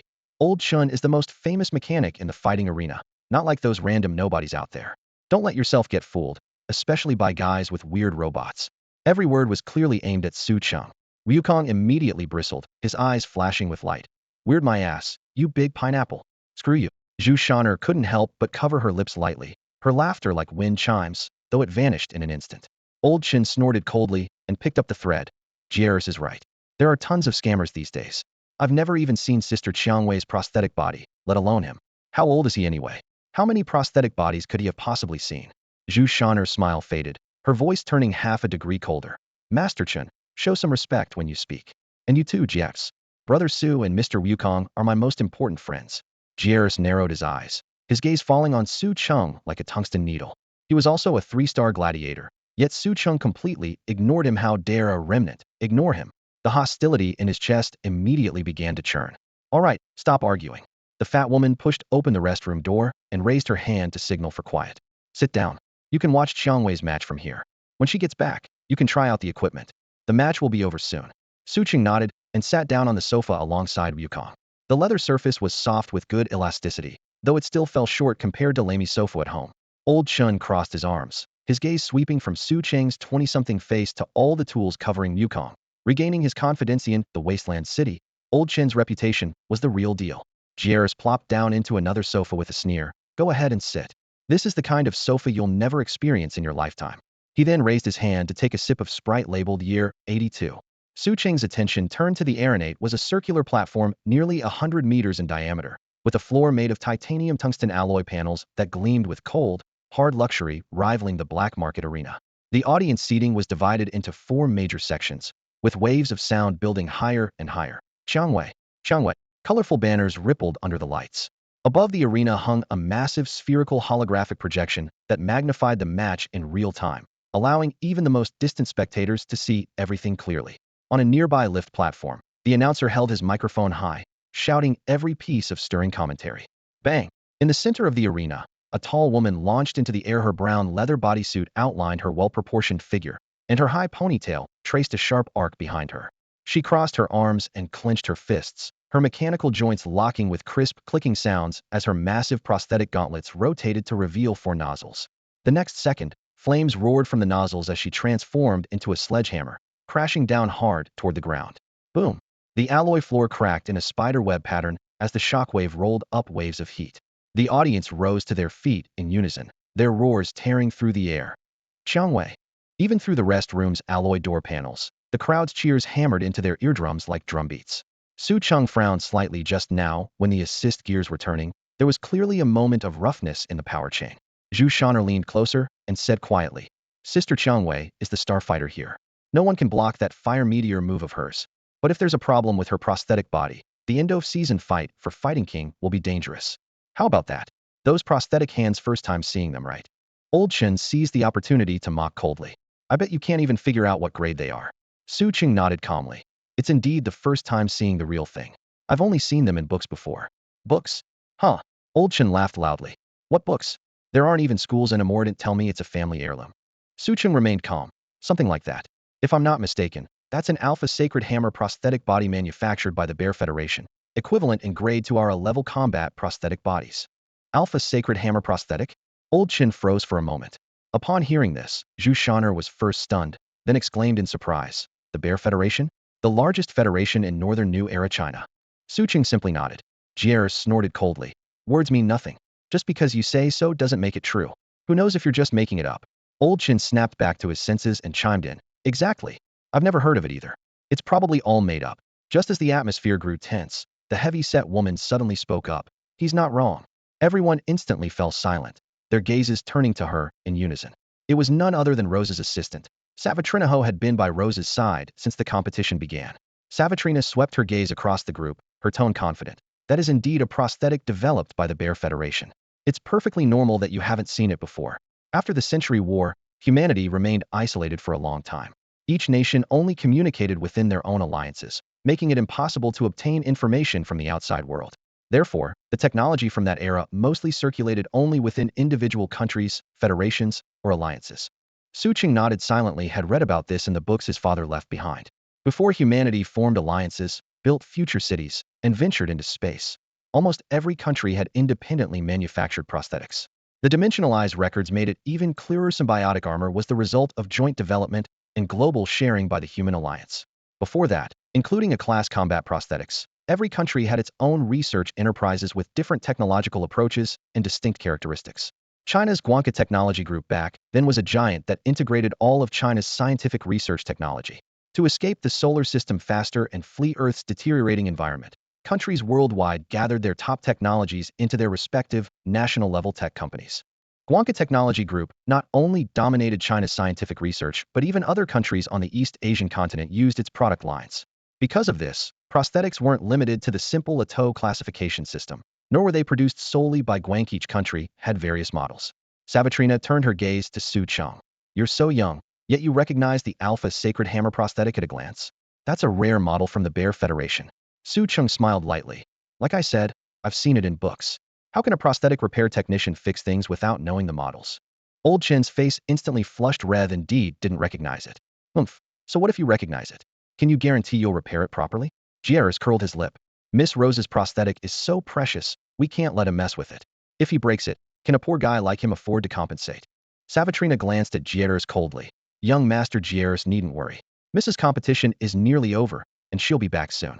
She'll make her own judgment. Meanwhile, amid the thunderous cheers from the fighting arena, Rose leaped down from the ring. Shortly after, she entered the lounge wearing her dark red contestant uniform. Savitrina was already waiting, stepping forward to take her jacket and handing her a bottle of intermediate nutritional fluid and a towel. Damn it! Rose sprawled carelessly on the sofa, casually wiping the sweat from her forehead and twisting open the nutritional fluid to drain it in one gulp. Her movements were so bold that the crystalline liquid trickled down from the corner of her mouth, sliding along her delicate chin and dripping down. She had the standard features of a European. Her golden hair shone even more brilliantly than Rebecca's, and her figure was absolutely stunning. When Xiang Wei pushed through the door, her dazzling blonde locks nearly blinded everyone under the lights, while her tight combat suit accentuated her bold curves. Her personal bodyguard Savitrina followed silently behind, positioning herself by the sofa and watching everyone with vigilant eyes. This prosthetic body is getting harder to use. I feel like it could explode at any moment. Xiang Wei raised her right arm, the alloy joints producing subtle grinding sounds as she frowned, experimentally clenching and relaxing her fingers. She turned her gaze to Old Chun across the sofa. Old Chun, you're supposed to be one of the best mechanics in the fighting arena. Can't you even fix this? Just as her questioning tone faded, she noticed a young man sitting nearby Su Cheng. Zhu Shaner immediately jumped up with a bright smile. Sister Xiang Wei, this is the amazing mechanic I told you about. He installed all my prosthetics. Xiang Wei looked Su Cheng up and down, nodding. Didn't expect someone so young and handsome. No wonder you keep talking about him. As soon as she finished speaking, a blush swept across Zhu Shaner's face.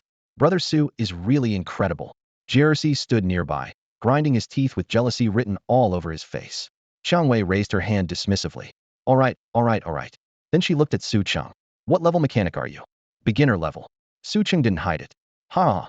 Jersey threw his head back laughing. I thought you were someone important, but you're just a beginner-level mechanic. Old Chen also snorted coldly, crossing his arms. So I've been competing with a beginner-level mechanic this whole time.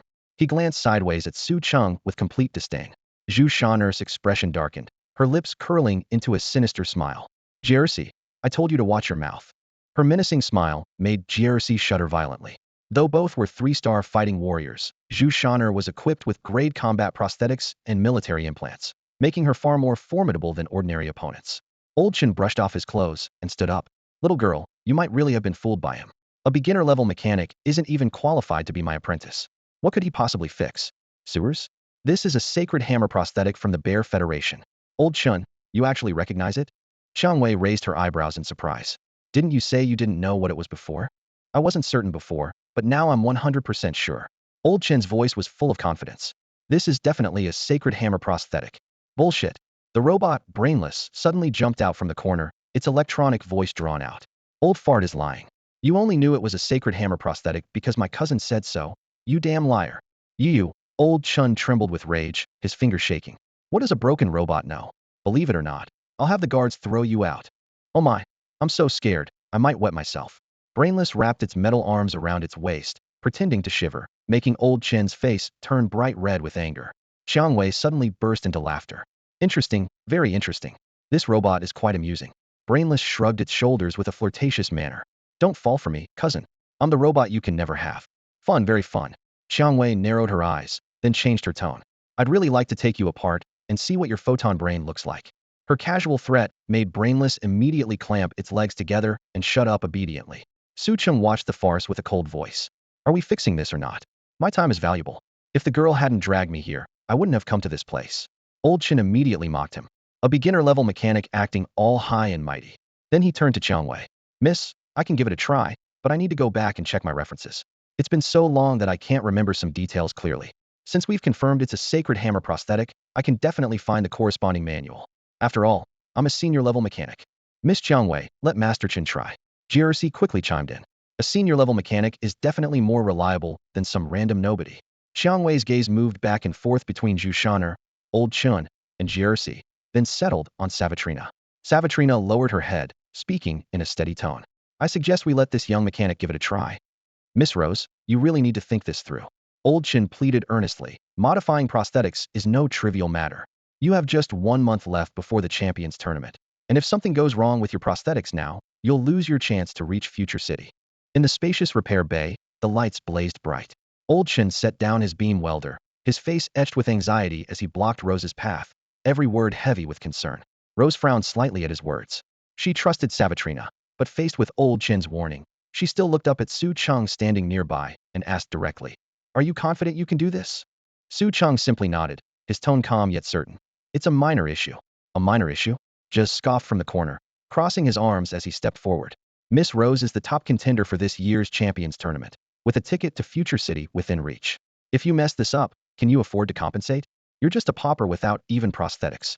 He deliberately turned to face Su Cheng with a contemptuous look, then added insult to injury. Miss Rose, I've looked into him. He lives in the suburbs, dirt poor. If he really screws this up, even if we dismantled and sold him, it wouldn't cover the cost. A crisp female voice suddenly cut through the heavy atmosphere. Zhu Shaner pushed through the crowd and walked to Su Cheng's side. If he damages them, I'll give my prosthetics to Sister Rose as compensation. As her words fell, she rolled up her sleeves, revealing mechanical arms gleaming silver-white under the lights, their intricate engravings clearly visible. What? A grade combat prosthetics. Just pupils dilated. Everyone around held their breath, their gazes locked onto those mechanical arms. A grade combat prosthetics and a complete pair of arms. The pinnacle of replacement prosthetic technology. Even Old Chin couldn't help but step forward, his fingertips trembling as he reached to touch them, only to be blocked by Zhu Shaner's raised hand. These engravings, this finish, definitely a grade. And they look brand new, like they just came off the production line, he murmured in amazement. Zhe's face turned pale, hardly believing his eyes. Brand new a grade combat prosthetics? This is insane. There's no way the Wasteland could have something like this unless it came from Future City. Rose couldn't hide her surprise either. She was equipped with 2 alpha-grade prosthetics and implants, making her top tier in the fighting arena. Now Zhu Shaner had produced prosthetics of the same grade, brand new a grade combat prosthetics that matched her own configuration perfectly. Didn't you have grade combat prosthetics before? Su Cheng stood behind Rose, his voice low, as if merely confirming. Zhu Shaner shook her head, but her gaze remained resolute. I can't say. But if Brother Su damages yours, I'm willing to give you my prosthetics as compensation. She didn't mention that her legs were also a grade combat prosthetics. That was her true ace in the hole. She believed Su Cheng could definitely fix them. Jaws, burning with jealousy, hastily tried to dissuade her. Shaner, don't let him fool you. He's just a suburban refugee who doesn't deserve this. Selling him wouldn't even match the value of your prosthetics. Does he even have prosthetics? These are your prosthetics. You need to think clearly. From the crowd, Watuno snorted coldly and pointed at Juz. You're worthy? You think you're the most worthy? Look at yourself. Do you have a grade combat prosthetics?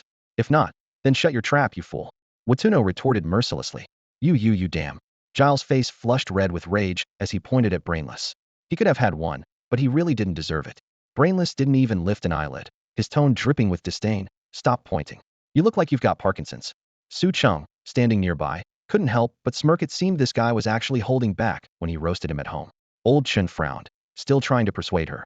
Miss Shan, your prosthetic body is incredibly precious. For the sake of a stranger, it's not worth it. It's too valuable. Valuable? What's so valuable about it? Don't tell me you don't have one either? No way. No way. Isn't this stuff a dime a dozen? I wouldn't even bother with it. Brainless crossed his arms, looking completely relaxed. He'd seen piles of brand new A-grade prosthetic bodies at Su Cheng's place, and even more powerful grade symbiotic battle armor. This set in front of him couldn't spark his interest at all.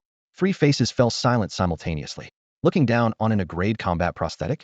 Even robots wouldn't dare say such a thing, let alone humans. Something ordinary people could never obtain in their lifetime. Something rare even among the elite circles, and he was disgusted by it? Giles and Old Chen's worldview nearly collapsed. Had the world gone mad? Or was this robot truly brainless? Rose pondered for a moment, then suddenly turned to Su Cheng. You fix it for me. Name your price, whatever you want, as long as I have it. If you really break it, You don't need to compensate. Just consider it a trial run, since no one else can fix it anyway. Old Chin shut up this time if Shushaner was willing to back it up with her brand new A-grade combat prosthetic if things went wrong, and Rose had specifically named Su Cheng. What more could he say? But, Giles wanted to roar. Why was a suburban refugee getting so much attention from these powerful people? Why was Shushaner even willing to use an A-grade combat prosthetic as collateral? Rose suddenly stood up, the overwhelming presence of the strongest fighter pressing down. Get lost. The fighting arena didn't prohibit killing. Giles' legs went weak under the intimidating aura, and he fled immediately. Before leaving, he still shot Su Cheng a vicious glare. If it weren't for his father being his boss, this kid wouldn't even qualify to enter. Rose pointed toward the repair room behind the lounge. Come on, I'm counting on you now.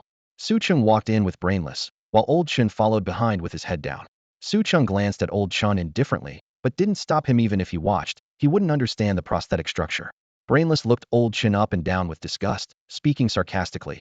Oh my, what's a certain someone following us for? Can't fix it, can't learn it either. Hit where it hurt. Old Chin's face turned pale, but he pretended not to hear. In the repair room, Rose lay down on the advanced operating table. The tool racks around them were filled with precision equipment, even more complete and newer than what Brainless had on him. The prosthetic's been malfunctioning lately. The alpha burst sometimes seems to get stuck. She briefly explained the problem. Su Cheng reached out and pulled a row of specialized tools from Brainless with practiced click-click motions. Rose's heart skipped a beat. Wait, aren't you going to ask where it's broken first? You're being so reckless. I'm used to using my own tools. Su Cheng shook his head, refusing the more advanced equipment nearby. I spotted the problem during your match. No need to check again. Before he finished speaking, the electric screwdriver spun at high frequency, sparks flying everywhere. First disassemble, then repair. The flying metal fragments cast flickering shadows on everyone's faces, while the piercing whirring continued endlessly. Rose simply closed her eyes. She was someone who'd seen life and death, but even she couldn't handle such a brutal scene. Su Cheng's hands never stopped as he casually reminded them. Don't forget, I'm just a junior repair technician. I only guarantee the repair work, not that it'll be good, and not that you'll survive. Rose and the others simultaneously had 10,000 expletives running through their minds. A brainless robot covered in tools who roasted everyone he met. A junior repair technician who skipped diagnostics and violently dismantled rare A-grade prosthetics, yet moved with precision. This combination was absolutely insane. All right, Su Cheng set down the large wrench. Combat prosthetics manufactured by the Bear Federation had always been famously durable and robust, just like their old artillery pieces, with internal structures far less complex than Guanca Corporation's A-grade prosthetics. Their philosophy was simple and brutal.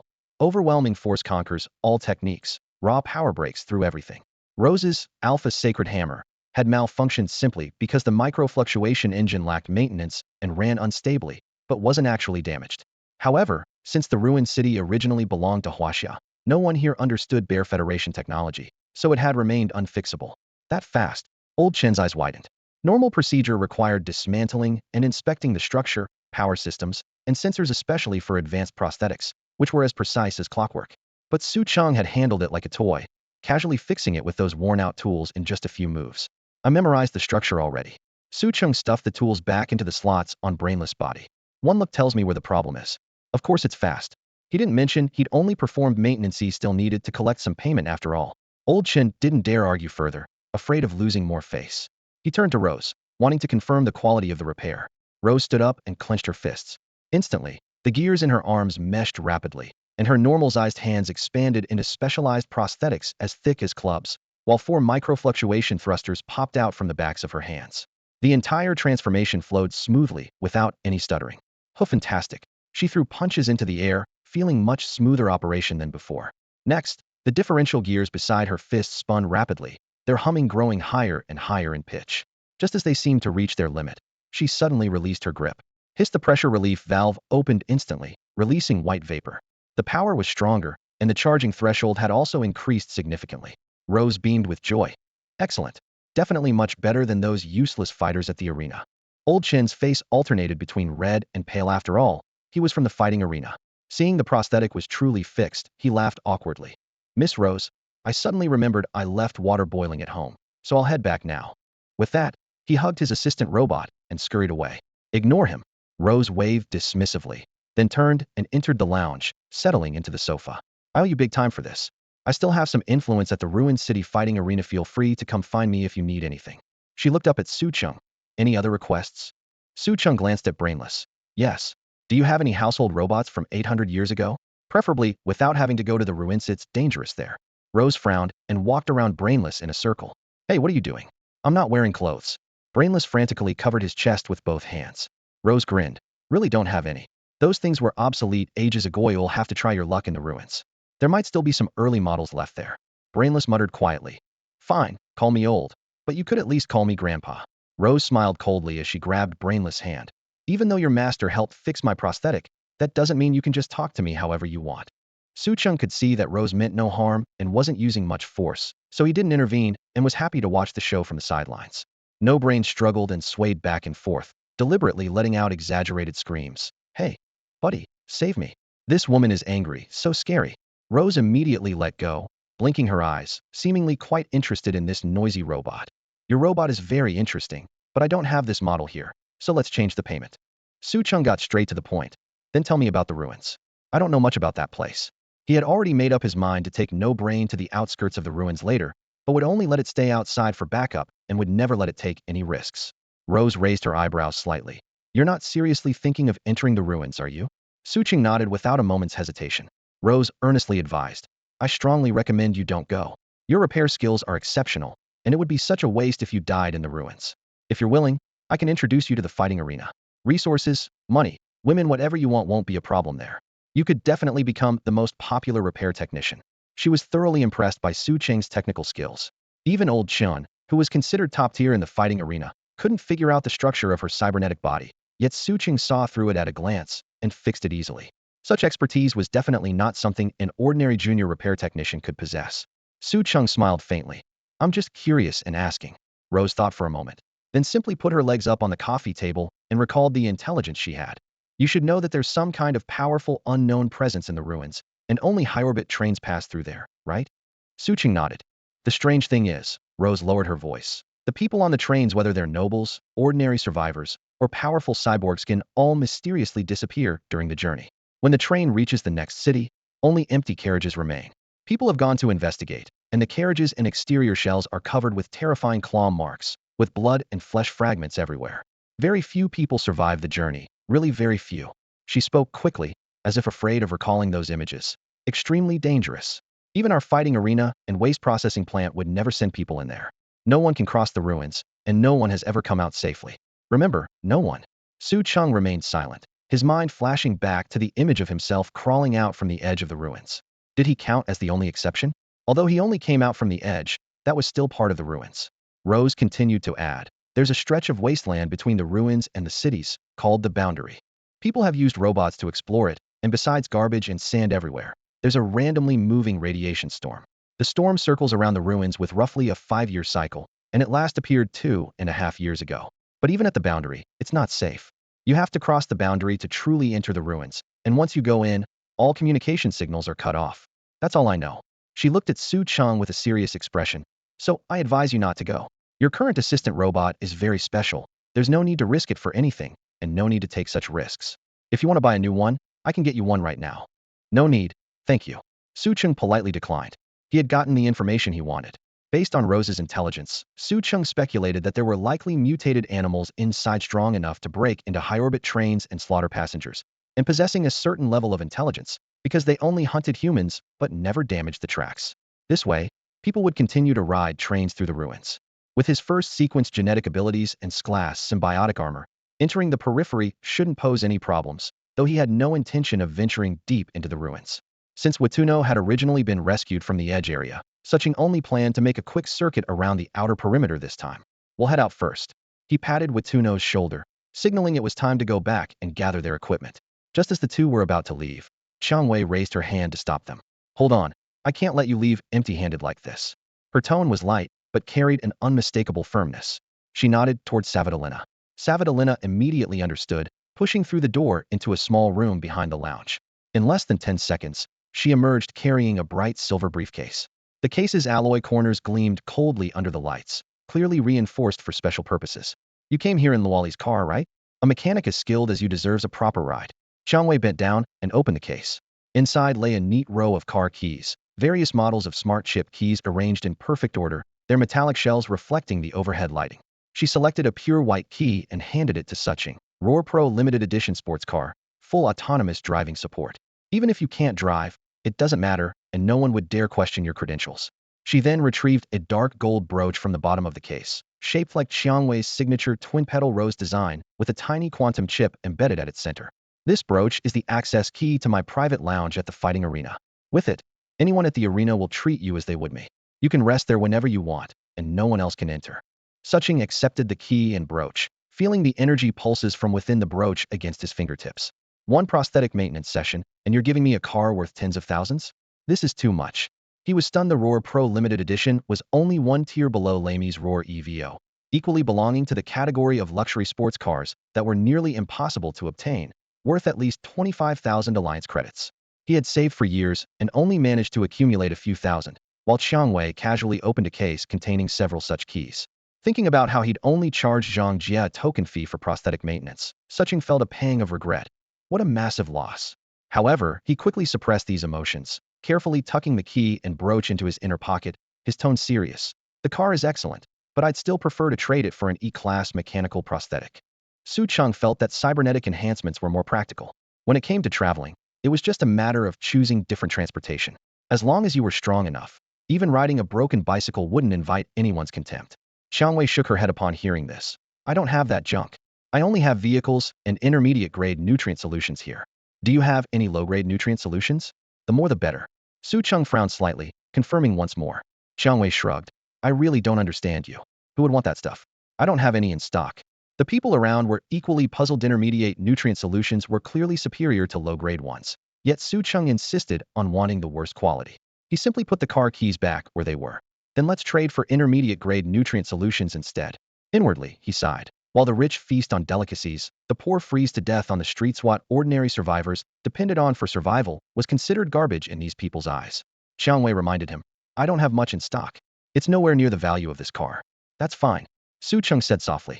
He had just entered the first genetic sequence, with the second and third sequences still ahead. The enhancement drugs he'd need then were far more valuable than a luxury car, and besides, the electric scooter was more low-key. Xiang Wei nodded to Savadalina, who brought over a larger case. With a click, the lid popped open, revealing 24 bottles of intermediate-grade nutrient solution neatly arranged. This is all I can give you. I need to keep the rest for myself. Xiang Wei explained with a smile. This stuff is highly sought after by hunters and sells for high prices.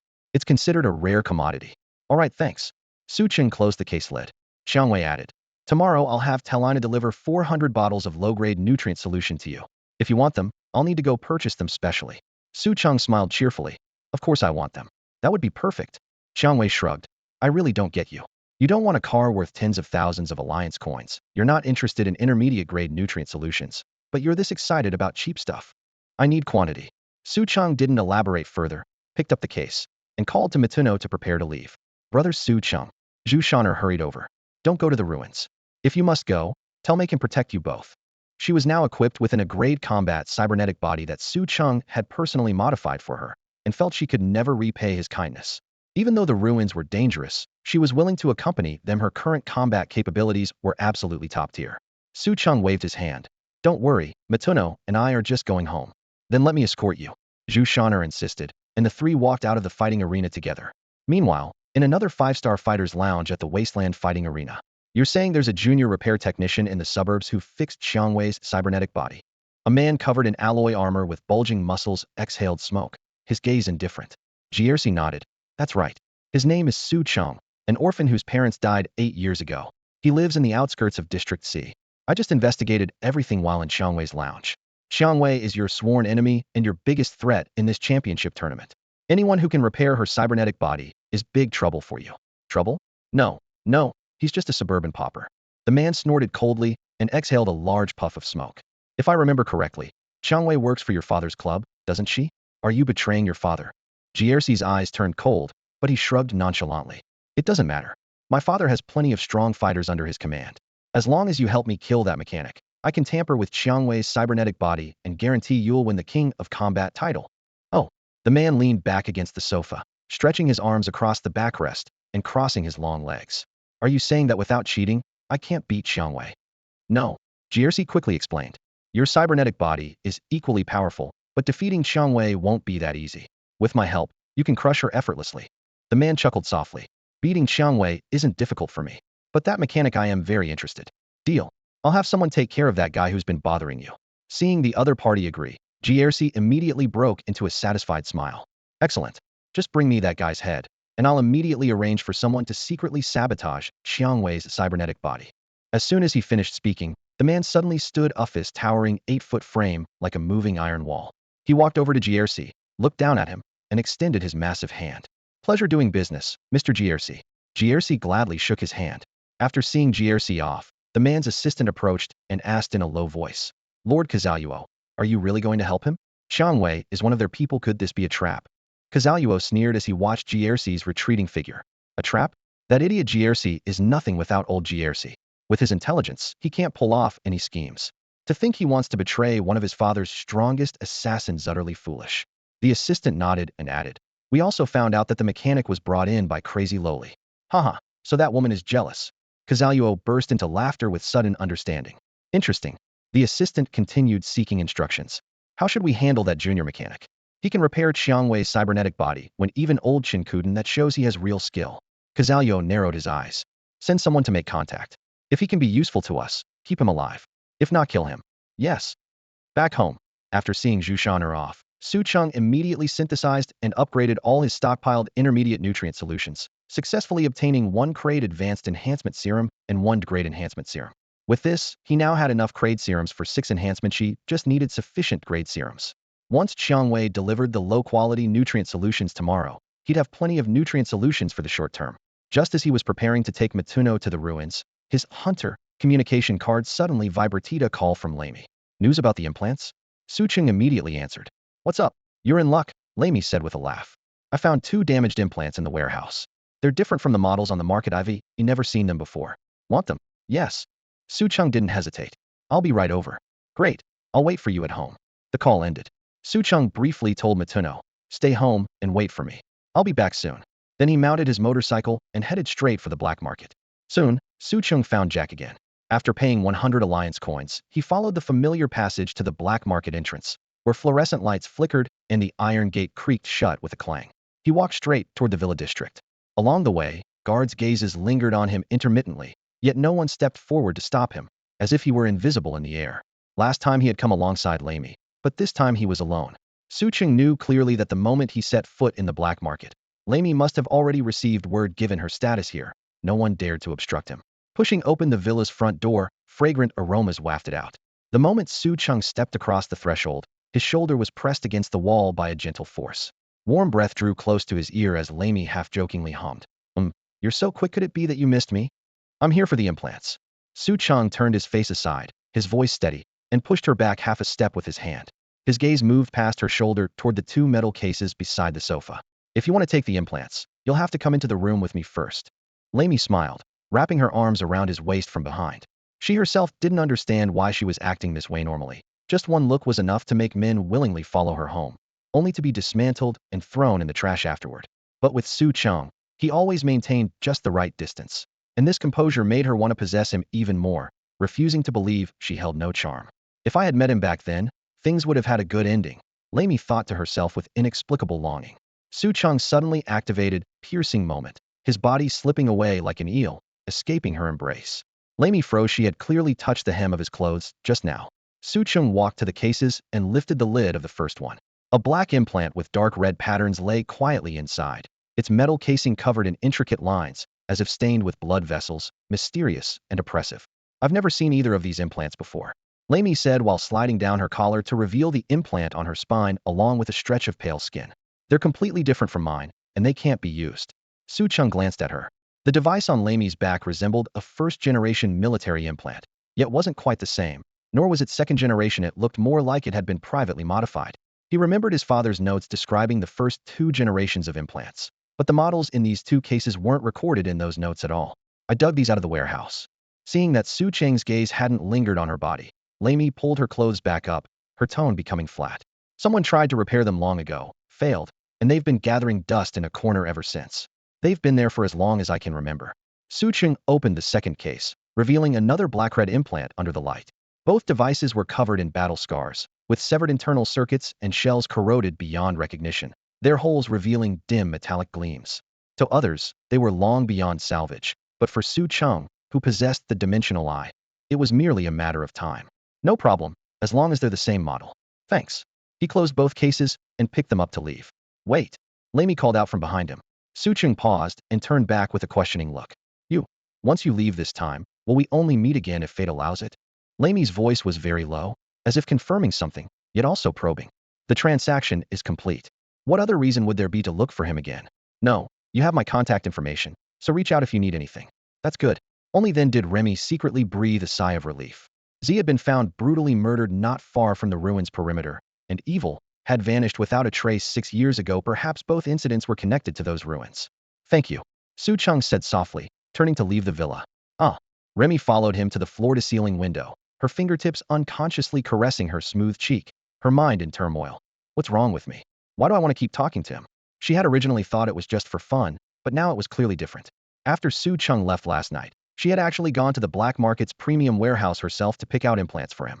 Drawing on childhood memories, she had made her way into the most hidden corners, digging out those 2 dusty, worn implants from a spot no one else could find. Intact military implants were considered rare treasures in the black market. The elite would be lucky to get them for their own use. Those 2 damaged pieces had been discarded like scrap metal for years. Meanwhile, at the central villa, Butler Soter bowed as he reported. Boss, when the young miss sent that man away, she gave him 2 implants. The boss stuffed a chicken drumstick into his mouth and asked indistinctly, Implants? I thought the warehouse was out of stock long ago.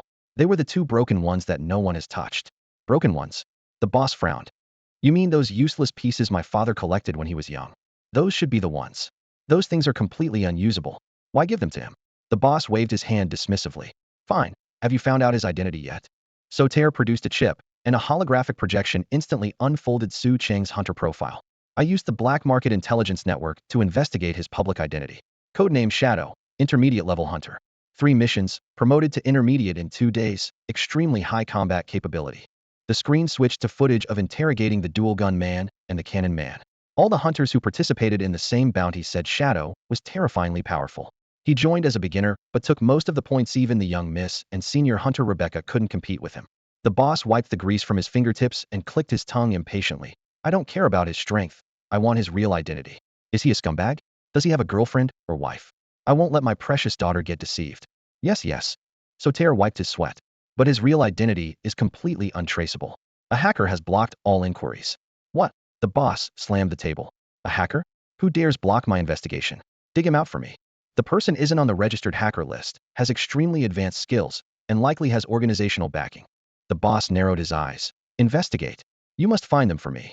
Understood, sir. I can see the young miss is quite taken with that boy. She personally went to the warehouse to find implants for him. And today she hasn't gone out hunting, just waiting for him. In the past, we would have simply made that boy disappear from the black market. But now, of course I know that. The boss slammed his palm on the table. If it weren't for considering the young miss, that boy wouldn't have made it out of the black market alive yesterday. That's exactly why we need to hurry. You know about the young miss's condition. We finally got a hypnotist to condition her to enjoy torturing men, and now it's all completely ineffective. Everyone go. Go investigate. He roared as he hurled the greasy roasted chicken violently at his subordinate's face, his chest heaving. I promised my wife I'd take good care of our daughter, so why the hell can't you all put in more effort, damn it? As soon as he got home, young Siki's call came through. The black market's been investigating you lately. They've got serious power and a terrifying intelligence network, but brilliant me managed to intercept everything. Remember to keep a low profile. The sound of her crunching chips came through the line. Those 2 boxes are already at your door. The black market? Su Cheng frowned slightly. Could it be Lamy? That dangerous woman always made him uneasy when they first met. Her approach felt deliberate. With such clear intent, it was as if she came specifically to seduce and dissect him. Though the atmosphere had changed somewhat during their recent encounters, the danger remained. Su Cheng sighed inwardly. Sure enough, women only bring trouble. What the hell, you idiot? What are you saying? I just did you a huge favor. Yang Siki protested indignantly. You're the exception. What? You mean I'm not a woman? Make yourself clear. If you don't explain properly, I'll bash my head against yours. Beep beep, Su Cheng decisively hung up. With the call ended, he breathed a sigh of relief. Compared to bickering with Yang Siki, focusing on leveling up was much easier. But the black market was ultimately a behemoth in the wasteland city. Once they locked onto him, his identity would be exposed sooner or later. Just wasn't sure of their purpose. As for Lamy, if she really wanted to investigate, she could simply ask directly, and even if she wanted to kill him, she wouldn't need to know his identity. Apart from her, Su Cheng had barely interacted with anyone else in the black market. So who was this investigator? And what did they want? His thoughts churning, He made up his mind. He needed to find a more secluded place to live, completely separating Hunter Shadow from junior repair technician Su Cheng. Once he returned from this wasteland expedition, he'd immediately buy another place. He opened the door and dragged the two black boxes from the doorway into the living room. Snapping open the lids incredibly, they contained two implants damaged beyond recognition. Holy crap. Buddy, where'd you pick these up? They're completely trashed. Brainless floated nearby, its mechanical eye flickering. Can this stuff even work? Su Cheng placed the two implants side by side, activating his dimensional eye as blue light precisely locked onto them. Of course, as long as I synthesize and upgrade them, they can be reactivated. Brainless hissed quietly. But why do I feel like I've seen these implants somewhere before? Seen them before? Su Cheng disengaged the lock, staring at it in confusion. You recognize them? Can't remember. Brainless shook its damaged mechanical shell. Just feels like I've encountered them somewhere. Su Cheng's heart tightened at it, seemed Brainless was also missing parts of its memory. 8 years ago, when he was 12 and someone gouged out his eyes and threw him into the wasteland, he had already lost consciousness. When he awoke, his memory was completely blank. He only remembered stumbling out of the wasteland with his broken body and Brainless, which was reduced to just a photon brain, as if emerging from another lifetime. He had no recollection of how he survived that period or what he had done. Brainless back then was also just a pile of wreckage, with similar gaps in its memory chips. Though its photon brain was only 8-bit, the technology was cutting-edge at photons simulating human neurons, with functions almost equivalent to a mimetic brain. Even its remaining protective layer possessed some capabilities of the human cerebral cortex. This explains why Brainless appears so human-like, with speech patterns and behaviors that differ from other household and assistant robots. Even the robot laws can't constrain him. Perhaps Brainless isn't an ordinary domestic assistant robot at all. Su Cheng thought. If his memory could truly be restored after synthesis and upgrade, maybe everything would make sense. Lamy once said that Z's last appearance was near those ruins where he was killed, and the sudden disappearance of evil was most likely related to the ruins as well. The ruins must be visited. But that would come later. For now, he needed to synthesize and upgrade the two unknown mysterious implants in his possession. Lock on, synthesis upgrade. The dimensional eye shot out a crimson beam, and as the light converged, a brand new black implant lay quietly on the platform. Its matte surface reflected no light, with hexagonal modules connected end to end like a section of human spine. Two dark red gems at the top outlined dragon claws, creating an overall silhouette that was both menacing and elegant. Upon it, a pattern of an enraged dragon traced in dark red lines was clearly visible. Synthesis complete. Primordial implant perfect form. Source: primitive experimental implant synthesis upgrade. Description: the first batch of implants officially deployed by humanity. Extremely powerful initial performance, with the design team once pushing performance to its limits, resulting in extreme instability and high risk of backlash, only compatible with enhanced humans. Only 5 sets were ever produced before production was halted, with production lines and research facilities permanently sealed, and the development team subsequently shifting to current military implant systems. The primordial implant thus became a swan song. The function overview scrolled rapidly. 1. Dramatically stimulates users' cellular activity, allowing the body to enter blood rage mode for short periods. 2. Blood rage mode has 3 levels, all attributes 50, 100, maximum 200. 3. During blood rage mode, cellular self-healing ability 800. 4. Original defect, massive energy consumption, with a chance of causing bodily collapse upon deactivation, accompanied by uncontrolled frenzy. 5. Perfect form defect repair, sacrifices some upper limits to completely eliminate death risk and sanity loss, only producing intense fatigue requiring energy replenishment and rest. 6. Passive self-healing 300. 7. Each activation duration depends on the user's activation level and basic physical strength. 8. Technology level, second dimension. I've seen this before. Su Cheng gently caressed the implant, his fingertips tracing the dragon pattern as memories surged. In the notes his father left behind, there were mentions of primordial implants and primitive experimental implants, a brutal technology designed to unleash human potential. It provided no fancy abilities, but could push a strong person's attributes to their absolute limits, making it perfect for close combat.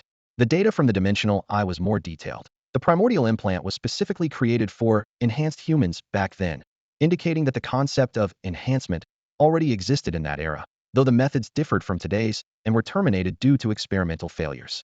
Now, this perfect form was undoubtedly the most compatible with Su Cheng. His body had already been forcibly pushed to the threshold of high-grade humanoid prosthetics through enhancement drugs, combined with the symbiotic prosthetic amplification and the potential of the first genetic sequence. Adding the blood rage mode from the primordial implant would create a beast with retained rationality. Su Cheng excelled with blades, making this surge in physical capability a perfect match for melee weapons. Most importantly, the perfect form had eliminated the original defects. No collapse, no loss of control, only requiring supplies and rest. Though the maximum amplification was reduced to 200, it was still crushing combat power. 200, plus 800 healing throughout, and 300 continuous recovery normally. Simply unstoppable. Once Blood Rage mode activates, attack, speed, reaction, everything becomes 1.5 times, 2 times, even 3 times stronger. Su Cheng murmured, gripping the spine like implant tightly, his heart pounding. He understood clearly. The stronger the foundation, the more terrifying the amplification. The more powerful the base attributes, the stronger the enhancement effects would be. Phew. Su Cheng let out a long breath, finally having an implant of his own. He quickly took stock in his mind. This thing would need synthesis and upgrades later, but he only had 5 sets on hand right now. Where could he find more? The production lines and research facilities were all sealed off, their locations a mystery, possibly even destroyed. Fortunately, this set had excellent performance and perfectly matched his constitution. As his body continued to strengthen, the multiplicative enhancement provided by the implant would skyrocket accordingly, making it perfectly usable as growth-type equipment. In other words, even if synthesis upgrades were temporarily out of reach, as long as his base form kept getting stronger, this implant set wouldn't become obsolete. I have to install it, he decided firmly. The greatest advantage of the primordial implant was that it didn't require cutting through skin and muscle, no conventional surgery needed, as it could automatically embed into the human spine. His gaze shifted to the panel showing current tech limit enhancement progress, 3.1415926. It had increased by about 3 percentage points over the past few days, which wasn't bad. With current equipment levels still low, experience growth was slow, but once he upgraded to high-tier tech products later, the speed would naturally pick up. Most importantly, no surgery. No surgery should mean no pain, right? He handed the implant to Brainless and efficiently stripped off his shirt. Help me place it on my spine. Brainless' halo flickered as it glanced at the sharp dragon claws on both sides of the device, hesitating. Putting it on might hurt a bit. It's fine, better than surgery. Su Cheng's words had barely left his mouth when pain struck like lightning. The moment Brainless pressed the implant against his back, countless metal spikes as thick as finger joints instantly shot out from both sides, twice as thick as Zhu Shanner's version. Those spikes pierced into his flesh in unison, while the implant's center split open like a maw and bit down hard on his back muscles, directly cutting open wounds. So no surgery required didn't mean no pain, it meant the device performed the surgery itself. In just one breath, the device locked onto his spine, its 2 dragon claws on top piercing deep into the back of his neck. Countless filaments spread along his spinal column, ligaments, and muscle fibers, even wrapping around parts of his internal organs. Simultaneously, the glass symbiotic prosthetic in Su Cheng's body was activated. Liquid nanomaterials surged out, actively fusing with the implant, extending upward to his chest cavity, then spreading throughout his entire body. The implant directly interfaced with his brain, nerves, while the symbiotic armor synchronized to interconnect with spinal nodes. Neural signal transmission shortened, reaction speed multiplied, and his movements became so agile that his body moved before his thoughts could fully form. It was precisely this advantage that allowed vertebrates to leave invertebrates far behind. In evolutionary history, speed meant life. The device now completely conformed to his spine as embedding complete appeared on the panel. His bloody back visibly stopped bleeding and began scabbing over without any hemostatic drugs or even high-grade nutrient solution. Healing had begun. Su Cheng reached out and grabbed the nutrient solution Brainless offered, downing it in one gulp. Wound healing accelerated further as his stamina rapidly climbed to its peak. Brainless' halo flickered again as it quietly reminded. I did say it might hurt a bit. Su Cheng cursed the Eye of Dimensions hundreds of times in his mind. What a scam. He would rather have gone to the operating table. A prompt appeared, auto-embedding into spine, not into skin. During initial embedding, cellular regeneration ability enhanced to maximum, accelerating wound healing. Fine. Playing word games, are we? After just a short while, Su Cheng felt himself recovering. I'm going to take a shower. He stripped off his clothes, pushed open the bathroom door, and turned on the shower valve. Warm water mixed with faint traces of blood flowed down his skin, gradually disappearing down the drain. In the steam-fogged mirror, Su Cheng's figure gradually became clear. His muscles were distinctly defined with clean, sharp lines, as if forged from steel. With a slight lift of his arm, his abdominal muscles protruded like taut steel bars. When he turned around, the wound on his back had already closed and scabbed over in less than 5 minutes, leaving barely a trace. A normal person would need several days to achieve this level of healing even with advanced medical treatment. But he had accomplished it through his extreme cellular regeneration alone, and in his blood rage form, the speed would be nearly the same. The original implant along his spine had completely fused with his skin, dark red lines weaving hexagonal patterns beneath the surface. Su Cheng focused his mind buzz. The symbiotic armor instantly spread across his body. Black armor plates covered his entire form, with intricate dark red patterns resembling blood vessels. On his chest, an angry dragon head outlined in the same dark red lines perfectly corresponded with the implant's pattern. The armor surface was smooth like overlapping dragon scales. The black mask had 8 air filtration holes on each side. The elongated dark red eye armor resembled boomerangs, sharp and aggressive. Inside the mask, 2 crimson lights moved in sync with his gaze. The spinal armor was identical in form to the implant. This was the complete fixed form of the symbiotic armor. He retracted the armor as the water stopped. After drying himself and putting on his hunter's outfit, Su Cheng emerged from the bathroom. "You stay home. I'm going to the ruins," he said. "The ruins are too dangerous. You have no combat ability. It's not safe for you to go in," he added. "No, I have to go with you." Brainless shook his round body. "Do you really think I'm some household robot from 800 years ago? Although my memory is damaged and my model unknown, I can be certain I'm definitely not a household robot. Besides, if you don't take me along, even if you find robots of the same model, you might not be able to synthesize upgrades." Su Cheng pondered. This trip had 2 purposes. First, to confirm whether the disappearance of evil was related to the ruins. Second, to find robots of the same model for Brainless to synthesize upgrades. Both matters were equally important. "Fine, we'll go together, but you must stay close to me." "No problem, buddy. My intuition tells me you'll need me in the ruins, though I can't say why just yet." Su Cheng packed the necessary supplies and left through the back door with Brainless, speeding toward the city's edge. As they drew closer, the surroundings had long been devoid of human presence, with broken buildings standing withered in the wind and sand. Ruptured pipes lay exposed everywhere, broken steel beams scattered in all directions, and metal walls torn into sharp folds. The desolation was bone-chilling. Wind whipped up dust that battered against their goggles with crackling sounds. Upon reaching the boundary between the city and ruins, the wind grew fiercer. Several scavengers wearing long cloaks and full air purification equipment were frantically scrambling into their vehicles. Others clutched piles of worn parts, stumbling out from within the boundary. "Look, another fool heading into the ruins. How many people die in there every year, still dreaming of finding treasure? The wind's so strong today there must be a radiation storm coming. Run, or it'll be too late." Seeing Su Cheng riding against the flow, they all shook their heads and laughed mockingly. These people spent years scavenging old-world garbage at the boundary. If they found genuine antiques, they could sell them for good money, much safer than working in garbage processing plants where Black Death virus infections were common. However, they would never dare venture deep inside, where the dangers could be fatal. Quosha Maglev train roared past overhead, sweeping into the ruins and disappearing into the swirling yellow sand in the blink of an eye. When the crowd looked back, Su Cheng had already charged into the ruins with Brainless. "That kid's definitely done for. Look, the ruins boundary is starting to shift. The radiation storm is coming." Why were those people running toward the city? Matuno looked back in confusion, trying to find answers from the scavenger. The elevated maglev train thundered past overhead, casting a massive shadow through the sandstorm as Su Cheng seized the opportunity to rush into the wasteland boundary with Matuno. The moment they crossed the boundary, the entire world seemed shrouded by thick cloth, with visibility instantly dropping tenfold. Yellow sand swept toward them from all directions, while the ground stretched endlessly as barren desert without a single ruin in sight. Electronic waste lay buried in heaps between the dunes, with half-exposed circuit boards polished to a gleaming shine. The motorcycle could barely move through the loose sand, forcing Su Cheng and Mituno to dismount and park it beside some old road posts at the edge. "Let's go," he said quietly. The howling wind sent sand particles crackling against his tactical mask, and the wind force continued to climb rapidly. Though strange, no immediate danger could be detected. Su Cheng removed his mask, and with a thought, his symbiotic armor flowed out like liquid metal, instantly covering his entire body.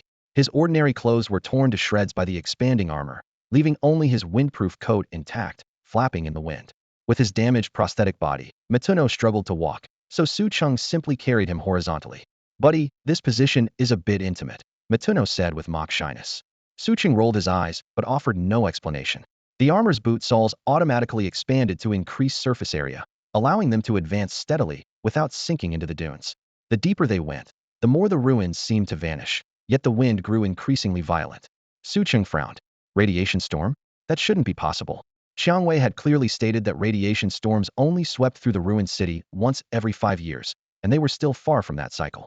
"Buddy, something's wrong with me," Mituno suddenly gasped, his eyes flashing alternately red and green as tiny electrical sparks erupted from various parts of his body. Su Cheng immediately set him down and opened the maintenance panel. The diagnostic results were alarming. All internal circuits were running at maximum load, with his photonic brain in continuous overload. Apart from radiation storms, only large electromagnetic equipment could cause such interference, yet there wasn't even an antenna visible in the surrounding desert. The answer was almost obvious: the radiation storm had arrived 2.5 years early. Continuing deeper into the wasteland would destroy Matuno completely. Su Cheng grabbed him, pushed his armor to maximum power, and became a black shadow racing frantically back the way they came. Sand waves rose like dragons in his wake, each step covering dozens of meters. Yet after several minutes, yellow sand still filled the horizon ahead. Neither the ruined city nor their parked motorcycle was anywhere to be seen. Impossible to have gone the wrong direction. He'd been retracing a straight line. Su Cheng stopped and looked around at the vast emptiness. The only explanation was that the boundary was moving, or rather, rapidly expanding. Recalling the dilapidated city buildings they'd seen near the ruins earlier, they were likely already within the expansion zone.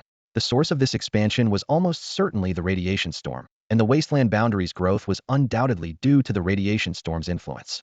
He had been running for so long, yet the wind kept getting stronger.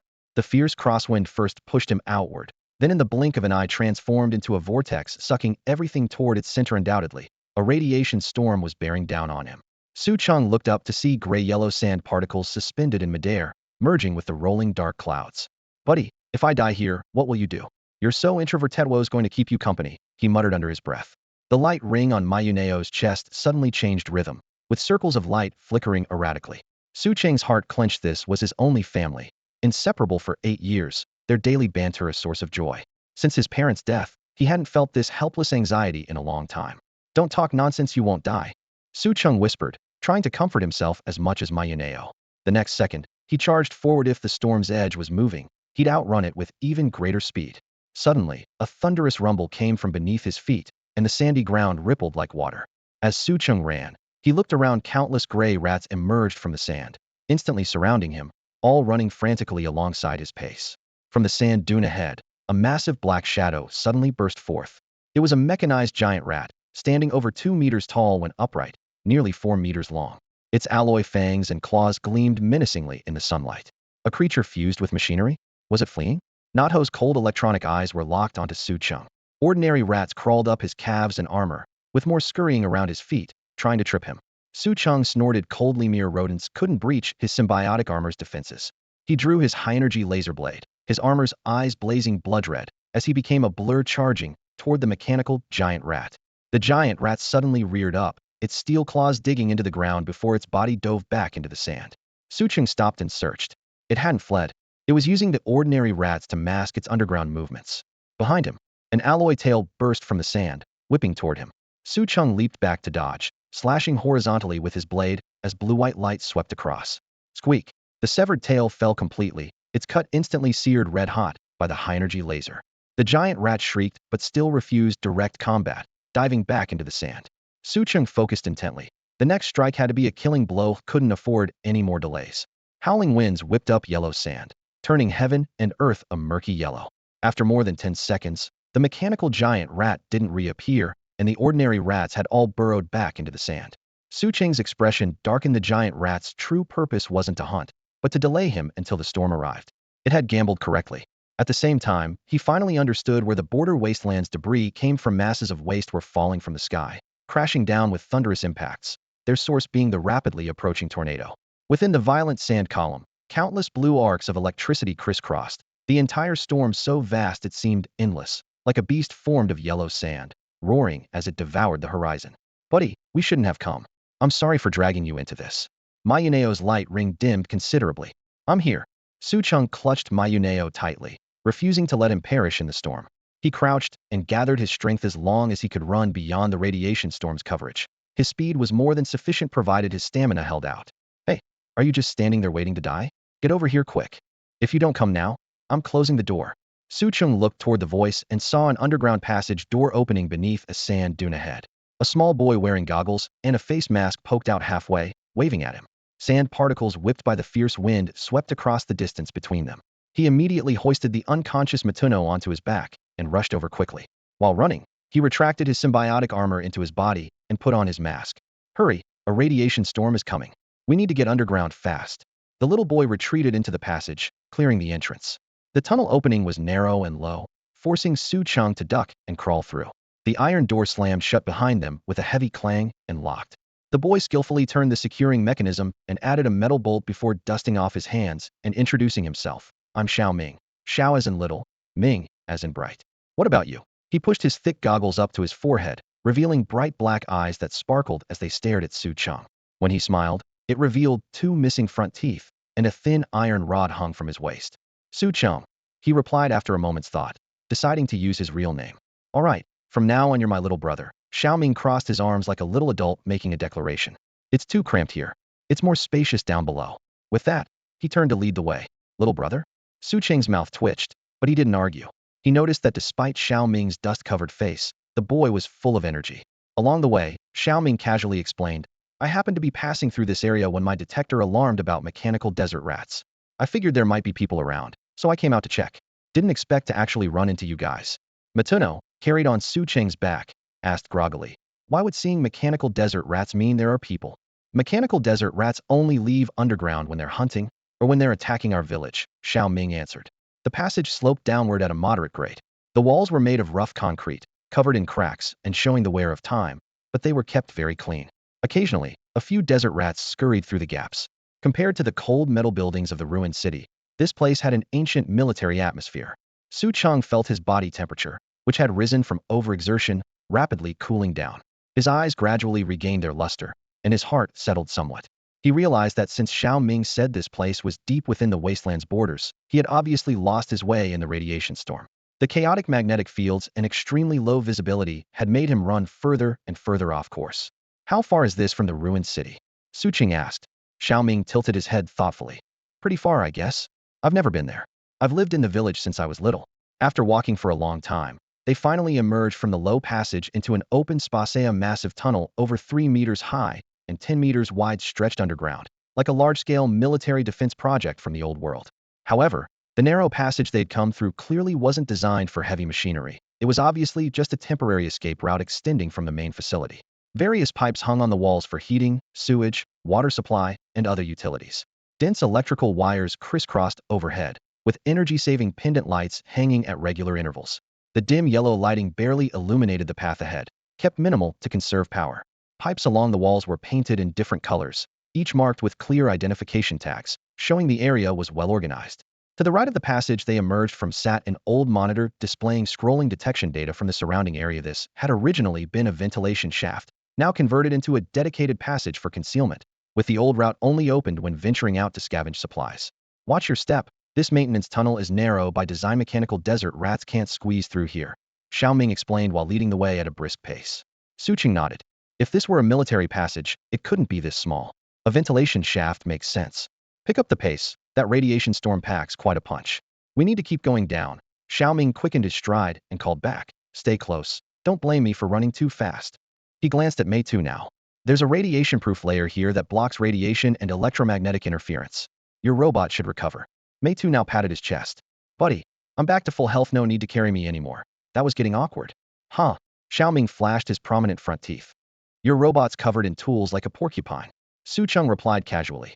Thanks for the help, kid, though your front teeth are pretty distinctive too. Before he finished speaking, Xiao Ming immediately covered his mouth with both hands. Your robot isn't funny at all. And I'm an adultery, all my little brothers. Call me big brother. Mei Tu now burst out laughing, lightening the mood. Suddenly, the overhead lights flickered violently. Storm's approaching. Xiao Ming's expression changed as he broke into a sprint. They had just entered a wider descending passage when the entire tunnel began to shake. Rumble thunder-like roars rolled overhead as debris rained down, stone slabs shattering into fragments upon impact. Without hesitation, Su Cheng scooped up Xiao Ming and Mei Tu now and raced forward. Whoa, so fast! Xiao Ming exclaimed. You're even faster than Brother Wang Cheng, and he's our village patrol and exploration team leader. After sprinting through the passage for a while, the space opened up dramatically into a spacious circular area. Quite a few people had gathered here, dressed simply with various construction tools hanging from their belts, while a few carried homemade iron weapons. Damn it, the radiation storm really came. What the hell? 2.5 years early? Has it been practicing for 2.5 years? Haha, you know that old meme too. Do you know how these 5 years have been? As everyone was joking around, they spotted Xiao Ming. Hey, Xiao Ming, your sister's looking for outsiders. All eyes immediately focused on Su Cheng, hands instinctively moving to weapon handles. Su Cheng stood his ground with Mei Tu now, making no further advance. Just then, A stone block above Xiao Ming's head suddenly loosened. Look out! Su Cheng flashed forward, sweeping Xiao Ming into his arms and away from the spot. Bang! The stone slab crashed down and shattered. Whoa! Amazing! Xiao Ming excitedly gave a thumbs up. We're even now. You saved me once. And I saved you too. All the maintenance workers around stared wide-eyed. They had only seen a blur before Xiao Ming was rescued, and that heavy stone slab would have caused serious injury at minimum. Someone in the crowd spoke up, their tone serious but polite. Xiao Ming, come over here first. Friend, please stay where you are. Su Cheng set Xiao Ming down and nodded in acknowledgement. Xiao Ming patted his chest. Don't worry, he's a lost scavenger. I rescued my little brother. Mei Tu now interjected. He might be your little brother, but I'm not, kid. Xiao Ming turned and made an okay gesture. Relax, brother. The lead maintenance worker shook his head. Sorry, we're just a construction crew, don't have the authority to decide. You can shelter from the storm here, and we'll sort things out when the patrol team arrives. Xiao Ming's face lit up. Brother Wang Cheng is coming? Awesome. Another person reminded him. Your sister's coming with him. Great, I'm doomed. Where's Xiao Ming? Hearing the shouts, Xiao Ming poked his head out and looked around frantically before ducking behind Su Cheng, gripping the hem of his windbreaker with both hands and only showing half his face. Watuno shifted his body slightly, using his hefty frame to help block some of the view. Good brother, Xiao Ming whispered, patting Su Cheng's back with brotherly loyalty. From now on, my little brothers are your little brothers. Watuno thumped his chest heavily with his fist. We're all brothers. Keep it in your heart. Just then, footsteps echoed from another tunnel as a group walked in. The man leading them was Wang Cheng. Both arms fitted with E-class mechanical prosthetics, both legs with class prosthetics, wearing a worn leather jacket over his shoulders, dusty jeans, and a titanium-tungsten alloy blade at his waist, its sheath gleaming coldly under the lights. The woman beside him wore dark red cloth robes with a quiet demeanor, looking like the girl next door, yet her right arm was fitted with a class mechanical prosthetic and an old-model technical sniper rifle hung on her back. The other members were also equipped with prosthetics on various body parts, carrying short blades, shotguns, and submachine guns. Compared to the construction crew with only hydraulic mechanical prosthetics, this patrol team was clearly more formidable in combat. Come here. The woman in red spoke coldly. She was Xiao Ming's sister, Xiaohong. Her tone was low but brooked no refusal. Xiao Ming shuddered, his body twisting as his feet shuffled reluctantly. Xiaohong's gaze softened as she repeated gently, come here. Only then did Xiao Ming shuffle over to her, mumbling, I only followed them out because I saw them going on patrol, and I even saved someone. You can't hit me. There are people here, give me some face, or else I'll. Before he could finish, Xiaohong pinched his ear with 2 fingers and twisted it to the side. Ow ow ow sis. Let go. I was wrong. What face do you need? How dare you run around? The mechanical desert rats have been active lately. Don't you know how dangerous it is? Xiao Ming begged for mercy as the pain hit him, while everyone around couldn't help but chuckle quietly. Seeing the warm sibling interaction, Su Cheng also smiled slightly. Before the laughter had faded, Wang Cheng looked steadily at Su Cheng, his hand remaining on his blade's hilt. Who are you? Where are you from? What's your purpose in coming here? Su Cheng, from the Waste City. Su Cheng pointed to Watuno beside him. We got lost and don't want to disturb you. We'll leave once the storm passes. Watuno quickly chimed in. Right, we're heading to the ruins. Don't worry, we won't cause you any trouble. What normal person goes to the ruins? Someone in the crowd murmured. Aren't all the people who go there coming after us? Yeah, look at them, one with a torn mask, one covered in tools. They don't look like good people no matter how you see it. Watuno immediately protested. Hey, no attacking people's appearances. Su Cheng quietly facepalmed. This guy really knew how to put his foot in his mouth. After finishing with her brother, Xiaohong looked at Su Cheng. The storm won't clear for at least 3 more days. If you go out now, you'll be swept away. As soon as she finished speaking, the ground trembled again, dust cascading down as the overhead lights swayed creakily. Wang Cheng remained vigilant. Sorry, but we don't welcome outsiders here. Sis, brother Wang Cheng. He really is a good person. Xiao Ming hurried to speak up for Su Cheng. Someone in the patrol team quietly recounted the incident of the stone slab falling and Su Cheng saving Xiao Ming. Xiaohong frowned slightly, pondering for a moment before saying to Wang Cheng, how about we take them to see the village chief and let him decide? Wang Cheng shook his head. We can't bring strangers to the village chief. His condition is very serious, and he can't handle affairs right now. Su Cheng waved his hand. Actually, I'm fine staying right here. Su Cheng explained. I'm staying right here, not going anywhere. I brought supplies. He raised his hand and pointed to Matuno's bulging backpack. How about this? Xiaohong suggested. I'll go find the village chief to ask about the situation. You guys stay here and watch him. After all, he saved my little brother, so I owe him a debt of gratitude. All right, go ahead. Wang Cheng nodded. Xiaohong immediately grabbed Xiao Ming and dragged him away. Sis, don't hit me. I won't run off again. Ow ow ow. Xiao Ming's cries echoed through the corridor. Su Cheng led Matuno to sit against the wall in a corner. The basement was stuffy and humid, with the howling of the storm still penetrating through the heavy alloy door. He thought to himself, without Xiao Ming's warning, they would have long become victims of this sandstorm, as no human force could ever resist the power of nature. Seeing the two sitting quietly, Wang Cheng relaxed his guard slightly and immediately turned his attention to security and maintenance. You guys go to section 081 up front to repair the detection equipment, he said to several workers carrying tools. Uncle A Shu and his team went there this morning, and we haven't heard anything since. Be careful on the way. Got it. We'll head out first. The repair team immediately ducked into another tunnel. Wang Cheng then called to several patrol members. You follow them and protect the construction crew. Yes, sir. The soldiers shouldered their weapons and followed. The footsteps in the tunnel entrance gradually faded away, leaving only Wang Cheng and 3 soldiers guarding Su Cheng. Buddy, these people are treating us like prisoners, Matsuno grumbled as he took off his backpack, first handing Su Cheng a can of ice-cold cola before pulling out an intermediate energy cell to replace the one in his wristwatch. A bright blue indicator light instantly lit up. Wang Cheng and the others immediately widened their eyes.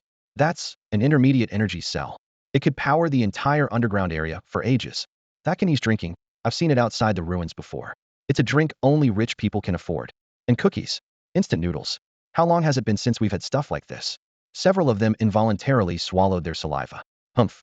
Wang Cheng snorted softly, stealing a glance before forcing himself to turn away. What's there to envy? We have farmland now too. In a while we'll be eating fresh vegetables and rice, which is way better than that stuff. Before he finished speaking, frantic footsteps came rushing from deep in the tunnel. No, no good. No good. A repairman covered in blood collapsed into Wang Cheng's arms, his clothes riddled with bite marks. Desert rats. Massive numbers of desert rats. Mechanical desert rats have broken in two. Uncle A Shu and the others. They're all dead. What? Wang Cheng's eyes instantly bloodshot. He roared and was about to charge into the tunnel. Uncle A Shu. Captain Wang, don't go, it's dangerous. The soldiers held him back desperately. Su Cheng tilted his head back and drained the entire can of cola, crushed the aluminum can with a snap, and stood up. We've got trouble. The next second, Wang Cheng and the others came stumbling back. A black mass of desert rats followed like a flood, their sharp squeaking painful to the eardrums. Squeak, squeak. Clank. Amid the sound of grinding steel, a massive mechanical desert rat appeared behind the swarm, its red single eye flashing with cold light. Ah! The worker at the very back was instantly swallowed by the rat tide, his screams lasting only 2 seconds before cutting off abruptly. Too many of them. We'd need cannons and flamethrowers to stop them. Uncle A Shu is already dead. Captain Wang, stop charging. The soldiers desperately held Wang Cheng back. The fleeing crowd brushed past Su Cheng. Someone in panic grabbed his shirt corner, tearing off a large piece of fabric. Su Cheng drew his high-energy laser sword, the blade glowing with pale light. Since everyone was so kind to give the warning, I'll lend a hand in return. With that, he charged toward the rat tide. No, come back. You'll just die if you go. Come back. This crazy kid. Wang Cheng shoved aside the soldiers blocking his way, eyes red as he followed close behind. Get out of the way. It's mine. I'm going to avenge Uncle A Shu. Matsuno adjusted his backpack from behind. Buddy, you're showing half your butt. The desert rats swarmed in overwhelming numbers, their dark masses covering every inch of the circular area and tunnel floors. Su Cheng swung his blade in rapid strikes, cleaving the rats before him in half as dark crimson blood splattered across the slippery ground. His real target, however, was the massive mechanical desert rat lurking behind the horde during ground combat. The ordinary rats clearly followed its commands, and taking it down would turn the tide of battle. The mechanical desert rat seemed to recognize Su Cheng.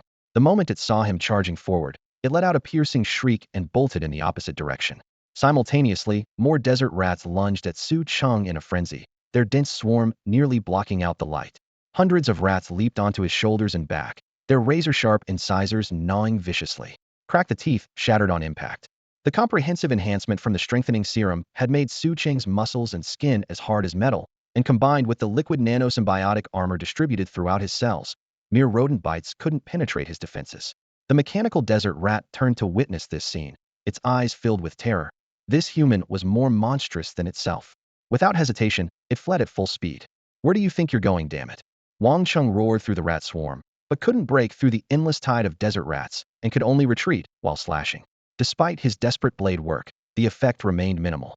Seeing Su Cheng charge alone into the rat tide, he shouted urgently, "Don't go in there by yourself. Wait for us." The other team members also pushed forward under pressure, struggling to hold back the rat tide. In the blink of an eye, Su Cheng was swallowed by the sea of rats, leaving only a dark silhouette tumbling within. He's done for. There's no way he's coming back, someone muttered through gritted teeth. He looked tough, but there are just too many desert rats. That mechanical desert rat's claws and fangs can tear through super alloys, and that massive tail of itch can't win. Let's hope the cannons and flamethrowers arrive soon. Fight and retreat. Wang Cheng surveyed the increasingly dense wall of rats and commanded loudly. If that guy can make it back, we can still provide cover, right? Let's kill these damn rats. One team member pulled out an old-world AK-47 and unleashed a barrage into the rat swarm. Rat-a-tat-a-tat, dense gunfire echoed through the tunnel, but against the overwhelming desert rat horde, it barely made a dent. On Su Cheng's side, the moment he entered the rat swarm, he summoned his symbiotic armor. Black liquid metal crawled across his entire body, transforming him into an armored locomotive that thundered forward at full acceleration. The desert rats in his path were smashed directly into bloody mist, their shattered bones flying in all directions. The mechanical desert rat glanced back and was so terrified it tumbled and scrambled away, its shrieks piercing the air. Squeak. Only one thought filled its mind: monster. He's a monster. Su Cheng caught up in a flash. His right hand seized the tail that had already been half severed, his entire body tensing as he yanked with tremendous force. Squeak, squeak, squeak. The heavy mechanical desert rat was forcibly dragged to a halt, momentum causing it to crash heavily to the ground, with its metal components clanging loudly. Su Cheng used the leverage to surge forward, his long blades slicing down into the creature's thick metallic hindquarters. With a powerful stomp, his body continued its charge, the blade tearing through flesh and metal shell with a ripping sound. Splurt. The massive mechanical desert rat was cleaved directly in half, oil mixed with entrails gushing out to flood half the tunnel. The pungent stench hit him full force as Su Cheng lightly leaped over the filth to land on clean ground.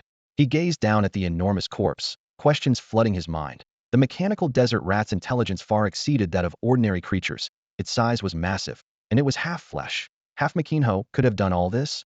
Surely the desert rats couldn't have modified themselves. Even with mutations, the changes would at most affect the body physically, not transform creatures into half-mechanical life forms. Although Su Cheng had heard from Chang Wei that intelligent and dangerous mutant beasts might lurk in the ruins, he never imagined his opponent would be half-mechanical. The appearance of mechanical desert rats at the ruins' border must be connected to something deep within the ruins. More and more questions arose, yet not a single answer emerged. The moment the mechanical desert rat collapsed, the piercing sound of metal scraping abruptly ceased. The surrounding ordinary desert rats seemed drained of courage, stopping in unison before scurrying toward the tunnel's end in a rush. Su Cheng casually flicked his long blade, the blood on its edge having already evaporated into white mist from the high temperature, then continued deeper following the direction of the retreating rat swarm. At the end lay a gaping hole like a black abyss. Hundreds upon thousands of desert rats scattered like a receding tide, shrieking as they disappeared into the pitch-black depths. Su Cheng surveyed his surroundings and spotted over a dozen mangled corpses scattered in the corners, their flesh torn beyond recognition, clearly members of the maintenance crew and patrol teams who had entered earlier. He retracted his symbiotic armor, the nanomaterials leaving all the blood and mud from the armor plates on his skin's surface, instantly turning him into a blood man. His clothes were already tattered, now even more disheveled. Each time he summoned the armor risked exposure, though unfortunately he lacked the Hulk's versatile purple shorts from the old world. Su Cheng shook his head with a bitter smile, accepting his wretched appearance. Quick, everyone get in there, and see if anyone's still alive. Urgent shouts suddenly echoed from the tunnel entrance. How could you not keep an eye on him? That man saved my brothers, our guest. If he charged in there, he's definitely done for. The desert rats suddenly retreated. Could it be the mechanical desert rat was driven off? Could that guy actually do it? Impossible, right? Wang Cheng led the patrol team along with Xiao Hong and others who had just returned from the village chief, rushing into the tunnel. Some in the group carried RPGs, others bore flamethrowers. The firelight revealed the scene: a massive mechanical desert rat lying dead on the ground, with the blood-covered Su Cheng walking toward them. This is impossible.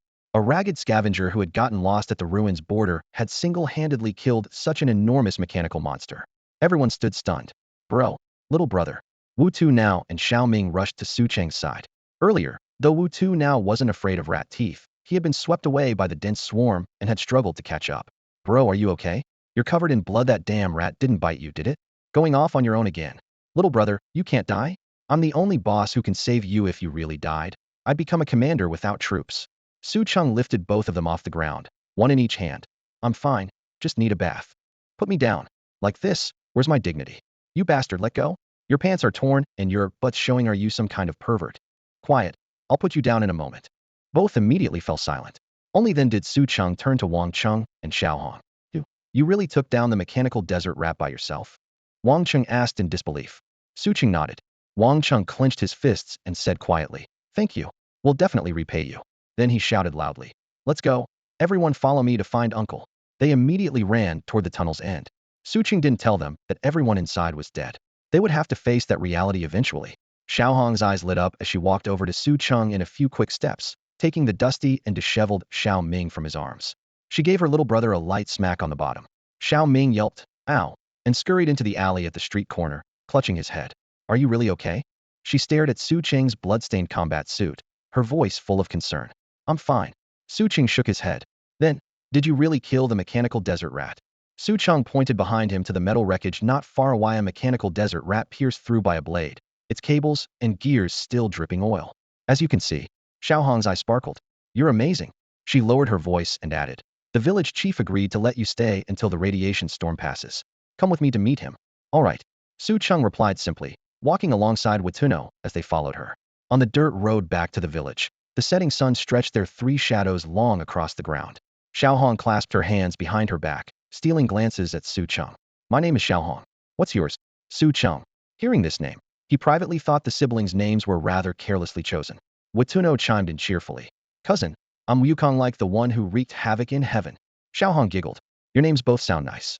The village chief says crude names help children survive, so he gave my brother and me such plain names." Su Cheng nodded. This belief did exist in old China. The wind at the village entrance carried sand particles past their ears. As Xiaohong led the way, she chattered, "We really can't thank you enough this time. The mechanical desert rat has always been Xianyang village's biggest threat. Now that you've killed it, we finally don't have to live in constant fear." Su Cheng replied calmly, "Your brother saved us. Dealing with the desert rat for you was the right thing to do." He understood that the people here were kind and simple-hearted, which was one reason he was willing to help. "By the way," Xiaohong suddenly lowered her voice and leaned in curiously, "my brother said you're scavengers from the wasteland? You're so skilled, are you really scavengers?" "We did come from the wasteland, but we're not scavengers. I'm a cybernetic repair technician." Su Cheng answered honestly. "A cybernetic repair technician?" Xiaohong was so delighted she nearly jumped. "You can fix cybernetics?" Su Cheng nodded. "Basic level." "That's wonderful," Xiaohong said excitedly. "Quick, come with me. Your timing couldn't be better. You're actually a cyborg mechanic? And one who can take down a mechanical desert rat. That's incredible, buddy." Around the corner, Xiaoming had been pressed against the wall, eavesdropping, his jaw practically hitting the floor. As Xiaohong walked by, she casually smacked him on the head with a sharp thwack. "Stop wasting time, let's go." "You." Xiaoming clutched his head, cheeks puffed with indignation, but he could only fume in silence. Su Cheng looked down at his blood-soaked trench coat and sighed helplessly. "I think I should probably take a shower first." Xiaohong's steps faltered, her gaze involuntarily drifting to Su Cheng's exposed skin, particularly his buttocks barely concealed beneath the torn coat, and her cheeks instantly flushed red.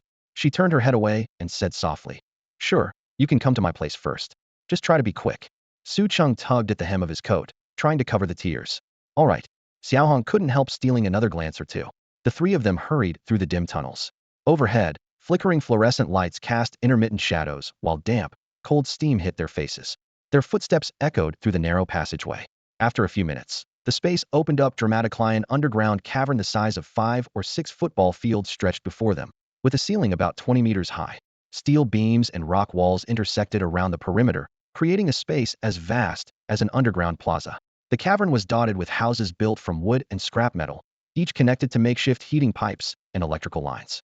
In the distance, some of the original infrastructure had been converted into homes or storage facilities. These buildings formed a miniature village. At the center, an artificial lake shimmered, fed by underground springs, with several large pipes channeling the water toward distant tunnels. At the far end stood a 3-story wooden building, the tallest structure in the village and Xiaohong's home. Xiaohong led Su Cheng through the settlement. "Xiaohong, who's this? Why is he covered in blood? Should we call Dr. Nyo? Did the mechanical desert rats come? Did you drive them off? Damn it, everyone grab your weapons. We can't let the patrol team face those mechanical rats alone." Villagers crowded around them, talking over each other with worried expressions. Some had already turned to fetch the doctor. Su Cheng quietly observed his surroundings. This place felt more like a real human settlement than the wasteland above. The smell of cooking fires, children's laughter, and people's genuine concern created a long-missed sense of humanity. Xiaohong quickly explained, "It's fine, the mechanical desert rat is dead. This is a new cyborg mechanic's the one who killed it. I'm just taking him to clean up, then we'll go see the village chief." "A cyborg mechanic? Thank goodness, the village chief can be saved." He took down a mechanical desert rat by himself? Unbelievable. Heaven is watching over Xianyang village. Quick, everyone make way. The villagers were remarkably enthusiastic, stepping aside to let them pass as they entered a wooden house. Inside, the temperature was comfortable, and the wooden floors creaked underfoot. A large furnace against the wall provided steady heat, while an iron water tank nearby steamed with hot water. Xiaohong opened the bathroom door, revealing a wooden tub, soap, and several towels. There's hot water inside, keep the furnace running constantly. As Su Cheng stepped into the bathroom, a small white undergarment caught his eye. Following his gaze, Xiaohong's face turned crimson as she rushed over to snatch the underwear to her chest. I'll go find you some clothes. Before the words were fully out, she had already darted from the room. Su Cheng filled the tub with steaming hot water, removed his torn coat, and began washing away the dried blood. Through the rising steam, he could still feel slight tremors in the ground even here in the deepest part of the tunnels. Unknown behemoths still passed overhead. Fortunately, the rock layers and steel reinforcement here were solid enough. The radiation storm wouldn't subside for another 3 days before he could continue toward the ruins. That was quite a while. He had brought food, but no additional enhancement serum could only enhance himself once every 5 days, and he didn't want to waste time. He'd have to play it by ear and wait for the storm to pass before making his next move.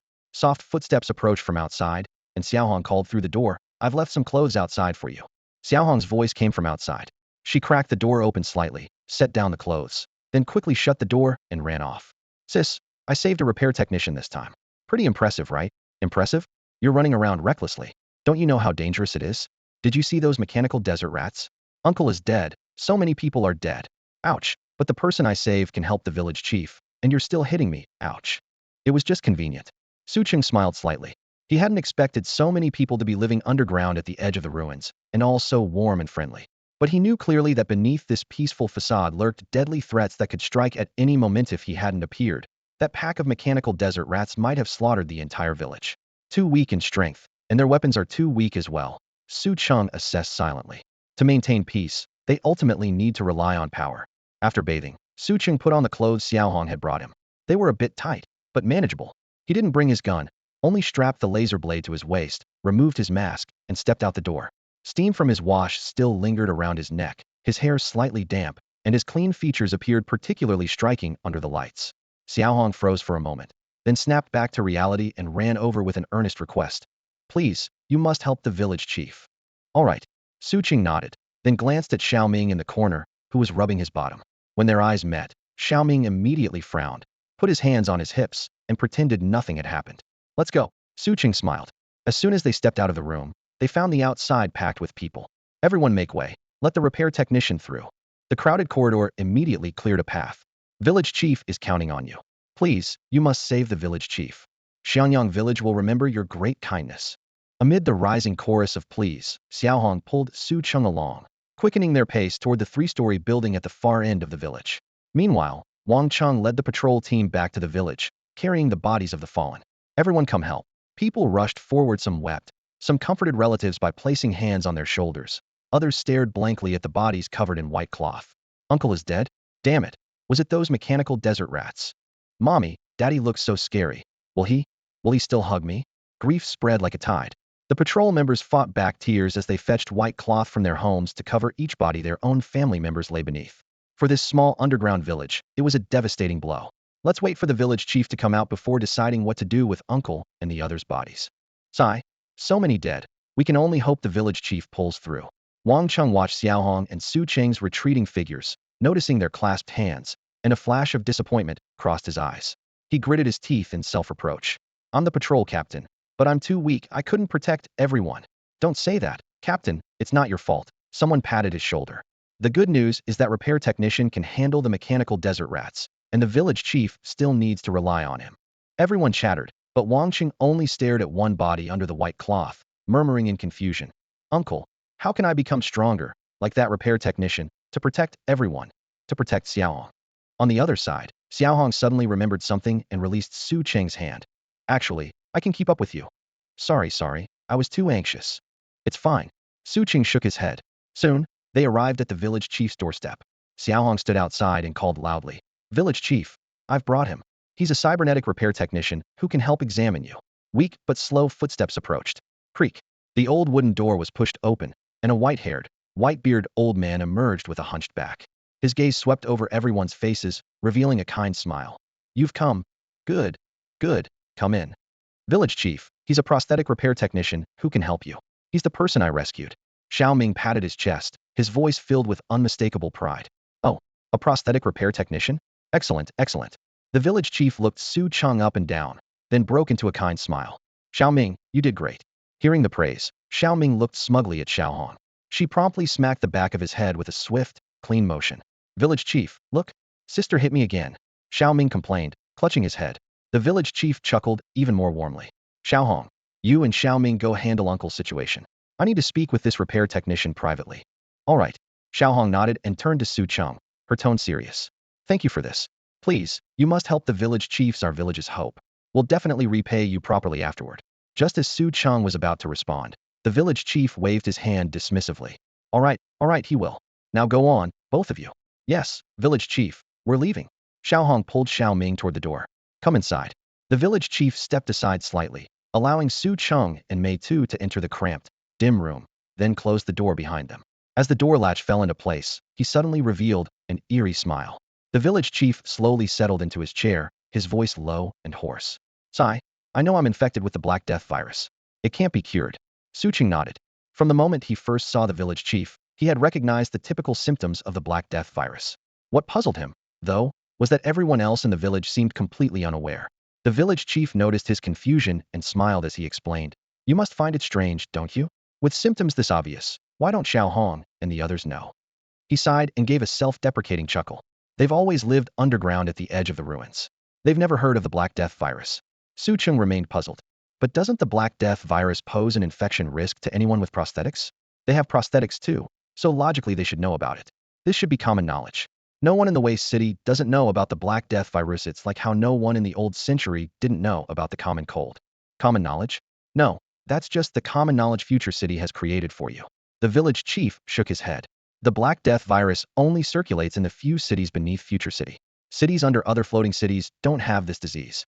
He pointed upward at the ceiling, as if countless cities were suspended above that layer of earth. Future City isn't the only city floating in the sky. Beneath each floating city, there are many cities under their management.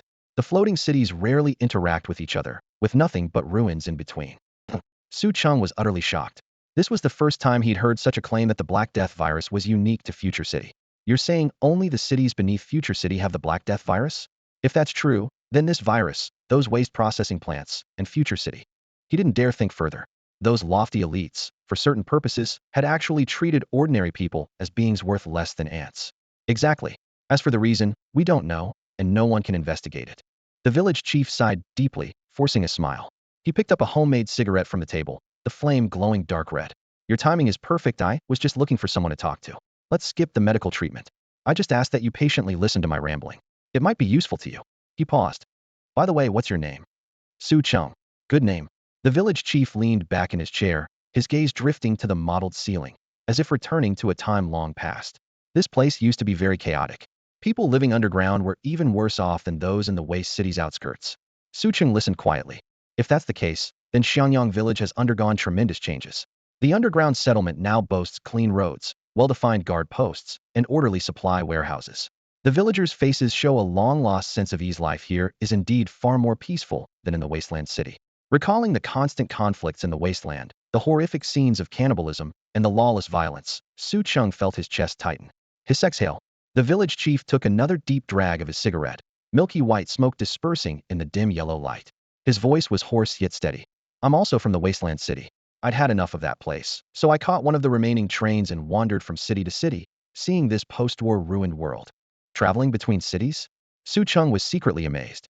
No wonder the man knew that the Black Death virus only appeared in cities beneath Future Citito, traversed back and forth across a continent, covered in ruins without ever being devoured. Such luck was simply extraordinary. The village chief seemed to read his thoughts and suddenly chuckled. Huh. You must be thinking I'm incredibly lucky, right? Indeed I am. But if you ever get the chance, you should visit the Northwest. The old Xinjiang region of ancient China still has some remaining magnificent scenery, though it's quite dangerous. Su Cheng shook his head in refusal. I need to finish dealing with the wasteland city first, then head to Future City. Future City? The village chief exhaled smoke again, the vapor swirling before his narrowed eyes. Be careful, that place might not be as wonderful as the rumors suggest. If the Black Death virus was truly as the man described, Future City was definitely no paradise on Earth. Su Cheng frowned while noticing the village chief's metallic prosthetic, an emigrated combat arm with sharp patterns and flexible joints. With such combat capability, he would definitely be boss level in the wasteland. His intelligence must far exceed that of ordinary people. The village chief suddenly grinned. I used to be the fighting king of the wasteland's combat arena. Everyone in the wasteland watches the fights. You must have seen me. Sergey. Su Cheng's heart jolted. The man from that portrait on the arena wall had become the underground leader of Xianyang village.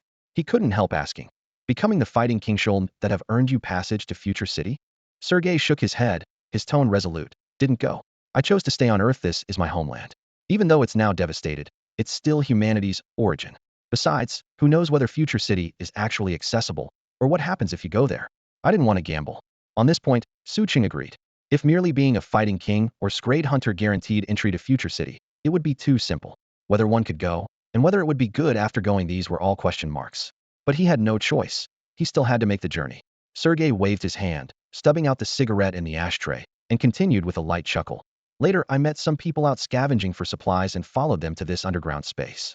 Using what little skill I had, I brought everyone together. It took over 10 years to build today's Xianyang village. He spoke as if it were nothing, but Su Cheng understood the hardships involved. Transforming a place that was worse than even the wasteland city's outskirts into a warm settlement, how much patience and strength that must have required? No wonder the villagers held such genuine respect for Sergey. Without him, there would be no peace here today. Sergey suddenly grew serious. I've contracted the Black Death virus. I don't want them to worry, so I've been hiding it. But they depend on me too much. Su Cheng pressed his lips together. There was nothing he could do to help Sergey. Zhu Shan'er's infection with the Black Death virus was quite mild at the time. Only the depths of her eyes showed a hint of black. Sergey was different, however.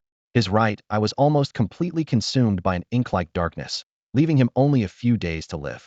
But Su Cheng couldn't let him die just yet. Xianyang village had only recently stabilized, and though he had already eliminated the mechanical desert rats for the village, he needed to ensure the place was absolutely safe before he could leave with peace of mind.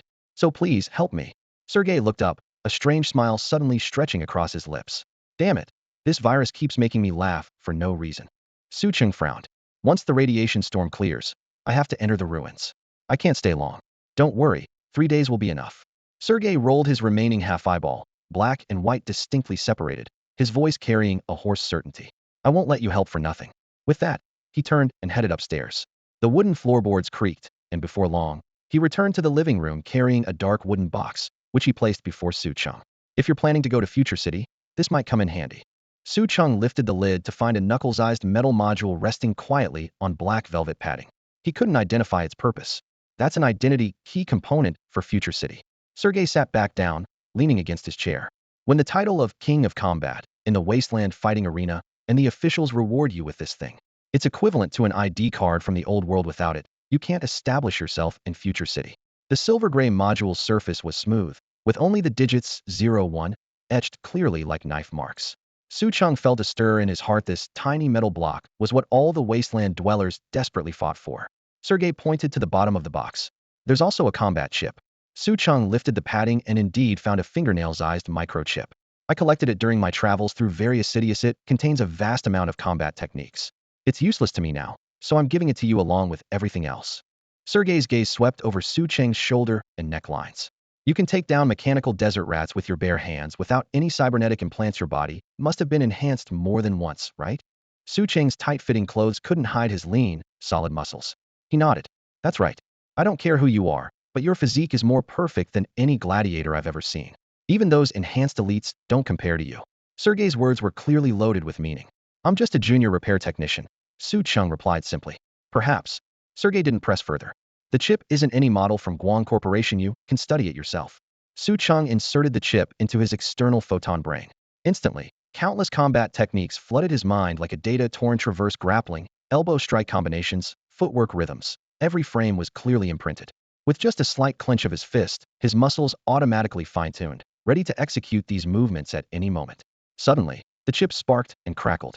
Broken? Sergey raised an eyebrow. Never used it before. Looks like it's a one-time thing. Su Cheng removed the chip, which now had a burn hole through it. Only works once. The techniques aren't the moves themselves, but they've been integrated into your combat instincts. Sergey shrugged. You'll naturally be able to use them from now on. He pointed to a corner of the box. That leather-bound book underneath contains my notes from traveling through various cities. I originally intended it as educational material for the children, but I'll give it to you as well. Su Cheng pulled out the notebook, its cover simply titled Snapshots of My Years. Opening it, he found photographs Sergei had taken in various cities, route sketches, and descriptions of key landmarks. For long-distance travel, it would prove equally useful. He placed the module, the burned chip, and the notebook back in the wooden box, then turned to stuff it into the side pocket of his mindless backpack. I agree to the exchange. In truth, even without these items, he had planned to help Xiangyang village. Hearing this, Sergei breathed a sigh of relief, a smile playing at his lips. Good. Also, don't tell the children I'm infected with the Black Death virus, just say it's a minor cybernetic malfunction causing my discomfort. No problem. Village Chief, how are you feeling? The uncles' bodies have all been prepared, and we're waiting for your decision. Xiaohong's voice came from outside. Sergei rose from the edge of the bed, glanced up at Sucheng, who was packing away his tools, and whispered a reminder. Don't forget not a word about the Black Death virus. After giving his instructions, he walked to the door and pulled open the creaking wooden door. Village Chief, is your prosthetic body repaired? How are you feeling? Xiaohong stood outside the doorframe, her face full of concern. Sergei raised his mechanical left arm and gave it a shake, smiling kindly. Look, I'm doing great. The old prosthetic just lacked maintenance and had some infection, but Sucheng has completely fixed it now. The villagers gathered in the courtyard immediately burst into cheers. That's wonderful. The village chief is all right. Our village is saved. Thanks to this repair technician, not only did he kill the mechanical desert rat, but he also saved the village chief. He's our village's benefactor. I'm the one who brought him back. Xiaoming stood with his hands on his hips, chest puffed out proudly. All right. Xiaoming deserves credit too. Everyone laughed and joked around. The village chief's recovery immediately lightened the heavy atmosphere that had settled over them after losing their companions. Xiaohong turned to nod at Sucheng, her eyes filled with gratitude. Thank you so much. Just doing what I could. Sucheng responded coolly. Sergei raised his hand for silence, and the courtyard instantly fell solemn. The mechanical desert rat has cost us dearly this time. His voice was steady and powerful. Uncle and the others' families must be properly taken care of. After cremation, their bodies will be buried in the sacred ground in the tunnels. Though they have left us, we must continue to protect the village and live well. Stay strong. We will. We'll listen to the village chief. We'll carry on with their will. The crowd's spirits were rekindled. Let's handle the bodies first. Once everything is properly arranged, we'll hold vigil together tonight. Sergei made the final arrangements. The villagers dispersed to their tasks, leaving only Xiaohong and Wang Cheng behind. Sergei looked at the two of them. Sucheng has agreed to help us thoroughly clear out the hidden dangers. You two are the most capable in the village. Give him your full cooperation. Don't worry, village chief. Xiaohong nodded firmly, a strange glint flashing in her eyes. Wang Cheng also glanced at Sucheng and responded briefly. We will. Sergei smiled, then turned to Sucheng. Before that, I'll need to trouble you with something. I have 2 sets of grade combat prosthetics hair collector's items. The village has always lacked a repair technician, so I'll have to ask you to handle the installation. Take whatever spare parts and tools you need. However, we don't have any alliance coins. As you know, poetry in distant places are expensive. Sucheng's lips curved slightly. No problem. I just need some nutrient solution. I have plenty of that. The village is self-sufficient with farming, so we have nutrient solution piled up and used. Come on, let's go upstairs. Everyone followed Sergei up the narrow wooden staircase to the 3rd floor. It was his office and bedroom combined. An old desk sat beneath the window, with a hard wooden single bed beside it, and several rough wooden crates and a dark red leather case stacked in the corner. Sergei bent down and lifted the lid of one of the wooden crates, stirring up thick dust in the air. Inside lay the components of 2 sets of grade combat prosthetics, their alloy surfaces gleaming with a cold luster in the dim lithigrade prosthetics that others would struggle to assemble even one complete set of. Yet he had collected 2 full sets. Xiaohong only had one arm modified to work with precision sniper rifles. Given the poor surgical conditions here, replacing just one arm would suffice for now. Sergei picked out a silver grade prosthetic forearm from the wooden crate and handed it to her. The metal surface gleamed coldly under the dim yellow light. When the fingertips contracted slightly, the mechanical joints made soft clicking sounds. Then he raised his hand, pointing to the remaining prosthetics at the bottom of the crate, and looked at Su Cheng. Wang Cheng needs a complete grade combat prosthetic set. Let's use these to cover the cost. Su Cheng waved his hand and shook his head. Keep those for Xiaohong. If you have a grade prosthetics, that's fine for me. I only need the lowest grade. Sergei raised an eyebrow in surprise. A grade? I do have some. He opened another wooden crate, revealing 7 or 8 sets of old A-grade mechanical prosthetics neatly arranged. Their outer shells were chipped, but otherwise intact. All of these together aren't worth a single grade component. Are you sure? Su Cheng nodded with a smile. The more, the better. All right, then both crates are yours. Village chief. Xiaoming suddenly interrupted from the side, his childish voice filled with seriousness. I want to become strong too. I want to protect the village. Sergei bent down and ruffled his hair. When you grow up, I'll definitely give you modifications. For now, you need to listen to your sister, eat more, and get stronger. Xiaoming pouted. I'm already grown up. I want to fight too. Smack Xiaohong raised her hand and lightly tapped his head. You dare disobey the village chief? Sergei waved his hand to signal not to hit him, still patiently explaining, fighting isn't just about charging with weapons. When the repair team fixes walls and blocks mechanical desert rats, that's also fighting. When villagers farm and ensure everyone has enough to eat, that's also fighting. Your mission now is to grow up safely, then contribute to the village later. Xiaoming nodded with half understanding. I'll listen to Grandpa Village Chief. Su Cheng silently admired this man. The former fighting king of the wasteland city had not only seen through life and death, but also knew when to retreat. At his peak, he had given up the opportunity to enter future city that everyone coveted, ventured through various lands, and finally established Sunward Village in the desert with a group of simple residents. Such courage was truly admirable. Let's begin. Sergei nodded slightly to Su Cheng. Replacing prosthetics wasn't complicated. Su Cheng removed the toolkit from No Brain's back and worked skillfully. The silver mechanical arm fitted precisely into Xiao Hong's severed arm interface. Next, he equipped Wang Cheng with the complete grade combat prosthetic set, checking each joint, muscle fiber, and neural connection line to ensure seamless integration. Meanwhile, Sergei opened a leather case containing hundreds of nutrient vials with labels ranging from gray-white to deep blue inferior, basic, and even several precious intermediate grade ones. These were his private reserves from the old days. Half an hour later, all surgeries were complete. Xiao Hong raised her gleaming right hand. Just curving her fingers, she could feel her strength had doubled. The metal and muscle fibers worked in harmony, greatly improving her stability when aiming. Wang Cheng had been fitted with brand new alloy limbs. When he moved his shoulders and elbows, the muscle cables tensed like steel wires. He was so excited his face turned red. Now I can definitely kill mechanical desert rats. Strong prosthetics don't make you strong. Sergei sat back in his office chair, his tone calm but firm. I believe you can defeat desert rats to protect the village. But remember, it's not because of the prosthetics, it's because of yourself. Wang Cheng froze, his excitement gradually fading, his voice becoming quieter. I'll do my best. Sergei shook his head quietly. He knew the villagers' personalities best. Wang Cheng was naturally insecure, but never weak, willing to die to protect others, but lacking confidence. He looked at Su Cheng, hoping this outsider could inspire Wang Cheng's fighting spirit. By the way, Sergei walked to the corner and brought out a gray-black reinforced protective suit, handing it to Su Cheng. Although you have a strong body, you're still organic after all. You need basic protection. Su Cheng removed his shirt and put on the protective suit. Although his current physique was completely immune to ordinary radiation and bacteria, this suit had excellent flexibility that could accommodate the symbiotic armor that might manifest at any moment, preventing it from being torn apart on the spot. Xiao Hong quietly admired Su Cheng's well-defined muscle lines, her face instantly flushing crimson. Wang Cheng caught this scene, and the inferiority in his heart made him lower his gaze. Sergei took in both their expressions, secretly shaking his head clearly. The current stimulation was far from enough. He exhaled a puff of smoke and got straight to the point. Now that everyone's ready, tell me how those mechanical desert rats managed to drill into our village tunnels. Wang Cheng gritted his teeth and spoke rapidly. Here's what happened. Uncle A and his team discovered that the detection equipment in Zone 081 malfunctioned this morning, so they went to repair it. But they never returned by noon, so our patrol team went to check. We ran right into mechanical desert rats that had burrowed through Zone 081's wall and charged in, killing Uncle A and his team. Those damn rats. Fortunately, Su Cheng arrived and helped us eliminate the mechanical desert rats. They tunneled in. Sergei frowned, his gaze falling on Su Cheng. I'll need to trouble you to take Wang Cheng and the patrol team for a thorough inspection of the tunnels. It would be best to follow the passage the rats dug and clear out all potential threats. All right. Su Cheng nodded. Sergei added solemnly. Thank you for this. Wang Cheng, go assemble the patrol team and bring the heaviest firepower we have in the village. I'll go right away. Wang Cheng responded and rushed out the door. Su Cheng turned around. I'll head to the mechanical desert rat site first to scout the situation and wait for you there. His target wasn't just the rats, but potentially clues related to the ruins. Go ahead.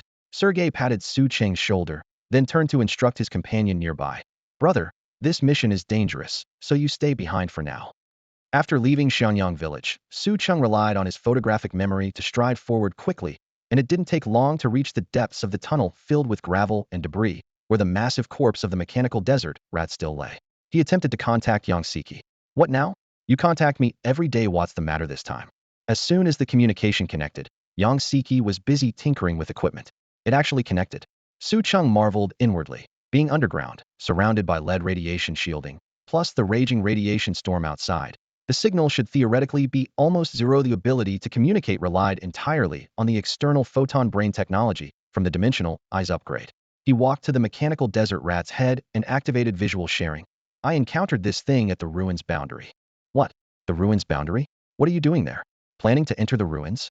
Yang Siki suddenly looked up, her eyes wide with alarm. Su Cheng shook his head. Not yet, but I'm preparing to. A radiation storm hit, so I can't enter right now anyway. Wait, you're at the ruins boundary. How did you survive the radiation storm? Even you might not be able to withstand it. And you can still contact Met here. Shouldn't be any signal in a storm. I'm in an underground city. There's a group of people living underground at the ruins boundary.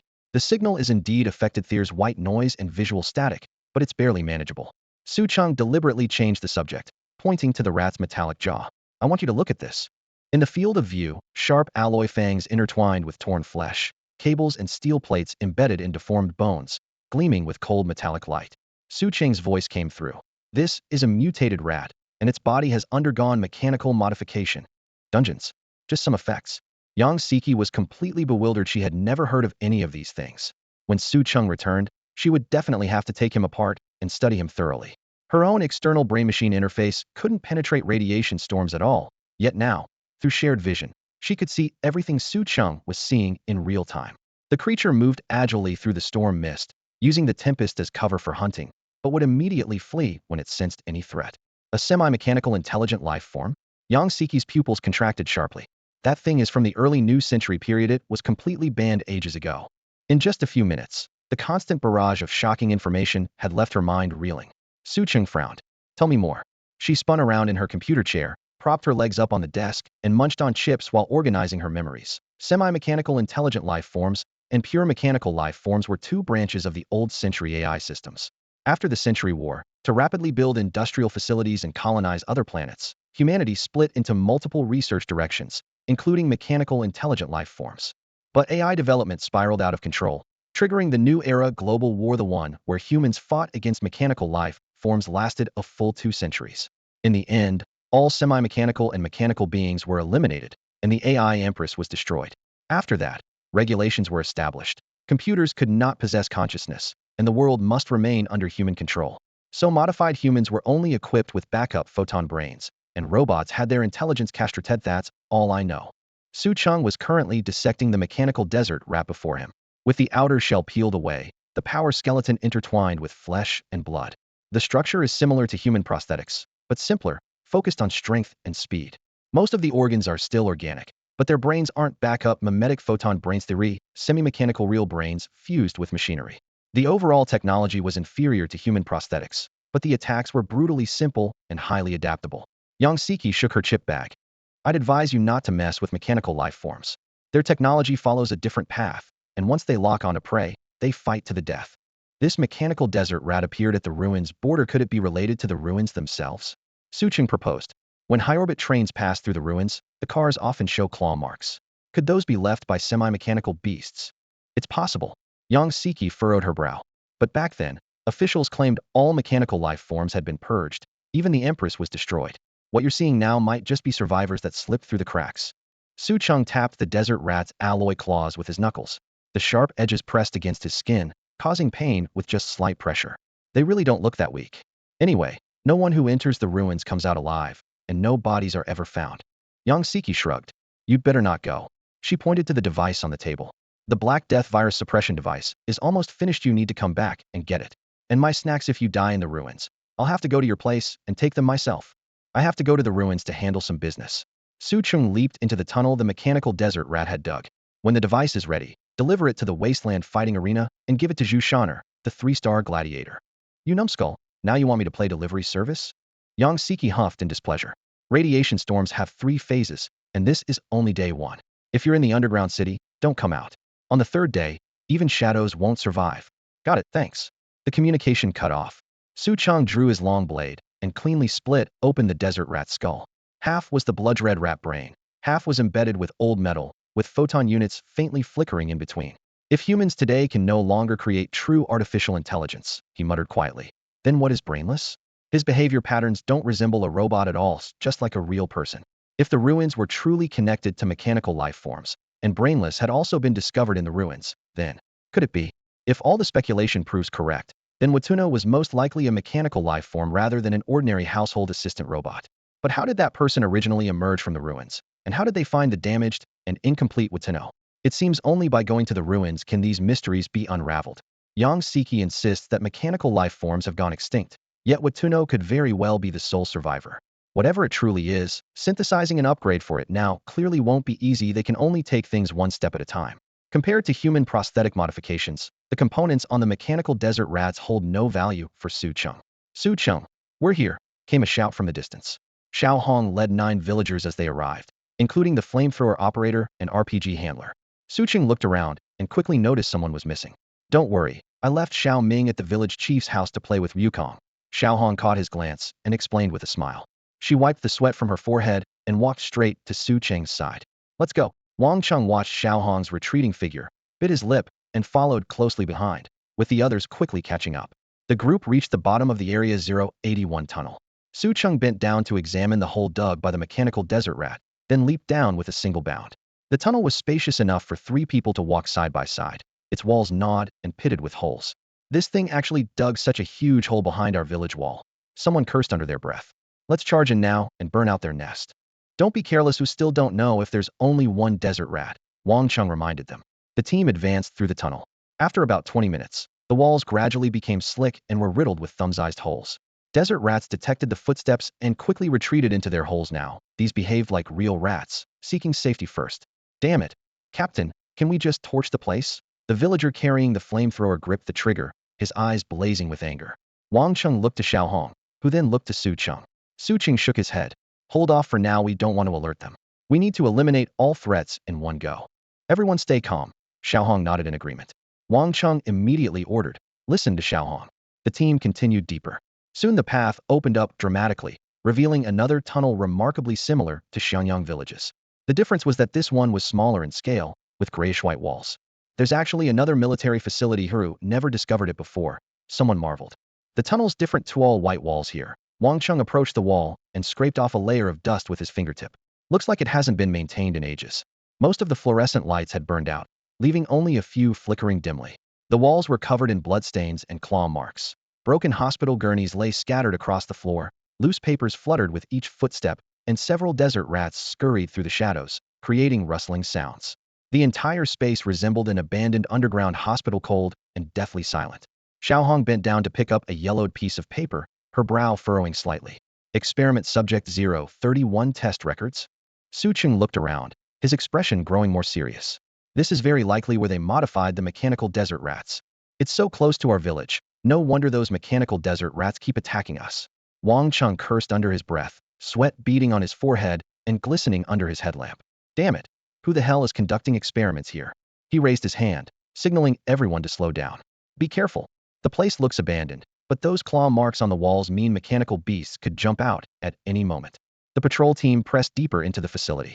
The tunnel stretched straight ahead, with small laboratories or offices every 100 meters, their doors damaged and lights flickering.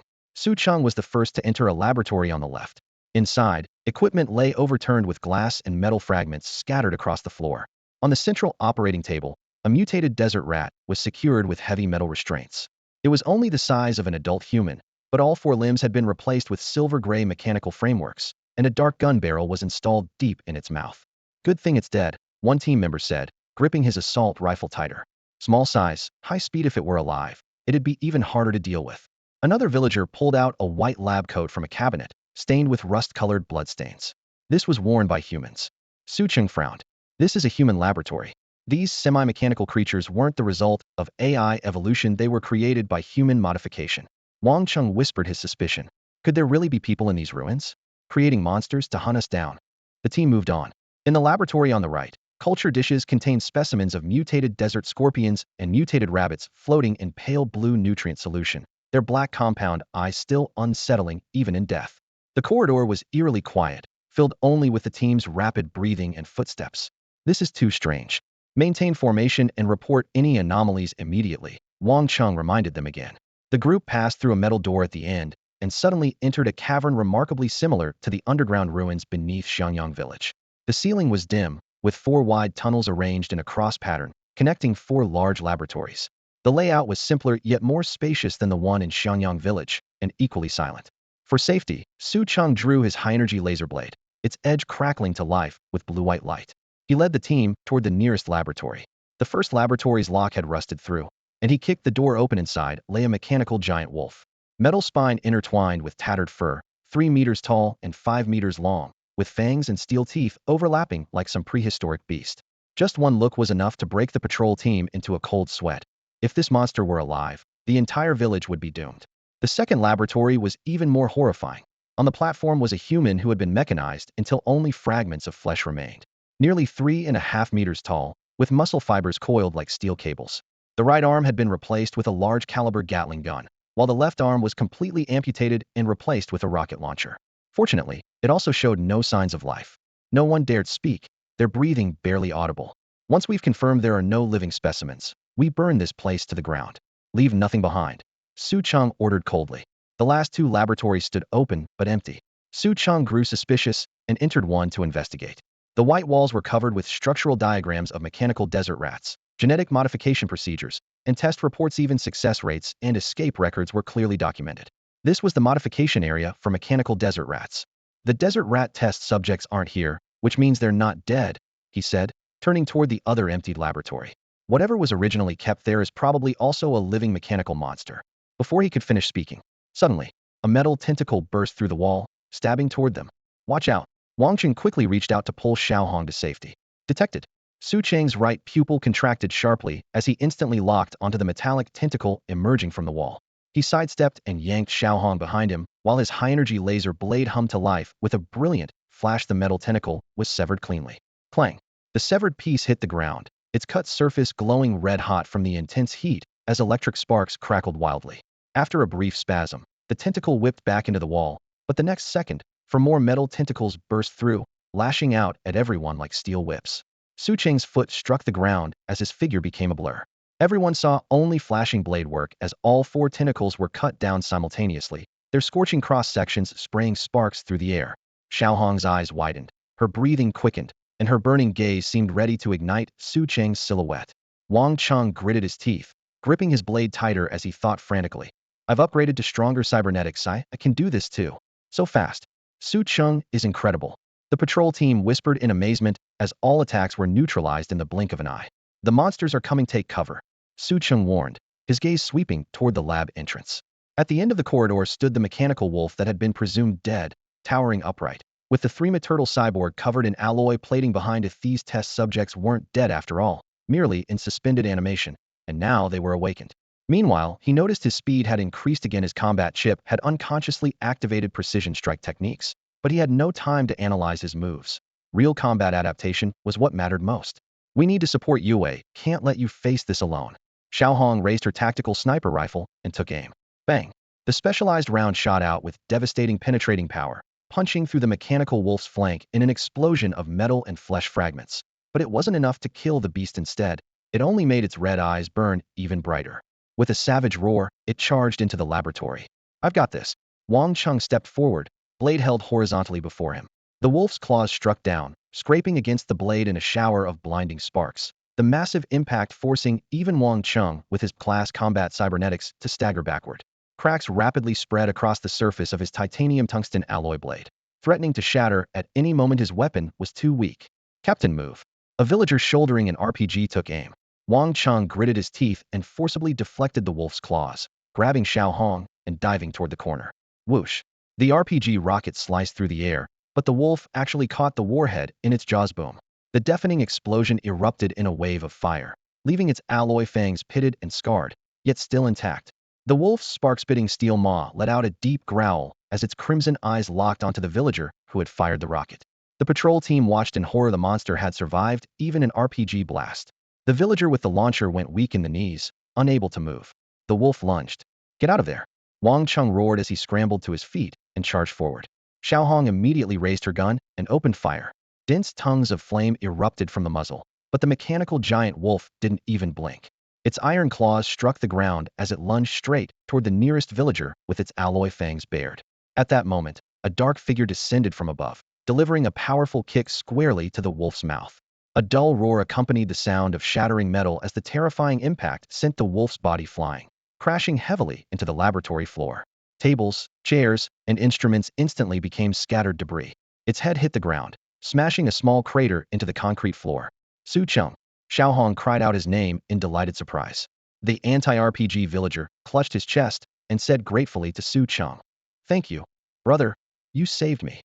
Wang Qing secretly breathed a sigh of relief. As long as the villagers were safe. Su Cheng glanced around, his voice sharp and commanding. "There are more outside. Stay alert." Roar! The Klossguard mechanical giant wolf burst up from the crater, its roar making the glass hum. Su Cheng lifted his leg and stomped hard on its skull again, then raised his high-energy laser blade and brought it down toward the wolf's head. The blade's light rapidly expanded in the giant wolf's pupils, and fear instantly filled its electronic eyes. It desperately threw its head back, and the blade grazed past its jaw, cleanly severing that massive alloy mouth. The giant wolf howled and leaped toward the door, creating distance. Meanwhile, the mechanical cyborg outside raised its heavy Gatling gun. The motor whirred as 6 barrels began spinning faster, opening fire. Bzzzzzt. A storm of 12mm caliber metal swept across the walls, dust and debris exploding simultaneously as the walls were riddled with holes like a sieve. Su Cheng's pupils contracted as he immediately dragged the villagers and dove behind cover. Everyone crouched with their heads down, listening to the bullets screaming overhead. He pushed the last villager into a safe corner, placed his palm against his chest, and quietly summoned his symbiotic armor. Black armor instantly spread across his entire body, cold light flowing over its surface. The next second, the mechanical giant wolf with half its mouth severed charged back into the laboratory. It targeted the group scattered by the dense gunfire, especially Xiao Hong, who was isolated. Sparks still flew from its broken mouth, but it pounced nonetheless. Wang Cheng gritted his teeth and rushed forward, but the Gatling gun's bullets sealed off his path like a steel rainstorm. He had barely taken a step when he saw the barrage sweeping toward him. This was it. In a flash, Su Cheng had pulled him to the side. Clang, clang, clang. Dense bullets struck the symbiotic armor, sparks flying as the projectiles shattered and deformed, clattering to the ground. Wang Cheng stared wide-eyed. This was Su Cheng? That black armor seemed almost alive, breathing. "Don't let emotions cloud your judgment. Handle this one," Su Cheng called out, hurling his blade toward the giant wolf while charging toward the mechanical cyborg through the bullet storm. Whoosh! The high-energy laser blade traced a blue-white arc, striking the airborne giant wolf and pinning it to the back wall. With the blade pointing upward, the wolf's body hung suspended. Its weight couldn't cut through its body, but the pain made it struggle frantically. Wang Cheng rushed over and raised his titanium-tungsten alloy blade, striking hard at the wolf's head. Clang! The blade cracked inch by inch before finally breaking in two. The mechanical giant wolf turned its head, red light flashing mockingly in its eyes. "Use the blade on the wall." Su Cheng's shout came from outside, where he was now engaged in close combat with the mechanical cyborg. Wang Cheng took a deep breath, leaped up the wall, and grasped the high-energy laser blade with its still-burning ion edge, bringing it down with force. Hiss! Where the blade passed, the giant wolf's abdomen and the wall behind it were easily sliced through, leaving a glowing red cut that emitted black smoke. Wang Cheng pulled the blade up again and struck hard at the wolf's neck under its terrified gaze. Crack! The wolf's head flew off and rolled heavily to his feet. Wang Cheng maintained his striking pose, breathing heavily. He had done it, slain a mechanical beast stronger than the mechanical desert rats. "Stop dazing and go help Su Cheng," Xiao Hong shouted hoarsely. Wang Cheng snapped back to reality, and the two quickly rushed out of the laboratory. The Gatling gun's sweep had ceased. "Is anyone injured? Anyone who can move, support Su Cheng immediately," Wang Cheng shouted. "I'm fine. Su Cheng saved me earlier. I'm going to use the flamethrower." "Damn it, I'm okay too. Su Cheng saved me as well. My RPG is loaded and ready. I'm going to support Su Cheng. Everyone's fine. Su Cheng saved anyone who was in danger. It's all thanks to Su Cheng." Miraculously, not a single member of the patrol team was injured. What was Su Cheng wearing? Was that battle armor? Or some kind of exoskeleton suit? How did he equip it? And how did it suddenly appear? Could it be some sort of cybernetic implant? So powerful. He completely ignored the monster's attacks. Everyone rushed outside, originally intending to provide support, only to discover that Su Cheng was completely unfazed by the cyborg's firepower. The Gatling gun's large caliber bullets were like giving him a massage. They didn't even scratch the coating of his symbiotic armor. "Let's help too," someone shouted, and an RPG whistled toward the cyborg, but it was blown apart by the Gatling's barrage while still in midair. Xiao Hong raised her sniper rifle. "I can pierce through his body. Aim for the head." Wang Cheng steadied her weapon. At that moment, Su Cheng stood sideways. "Su Cheng, watch out. Holy shit, careful rocket." The cyborg raised its arm, and a rocket trailing a blazing tail shot toward them. To everyone else, the speed was blindingly fast, but in Su Cheng's vision, It seemed to slow to a crawl. He reached forward hiss. He caught the rocket with his bare hands. Everyone stared in disbelief. What kind of person catches a rocket with their hands? Su Cheng casually glanced at the cyborg and clenched his 5 fingers. Boom. The explosion engulfed his upper body in a fireball. The high temperature was blocked by his symbiotic armor, the shockwave absorbed, and the shrapnel didn't even leave a white mark. Damn, nobody fights like that. It's absolutely insane. It was pure mockery. Not only could he catch a rocket, but he was completely unharmed. Talk about adding insult to injury. Xiao Hong's eyes lit up with excitement. So amazing. Wang Cheng pressed his lips together, gripping his high-energy laser blade tightly, but his heart was bitter. The gap was too vast. The cyborg felt a chill in its core. That guy was even crazier than itself. It roared in fury, unleashing both Gatling fire and rockets simultaneously. ZZZT, ZZZT, ZZZT. Boom, boom, boom. Tongues of fire raged, burying Su Cheng entirely in flames. Within the inferno, Su Cheng swung his arm and forcibly dispersed the explosive flames, advancing with steady steps. Suddenly, a metal tentacle several times thicker than before burst through a hole in the side wall. I was waiting for you. Su Cheng hadn't rushed to kill the cyborg precisely to give the mechanical beast lurking in the shadows the illusion of a sneak attack opportunity. Otherwise, if it escaped, Xiangyang village would face disaster sooner or later. He gripped the tentacle with both hands, coordinating his waist and stance for a mighty pull. Bang, bang, bang.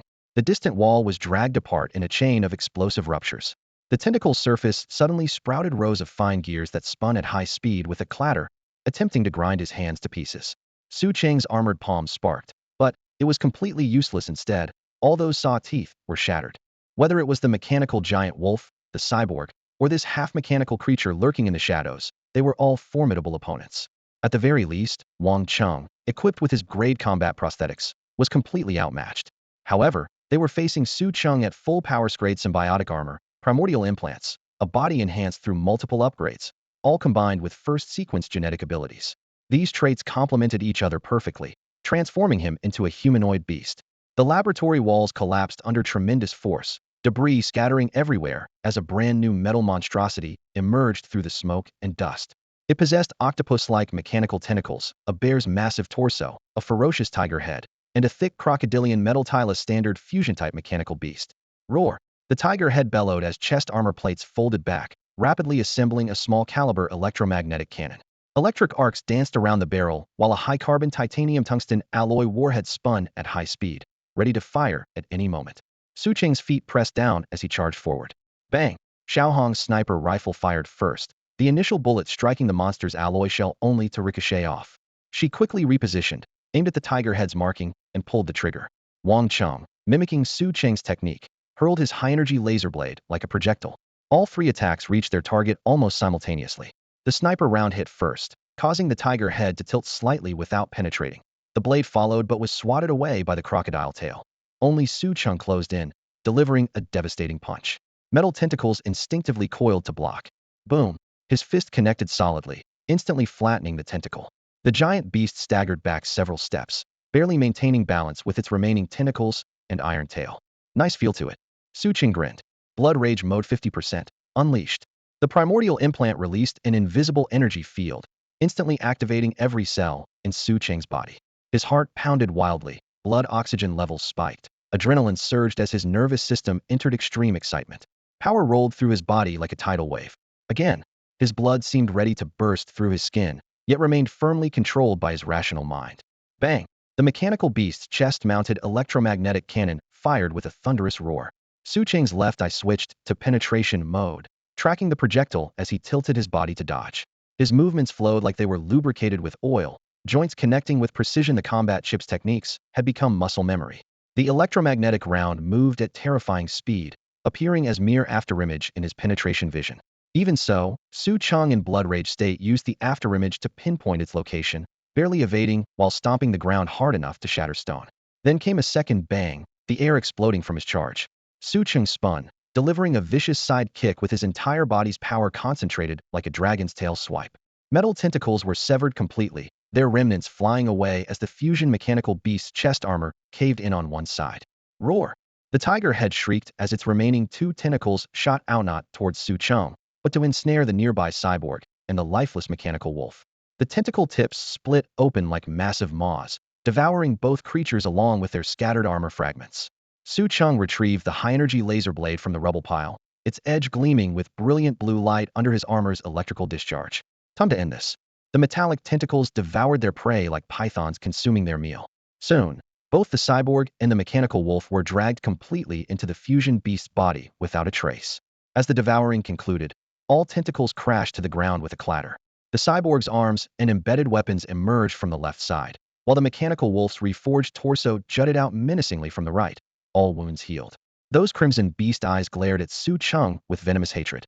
Meanwhile, the fusion beast's previously damaged parts rapidly repaired themselves, and a fresh layer of alloy armor covered its entire body clearly. It had entered its perfect form. Su Cheng gripped his high-energy laser blade tightly, his voice low and commanding. Everyone get back. Wang Cheng shook his head stubbornly through gritted teeth. No way. We can't leave you here alone. Xiaohong suddenly grabbed him and dragged him backward. Retreat. You don't even have a weapon, staying will only hold him back. Everyone run. With that, she forcibly pulled Wang Cheng around the other side of the laboratory corridor, fleeing rapidly. Wang Cheng looked back at the standoff between Su Cheng and the fusion beast, his face full of anguish. But how can we abandon him? Even without combat ability, we should stay and help. Xiaohong replied decisively. Stop being so wishy-washy. Staying would only cause chaos.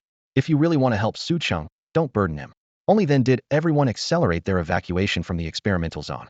The moment the patrol team turned to flee, the fusion beast extended its newly formed weapon bay and suddenly launched a barrage of rockets. Your enemy is me. Su Cheng bent his knees slightly, gathered his strength, and leaped. His blade danced through the air, slicing down every incoming warhead.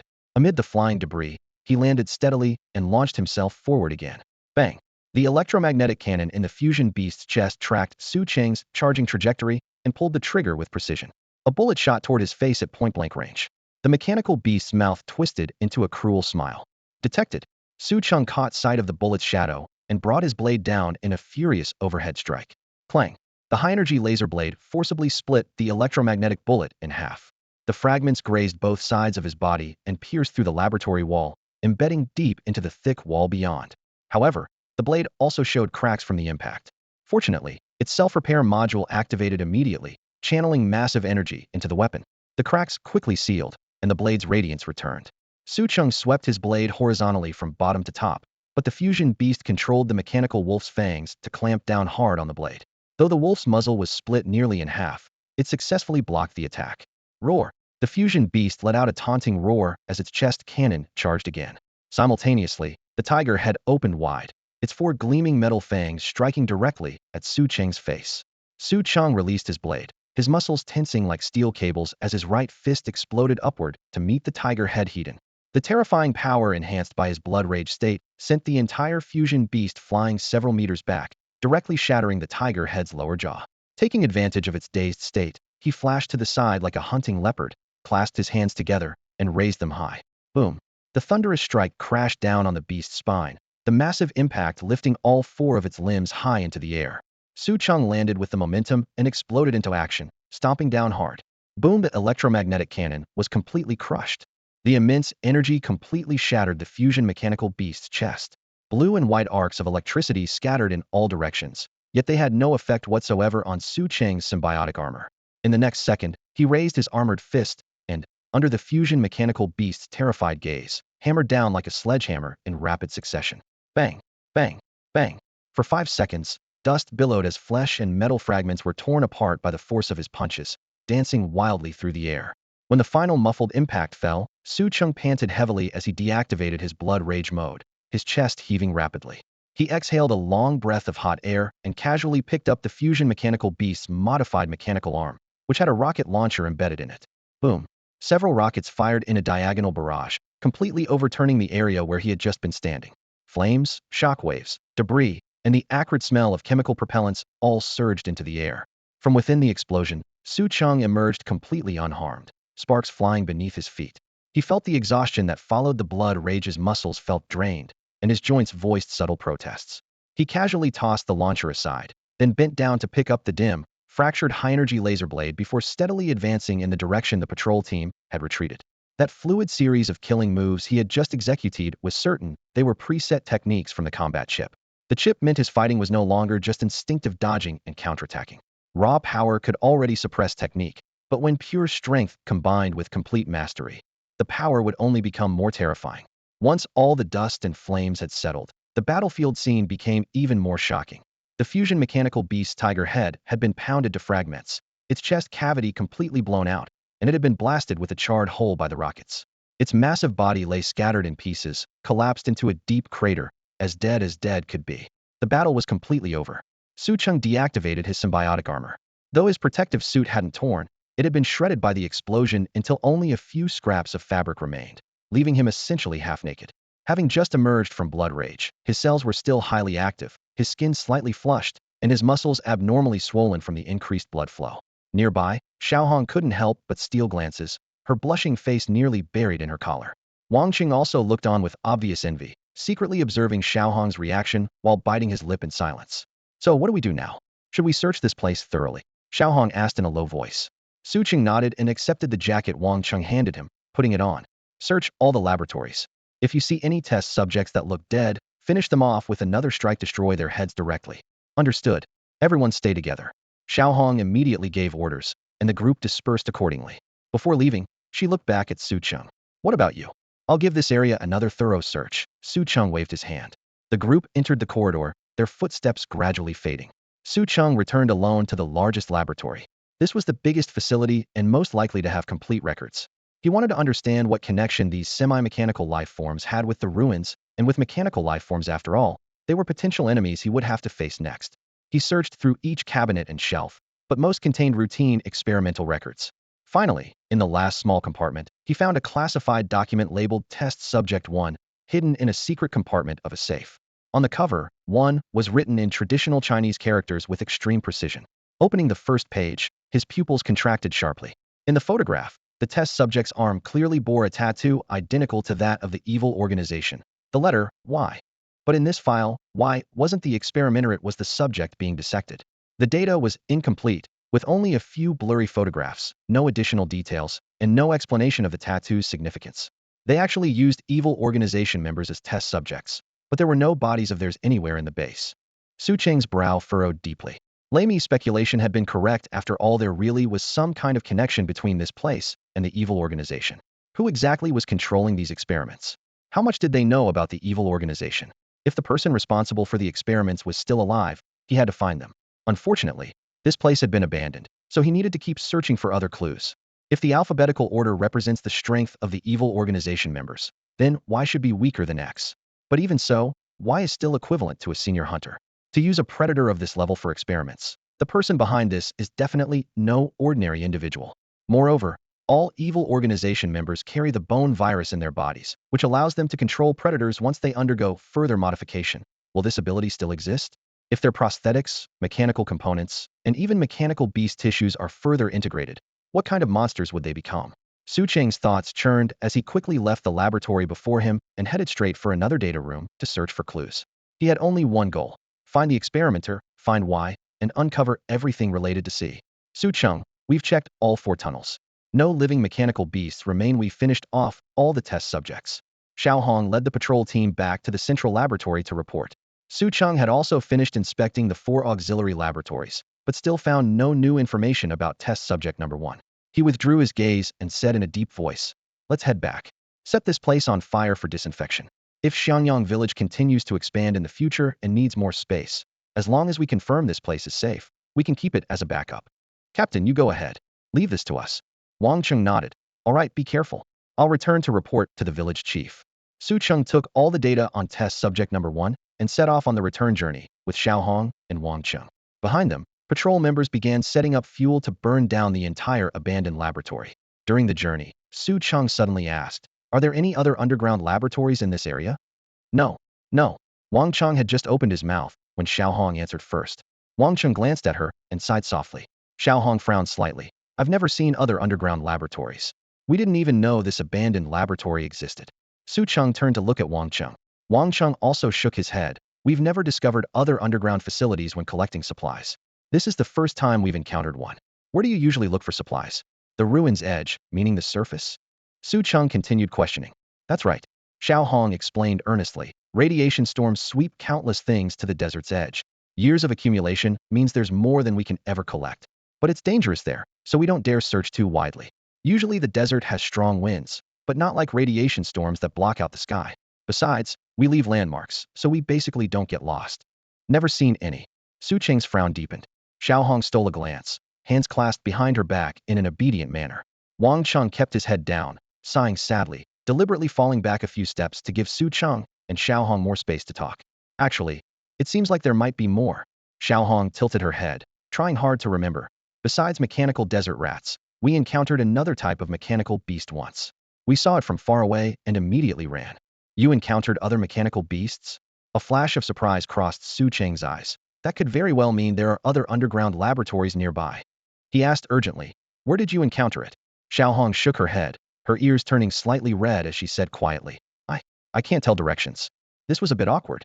Exit through the ventilation duct in Area 070, about 3 kilometers to the southwest. Wang Cheng thought for a moment, then suddenly spoke up. About half a year ago, we spotted a mechanical beast in that area, but we were too far away and afraid of the mechanical desert rats, so we ran off before getting a clear look. Excellent. Su Cheng's eyes lit up. Was that mechanical beast similar to the ones in this lab? As long as we can confirm they didn't escape from here, we can deduce there's another underground laboratory nearby. Wang Cheng shook his head. The silhouette didn't look like those previous ones. It was more like an enlarged version of. Xiao Hong suddenly remembered something and blurted out. An enlarged bird. Su Cheng nodded. Thanks. With continuous clues, we'll definitely find C. They quickly returned to Xianyang village. Xiao Hong, you go to the village chief first. I'll go to Wang Cheng's house to change clothes. Su Cheng pointed at his tattered clothing. Xiao Hong's cheeks flushed red as she nodded and jogged away. Let's go. Su Cheng reminded Wang Cheng, who was still somewhat dazed. Oh right. Wang Cheng quickly led the way. Su Cheng suddenly smiled. You like Xiao Hong? Well what? Don't talk nonsense. Wang Cheng instantly turned red, stammering. We grew up together, we're like siblings. I've always treated her as a sister, and besides. His voice trailed off in the latter half, tinged with melancholy. Su Cheng looked at him and reached into his chest to pull out a black rose necklace. That year, the way he looked at Xiao Hong was exactly the same as Wang Cheng's expression now. Love may be silenced, but it will still flow from the eyes. He tucked the necklace away. You just think you're not worthy of her, that you're not strong enough, and you even think she admires me, so you have even less of a chance. Wang Cheng clenched his fists and nodded while biting his lip. If you don't tell her, how will she know? Do you expect her to confess to you first? Wang Cheng's eyes widened. Are you saying Xiao Hong likes me? But she looks at you with much more enthusiasm than she looks at me. How do you know how she looks at you when you're not watching? Su Cheng shook his head. As an observer, he had caught Xiao Hong stealing glances multiple times, equally passionate looks, but she deliberately disguised them in front of Wang Cheng. Besides, admiring the strong is normal. Admiration doesn't equal love, and you're strong too. I'm strong. Wang Cheng was stunned. Yes, we're here. This is your house, right? Right. I'll open the door. After Su Cheng changed clothes, he and Wang Cheng hurried to the village chief's house. Cousin, little brother. Mei Tu now and Xiao Ming pounced on him like two ornaments, each lifted up by one of Su Cheng's hands. Let me go, show respect to big brother. You fool, let go. Everyone burst into laughter. Xiao Hong had already informed Xie Ergai of the situation. The village chief sat in his chair wearing a mask to prevent himself from suddenly grinning uncontrollably. You found another underground laboratory and fought 3 mechanical beasts in suspended animation in one, he confirmed. Wang Cheng nodded. Thanks to Su Cheng. He single-handedly killed those monsters and saved us. I know. Xie Ergai stood up and walked solemnly to Su Cheng. Thank you for helping us eliminate this threat. Su Cheng set down the 2 little ones and smiled. Of course I'll keep my promises. Good. I'll prepare a feast for you tonight. Xiao Hong, take him to pick an empty room. I'll come over later. All right. Su Cheng left together with Mei Tu now, Xiao Ming, and Xiao Hong. Only Xie Ergai and Wang Cheng remained in the room. How did it feel following Su Cheng today? Xie Ergai asked casually. Wang Cheng clenched his fists. He's too strong. I can't compare. But you also killed a mechanical beast. That was only because Su Cheng severely wounded the mechanical giant wolf first, giving me the chance to finish it off. But you stepped up and killed it. Xie Ergai patted his chest. Su Cheng's strength isn't just his ability, it's because he has the heart of a strong person. The heart of a strong person. Wang Cheng repeated quietly. For your companions, you're willing to risk your life. For the village, you don't retreat despite your fear. Xie Ergai pointed to his own chest. Everyone feels afraid, but being able to withstand fear and sacrifice your life to protect those you cherish, that's extremely difficult. You did it, so? You also have the heart of a strong person. I have the heart of a strong person too. Wang Cheng's eyes gradually began to shine with light. Hearing Su Cheng and the village chief affirm his abilities one after another, he felt for the first time that perhaps he wasn't inferior after all. Sergei watched Su Cheng's retreating figure, his tone serious. You just lack confidence. Following Su Cheng might change many things incredibly powerful, both in strength and spirit. Determination, confidence, decisiveness, these are all things you need to learn. Wang Cheng lowered his head and muttered. So I'm still very weak, far behind him. Sergei sighed helplessly. You're not commander material, but you're the best general material. Fortunately, you have Xiao Hong, you two complement each other. Gather your courage and confess to her. Village chief, what are you saying? I've always thought of Xiao Hong as a sister. Wang Cheng waved his hands frantically. Sergei smiled faintly and stepped outside. If you keep being so hesitant, Xiao Hong might run off with someone else. Before he finished speaking, Wang Cheng was like a man ignited, his eyes shifting back and forth. No, that can't happen. I like Xiao Hong. I can't lose her. But I can't compare to Su Cheng. Maybe following Su Cheng would make her happier. Su Cheng's arrival prompted Shenyang village to set out a rare feast, fresh vegetables and steaming cornbread arranged in a row. The village chief led us in growing all of this, a villager proudly explained. That large plot of land up there, all thanks to the seeds he brought back from other cities. Being able to eat vegetables in the old world is so precious, another person sighed. For ordinary survivors, vegetables and rice were beyond reach. Inferior dark green nutrient solution was the daily norm, and cornbread was a luxury. Though the yield was still low, it gave people hope for the future. At the other end of the table, Xiaoming suddenly patted his chest and rushed to Su Cheng's side. Brother Su, I want to follow you. Teach me to become strong, and you'll be my big brother from now on. Su Cheng shook his head. No, I have many things to do and can't take you with me. Xiaoming stubbornly argued back. I saved you. That's how you escaped the storm, so you have to agree. I want to protect the village. Su Cheng raised an eyebrow. I also saved everyone in the village, so I have no obligation to teach you. Xiaoming. Xiao Hong rushed over and smacked him on the head. How can you talk to Su Cheng like that? He saved you. Apologize now. Xiaoming pouted. Sorry then. I'm just afraid you'll leave once the storm passes. I want to follow you. He deflated and returned to his seat. Don't worry, brother. Watuno leaned over to comfort him. Come find me in the Waste City later. I'll take you gaming. Xiaoming put his arm around Watuno's shoulder. Thanks. But I don't want to play games. I want to become someone like Brother Su who can protect everyone. Watuno curled his lip. Him? He's not even as good at gaming as I am. Su Cheng concluded quietly. When I finish my business, if there's a chance, I'll come back here. Then I'll take you for some real experience provided you help your sister properly and grow up safely.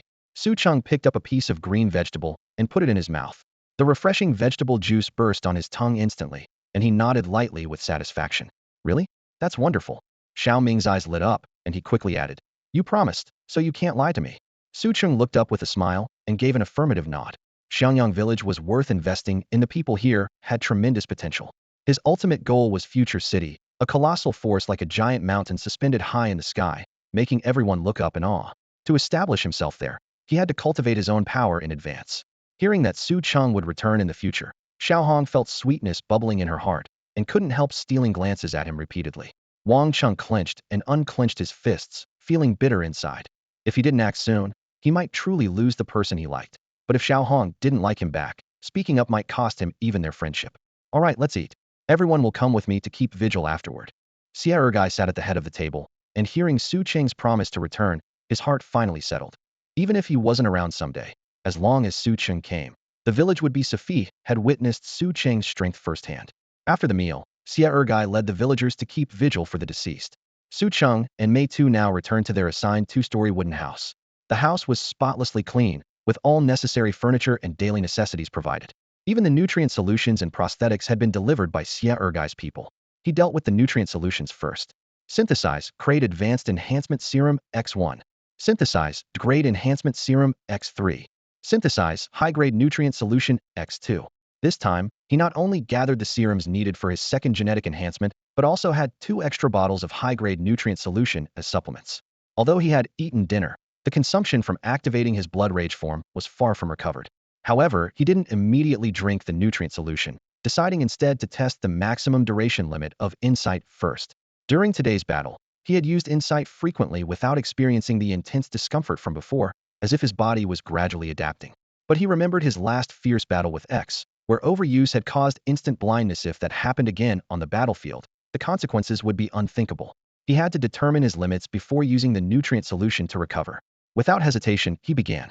Su Cheng sat down and activated continuous insight. His right pupil contracted sharply, and the world seemed to slow down before him. 1 second, 2 seconds, dryness intensified rapidly. 5 seconds, searing pain struck, and tears streamed involuntarily. 7 seconds, blood vessels around his eye bulged, and the burning pain turned into needle-like stabs. 8 seconds, his vision went black instantly, briefly losing sight. But he gritted his teeth and continued. 9 seconds. 10 seconds hiss. Su Cheng suddenly closed his eyes, unable to maintain insight any longer. The limit was approximately 10 seconds. Adding the time used during today's battle, the total should be around 12 seconds. Although he had partially recovered during the journey back, by calculation, the safe upper limit for insight was roughly 12 seconds, a significant improvement from his first use. 12 seconds seemed very short. However, each time he actually used it, it was only for an instant. Only when an enemy threw a punch or drew a blade would he suddenly activate insight, seeing through their movements crystal clear within just 1 or 2 seconds, then immediately shutting it off. This way, he never had to maintain insight for extended periods, nor had he ever encountered a scenario requiring continuous activation. By his calculations, the 12-second total reserve could be divided into roughly 10 brief activations and life or death opportunities, enough to establish a tremendous advantage in combat. Back home, he had only conducted a few small-scale tests. Later, during his direct confrontation with X, he used it intermittently several times. In that battle, after approximately 8 seconds of cumulative activation, his eyes experienced temporary blindness, leading him to estimate his initial limit at around 10 seconds. Now the total duration had unexpectedly increased by 2 seconds, yet he hadn't undergone any additional physical enhancement. Could the first sequence genetic ability grow stronger with repeated use? Su Cheng wiped the moisture from the corner of his eyes, while quickly dismissing this hypothesis. He considered another possibility, the primordial implant. This implant allowed his cells to possess faster self-repair capabilities even in their resting state, while simultaneously amplifying his overall physical strength. Thus, the duration of insight was passively extended. In other words, if he entered blood rage mode, the duration would climb even higher. The greater the activation intensity, the longer he could maintain if this implant system seemed tailor-made for him. Cousin, why are you crying? Don't tell me that monster today scared you silly. Brainless swaggered over to him with an exaggerated tone. Oh my. So you act tough on the surface but secretly cry when no one's looking? Su Cheng ignored him, but Brainless spread his arms wide anyway. Come here, let me give you a hug. Smack. Su Cheng raised his hand and struck him. What the hell, why'd you hit me? Just felt like it, Su Cheng replied flatly. He tilted his head back and downed an entire vial of premium nutrient solution. Warmth flowed down his esophagus into his stomach, instantly washing away his fatigue as his strength almost completely recovered. Only his eyes still needed rest. The stinging, dryness, and slight double vision all reminded him not to force his ability activation for now. 2 days remained until the radiation storm ended. The moment the storm cleared, he would immediately search for that potentially existing underground laboratory. Su Cheng lay in bed, staring at the burnt combat chip in his hand.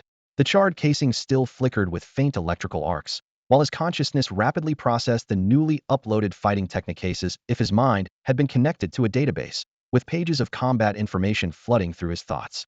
The chip had no model number or manual, but in this era, battle skills could be downloaded instantly, allowing ordinary people to transform into experts the moment they plugged one in. Today's fight was the perfect example. His movements had been as smooth as melted chocolate. Though he hadn't fully mastered the techniques yet, Su Cheng knew that with continued combat practice, he would soon truly control these skills. Still not sleeping? What are you cultivating immortality? Brainless rolled over beside him, but with wrenches and screwdrivers stuck all over his body, the movement caused the tools to catch on the bed frame, leaving him hanging awkwardly over the edge like a human tool rack.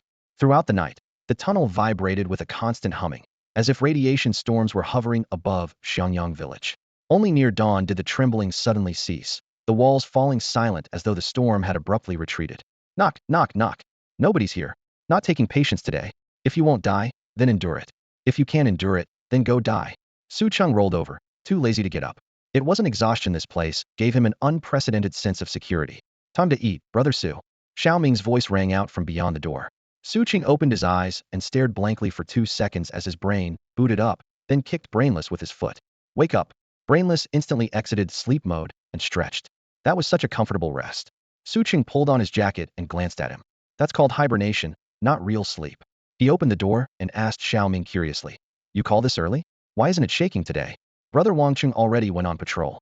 We have a wall clock. He writes 9 o'clock. Of course it's early. Xiao Ming rolled his eyes. As for the shaking, radiation storms are different every day. Su Cheng followed him toward the cafeteria. Different how? Day 1 is storm tornadoes, super tornadoes that can destroy everything, plus high-intensity radiation. Day 2, the wind stops, but countless radioactive lightning strikes down. The electromagnetic radiation can fry running electronics, and the lightning's heat can instantly melt steel. Xiao Ming gestured dramatically, then crossed his arms with mock mystery. Day 3, nobody can survive a complete radiation storm. Smack. Su Cheng raised his hand and gave him a light slap. Stop being dramatic. Ow. Just like my sister, always hitting heads. Xiaoming rubbed his scalp. Day 3, the storm expands its range and includes radioactive lightning. It's a fusion and enhanced version of the first 2 days. Su Cheng nodded, secretly amazed. This disaster seemed specifically designed to target human cybernetics. Damn, you guys didn't wait for me. Brainless came clanking after them. Xiao Ming threw an arm around him. Brother, didn't see you just now. I was blocked by all that junk. Brainless also put his arm around Xiao Ming, adjusting a wrench on his chest. These things aren't poking you, are they? No problem, we're brothers. Xiao Ming pulled off a wrench and stuck it on his own head.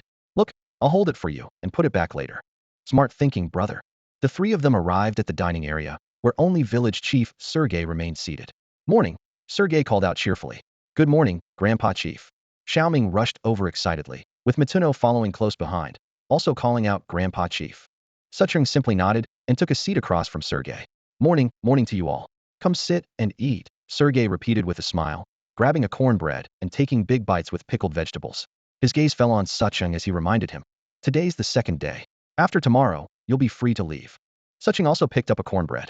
With real food available, who'd want to drink nutrient solution? Even premium nutrient solution can't compare to actual grain, even if it's just steamed bread with pickles. He took another bite and mumbled, yeah, we'll head out the day after tomorrow, but not to the ruins first. Oh, planning to check out that possible underground laboratory Xiaohong and the others mentioned? Sergei guessed immediately. Sucheng nodded. Damn it, buddy, you're stalling again. Matuno complained while wiping his D10 energy core. Doesn't it break your heart seeing me in this sorry state? Sucheng sighed helplessly. Once we find that lab, I'll take you to the ruins edge. It's likely connected to the ruins, so we need to investigate first. Both the semi-mechanical beasts and evil have appeared at the ruins border. There's definitely a connection. Better to know what we're dealing with early so we can prepare. Sergei swallowed his last bite of cornbread and wiped his hands. Sounds like you discovered something more important in the lab? Care to share? Sucheng frowned thoughtfully. I found materials about the evil organization there. I'm hunting them down. The evil organization? Sergei was clearly surprised. Sucheng decided to be direct. Do you know anything about them? In his view, Sergei, once the strongest man in the fighting arena, might have inside information. Sergei's brow furrowed deeply. Evil is incredibly powerful. They only have 26 members, corresponding to the 26 letters of the alphabet. Even their weakest member, Z, could easily pass the Advanced Hunter certification, let alone the Extreme Evil 4. Sucheng pressed on. Who are the Extreme Evil 4?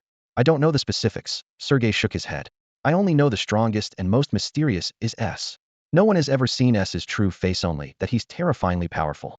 Then there's A, the second of the extreme evil, strongest under S, once called the strongest in the wasteland.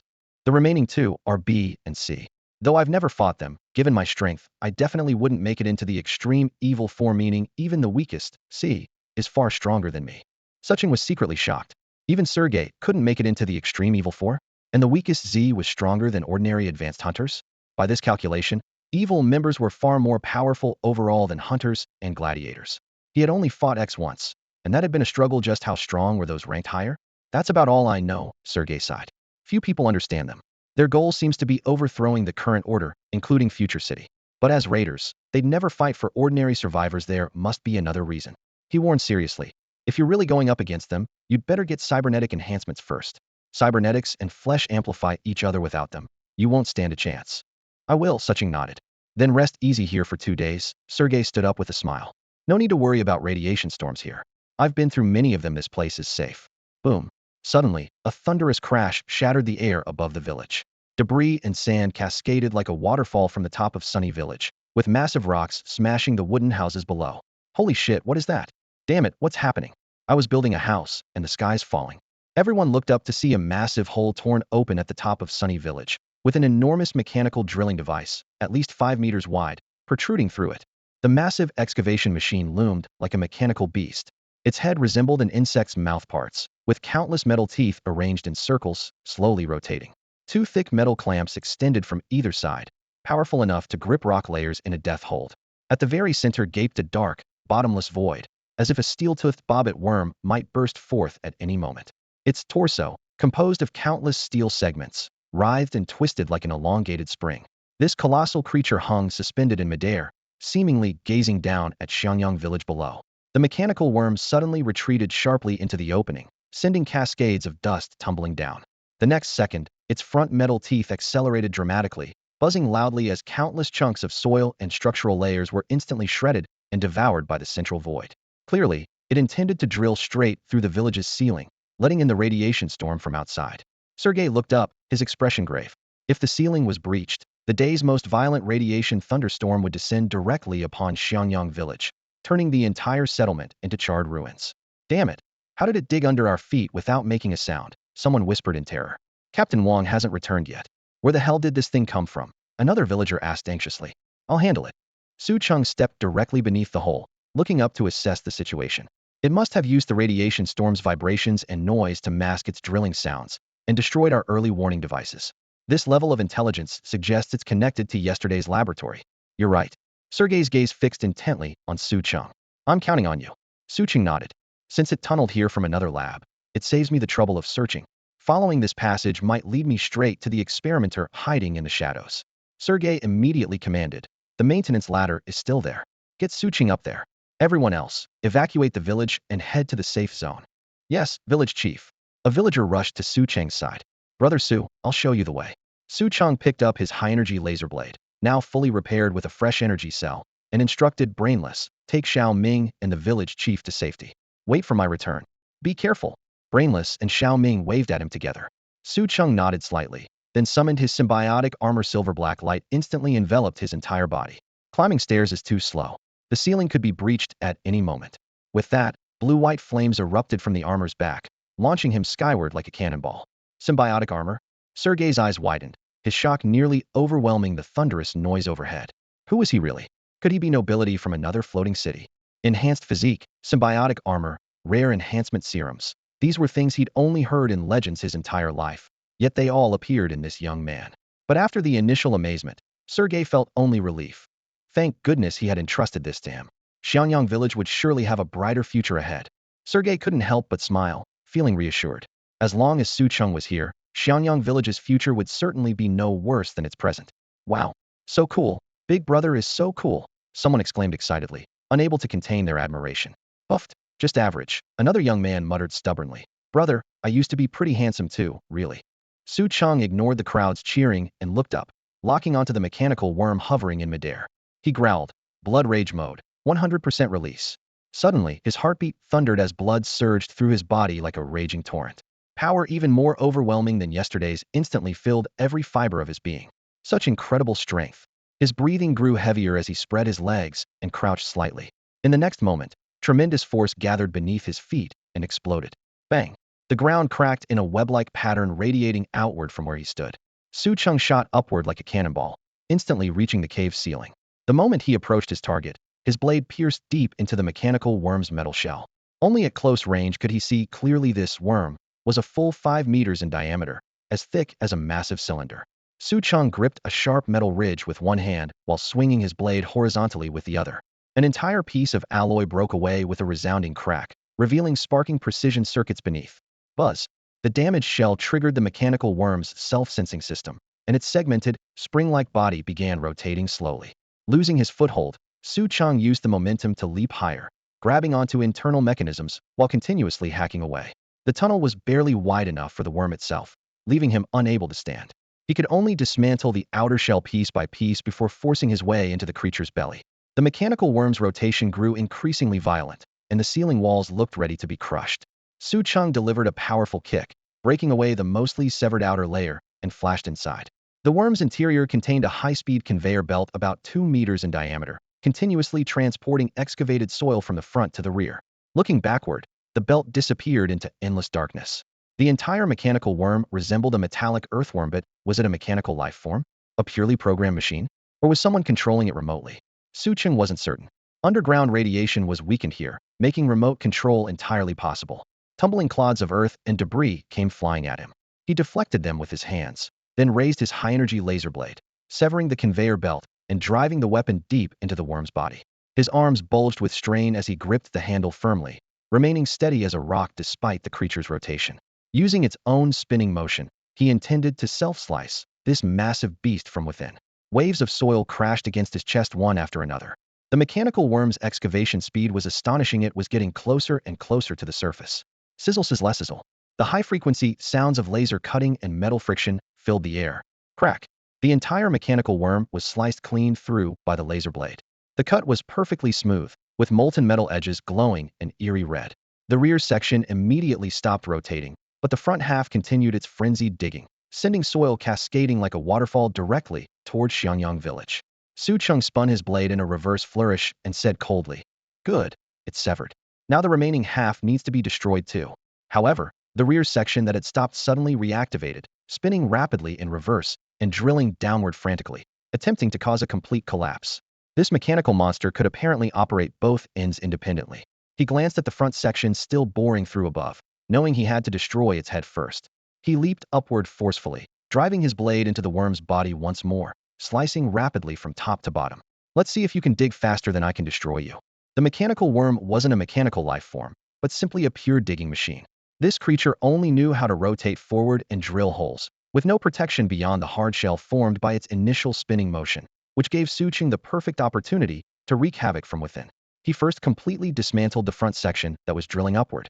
Where his blade passed, metal frameworks exploded, electric arcs danced wildly in the cavity, and flames spread along the cables. Immediately after, the engine compartment below erupted in successive explosions, one thunderous blast after another, until the drilling sound finally came to an abrupt halt. The powerless half of the mechanical worm tumbled and fell from the opening, crashing heavily into Xianyang village, splitting the village chief's three-story building into rubble as flames instantly shot skyward. "What's happening? What's going on here?" Something seemed to fall from the sky just now. Someone cried out in alarm. Could it be another mechanical beast invasion? "Damn it, let's go check it out. That's the village chief's house." Wang Cheng and the other patrol members rushed back to the village entrance, looked up to see a massive hole in the ceiling, and immediately charged toward the fire. In the distance, the village chief stood with blackened clothes but completely unharmed, allowing everyone to breathe a sigh of relief. "Wang Cheng, evacuate the villagers immediately and get everyone in the surrounding area to safety," Sergei ordered while scanning the surroundings. "Yes, sir." Wang Cheng took command, splitting his team into groups to knock on doors and call out warnings. "Xiaohong, look, what is that?" Someone pointed at the fallen behemoth. It was the severed front section of the mechanical worm, with a drill bit 2 meters in diameter and teeth still smoking. Xiaohong had never seen such a massive machine and was too shocked to speak. Sergei shook his head. "Not sure, probably something from another underground laboratory." He then looked around. "Where's Su Cheng?" "He's not here." Xiaohong surveyed the area. Sergei frowned. Su Cheng possessed symbiotic armor, and an enhanced body machinery of this level couldn't possibly harm him. But the entire ceiling of Xianyang village was collapsing, with thunderous crashes echoing continuously. They had to leave. "Let's go to the safe room." Everyone immediately evacuated. Meanwhile, Su Cheng had already charged toward the other half of the mechanical worm that was still rampaging. He drove his high-energy laser blade diagonally through the shell, then sprinted forward violently. The blade's edge created a blinding ion storm, tearing a blazing crack across the deck. Short-circuit sparks exploded in chains, but the mechanical worm was simply too massive. These wounds were mere scratches to it, and the spiral drill continued its violent excavation. Boom! An entire block of concrete wrapped in radiation shielding crashed down beside his feet. The drilling end of the mechanical worm had already poked a hole through the ceiling on the other side of Xianyang village and turned to continue digging. The body writhed constantly, indicating the passage was being breached again. Suddenly, a piece of broken metal plating whistled toward him. Su Cheng lifted his leg and delivered a sweeping kick, sending it flying. "What an interesting toy indeed. Let me see, seems quite fascinating." A mechanically resonant male voice drifted from the opening. Su Cheng turned back alertly to see a half-mechanical cyborg with a metallic Y embedded in his forehead stepping into the mechanical worm's cavity. 80% of the figure's body had been replaced with machinery. Half his brain was sutured with photon brain locks. His limbs were clad in grade combat prosthetics reinforced alloy, and blue prosthetic eyes locked onto him with precision. This was Cyborg Number 1, created using member Y of the evil organization as the base template. Su Cheng furrowed his brow. "Evil? I didn't expect you to actually know about us."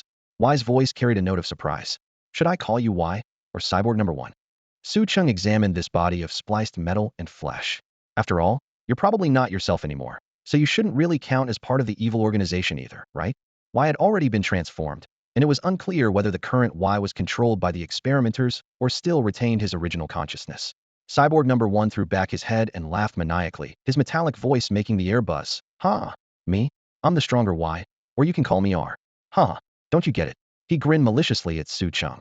"After I tear you apart, I'll slowly explain it to you, huh?" Su Cheng's eyes sharpened as he lightly tapped the ground with his toes, instantly entering combat stance. From that single sentence, he had deduced the truth. The one who transformed Y was none other than a member of the evil organization.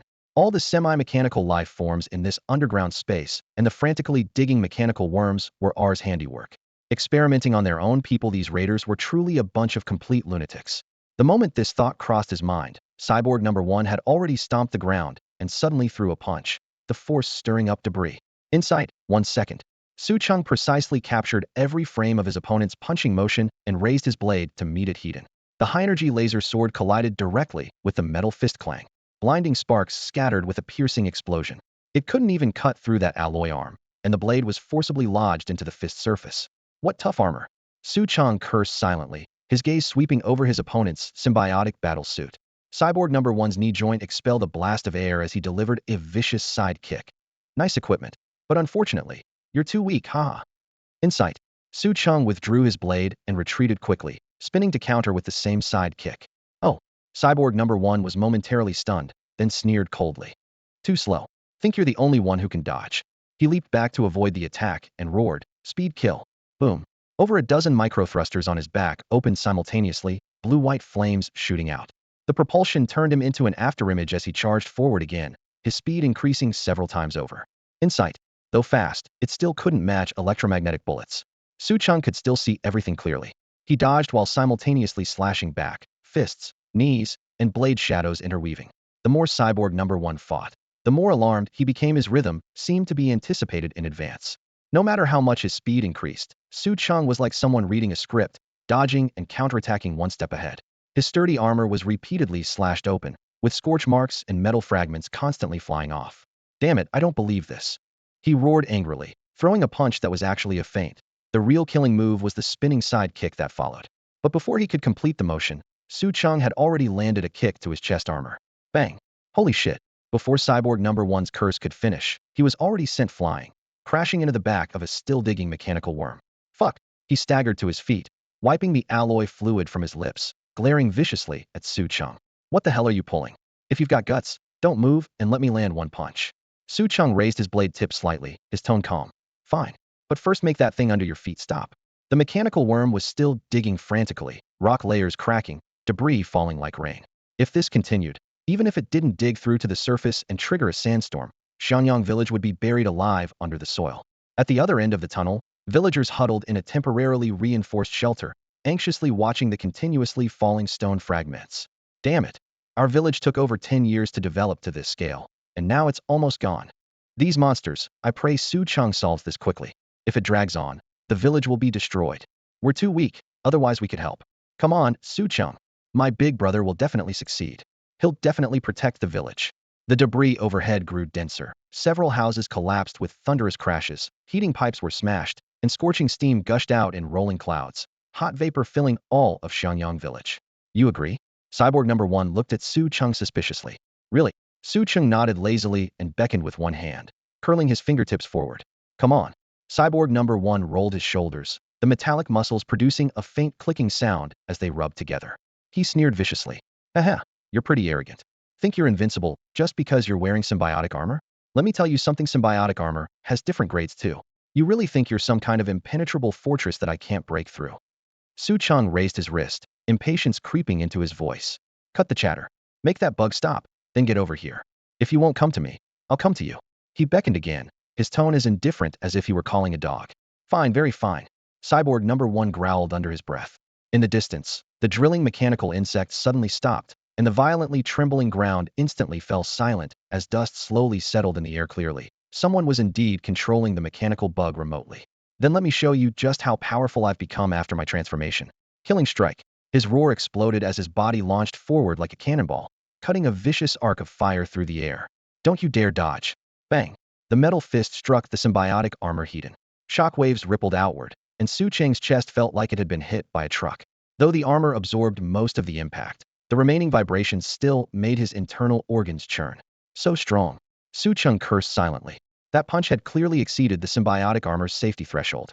He had maintained his 100 blood rage state for too long, and his stamina was nearly depleted. Between breaths, he could hear his heart pounding like a heavy hammer. Haha, can't take it anymore. Cyborg number 1 laughed loudly.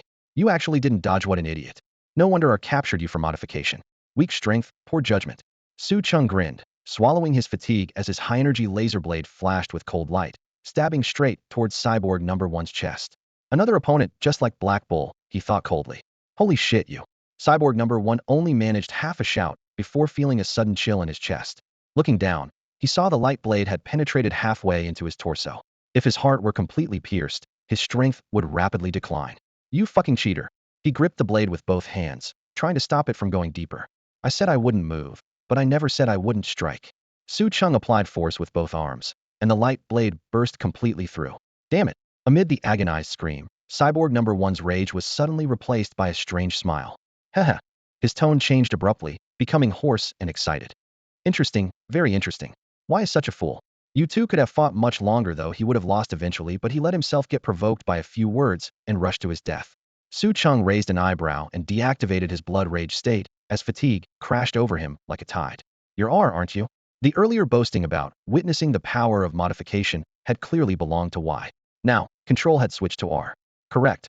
Cyborg Number One, who should now be called, spoke with a voice trembling with near ecstatic joy. Your combat data is fantastic. Simultaneous testing on both sides was perfect, and encountering a premium combat database like you is incredible. To thank you for contributing material to my ultimate creation, I've decided to give you a quick death. Ha ha. Before he finished speaking, all the mechanical tissue in his body began vibrating violently, with metal plates rippling like waves. Su Cheng's heart went cold as he quickly leaped backward, his gaze fixed on the wildly writhing cybernetic body. Is he going to self-destruct? He wondered warily. Cyborg Number One glanced at him coldly, as if looking at a joke. You don't think I'm going to self-destruct, do you? This is a form similar to cybernetic overload stadia. It's my unique ability. Unleashing all mechanical power while burning the biological energy of living beings, erupting with the ultimate force. Cyborg Number One crouched slightly, his twisted metal armor plates glowing with a dark red sheen as if being scorched. I'll die in this form too, but before that I'll kill you first. As his words hit the ground, he shot forward like a cannonball. This was an attack that burned life itself. His heart had already ruptured, his entire energy chain was in chaos, leaving only the path of sacrificing his life. Blood rage mode, 105% liberation. Insight. Bang. An explosive sound erupted. Su Cheng crossed his arms to block this frenzied heavy punch, but his entire body was forcibly blasted back to the top level, then crashed into Xianyang village like a meteor. Cousin, Matumo cried out in alarm, rushing over. Su Cheng stood up from the rubble and dust, patting his chest armor. That actually hurt a bit.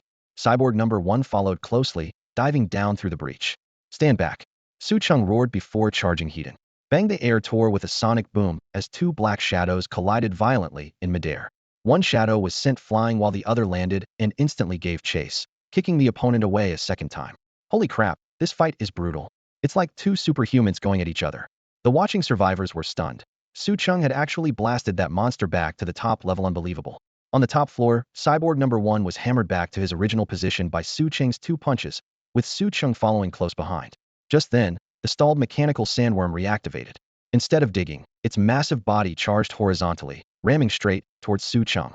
Su Cheng's eyes sharpened as his high-energy laser blade ignited with blazing white arcs. He slashed over 10 meters, tearing a huge gash in the sandworm's shell, but was also pushed down by the tremendous force. The sandworm didn't stop, it continued its pursuit. In sight, Su Cheng caught the charge trajectory, leaped up, and precisely severed the drilling gear assembly with his blade before diving between the tooth array and steel shell. His blade finally cracked completely on the last strike. After swallowing Su Cheng, the sandworm slid forward several more meters.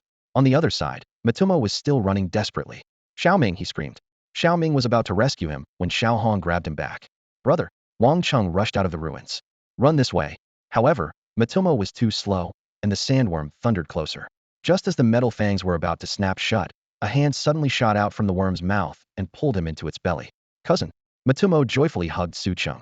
Your timing is perfect. Were you waiting for the hero Sylvester the handsome moment? Hold tight, I'm going to smash this thing.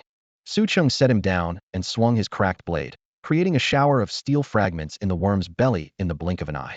After charging forward for a stretch, the sandworm suddenly changed direction, its massive body coiling like a dragon as it drilled back into the original tunnel, still targeting Su Cheng. The worm body reversed at high speed, sparks flying from the tunnel walls. Su Cheng remained alert, watching for Cyborg Number One's sneak attack. That guy was burning his life force and wouldn't live long, so he wouldn't flee, had to still be here. Die. A roar cut through the wind. Sure enough, Cyborg Number One attacked again. Su Cheng raised his hand and hurled the high-energy blade. already split in two, like a javelin. Cyborg number 1 smashed the broken blade with one punch. Trash weapon, he sneered coldly. Before he finished speaking, Su Cheng was already close, grabbing his arm and throwing him over his shoulder onto the metal conveyor belt. Shit, before the curse could escape, Su Cheng flew up with a kick to his head, followed by a second kick, third kick, fourth kick. Bang bang bang. Finally, he gathered all his strength, leaped high, and stomped down hard. Splat. Cyborg number 1's head burst into a bloody mist. Huff huff. Blood rage mode suddenly deactivated, and Su Cheng's knees went weak as he collapsed. Nutrient solution. Coming. Matsumo pulled out the last bottle of premium nutrient solution from his backpack. Su Cheng drained it in one gulp, warm currents instantly flowing through his limbs, slightly relieving his extreme exhaustion. 3 minutes 58 seconds. He mentally recorded. At most he could last 4 minutes before blood rage would inevitably collapse.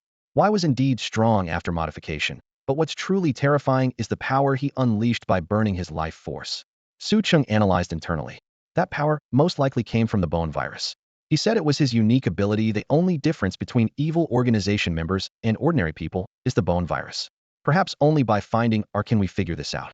The mechanical sandworm continued sliding at high speed, the train car-like interior growing hotter by the moment. Where are we being taken? Matsumo wiped his sweat, looking at the constantly retreating metal tunnel, his whole body getting increasingly hot. Of course, to show you the radiation storm, huh? That why guy's death was worth it. You're incredibly powerful, IV. You never seen such a perfectly compatible cyborg. I'm claiming your body. Once this storm ends, I'll definitely head to the border to find your corpse and transform you into another one of my ultimate masterpieces, huh? R's maniacal laughter echoed throughout the massive mechanical worm. Su Cheng sprinted while carrying Matsuno, clearly seeing the mechanical worm approaching the ground as tremors from outside the hull grew increasingly palpable. Just then, the front excavation port suddenly sealed shut, completely blocking their escape route. Bro, I'm feeling so hot, like I've been poisoned with something weird. Find me a female robot to cool down. Matsuno's mechanical synthesized voice came in broken fragments, weak and breathless. Su Cheng's heart sank. He clutched Matsuno tighter and turned back, switching to another passage while pushing his cybernetic body to maximum output.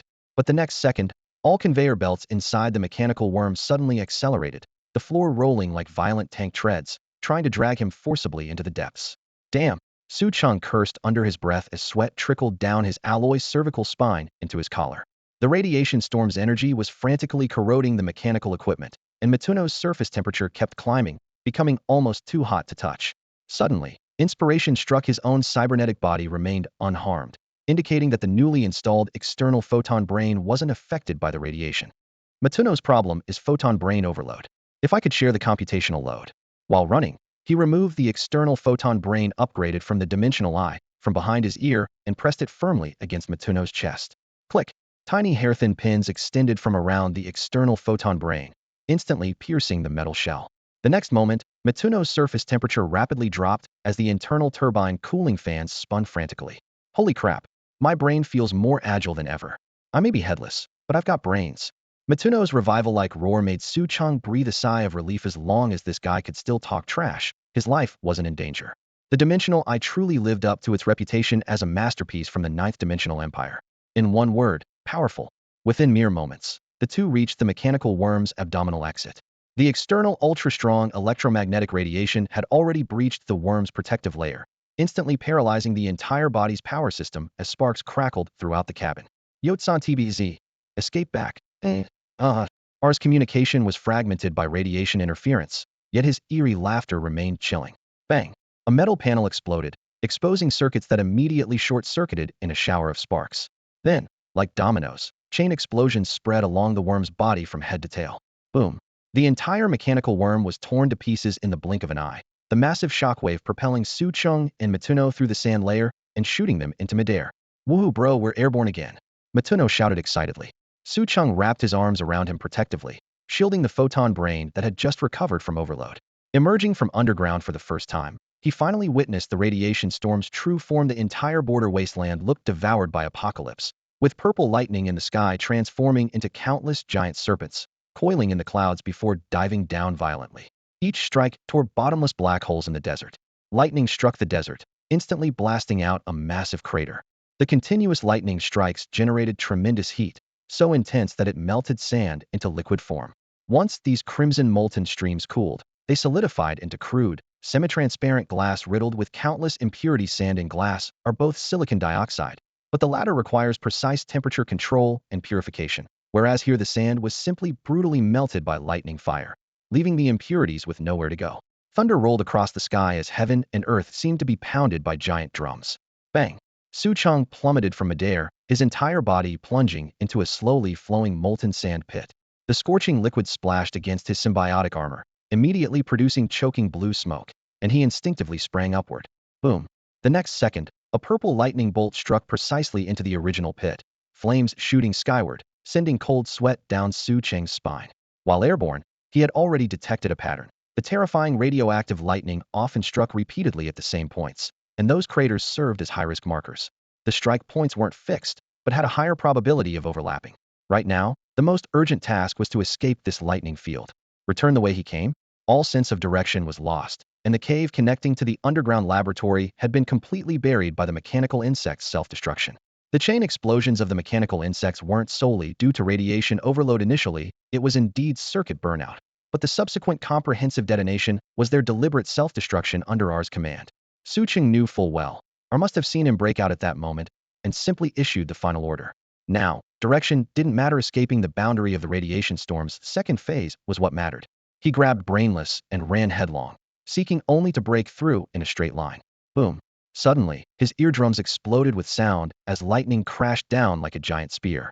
The moment Su Cheng heard the noise, he immediately activated Insight. But lightning was faster than bullets in his enhanced vision. There was only a flash of purple light, like a roaring race car. Blood Rage, full release. Before the words finished, lightning struck beside his feet, the shockwave hurling both him and Brainless into the air. Electric current coursed through his body like lightning, instantly destroying countless cells. However, with Blood Rage activated, his healing speed surged by 800%. Destruction and regeneration cycled within his body like two raging tides tearing at each other. Su Cheng's knees buckled as he knelt on the ground, hands braced, veins bulging on his forehead. He had used full release not long ago, and though he had barely recovered with a bottle of high-grade nutrient solution, he was now approaching his limit. If he deactivated Blood Rage, his healing would slow, and the electric current would instantly tear him apart. Could only endure this dangerous balance. Buddy, are you okay? You got struck by lightning. Brainless rolled and crawled to his side, speaking rapidly. How are you feeling, buddy? That must have really hurt. Su Cheng gritted his teeth, silently cursing that he must find the programmer who wrote this stupid AI. 10 seconds. As long as 10 years. The purple electric glow clinging to his body finally dissipated, and Blood Rage simultaneously deactivated. Huff, huff. He lay on the ground, gasping heavily. The lightning strike hadn't hit him directly, only landing beside his feet, yet it had nearly killed him. Fortunately, his physical enhancement, the extreme self-healing of his primordial implant, and the protection of his symbiotic armor saved him. Otherwise, he would be lying flat and resigned to fate. He struggled to stand, not daring to linger at the same strike point, as the next lightning bolt could return at any moment. Grabbing Brainless, he sprinted again. Time was shattered by thunder and electric light, and after running for an unknown duration, Su Cheng finally saw the boundary of the radioactive lightning. What rotten lucky, didn't even get to say goodbye to my buddy. Watsuno turned back in terror, his gaze fixed on the churning radioactive lightning zone behind Themis' savage force that no human could possibly withstand. Just one glance was enough to completely shatter one's will. Su Cheng grabbed his arm and kept moving forward. We can't stop. That lightning field is mobile. As soon as he finished speaking, the lightning zone indeed began to shift slowly, but fortunately in the opposite direction from them. Phew, thank goodness. Thank you, Lady Luck. Watsuno wiped the cold sweat from his forehead, and a purple electric arc sparked from his fingertips. Only then did Su Cheng breathe a slight sigh of relief. Finally, the first piece of good news today. Should we go back? Watsuno looked at Su Cheng with concern. That monster found Xiangyang village. The village might still be in danger. No, the village is temporarily safe. Su Cheng shook his head. Safe? Why? Even with my brain, I can't figure it out. Watsuno scratched at his armor shell. I'll explain as we walk. Su Cheng picked a direction and began explaining as they moved. That tunnel has already been blown up. They used large equipment like those mechanical insects to dig through the passage, which means there's still some distance from Xiangyang village. Xiaohong also said she saw mechanical beasts several kilometers away. At that distance, they couldn't possibly dig another tunnel in a short time. Moreover, the person conducting the experiments isn't at the wasteland border. When he said, I'll go to the wasteland border to find you, it means he's not there now. He wants combat data. He has no interest in Xiangyang village, so the village won't be in trouble for now. Buddy, you're definitely 1% as smart as me. Watsuno suddenly understood. Su Cheng continued his analysis. Our definitely wasn't at the wasteland border, but wouldn't be too far away, either hidden deep within the ruins or lurking in the abandoned city. Moreover, our still possessed an ultimate weapon, most likely an even more powerful modified mechanical life form. Cyborg Y was already terrifyingly formidable. He had to accelerate his own strength improvement and continue synthesizing upgrades for his cybernetic body and weapons. With this thought, Su Cheng drew out the high-energy laser blade. The edge could still cut through mechanical alloy armor, but its hardness had diminished considerably due to the self-repair function. This grade weapon belonged to the pinnacle of the first generation, and beyond this lay the next generation, with entirely different design concepts. After replacing the energy cell, light immediately flickered in the blade's crevices, rapidly restoring it to its original state. The two traveled in silence until nightfall. The radiation storm shrouded the sky, leaving not a trace of starlight. Buddy, did we take the wrong path? We haven't seen anything so far. In the darkness, Watuno's eyes emitted two green beams to illuminate the ground beneath their feet. The symbiotic armor's night vision module made his vision as clear as daylight. Let's walk a bit more. If we still don't find anything, we'll change direction. Su Cheng surveyed their surroundings and suddenly caught sight of a faint blue stream of light in the distance. Without the armor's visual enhancement, it would have been impossible to detect with the naked eye. So cold. My biological sensors show minus 30 degrees. Watuno hugged his arms tightly as thin frost formed on his armor's surface. Desert nights were already cold, and with winter approaching, the temperature would only drop further in the late hours. There's something ahead, let's go. Su Cheng grabbed his companion and rushed toward that glimmer of light. Su Cheng pulled Watuno as they ran quickly toward the light they had just spotted. I don't see anything at all. There's nothing here. You're too short, that's why you can't see. Damn it, believe it or not. I'll jump up and smack your head. You jumping up to hit my knee would be more realistic. The two soon arrived before a blue flowing barrier. Su Cheng reached toward the light screen, and dense electric arcs immediately crawled across his palm, accompanied by crackling sounds of repulsion. He applied gentle pressure, and the current and resistance doubled accordingly. When his palm pressed fully against the light screen, it felt like pushing against a flexible, yet stubborn wall. Just a bit more force seemed like it would break through. Buddy, this barrier isn't right, Su Cheng frowned. The shielding effect is extremely strong. My onboard scanner can't detect anything inside. Matuno's eyes lit up with red light as detection beams shot out, only to be reflected back as well. The ruins should be behind this, completely blocking all signals, he marveled. I can't believe we actually found it. The ruins? Is this where you rescued me from? Matuno tentatively reached out his hand, which easily passed through the blue screen without any current or repulsion. What the hell? Is this thing just for show? He kept moving his hand back and forth, his expression growing more surprised. Su Cheng was still blocked by strong resistance, puzzled. It doesn't repel you at all. He removed the external photon brain from Matuno's back. The radiation storm is moving in the opposite direction from us, so we're temporarily safe. Even if it changes course, it won't arrive until tomorrow night. After removing the equipment, Matuno indeed showed no reaction to radiation. After reattaching the photon brain, Su Cheng connected to Yang Siki. You there? Yeah, what's up? In the light screen, Yang Siki was lazily sprawled on a table, feeding herself shrimp crackers while talking. Take a look at this. I've reached the ruins. Su Cheng shared the live feed. Yang Siki glanced up briefly, then lay back down.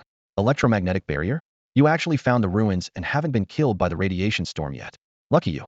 The storm is moving in the opposite direction from me. Su Cheng tapped the blue screen. Is it dangerous to go through? Won't be fatal, but you'll take a hit. Yang Siki shifted positions. The high-orbit train back then crashed straight through. This kind of barrier can suppress prosthetics and interfere with magnetic fields, making people impossible to locate. This is my first time seeing one too. If you really want to go in, be careful. Got it. Su Cheng nodded. Also help me look up information on mechanical modifications. Mechanical modifications? Mechanical life forms. That mechanical desert rat. She propped up her chin. Right. But it's not a pure mechanical life form, it's artificially modified. I suspect that person is in the ruined city or ruins. All right, I'll keep an eye out. When are you coming back? My cargo is almost at the ruined city, and quite a few people have been looking for you lately. I'm bored out of my mind here alone. I'll return once I'm out of the ruins. After Su Cheng finished speaking, he strode directly toward the blue light barrier. Be careful, just be careful. The communication became intermittent, disappearing completely within a second. Even the upgraded external photon brain lost contact with the outside world within this barrier. Matuno jumped and waved. Buddy, come in quick, come in quick. This place is absolutely incredible. Brainless passed through the electromagnetic barrier in an instant. Su Cheng followed closely behind, and upon stepping into the barrier, he discovered it wasn't a thin membrane but a thick zone crackling with electric currents. Arcs of electricity danced and intertwined across his armor's surface, stubbornly resisting his advance. In contrast, brainless body seemed completely ignored by the barrier. Su Cheng exerted force, pushing off with both feet and instantly accelerating through. The next second, the scenery before him completely transformed. This is the ruins? Silver moonlight cascaded like a waterfall, bright as daylight. Su Cheng's eyes widened in disbelief as he surveyed his surroundings. If this place was called ruins, then wouldn't the waste city be nothing more than a garbage dump or toilet? The moon in the sky was countless times clearer than the one above the waste city. Under the moonlight, a verdant world thrived stubbornly among the broken walls and ruins. Decaying buildings were covered in climbing vines, and flocks of birds perched on the branches of towering ancient trees in the distance. Nocturnal birds swept through the air with their calls. On the cracked streets, vines had almost woven themselves into green canopies. In the grass, a rabbit stared curiously at Su Cheng and Brainless, unaware of the venomous snake lurking behind it, waiting to strike. In a flash, the snake's mouth snapped shut, its body coiling around its prey, locking it in a death grip. At Su Cheng's feet, an orderly line of ants carried a fly's corpse past him. The entire ecological scene was so peaceful it seemed as if war had never erupted here, preserving Earth's original appearance in its entirety. I never imagined the ruins would be like this, he marveled silently. But why had no one discovered this place? High-orbit trains passed overhead and should have been able to see it clearly.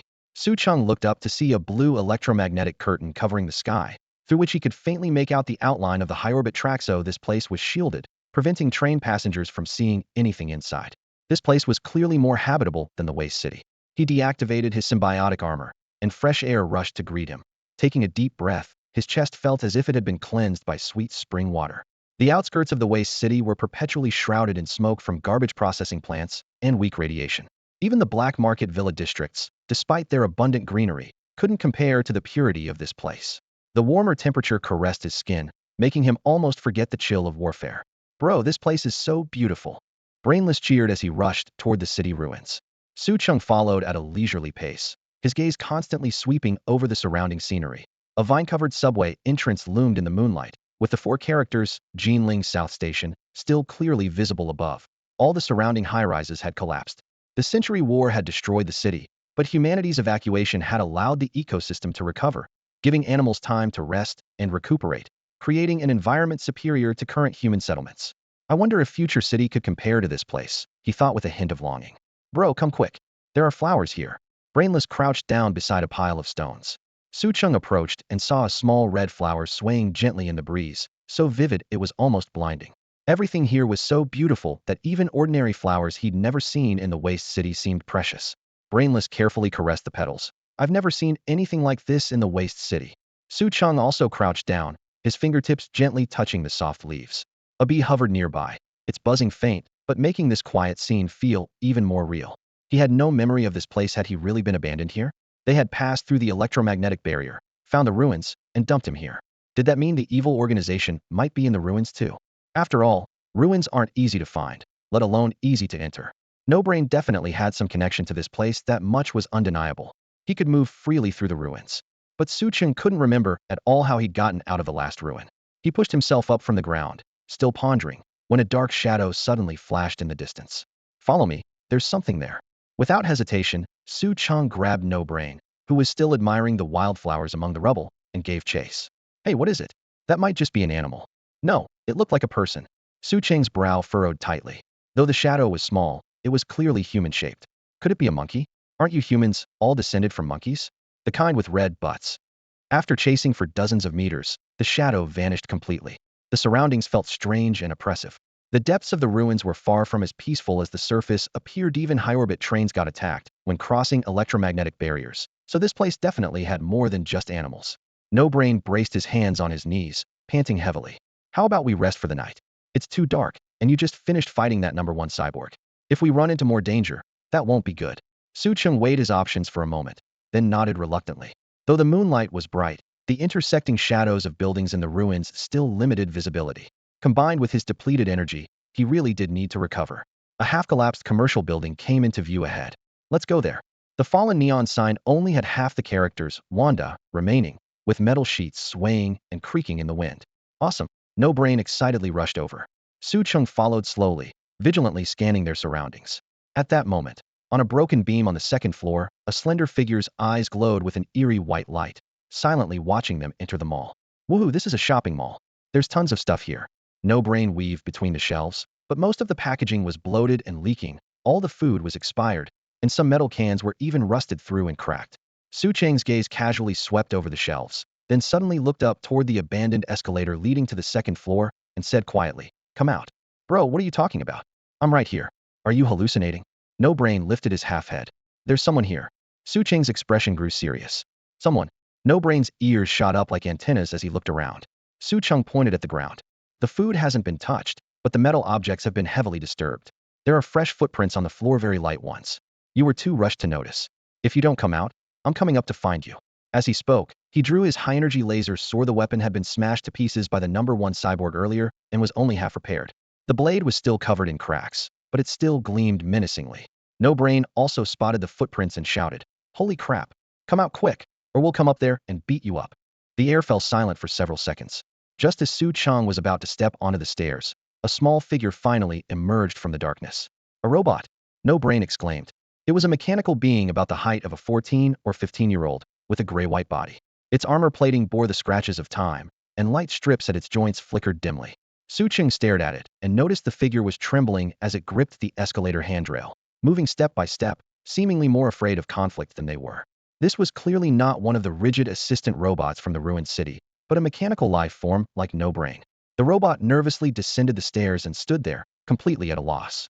He possessed facial features nearly identical to those of humans, with his entire face made of pure white, flexible metal. His facial muscle structure was precisely simulated, capable of displaying natural expressions. The only anomalies were his eyes, which glowed with a faint white light, and his completely hairless head. His limbs were slender and elongated, covered with contrasting gray skin-like, metallic coating, while his joints were connected by universal hydraulic pivots. His finger structure was identical to that of humans, though made of lightweight, cold alloy that could bend flexibly and grasp with precision. The overall craftsmanship was astoundingly exquisite. This was clearly what Yang Siki had described as a mechanical life form, and mechanical life forms had already evolved to this degree. "Can you speak?" Watuno asked tentatively. The robot shook his head, raised his hand to point at his mechanical neck, then gestured toward his chest, clearly indicating he had no vocal unit. Watuno scratched his head. His own half-damaged body still had speakers installed, yet this one didn't. How did they communicate normally? The robot pointed to his own head as if in response. The next moment, a string of unfamiliar signals suddenly burst into Su Cheng's photonic brain, not complete sentences, but brief symbols and words. "I task."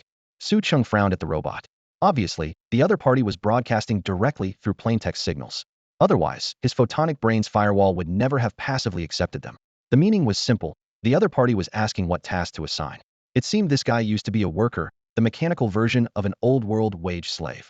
But Su Cheng had a nagging feeling something was off. "We're not here to make you work," Watuno said, swaying his massive frame. "This is our first time here. We mean no harm, and just want to rest for the night." Since the signal was public, Watuno had received it as well. Suddenly, Su Cheng's ears twitched as he caught the sound of 2 sets of footsteps echoing from the second floor. He reflexively looked up toward the escalator entrance. There were more robots, and they were all coming down. "Father, broken, cannot." The small robot anxiously projected 3 words. "Father?" Su Cheng's brow furrowed deeply. Mechanical life forms had families too? Could they even have children? This absolutely defied the reproductive logic of carbon-based life. They were most likely manufactured, but the very concept of family was revolutionary enough. Sure enough, 2 more robots slowly descended from the escalator entrance. Their chests had slight curves, one about 5 feet 7 inches tall, and the other about 5 feet 3 inches, with softer contours. Their necks were completely covered by the skin coating, unlike the male robot, whose mechanical connecting rods were exposed. Their other structures were almost identical to the previous one, just more delicate. Whether male or female, none possessed the organs necessary for reproduction. "Mother, sister." The small robot sent 2 simple words again. "Mother, sister." The information couldn't be clearer. Su Cheng grew increasingly curious. What logic determined their family composition? Did their body size also grow with age? The evolution of mechanical life forms was simply unimaginable, like a completely different branch of civilization. Now there was still one robot missing, the father that the boy robot had mentioned. From what he said, it seems the father robot is broken and unable to move. "Oh my god, they're just like humans," No Brain exclaimed instinctively. Su Cheng took a step toward the young robot, but the latter kept backing away, eyes filled with fear. The tall female robot immediately stepped in front of the boy, shielding him protectively, her movements almost identical to those of a mother. Su Cheng grew increasingly puzzled. These mechanical beings were clearly afraid of him, yet showed no wariness toward No Brain simply because he was human? Yet they actually understood parental love. "Don't be afraid." I just want to examine your materials, and I might be able to help fix your father. Su Cheng lowered his voice while pointing at No Brain. I'm a repair technician. No Brain immediately added. That's right, we're repair technicians. We can help you. He's not a bad person. Thufahu does like taking apart other people's parts. You really didn't need to add that last part, Su Cheng said helplessly, glancing at him. Hearing the words, can fix father, the young robot's fear subsided slightly. He still watched Su Cheng warily, but no longer retreated. The two female robots beside him remained on guard, but didn't interfere. Su Cheng approached, his left hand ready to draw the high-energy laser blade from his waist, while his right hand gently pinched the synthetic skin on the boy's arm, soft and resilient, almost indistinguishable from real skin. Though he couldn't see the internal framework, the texture suggested extremely high-strength alloy. Clearly, this was an ordinary worker model, yet it possessed materials and intelligence far superior to human prosthetics. No wonder the war between the two races lasted 2 full centuries before humanity achieved a hard-fought victory, and that was when humans had already entered the interstellar age with countless prosthetic technologies. Compared to these worker models, No Brain had higher specifications. With just an 8-bit photon brain, he could speak, communicate, and possess human-like personality traits far beyond what lower-level mechanical beings could achieve. Come on, let's go up. I'll see if I can fix you, father, Su Cheng said. The 3 robots' eyes lit up immediately, and they quickly led the way to the second floor. Su Cheng followed closely, his vigilance never relaxing. The war records were still vivid. Who knew if their current fear was just an act? Buddy, am I like them? Can you make me like them too? I want to be tall with more muscle, just don't give me this skinny build, No Brain announced without any attempt at discretion. This guy had no sense of privacy whatsoever. The young robot ahead turned back and said 2 words, you, advanced. His face even carried a smile. He's right. You should be more advanced. I'll help you find something tomorrow, Su Cheng said casually to appease him. Everyone entered a room on the second floor. In the center lay a robot about 6 feet tall with a robust build, his left leg severed and occasionally sparking at the break. Su Cheng determined this was the father, typically used for heavy manual labor. The 3 robots immediately gathered around their father, showing deep concern. Make some room. Su Cheng crouched down to examine him. The material was still the same alloy combining flexibility and hardness, and the leg's mechanical structure was completely reparable. The real problem was internal programming errors. He had only studied human prosthetics before and knew nothing about mechanical lifeform programming. I can repair the leg, but I can only try my best with the internal programming, Su Cheng explained honestly. But before that, you need to tell me, what's your usual work? Where do you work, and for whom? Or rather, let me teach you how to speak. Su Cheng's high-energy laser blade pressed tightly against the metal support rod at the male robot's neck. The blazing white edge generated such intense heat that the metal quickly turned red, and the air filled with the acrid smell of burnt rust. The remaining 3 robots immediately stepped forward, but his sharp gaze stopped them cold. Don't move, or he dies. Su Cheng barely shifted his wrist, and the blade left a visible shallow mark on the male robot's neck.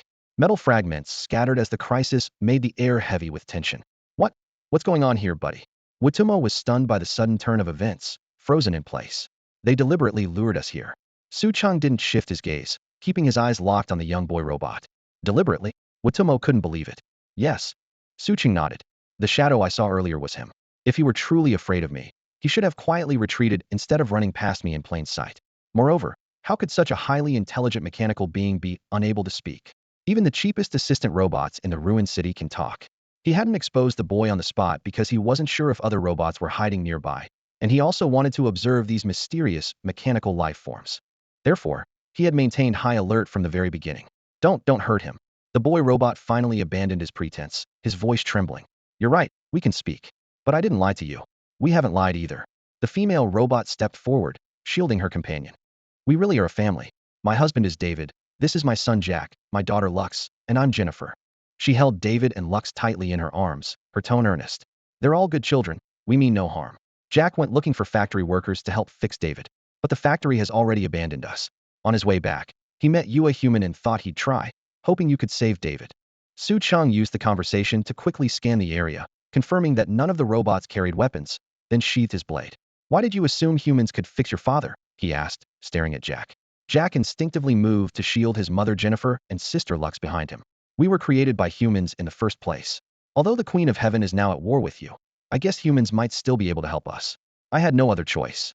At that moment, David, who had been unconscious, slowly opened his eyes, his voice hoarse but gentle. Sir, I apologize, this is our fault. Please don't blame my family. My injuries aren't worth troubling you over. Su Cheng's pupils contracted slightly in that moment. He could barely distinguish what constituted true humanity. He took a deep breath. I can help you fix him. However, you must answer all my questions without any concealment. Yes, no problem. Jack nodded vigorously. Su Cheng gestured to Watumo, and the two began working together to repair David. The hardened outer shell was opened, revealing the core circuits and cooling system. During the repair, he continued questioning. You mentioned being abandoned. Who abandoned you?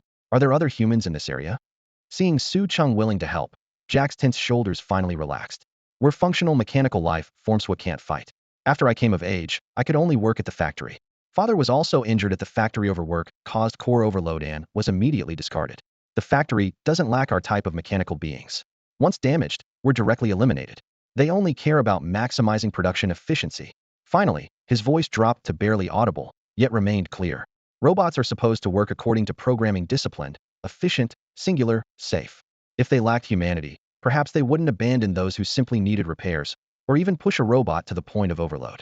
It's precisely because they possess intelligence and emotions similar to humans that they resort to the most humane methods, exploiting a robot until complete breakdown, then discarding it like scrap parts into dark corners. Right now, Su Cheng stood in such a corner, where dust swirled under rust-red lighting, and several decommissioned mechanical life forms lay scattered across the floor, with severed arms still twitching unconsciously. Are you manufacturing mechanical life forms capable of combat? Su Cheng asked while examining David's damaged leg, looking up as he spoke. Jack spoke slowly, his voice heavy with undeniable weight. Yes. However, our factory only handles components. The real core facility is in Steel City, where the military is stationed. We simply can't get in. Military. Su Cheng's fingertips froze over the toolbox, his breathing catching. So mechanical life form legions still lurked deep within the ruins. They hadn't been destroyed, but were recuperating in the shadows. The electromagnetic barrier outside the ruins was meant to buy them production time. But why didn't they simply destroy the high-orbit train? If the train stopped running, the outside world would surely be on high alert. Perhaps this was the safest form of hiding in plain sight, maintaining normal train operations so no one would suspect the ruins' true secrets. He continued the repairs with his head down. What about this empress you mentioned? Are there other humans? No. Jack shook his head. You're the first human I've ever seen. The empress is just a legend. I've never encountered her. Jennifer also shook her head gently. Since this place was shielded, we haven't met any humans. Su Cheng frowned, his gaze shifting between the two mechanical life forms. Then why are you building an army? What are you planning? We're sorry. We're just ordinary workers. We really don't know. Jennifer's voice was filled with apology. All right, the leg's fixed. Su Cheng closed the toolbox and swiftly dismantled David's chest armor. Sizzle sizzle. Several sparks shot out with a burning smell. I haven't seen this type of energy coupler before. I can't repair it temporarily. It needs replacement. The faulty coupler was preventing David from distributing energy throughout his body. Replacing the coupler. Jack lowered his head in thought. Jennifer patted his metal shoulder plate reassuringly and nodded. It's okay. Let's leave it for now. I'll take you to rest. We have supplies prepared for humans. At the end of the dim corridor, a sliding door opened with a hum. Inside was a spacious warehouse with a simple iron bed in the corner. You'll stay here. I still have a shift to work, so I'll go now. Jennifer turned to leave. As the door was about to close, Su Cheng remembered one last question. Wait, how are your families formed? Jennifer turned back, her lips curving into a proud smile. We synthesize offspring using mine and David's characteristic codes combined with photon information. The process is complex, but essentially involves replication and fusion. As long as we consume energy blocks like this 1 inch, she waved the low-grade energy block in her hand. New individuals can grow. The door closed, and the warehouse fell quiet again. Cousin, should we go to Steel City? Mindless shook his round head and asked quietly. Su Cheng thought briefly. First, let's find your kind. If we find them, we won't go. Night. The high-energy laser blade had been completely repaired. Su Cheng leaned against the crumbling wall with his eyes closed, taking a brief rest, while Matuno sprawled across the mattress, snoring loudly. Suddenly, Su Cheng's eyes snapped open, and Matuno rolled over and sat up as well. Cousin, there's someone out there. Su Cheng nodded in acknowledgement, had indeed caught sounds from outside, so he crept quietly to the door. Help me. Jennifer's heart-wrenching scream tore through the night. Stay where you are, Su Cheng whispered, then slipped out stealthily. At the end of the corridor, lights flickered, and he saw a massive robot covered entirely in dark silver, a 1000 Dominator model. The machine held little Jack by the neck with one hand, lifting the child into the air. Jack still clutched an energy coupler tightly in his hand. The Dominator's other arm rapidly reconfigured, its mechanical structure folding into a compact electromagnetic cannon, with blue currents gathering and crackling in the dark barrel. No, don't. Spare my child. He didn't mean to steal from the factory. His father needs that coupler. Jennifer and Lux knelt on the ground, their voices trembling but not daring to move. Factory property is untouchable, you parasites, the cold electronic voice echoed. As it spoke, the mechanical hand was already aimed at Jack's chest. Whoosh! A red beam flashed through the air, and the high-energy laser blade pierced through the Dominator's shoulder armor at incredible speed. It's you. Jennifer stared in shock at Su Cheng, who had intervened. Be careful, that's a Z-1000 Dominator robot, extremely powerful. A human. The Dominator turned its optical sensors, locking onto Su Cheng. It suddenly clenched its fingers, and Jack's neck snapped with a crisp sound as it was crushed instantly. Harboring human's death, it casually tossed the child's body aside, yanked the embedded blade from its shoulder, and charged forward violently. The electromagnetic cannon simultaneously fired a massive blue-white projectile. Su Cheng's pupils contracted as his symbiotic armor synchronized to cover his entire body. He leaped into the air, barely allowing the electromagnetic projectile to pass beneath his feet. Boom! The projectile shattered an entire wall, sending steel reinforcement bars flying and debris scattering everywhere. The power, too strong. Su Cheng's expression was grave as he landed. He struck first, stomping hard toward the Dominator. The alloy giant caught his foot firmly, its mechanical joints instantly transforming into clamps that locked around Su Cheng's calf, then slammed him hard into the ground. Bang! The floor cracked in a spiderweb pattern. Su Cheng tried to pull his leg free but couldn't budge it, so he crossed his arms to protect his chest. Berserker mode, 50% release. Another muffled explosion rang out as Su Cheng was slammed down hard. But the next second, using his trapped foot as a pivot point, he engaged his core muscles and flipped the nearly 2-ton Dominator robot, slamming it back to the ground. Crash! Both alloy and concrete cracked simultaneously. The Dominator released its grip and rolled over, its electromagnetic cannon lighting up with brilliant blue arcs again. Su Cheng pushed off the ground with one hand, flipping to his feet as the bullet-like projectile grazed past his face, striking sparks.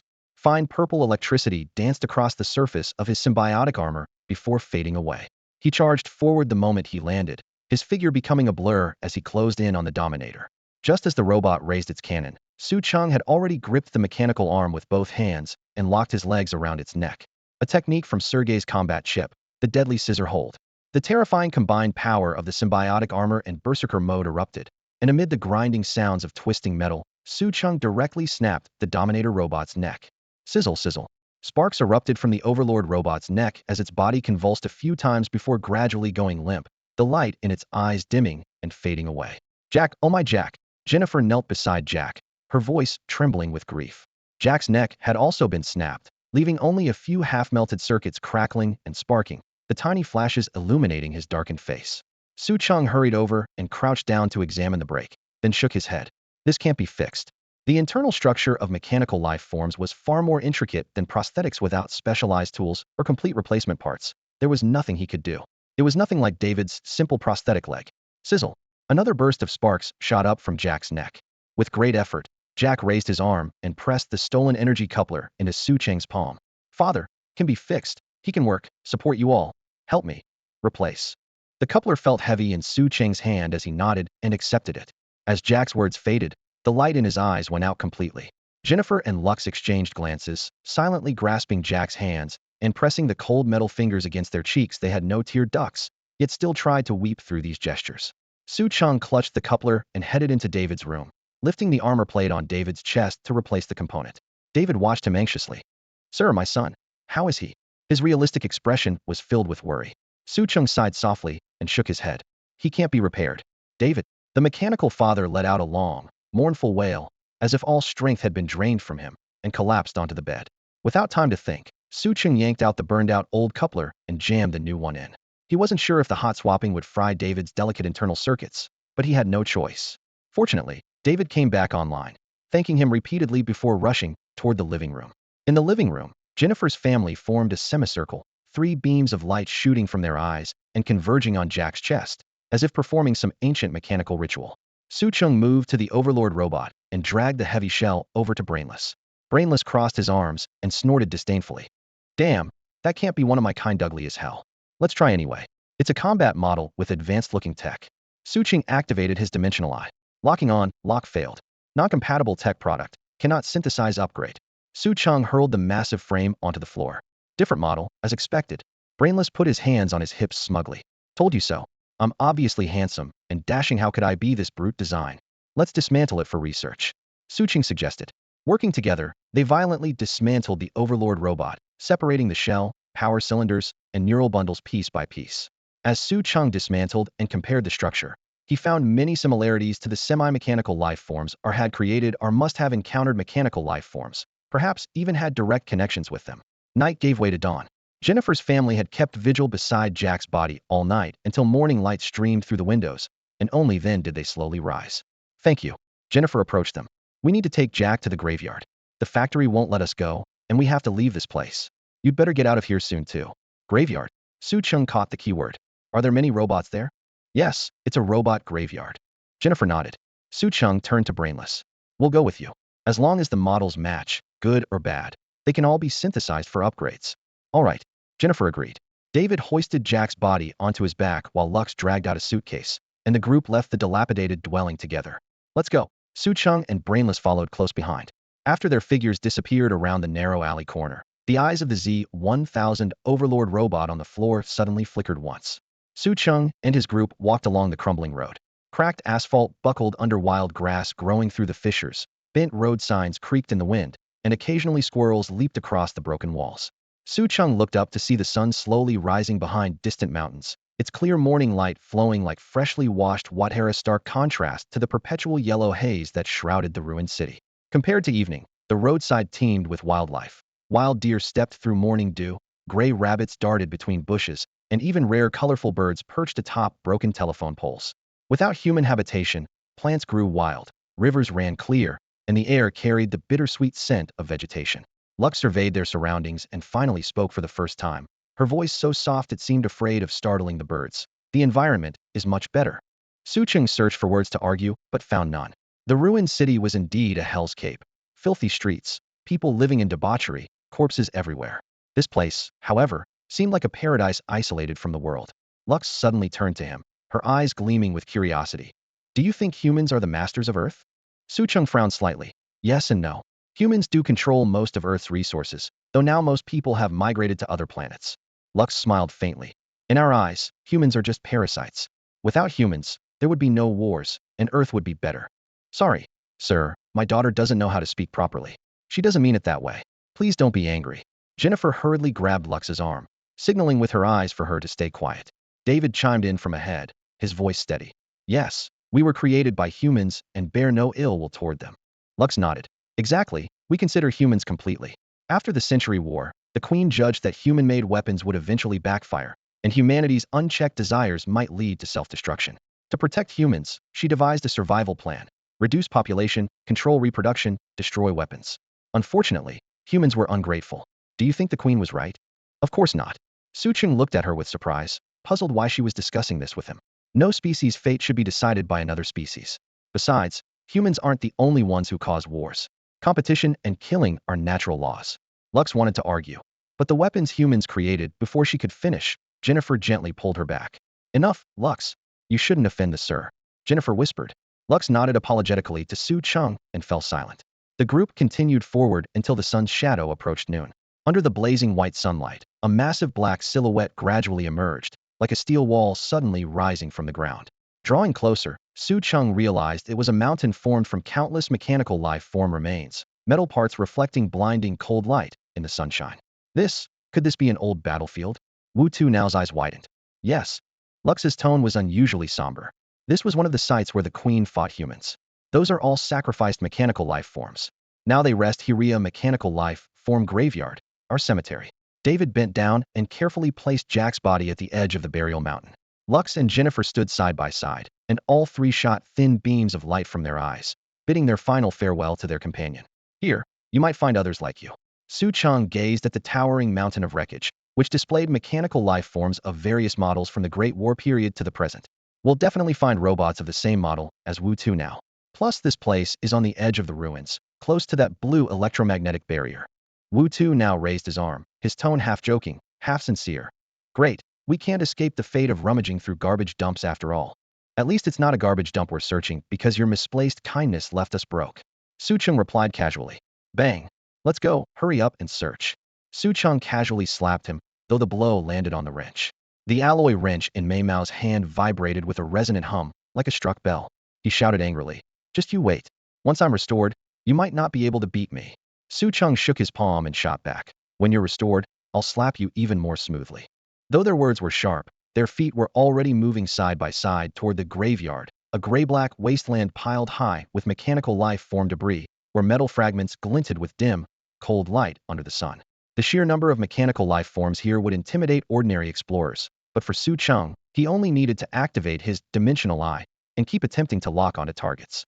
Not far away, Lux and her two companions completed their final ritual, a faint blue-white glow flickering around them before vanishing. Lux looked up at Su Cheng and Mei Mao. "Are you staying here?" "Yes, just looking around.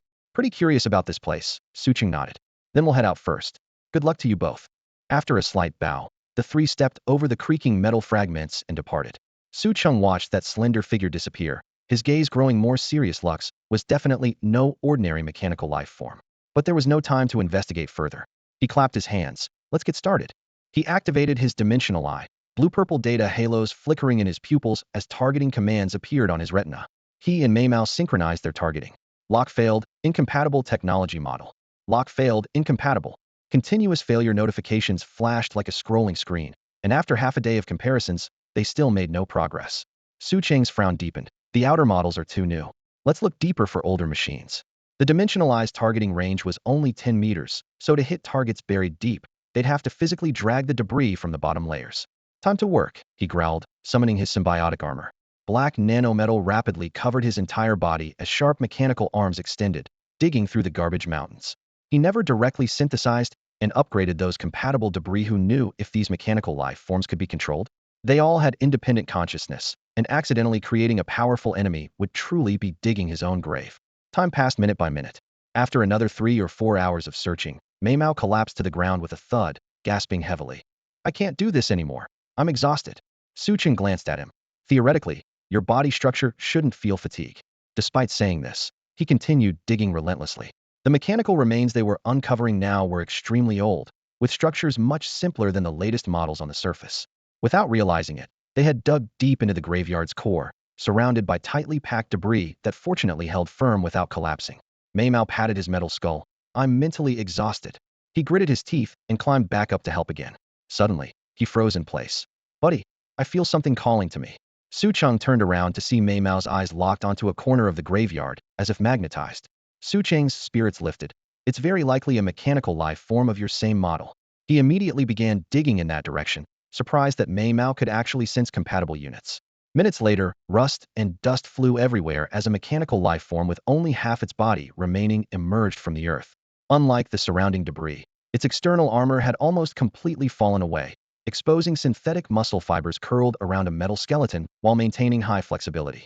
Where the muscles had torn, neat alloy framework gleamed with cold white light in the dim illumination, its internal precision structures remarkably intact. Clearly, this unit's technology far surpassed the mass-produced models on the surface. "Buddy, I think it's him." Mei Mao crouched nearby, eyes locked onto the remains. Su Cheng hesitated no longer. His armor's mechanical arms worked frantically, metal shards scattering in all directions as he dug relentlessly in this vast mechanical life form graveyard. Finally, the complete body was fully excavated. Su Cheng immediately activated his dimensional eye. "Lock successful. Proceed with synthesis upgrade." The system prompt appeared, and he breathed a long sigh of relief. "Success. It really is this one." Mei Mao's eyes lit up with excitement. "I can have a body." But Su Cheng didn't immediately confirm the synthesis. He looked at Mei Mao. If this guy was foul-mouthed, pretentious, and occasionally troublesome, yet he was also Su Cheng's only trustworthy companion over these 8 years.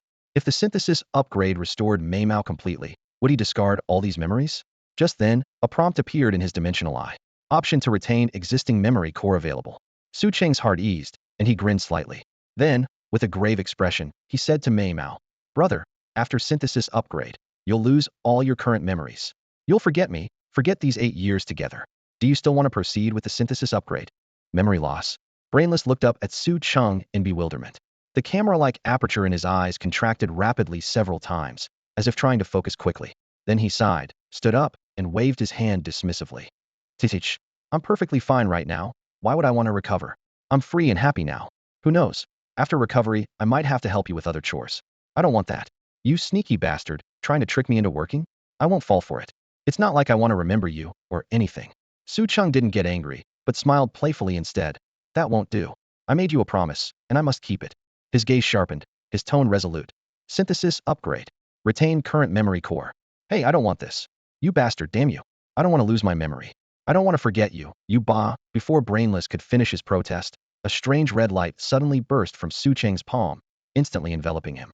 Brainless tried desperately to escape, but he couldn't move a step. Various tools clattered to the ground from his body, creating crisp sounds as they hit the metal floor. Synthesis, War Alliance T3 armed mechanical life form. Su Cheng's voice echoed through the spacious metal workshop. The system notification rang out coldly. War Alliance T3 class armed mechanical life form. Designation, War Warrior. This model was created by the New Century AI Empress as an experimental combat unit to fight against human coalition forces. Equipped with the most advanced bionic technology and built-in plasma reactor, theoretically capable of infinite operation. External titanium alloy armor with exceptional defensive capabilities. Special mechanical photon neurons, possessing independent thinking abilities nearly identical to humans. Due to extreme manufacturing difficulty and overly powerful photon neurons, the first batch of war warriors broke free from the Empress's control and formed their own alliance called the War League. The Empress immediately ceased mass production. War warriors are mechanical life forms created entirely based on human templates, the most flawless warriors closest to humanity, yet non-carbon based. The War League existed briefly, underwent several self-upgrades, then disappeared along with the end of the Great War between the Empress and humanity. This technology belongs to the second dimension. The red light faded. Su Cheng saw that Brainless now stood 6 feet tall with a lean, powerful build and muscles that bulged like steel cables. Beneath his metal skeleton lay flexible alloy soft armor, with partially exposed bionic muscle fibers that were denser and more powerful than human muscle. He had even grown short black hair on his head, with rugged features, thick eyebrows, and large eyes, looking like a man in his late 20s. Truly worthy of being completely modeled after humans, Su Cheng murmured quietly. The original Empress must have wanted to create a more controllable, more perfect race, right? And the ultimate warriors too. His gaze moved downward, confirming that while the other was no longer carbon-based, he remained remarkably similar to humans. Brainless, he called out tentatively. The mechanical life form remained motionless. Su Cheng stroked his chin and walked around him in a circle, a faint smile playing at the corners of his mouth. Did you really forget me? Hello, may I ask who you are? Brainless' voice was cold and mechanical, yet carried a hint of confusion. Su Cheng's heart skipped a beat. Oh no, I clearly chose to retain his memory. So how could he not remember me? Su Cheng looked at Brainless in surprise. I'm Su Cheng, don't you remember? Su Cheng, which boss? Sorry, I don't have any memories. Brainless tilted his head, mechanical eyes flickering as he shook his head earnestly. What a shame. I was actually planning to find you a female robot. Su Cheng shrugged and started walking toward the exit. He had barely reached the doorway when Brainless grabbed his arm, his voice cracking. Holy crap, you bastard. Where's my female robot? Su Cheng raised an eyebrow with feigned surprise. Huh? Didn't you say you lost your memory? Get out of here. Seeing your damn face makes it impossible to forget anything. Brainless pouted, then suddenly swept his dust-covered metallic hair back and struck an exaggerated cool pose. How's this? Am I devastatingly handsome now? He spread his fingers in a gun gesture, then clenched his fist and knocked on his shiny skull. Look at my head. Haha. I've got both head and brains now, plus perfect muscles. He proceeded to strike several bodybuilding poses in the air, his metallic muscle plates gleaming coldly under the lights. Su Cheng glanced at him sideways. Pretty handsome indeed. But, could you put some clothes on first? Damn, you're completely exposed. Oh no. Brainless looked down and finally noticed he was stark naked. He immediately covered his lower body and ran over to grab some torn fabric from a nearby, unconscious mechanical body to cover himself. Su Cheng smirked mischievously. Actually, there's no need to bother. You don't have. Screw you. Brainless flipped him the middle finger. After the commotion died down, Su Cheng got to business. By the way, now that you've recovered, do you remember how we got out back then? Of course I remember, and I've actually upgraded a level since then. As Brainless spoke, his eye lenses lit up, projecting a blue light that spread across the wall. The scene shifted to 8 years ago. At the edge of the ruins, debris scattered everywhere. In the projection, Su Cheng lay among the rubble with blood streaming from his right eye, half closed and barely breathing. In the distance, a coyote paced and sniffed, while vultures circled overhead, both treating Su Cheng as prey. Su Cheng stared at the scene, his brow furrowed. Brainless added, Unfortunately, you can't see any trace of Organization C member here, because I was the one who found you first. The projection continued. Brainless had staggered to his feet from the mechanical graveyard, one arm nearly severed. Pointing to his position in the scene, he said, I had just awakened and encountered you, badly injured, on the road. A human? Still alive? What fate? I decided to take you with me and escape. Whether you'd survive was up to heaven. The camera shook as the damaged mechanical arm lifted Su Cheng and began running frantically forward. Meanwhile, his voice echoed through the projection. I was also injured at the time and being pursued by Z-80 sovereign guards. The scene shifted to show three Z-80 guards in the sky behind them, their arms reconstructing into electromagnetic cannons with blue-white ionic sparks crackling.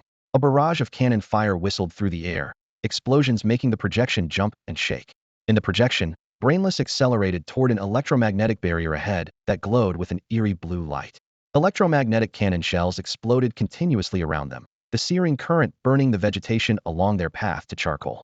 In the footage, a shell exploded to Brainless' left, the shockwave hurling both him and Su Cheng dozens of meters. He used the momentum to roll, immediately got up, and continued running. The barrier was now within reach, yet the short few dozen meters felt like an endless thousand. The shells were so dense they nearly formed an invisible net. Brainless relied on broken obstacles and extreme evasive maneuvers to barely dodge them. The Z-80 guards closed in, their explosions growing increasingly deafening. Brainless narration synchronized with the projection. I understood their targeting mechanisms well, but they were too advanced, too numerous, and I was injured. The final frame froze the blue barrier right ahead, firelight illuminating Brainless' charred metallic silhouette. So when I reached the electromagnetic barrier, I was hit. Boom. A massive explosion erupted. The projection screen shook violently and split in two. Brainless's mechanical eyes had been blown apart by the impact. Yet even while airborne, each continued recording the live footage. At the same time, Brainless clutched Su Cheng tightly and lunged toward the electromagnetic barrier. Several electromagnetic cannon rounds struck him square in the chest, instantly tearing through his metal shell. His body was blown to pieces, leaving only a mangled arm, a damaged leg, and half a torso. The shockwave from the explosion hurled both of them violently into the electromagnetic barrier. Brainless' metal structure was immune to electromagnetic interference, but Su Cheng convulsed as his body was repelled by the field.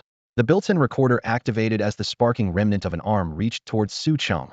Brainless dragged the young man along, crawling inch by inch across the scorched ground.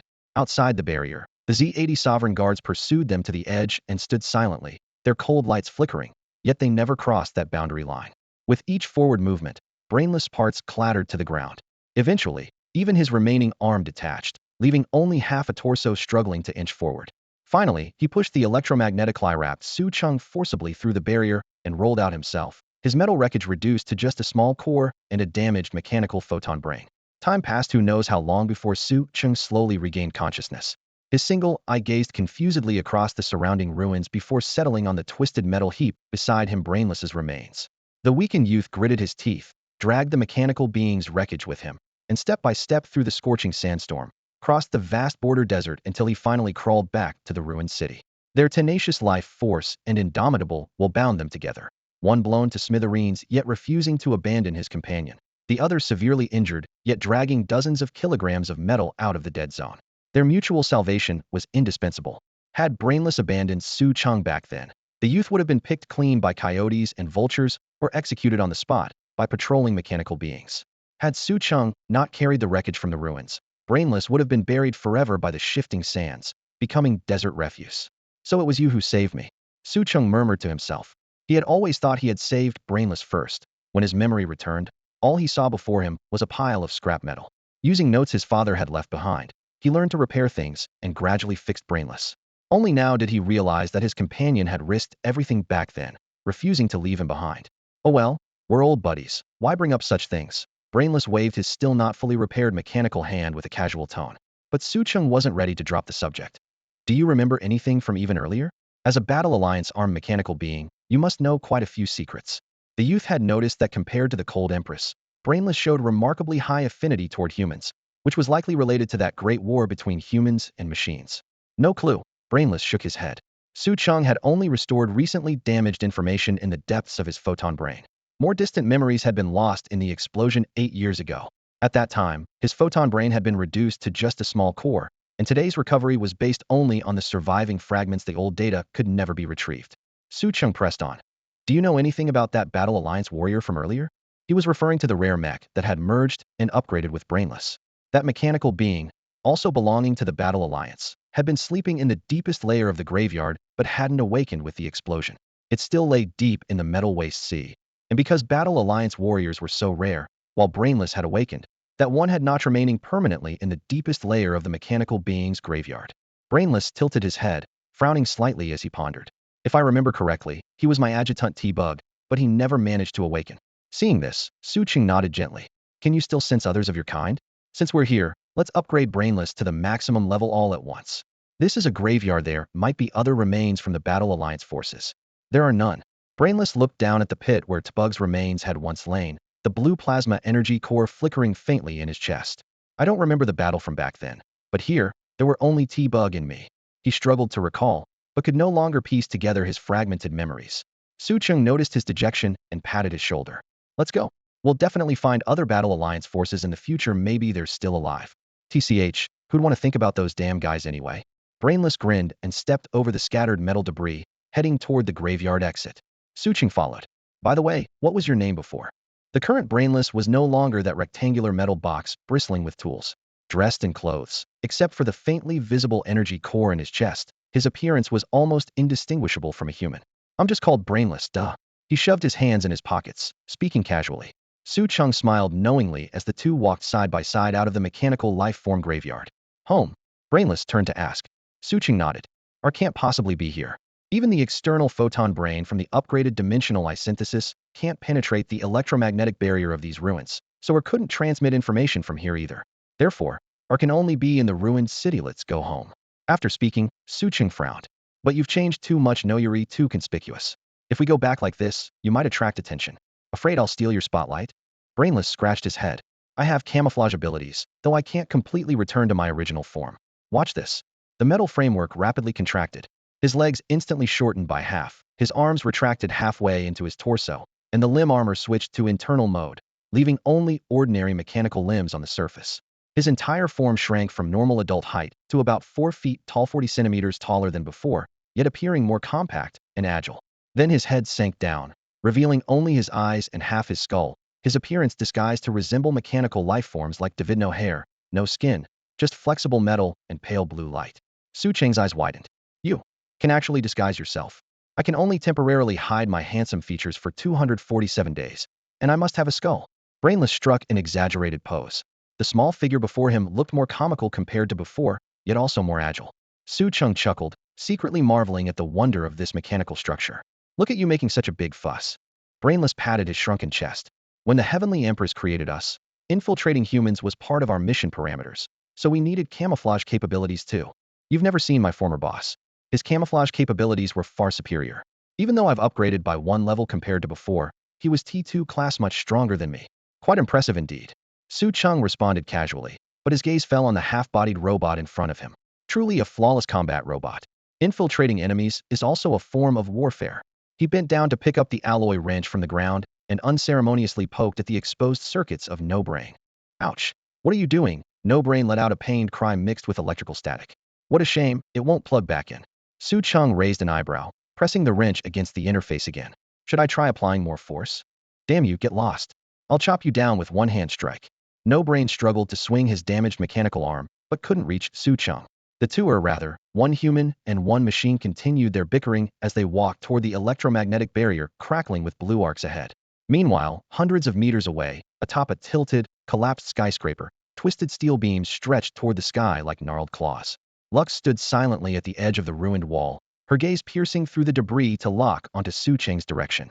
Wind swept through her silver-white hair as her battle-damaged exoskeleton creaked softly.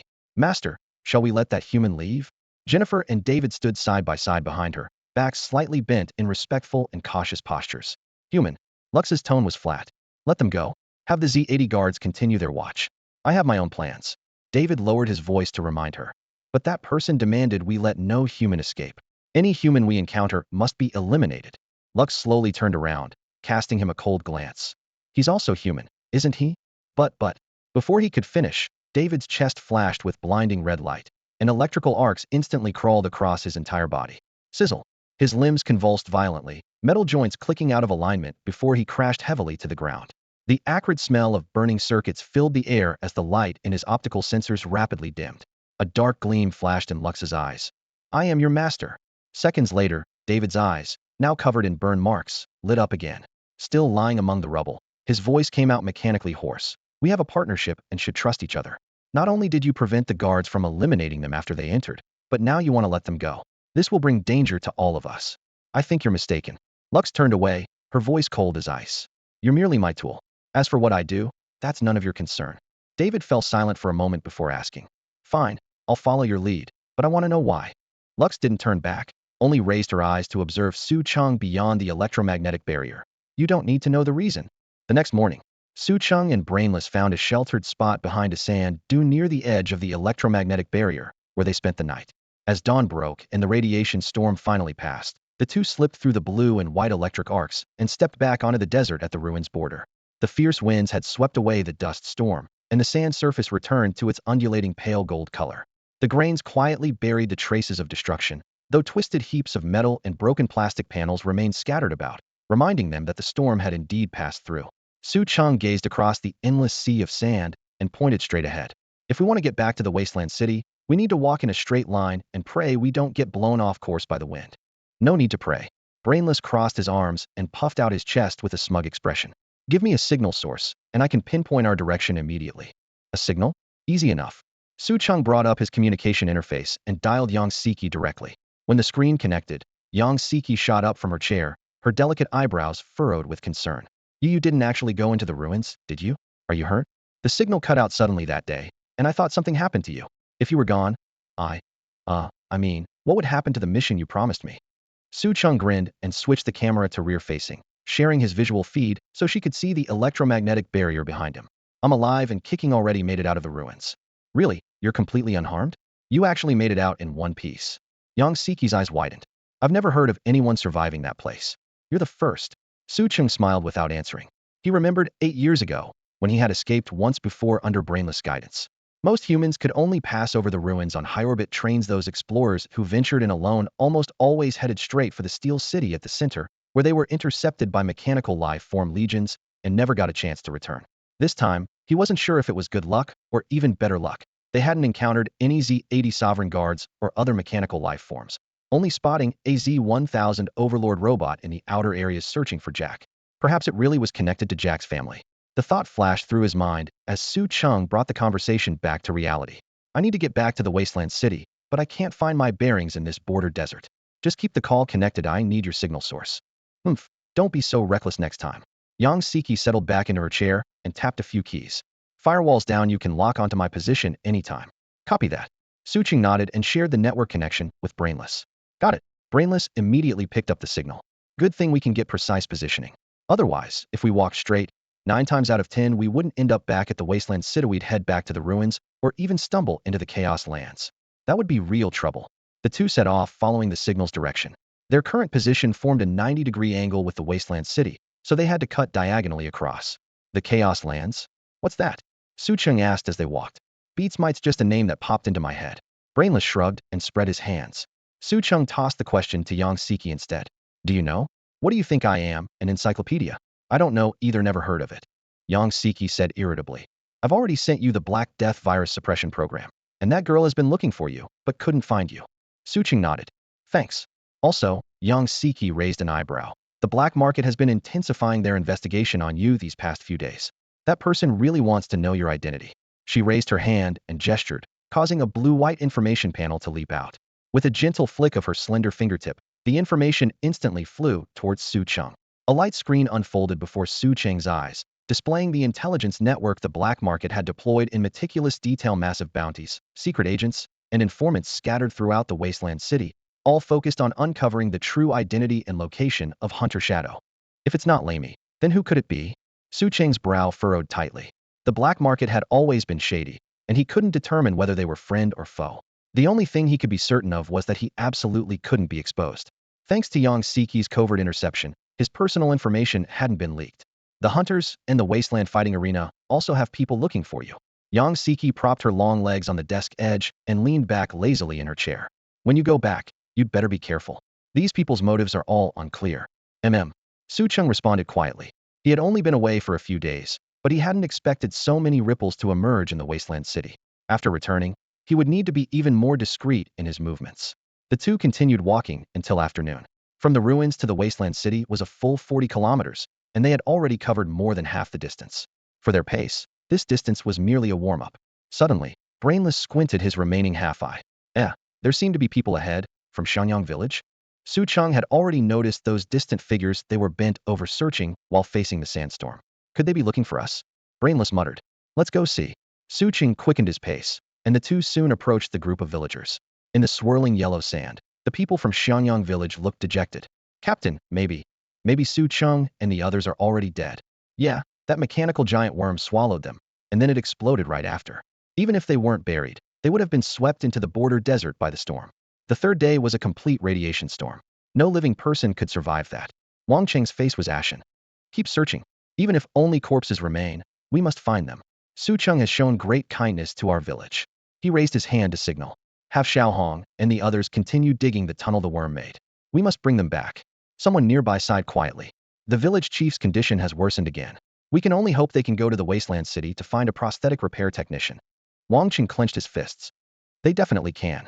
Despite his words, he knew in his heart that this was like looking for a needle in a haystack.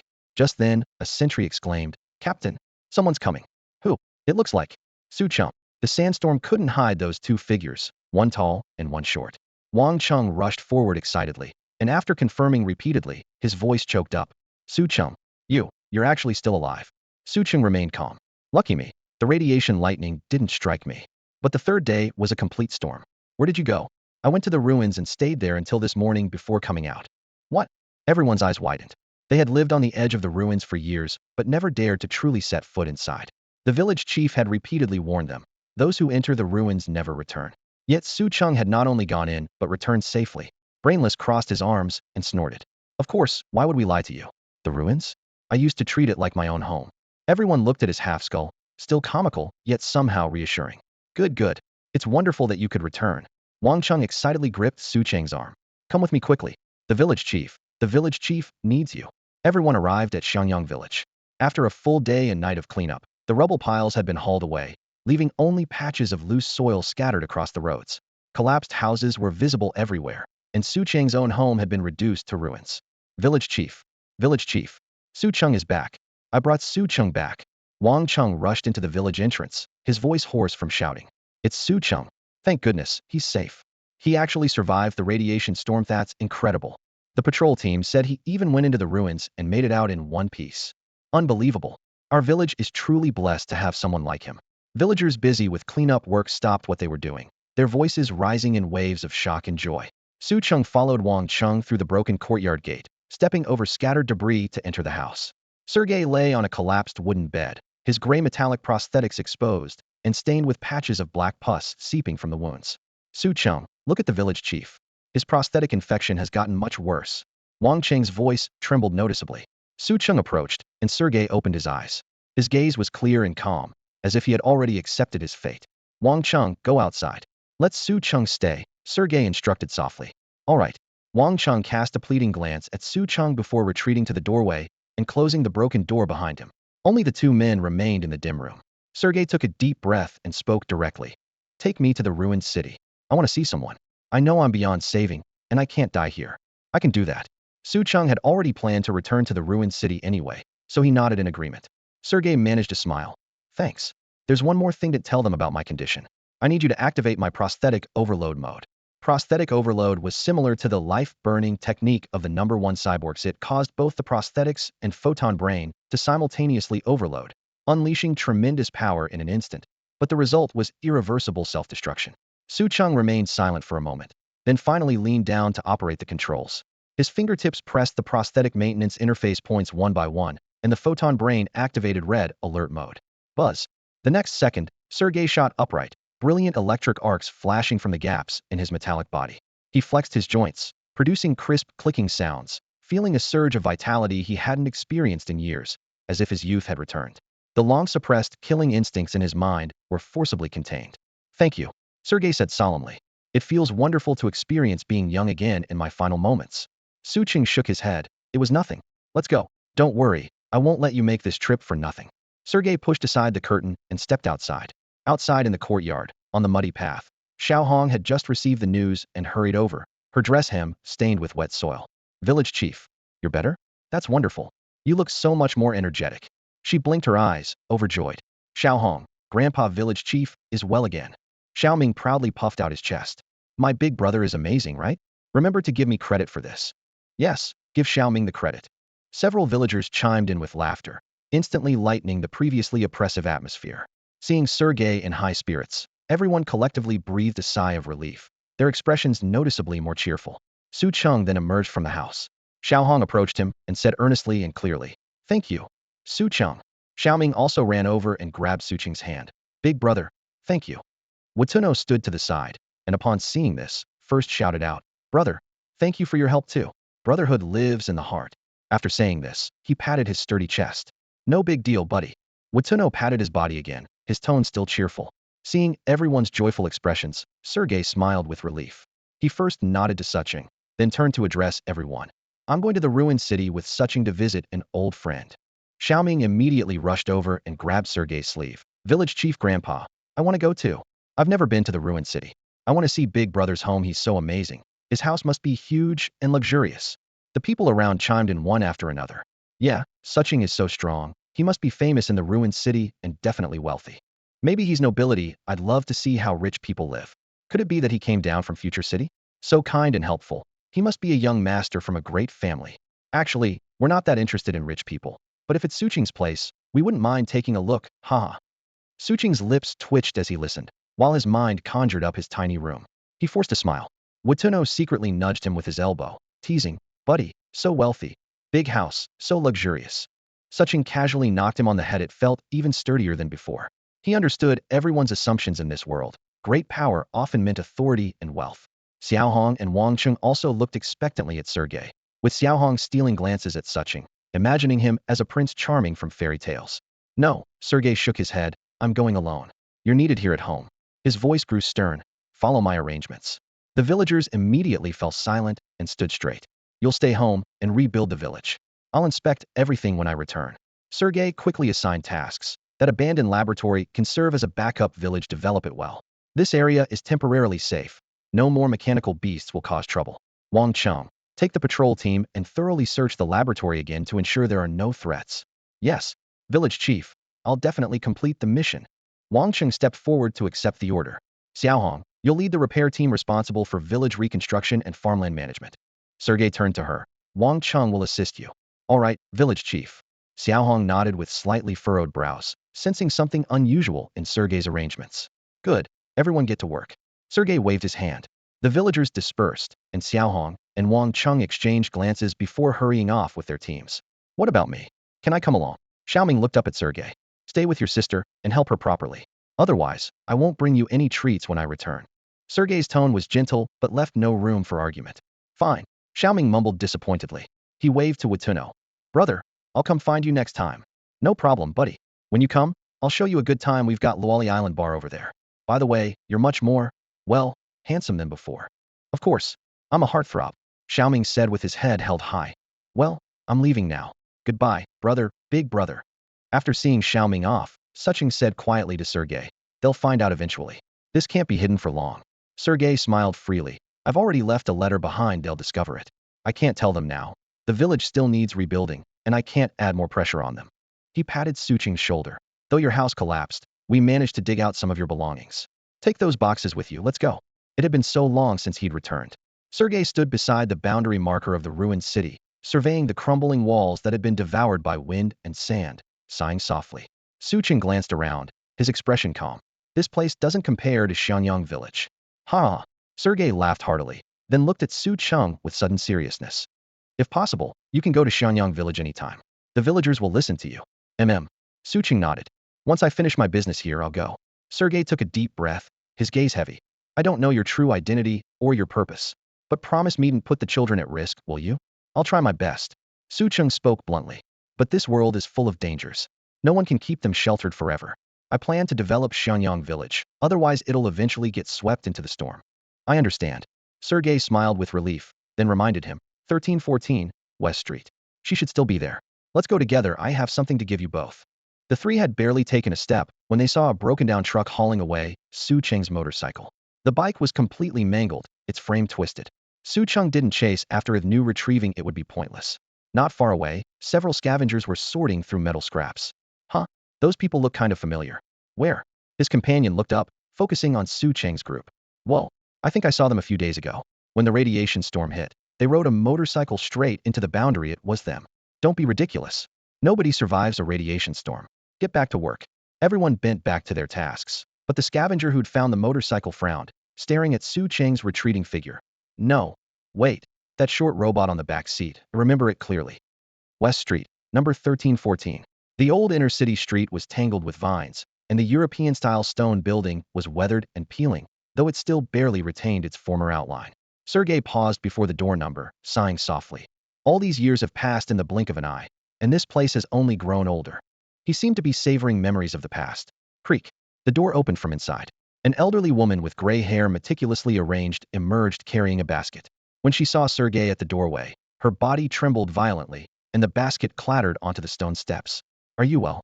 Sergei asked gently, his voice soft. This single question seemed to pierce through the old woman's defenses. Her eyes instantly reddened, her lips trembling. You're still alive. Sergei nodded with a smile, his tone light yet tinged with resignation. Not for much longer. The old woman understood. His words cut through her heart like a dull blade, her fingers trembling slightly. Only when you're near the end do you think to come back? What are you here for? Resentment, bitterness, and indescribable emotions flooded her gaze. To see you. Sergei looked directly at her, his voice firm. The resentment crumbled instantly. The old woman bent to pick up her basket, wiped the moisture from her eyes, and gestured toward the house. Come in, all of you. After their long separation, the two shared no hysterical accusations, no ecstatic embraces. But all their emotions were already laid bare through their gazes, subtle expressions, and gestures. Stepping inside, Su Cheng surveyed the room. Polished wooden floors gleaming, an old leather sofa spotless, and antique items like a gramophone and mechanical pocket watch displayed in the wall cabinet. These were worth far more than the scrap metal found in ordinary survivors' homes. Clearly, this seemingly ordinary old woman was anything but common. On the wall, a yellowed black and white photograph stood out prominently, showing a young Sierra guy standing tall and proud. You still kept it, Sierra guy said, staring at the photograph. I hung it up as your memorial portrait, the old woman replied curtly. The atmosphere grew heavy for a moment, and Sierra guy smiled awkwardly. How much time is left? The old woman's eyes dimmed. Black Death virus. Su Cheng pressed his lips together and said gravely, tonight at most. Sierra guy nodded with resignation. I used overload beyond limits. I can only last until tonight too.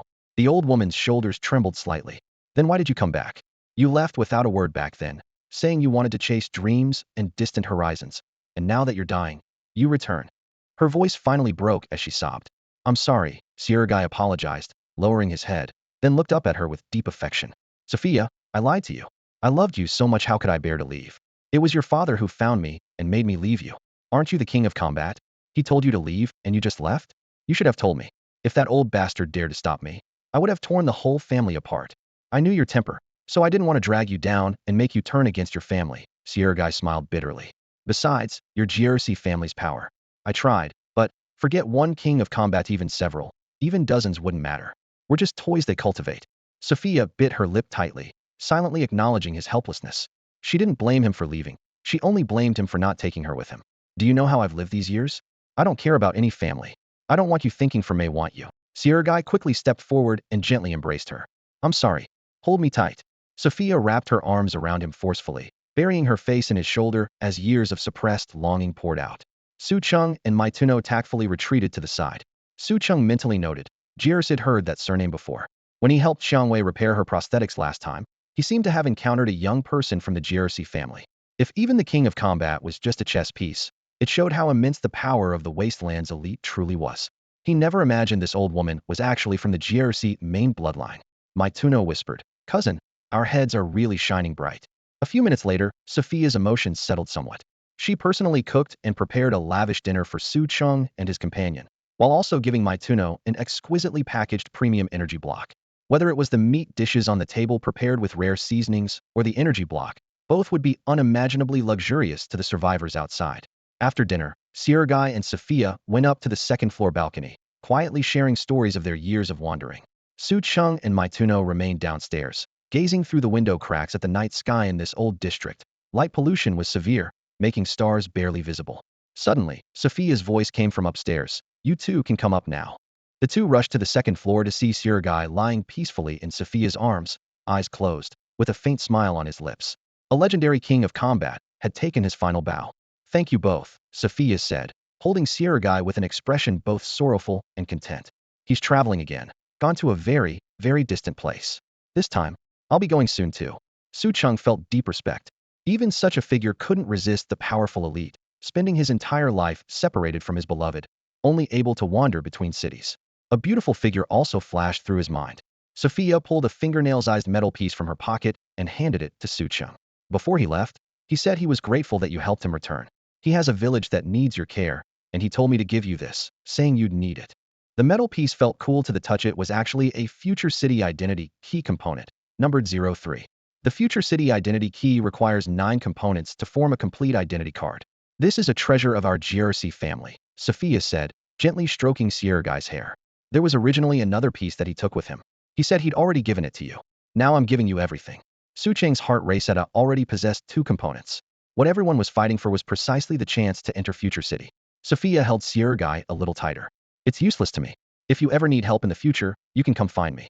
This old woman might still have a few words that carry weight. I should be thanking you. This is too precious, Su Cheng said, carefully storing the component. If there's a chance, could you take me to see his village? Sophia asked with gentle eyes. Of course. Next time I go, I'll definitely let you know. Su Cheng nodded earnestly. After leaving Sophia's place, Su Cheng and Brainless headed to Yang Siki's residence together. According to what you're saying, that girl visited our place long ago. Along the way, Su Cheng briefly recalled. The day after returning from the carnival camp for the first time, Yang Siki had appeared at the repair shop. He was busy preparing an upgraded version of the nutrient solution at the time, and her quick visit didn't surprise him. His disguise back then had been too crude, and she had seen through his identity early on. Fortunately, she had only visited the carnival camp and bought some nutrient solution, leaving no further complications. Their footsteps gradually faded away, and silence returned to Sophia's doorstep. Moments later, just silently pushed the door open and entered, bowing respectfully. Grandmother, father sent me to retrieve the key. Under the dim yellow light inside, Sophia had just finished arranging Sergei's body, preparing for burial at a later date. She glanced up at her grandson. I'm getting old, and I don't know where I've misplaced the key. Just looked troubled. Please don't make this difficult for me. The key isn't just a symbol of identity. Don't rely on it to reach Future City, but it's the only credential for communicating with Future City, and it's also a tool for attracting gladiators. Humph. Sophia snorted coldly. You use it as bait, making people fight to the death, then quietly dispose of them after success, only to do it all over again. I just want to accumulate some virtue for the family. Just lowered his head, suppressing his anxiety. This year's championship tournament is crucial, and father could return at any moment to personally ask you for the key. The family has already lost key 01, and 03 is the last piece. Next year's resource allocation also depends on the key components, so please, get out. Sophia waved her hand impatiently. Jez's face turned pale, his fists clenched with audible creaking, but he ultimately gritted his teeth and retreated. He didn't dare act presumptuously before this true heir. Sophia had never married and had no children, which was why his father inherited the family. Otherwise, the future city identity key would never have ended up in her hands. Knock, knock, knock. Whoosh, the door sensor unlocked, and Su Cheng and Brainless entered Yang Siki's workshop side by side. You almost ruined my big plans. Yang Siki sat in her chair with her legs crossed, glaring at Su Cheng. What were you doing running off to the ruins? Are you trying to drive me crazy? Her gaze shifted to Brainless. Huh? Your assistant seems a bit different, though still just as ridiculous. Brainless put his hands on his hips, proudly displaying his new mechanical waist joint. Now I actually have a waist. Do you understand, cousin? Your eyes are useless. Yang Siki curled her lip and changed the subject. TCH, where are my snacks? One hand gives food, the other hand gives goods. I came straight from the ruins, so there's not much left in the bag. Su Cheng opened Brainless' backpack and placed the supplies on the table one by one. You're trying to fool me.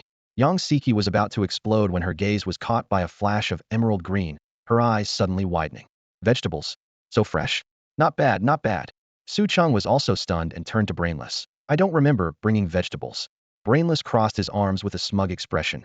When you guys went down to the underground lab, my buddy slipped them to me, understand? No wonder. Su Cheng nodded and refocused. Where are the items?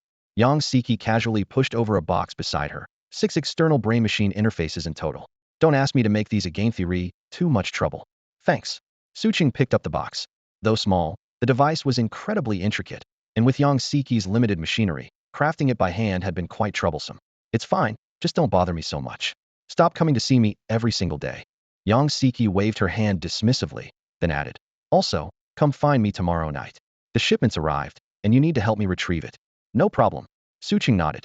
Tomorrow night's mission was just to pick up, no combat required, mainly stealth work. His role as a genius hacker would come in handy. I'll do whatever you say. I'm heading back now.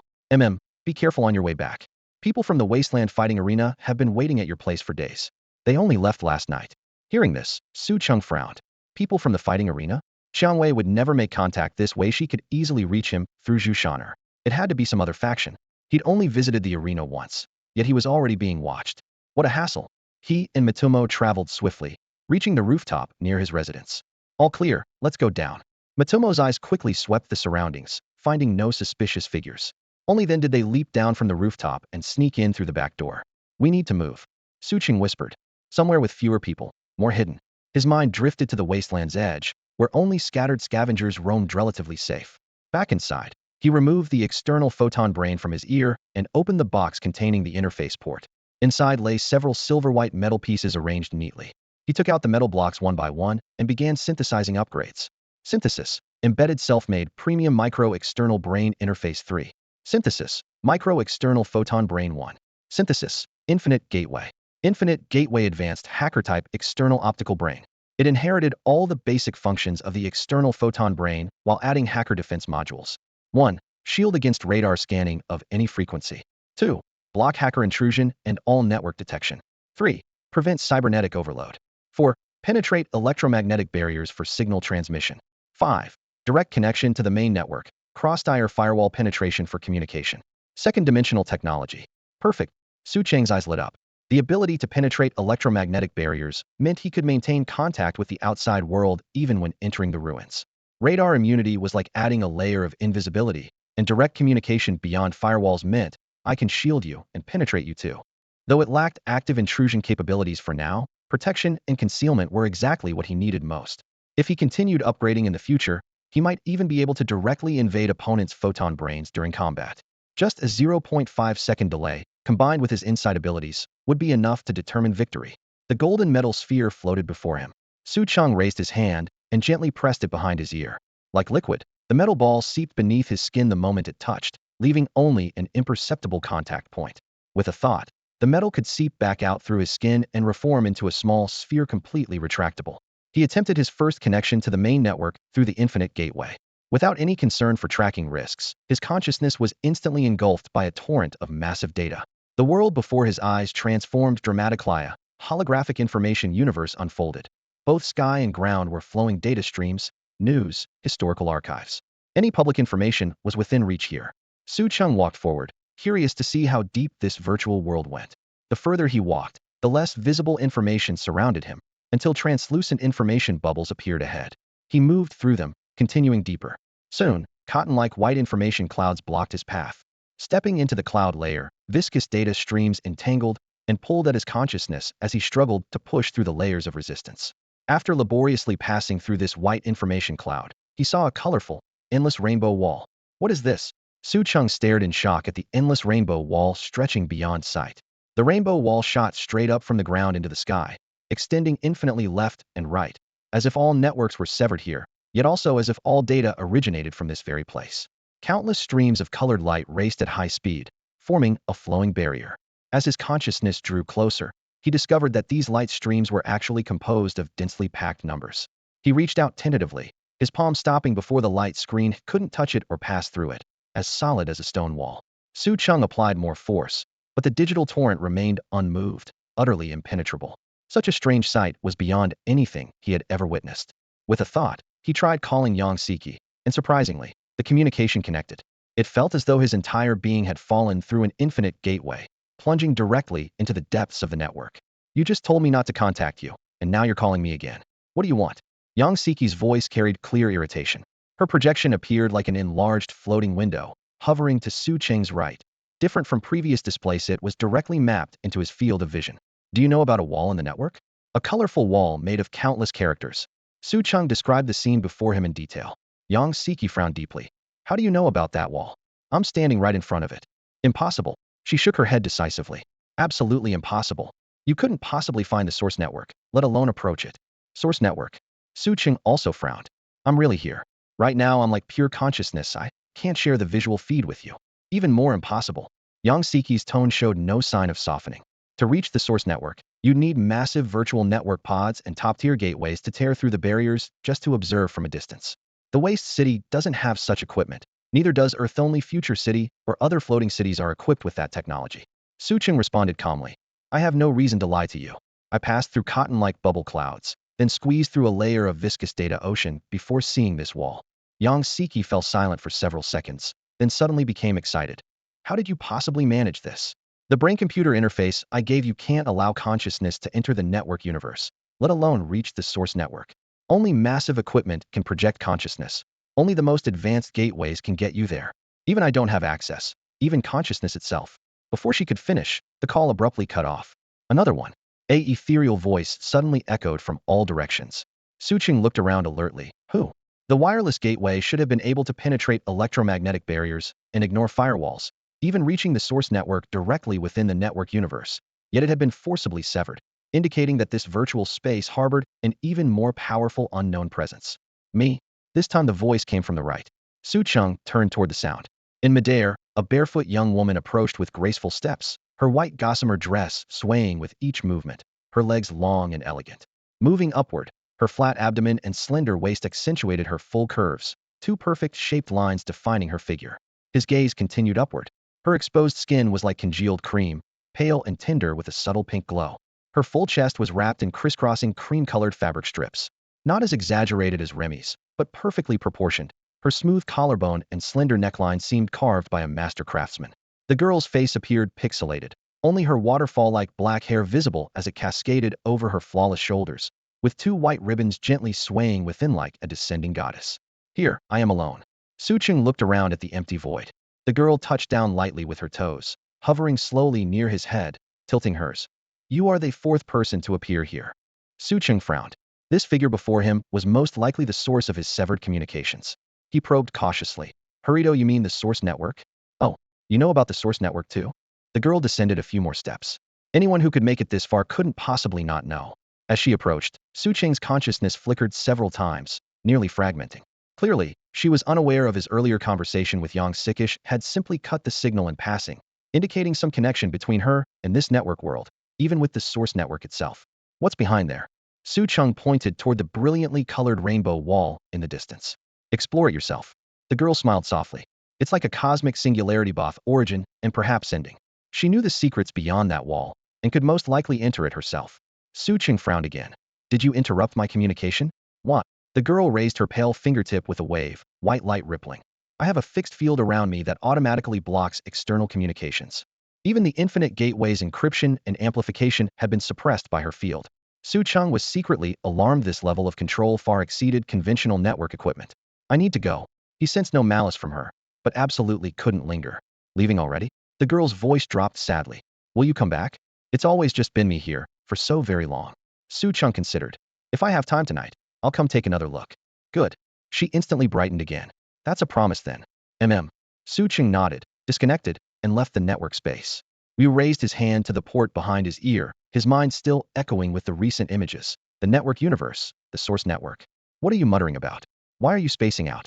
From the living room sofa, No Brain was frantically mashing his game controller. Cheng turned his head. Do you know about the source network? What thing? I only know this Whiterobe scholar just chopped me into white light again. Damn. Who balanced this broken game? No Brain complained while respawning. Beep. A call request popped up. Yang Siki reconnected. What happened just now? Why did it cut out? Not sure. It disconnected when I approached the source network. Cheng didn't mention the girl. I see. You can actually see the source network. After tomorrow's mission ends, I absolutely must study how you manage that. Yang Siki's tone was full of amazement. Cheng seized the opportunity to ask, what exactly is the source network? Since the birth of networks in the old century, the original root servers were called the source network. Yang Siki explained. As networks expanded, that root separated from physical form, becoming the source network existing within the network universe. Originally, humans were extremely dependent on networks, until the AI Empress appeared. She uploaded herself into it. To completely eliminate her, humans purged all networks and rebuilt them as domain networks centered on floating cities. Everyone thought the source network disappeared then, but that wasn't the case. It hid in the deepest parts of the domain networks. She slowed her pace. Legend says the source network conceals the method to control all human networks. It's the root of networks. But no one has ever been able to pass through the source network and enter that place of origin. Origin network, Tianho. Cheng furrowed his brow. The moment the infinite gateway activated, it hurled him directly into the vast network universe, bringing him before the legendary origin network. A pale rainbow-colored light wall stretched before his eyes, flowing with currents and code patterns, yet he couldn't find even the slightest gap. Su Cheng silently calculated. The current infinite gateway only possessed defensive capabilities, and not particularly high-level ones at that, with no offensive capabilities whatsoever. Perhaps if he could continue synthesizing and upgrading it in the future, he might have a chance to tear through this rainbow wall after all. What lay beyond was likely the origin of the entire network, so the difficulty was imaginable. Even more troublesome was that unknown, stunningly beautiful girl. She seemed to harbor no malice, yet could effortlessly sever the infinite gateway's communication functions. That was clearly just her passive ability, not even worthy of being called an attack. Yet her power left Su Cheng breathless. A suspicion formed in his mind. Was she Tianho?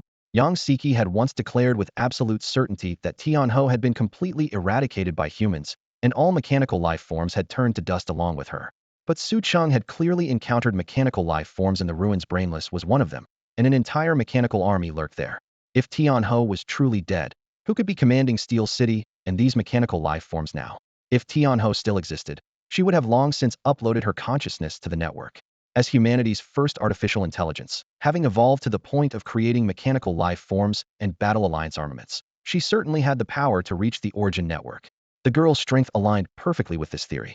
Yet that innocent face was far removed from the rumored Tianho, who harbored malice toward humanity.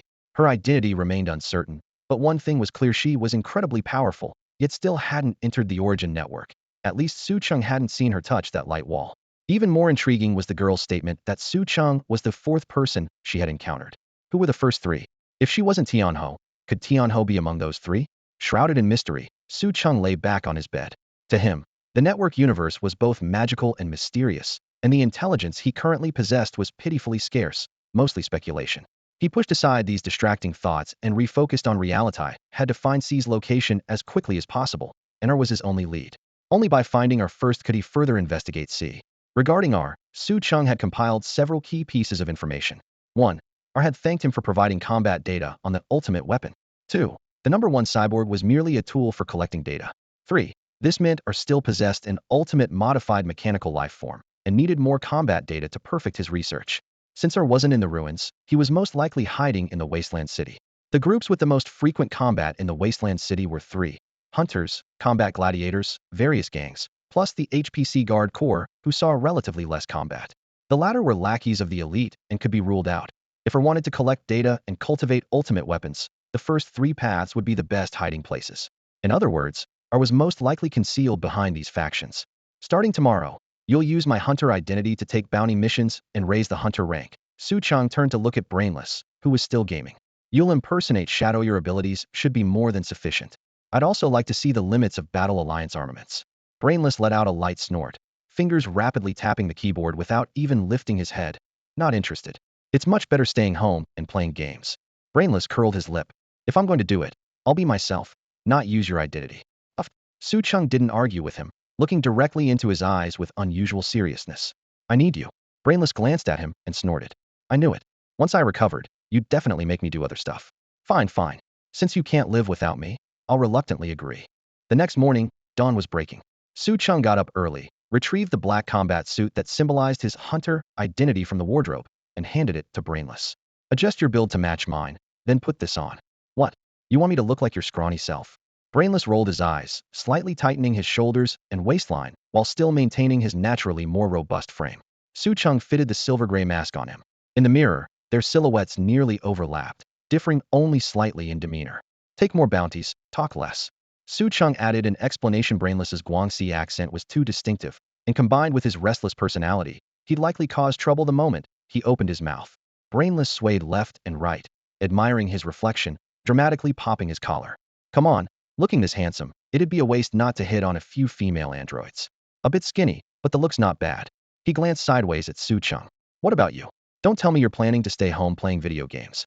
Su Cheng began listing what he needed to do next. 1. Investigate the major gangs in the Wasteland City.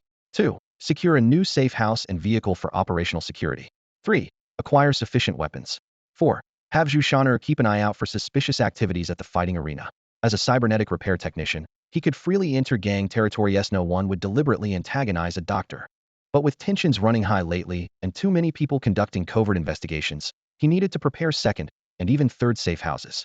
Weapon-wise, high-energy laser blades were no longer sufficient against Type 1 cyborgs, let alone the ultimate weapons manufactured by R. Brainless waved the blade and submachine gun in his hands. So what exactly do I do? The hunter identity verification shouldn't be hard to fake, right? Take bounties first. Most of the credits will go directly to this card. Su Cheng handed over the silver black hunter card. For contracts requiring raider corpses, wait until I return so we can submit them together. Prioritize hunting raiders and avoid contact with others as much as possible. Okay, no problem. Brainless adjusted his collar and headed toward the back door. Su Cheng reminded him, back door. Such a hassle, Brainless muttered as he left. Su Cheng stood at the doorway, silently praying the guy wouldn't cause any trouble, not because he worried about his safety, but because he feared more complications. He packed his repair tools and prepared to leave for his gang investigation. Just as he stepped into the entryway, urgent knocking erupted from outside. Knock, knock, knock. A grating, mocking voice came through the door. Damn it, he's not home again. Don't know why the boss wants some suburban trash rookie repair tech. Whatever, better for us, we can go party later, huh? Su Cheng pulled up the surveillance feed and saw several people from the wasteland fighting arena at his door, all unfamiliar faces. These must be the people Yang Siki mentioned who'd been looking for him. If he didn't deal with them now, they'd keep snooping around endlessly, creating even greater exposure risks. He opened the door. The group outside was clearly stunned. They'd been coming here for days without finding anyone, and today someone was actually home. The blue-haired death fighter at the front slapped his chest. Holy shit, someone's here. You're Su Cheng, the rookie repair tech. Su Cheng nodded. What do you want? Blue Hair looked him up and down, curling his lip disdainfully. Our boss wants to see you. Though phrased as an invitation, his tone was thoroughly arrogant. Lead the way. Su Cheng's curt response as he got directly into the car. Since he needed to resolve this, he might as well get it over with. Blue Hair seemed slightly surprised by his compliance, but shrugged with a laugh. Interesting. Get in. Su Cheng sat in the back with two death fighters as the car sped toward the wasteland fighting arena.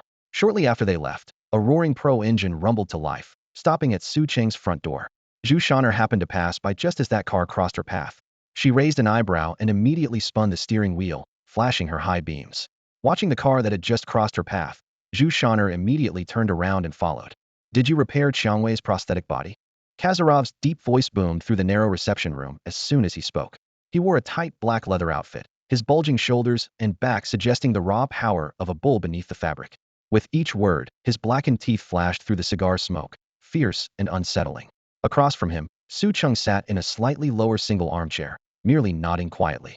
Oh, I really didn't expect it to be such a young man. Kazarov bit down on his cigar, thick smoke swirling around his broad chest. You're quite hard to reach. My people waited for you for several days. He spread his arms across the sofa's backrest, crossed his long legs, and looked down from his elevated position, maximizing his physical advantage to create an overwhelming sense of intimidation. Su Cheng's expression remained unchanged. I've been quite busy with work. Many people seek my repair services. Huh. Kazarov let out two short bursts of laughter. From now on, you'll be my personal repair technician. You're not allowed to work on anyone else's jobs. Don't worry, the salary will be 10 times what you're making now. His tone left no room for negotiation. I'm sorry, but I'm a freelance repair technician. I don't work for any individual or organization. Su Cheng's response was crisp and decisive. Kazarov narrowed his eyes, silently studying his counterpart. The young man before him showed no fear. Maintaining his composure, such calmness was beyond ordinary people. At least that waste Jieris couldn't manage it. To remain neither humble nor arrogant before a superior required either tremendous strength or an iron will. Lord Kazarov's invitation shows his regard for you. I advise you to be sensible, said Old Chun from the side, arms behind his back, fancying himself wise. Don't think you're so special. In the fighting arena, you're nothing but an ant. When the Lord is speaking, why are you interrupting? Su Cheng glanced at him indifferently. You. Old Chen's face darkened as he pointed angrily. Ungrateful trash. Hiskazarov took a deep drag of his cigar, his smile carrying mockery. If I said you'd have to die if you don't agree, what would you do? Listen, I'm not joking. Su Cheng stood up, his tone remaining calm. I've made myself very clear. I'm a freelance repair technician. If you need prosthetic body repairs, I can help. But you seem fine, so I'll be leaving now. Ha! Kazarov burst into laughter again, clapping his hands as the sounds echoed clap, clap, clap. The laughter stopped abruptly, his expression turning cold as his sinister gaze locked onto Su Cheng. Do you think having Qiangwei means I won't dare touch you? You think you can just walk out of here after coming in? He had to claim the title of fighting king to enter Future City and enjoy wealth and glory. Qiangwei was a formidable enemy blocking his path, who had to be eliminated. When Jieris had approached him earlier, proposing cooperation to sabotage Qiangwei's prosthetic body, he had readily agreed. But Su Cheng could repair Qiangwei's prosthetic body, so there were only two paths. Either join him or die. A mere junior repair technician thinks he's special just because he can fix Qiangwei's prosthetic body. Kazarov snorted coldly. You shouldn't have refused. No one can save you today. He gave a look to the blue-haired man beside him, who immediately drew his gun, pointing the dark barrel at Su Cheng. You have one last chance. Kazarov leaned back against the sofa, his expression confident and cruel. Kneel down, admit your mistake, and join me. Kid, I advise you to be smart. Kazarov is the strongest fighting warrior of the Kemp family. Following Lord Kazarov would be your good fortune, Old Chun kindly reminded from the side. Su Cheng ignored Old Chun, gazing coolly at Kazaro. He would never join either side. Only one thought occupied his mind: if his identity truly couldn't remain hidden, then he'd bury everyone present here. A 5-star combat warrior? What was that compared to a number 1 modified human? In that tense moment, a deep voice came from outside the door. The next second, bang. The heavy steel door of the lounge was kicked clean off its hinges.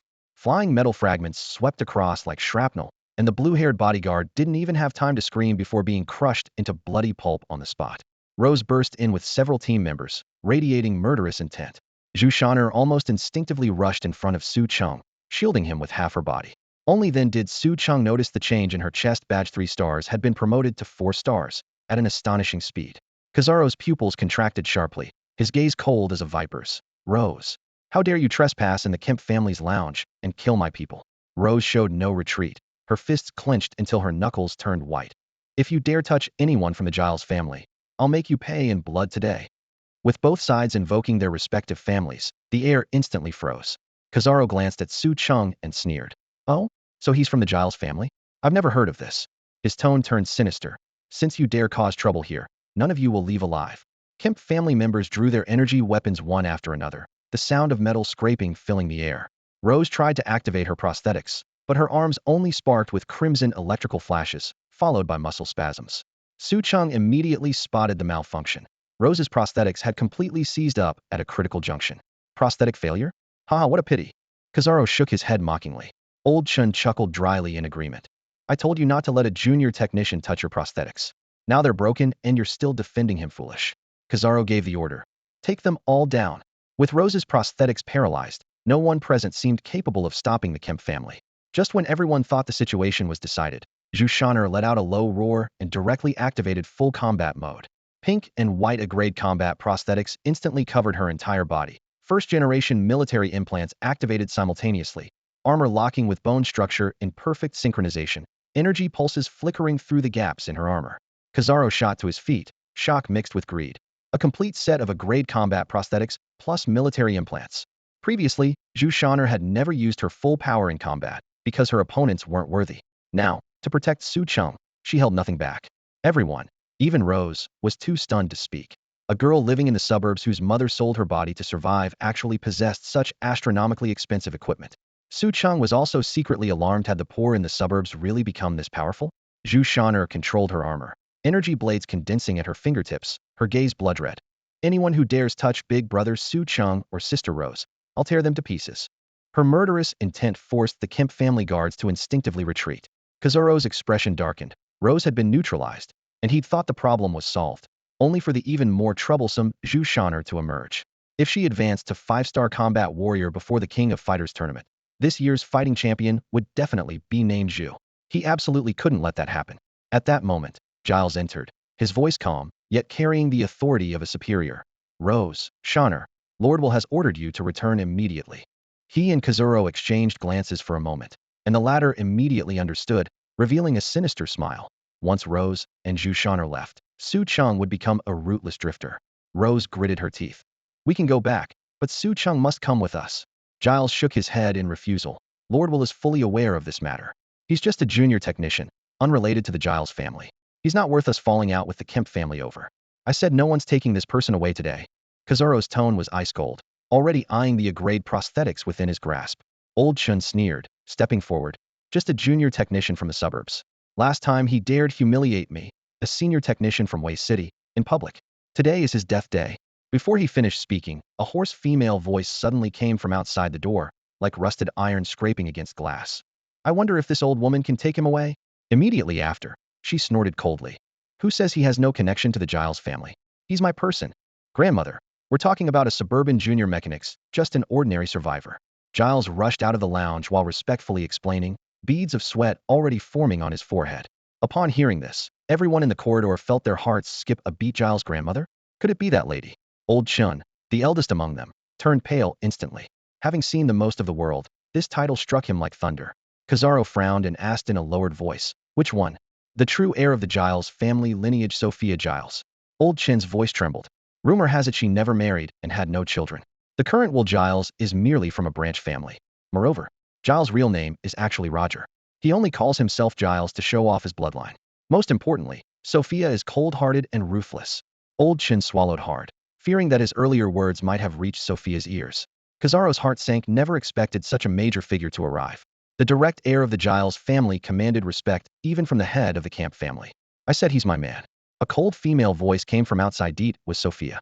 "If there are any problems, tell that camp boy to come find me at the Giles family estate. Tell him Sophia Giles took the man." In this wasteland arena, this old woman still carries some weight. Moments later, Giles returned, shooting Kizaru a warning glance before telling Rose and the others, "Let's go. We're leaving." "Humph." Rose glared fiercely at Kizaru, snorted coldly, and left with Su Cheng and the others. Kizaru's face turned ashen. Rose had barged into his private lounge and even killed his man on the spot, yet now she was leaving unscathed. Outside the lounge, numerous gladiators had witnessed this farce. His man was killed, and the person he wanted to kill was taken away. At least, Old Chen secretly breathed a sigh of relief, having barely saved his life. "Chen Ming." Sophia's voice came again, ice cold. "Report to the disciplinary hall for punishment."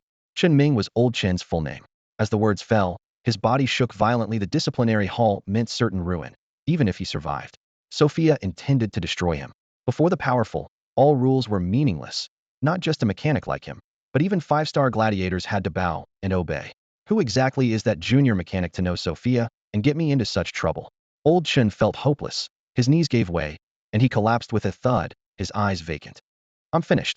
Kizaru gestured, and his guards immediately dragged the devastated Old Chen away. He clenched his fists until his knuckles turned witino. He had to become the fighting king, at any cost. "Thank you." Su Cheng quietly expressed his gratitude to Sophia. This was the arena's rest area where vehicles weren't supposed to enter, but Sophia had driven in anyway. "It's nothing." Sophia waved her hand. "That old fellow asked me to look after you." Su Cheng understood it was Sergei. He then asked, "Has he been buried?" Sophia sighed softly. "The funeral is in 2 days." The car fell into brief silence. After a long while, Sophia spoke again. "Come to my place tomorrow. He left some things for you." "All right." Su Cheng nodded. "I'll go now." Sophia nodded. "Go ahead." After Su Cheng got out of the car, Giles glanced at him before getting in and driving away with Sophia. Earlier, when Su Cheng had emerged, Sophia had immediately invited him into the car, leaving even Giles waiting outside. Once the convoy had driven away, the crowd could no longer contain their curiosity. Who was that kid just now? A junior mechanic actually got to ride in the Giles family car. The point isn't getting in the car, it's making Giles stand outside. That's Will Giles' own son. Someone added in a lowered voice. "You young folks don't understand." The woman in the car was Sophie Ashe, the legitimate heir of the Giles family. Never mind Giles himself. Even if Will showed up, he'd have to respectfully call her matriarch. Another person chuckled. That young man has her protection, and she personally acknowledged he's her person. Talk about reaching the sky in one step. The King's tournament just got more interesting. Rose took out someone from the Kizaru family, and now both sides represent different families. They'll probably fight to the death. Old Chen really hit a brick wall. Who would have thought a junior mechanic had that kind of influence? The chatter continued until Su Cheng and his group disappeared down the corridor. Inside Rose's private lounge, cold white light illuminated the room. Su Cheng frowned as he examined Rose's cybernetic limbs. A few days ago, her cybernetics had suddenly malfunctioned in the fighting arena, more severely than the previous breakdown. Now she couldn't even perform basic movements. Rose lay half reclined on the examination table, her voice hoarse. "Not only can I use my special abilities, I can't even use them normally. My organic body is starting to fester too."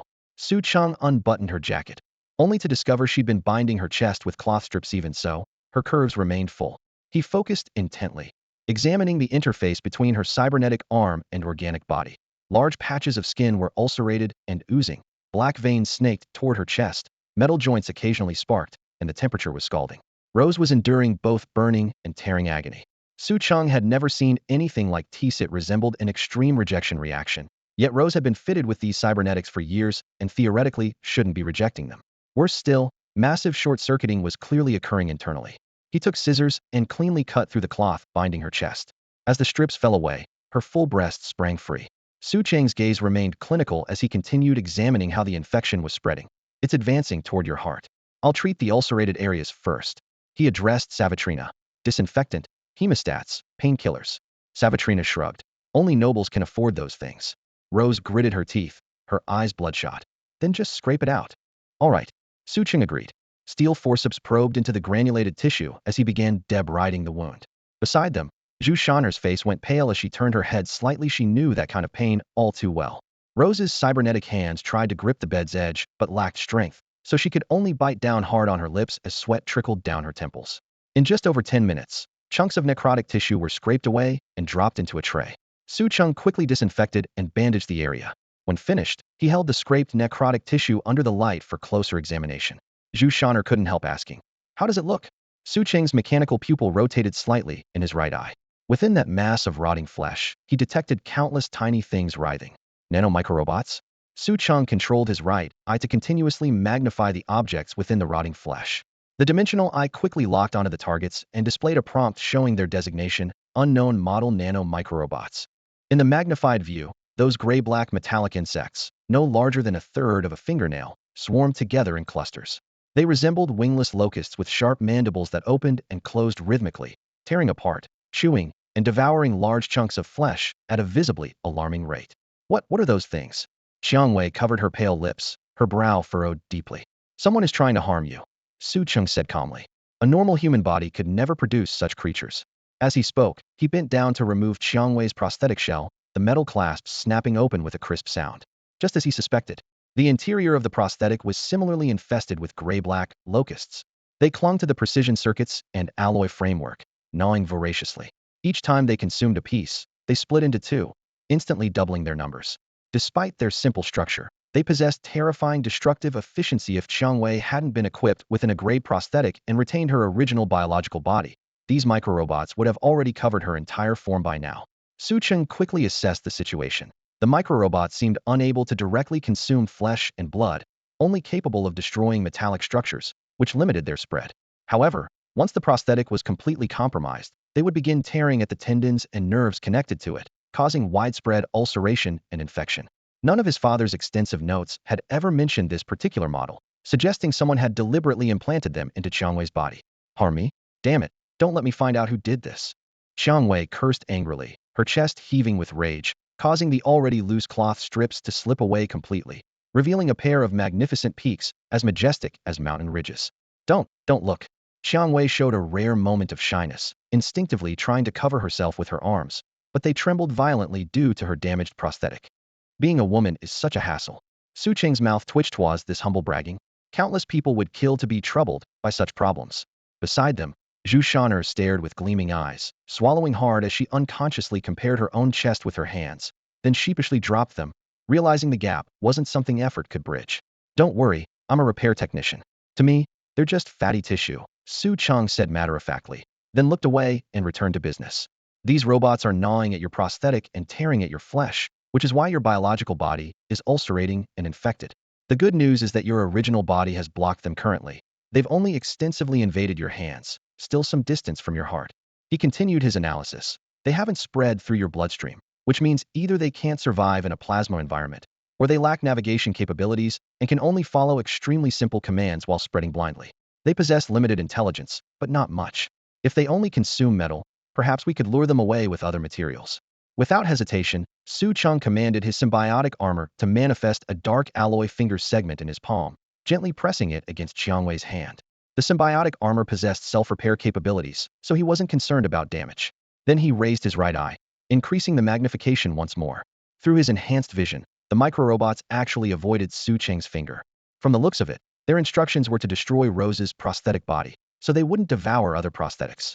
Su Cheng raised his hand, and the dimensional eye lit up as he attempted to lock onto those metal-devouring microrobots. If only he could synthesize and upgrade them. However, a prompt immediately appeared. Lock failed. This technological product is controlled by a special device and cannot be individually synthesized or upgraded. This meant there must be a master controller behind them, which was the true core that could be synthesized and upgraded. But how could he find it now? Control, program, instructions. Su Cheng lowered his head in thought, while everyone held their breath nearby, not a single person daring to interrupt. Suddenly, inspiration struck. Hacking. The infinite gateway could bypass firewalls for communication. As long as he could establish dialogue with these robots first, there would be a chance to modify their behavior. The puppet master behind them couldn't possibly be more powerful than the source network. Although the infinite gateway lacked attack modules and couldn't forcibly alter instructions, if the robots themselves had limited intelligence, there might still be a breakthrough. Time to act. Su Cheng connected mentally and once again plunged into the network universe composed of colorful streaming light. A real-time window appeared on the right side, showing Rose's prosthetic arm being gnawed by countless robots, with metal fragments flying everywhere. Every robot that appeared in his field of vision was marked as communication available. He selected the nearest one. Communication established. The robot paused momentarily. Su Cheng immediately sent a stop command, and it indeed looked up, gazing around in confusion, but the next second it lowered its head and continued devouring. He could connect, but couldn't change the instructions. The infinite gateway had no attack functions, and he wasn't skilled in cracking either, but he knew a professional. This little job. Yang Siki's tone was cheerful. I'm a genius hacker. Thanks for the trouble. I'll treat you to snacks tonight. Oomph. You already owe me a pile of snacks. Before her words finished, her fingertips were already dancing across the keyboard, taking over communications through the infinite gateway. Su Cheng could only defend and infiltrate. Real assault work required a professional. TSK, this thing of yours is truly heaven-defying. Yang Siki marveled. Even the external brain-computer interface I gave you can't punch through other people's firewalls like this. The other side is practically naked and going straight into the core source code. Su Cheng joked, stop studying me. I'm 20 years old, 5 foot and 165 pounds, live in District C on the outskirts of the Waste City, junior repair technician there's all my info. Get lost. Yang Siki rolled her eyes, but moved her hands even faster. The source code is indeed sophisticated, but that's about it done. With her final keystroke, all the microrobots in the window stopped simultaneously. Rose, lying there, immediately felt the pain rapidly subsiding. All right, but their built-in highest authority is only self-destruct. To gain complete control, we must find that controller. Su Cheng sighed inwardly. He had originally wanted to recruit this nano-army, but now it seemed he had to give up, then let them self-destruct. Okay, self-destruct command issued. They'll explode after separating from the host body. Yang Siki casually added. By the way, these aren't ordinary nanorobots. They seem to have some mechanical life-form characteristics. Mechanical life-form characteristics? Su Cheng raised an eyebrow. He muttered to himself in the consciousness network while quickly pulling up data. Devouring, splitting, liquefying, these were all typical mechanical life-form functions that ordinary robots simply couldn't perform. Yang Siki casually unwrapped a lollipop and popped it in her mouth, speaking indistinctly. Looks like the mechanical life forms weren't completely wiped out, or someone has mastered their technology. That mechanical desert rat you showed me last time was the same type, pretty much identical to these current robots. Su Cheng nodded, his gaze calm. The mechanical life forms indeed weren't all destroyed. They're hiding in the ruins, mass-producing armies. What? There are mechanical life form armies in the ruins? Yang Siki's mouth fell open, nearly dropping her candy. If they're gathering strength, could they be planning to start another war? I don't know, and I'm not interested in getting involved. Su Cheng wasn't concerned about the old conflicts between humans and mechanical life forms, but if these robots carried mechanical life form characteristics, it meant there was likely lurking in the fighting aeronaut minimum. Someone in the arena definitely had connections to R and had made an enemy of Changwei. The clues suddenly converged, and he already had a direction in mind. That's it for now. I'm still helping someone repair their prosthetics. Come find me tonight, as early as possible. He ended the communication and exited cyberspace. In reality, Changwei's prosthetics had been completely overhauled. Su Cheng stood up to continue treating her organic body. Everyone watched as countless black particles flowed from the gaps in Changwei's prosthetics, igniting into sparks the moment they hit the ground, so dense they formed a dark stream. Once all the nanobots had left her body and self-destructed, the black infected area on Changwei's skin rapidly receded, returning to healthy flesh with only the final sterilization step remaining. Phew, thank you. Changwei let out a long breath, testing her prosthetics and finding them responsive again, her face lighting up with joy. You need to rest. Your organic body won't recover that quickly. If possible, use a bottle of high-grade nutrient solution. It'll significantly accelerate healing. Su Cheng carefully cleaned and dressed the wounds from her chest to her arm while giving instructions. He then took the clothing Savatrina handed him and covered Changwei. Don't fight for the next few days. Changwei nodded silently and efficiently got dressed. Are there surveillance cameras here? Can we find out who tampered with her? Su Cheng looked up and asked. Changwei glanced at Savatrina, who shook her head. There are cameras, and I checked them immediately. Nothing unusual. Outsiders aren't allowed near where Miss usually stays, and only a few specific people can enter the restroom. Su Cheng raised an eyebrow again. Which people can enter? Those currently present and members of the Jinners family, Savatrina replied. Thinking of Jiers, Su Cheng's eyes narrowed slightly. Savatrina shook her head again. I know you suspect Jiers, but he hasn't been here at all these past few days, and Miss is a gladiator for the Jiers family. Though Jieris is foolish, he wouldn't do something like this. Su Cheng frowned in thought. The only lead now pointed to the fighting arena needed to find whoever had secretly planted those nanobots. Su Cheng pondered his possible motives. Everyone who acts must have a reason. Harming Xiangwei would definitely bring him direct or indirect benefits. Random, motiveless crimes could almost be ruled out, leaving only profit and revenge as possibilities. Su Cheng quickly analyzed the situation. If Xiangwei could no longer use her prosthetic body, the biggest beneficiaries would undoubtedly be the other gladiators, and among them, the greatest winner would be Kazuro Xiangwei's primary rival in her quest for the title of King of Combat. Besides visible interests, there could also be old grudges. Su Cheng looked at Xiangwei, who was rebut-toning her clothes. Do you have any enemies? Xiangwei let out a cold, mocking laugh. I have too many enemies. Which one are you asking about? Su Cheng pressed his lips together and turned to instruct Savadalina. Pull up all the surveillance footage from the area and go through it frame by frame. Don't miss any details. Savadalina nodded and left. Xiangwei leaned against the wall, studying Su Cheng with curiosity. You really don't need to get involved. This is my problem. You've already repaired my prosthetic body, and I'm grateful for that. Just say the word whatever you want this time. I can get it for you. Su Cheng replied flatly. I also have questions for that person. Though his words were few, they carried an unshakable determination. Meanwhile, elsewhere, Mayu Naozi sauntered out through the back door, pulled out his hunting card, and casually browsed the bounty information. After selecting a nearby target, he headed straight for his destination, an abandoned park on the outskirts of District B. Taking a route through District C would be faster than going around the inner city. The park was covered in rust and overgrown with weeds, its pavilions crumbling. He didn't even bother to look around and walked straight in. Who's there? The raiders in the hideout immediately became alert. Mayu Naozi shrugged his shoulders, resting one hand on the hilt of the high-energy laser blade at his waist, his tone casual and mocking. Oh hey, buddy, don't be nervous. I'm a good guy just here to take your little lives, that's all. Damn, a hunter, the raiders roared. Two of them charged forward with machetes while the other three raised their guns and fired. Mayu Naozi shifted slightly on his toes, but didn't dodge. As the bullets shot toward him, a translucent yellow energy shield suddenly appeared half a meter in front of him. Sparks flew as the metal bullets were deflected. Before the two close combat raiders could react, one of them was hit in the head by a ricocheting bullet and collapsed. Mayu Naozi shook his head regretfully. How careless of you, running into your own bullet like that. With a slight lift of his blade's hilt, a cold flash appeared, and the remaining raider was cleanly split in half from head to toe. Mayu Naozi shot forward like an arrow through the blood mist, instantly appearing before the three gunmen.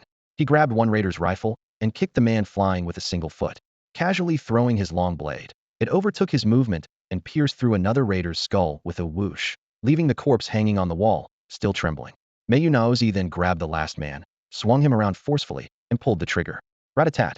Bullets poured out, turning the raider into a honeycomb before he even hit the ground. Mayu Naozi grinned. Hey, buddy, wasn't that cool?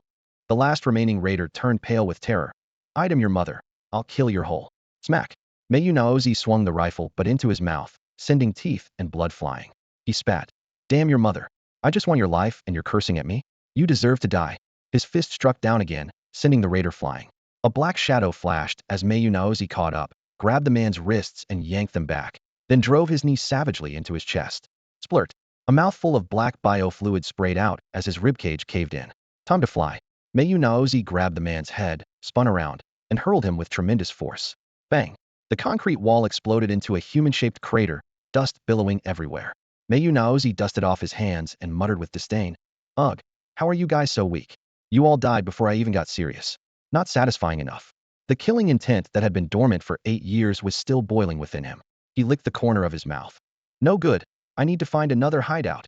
Over the next several hours, he continuously refreshed his hunting card, specifically targeting eliminate hideout bounties, accepting every single one regardless of size and completing each one at incredible speed. As a result, his hunter points skyrocketed. He spent the entire afternoon grinding points mindlessly, not bothering to take on a single individual hunting bounty. In just half a day, his point total had skyrocketed by a full 80 points, a number that ordinary hunters wouldn't even dare to dream of. What made it even more absurd was that he could currently only accept intermediate-level bounties, with individual rewards ranging from just 5 to 10 points. If he could take on advanced contracts, his speed would multiply several times over, like a pro player boosting service. This terrifying point-grinding efficiency quickly caught the attention of others. The public screen at the waste processing facility displayed a rolling leaderboard, and some hunters checking their scores suddenly noticed an unfamiliar ID rocketing up the rankings at breakneck speed. Shadow? Who's this? How did they gain so many points all at once?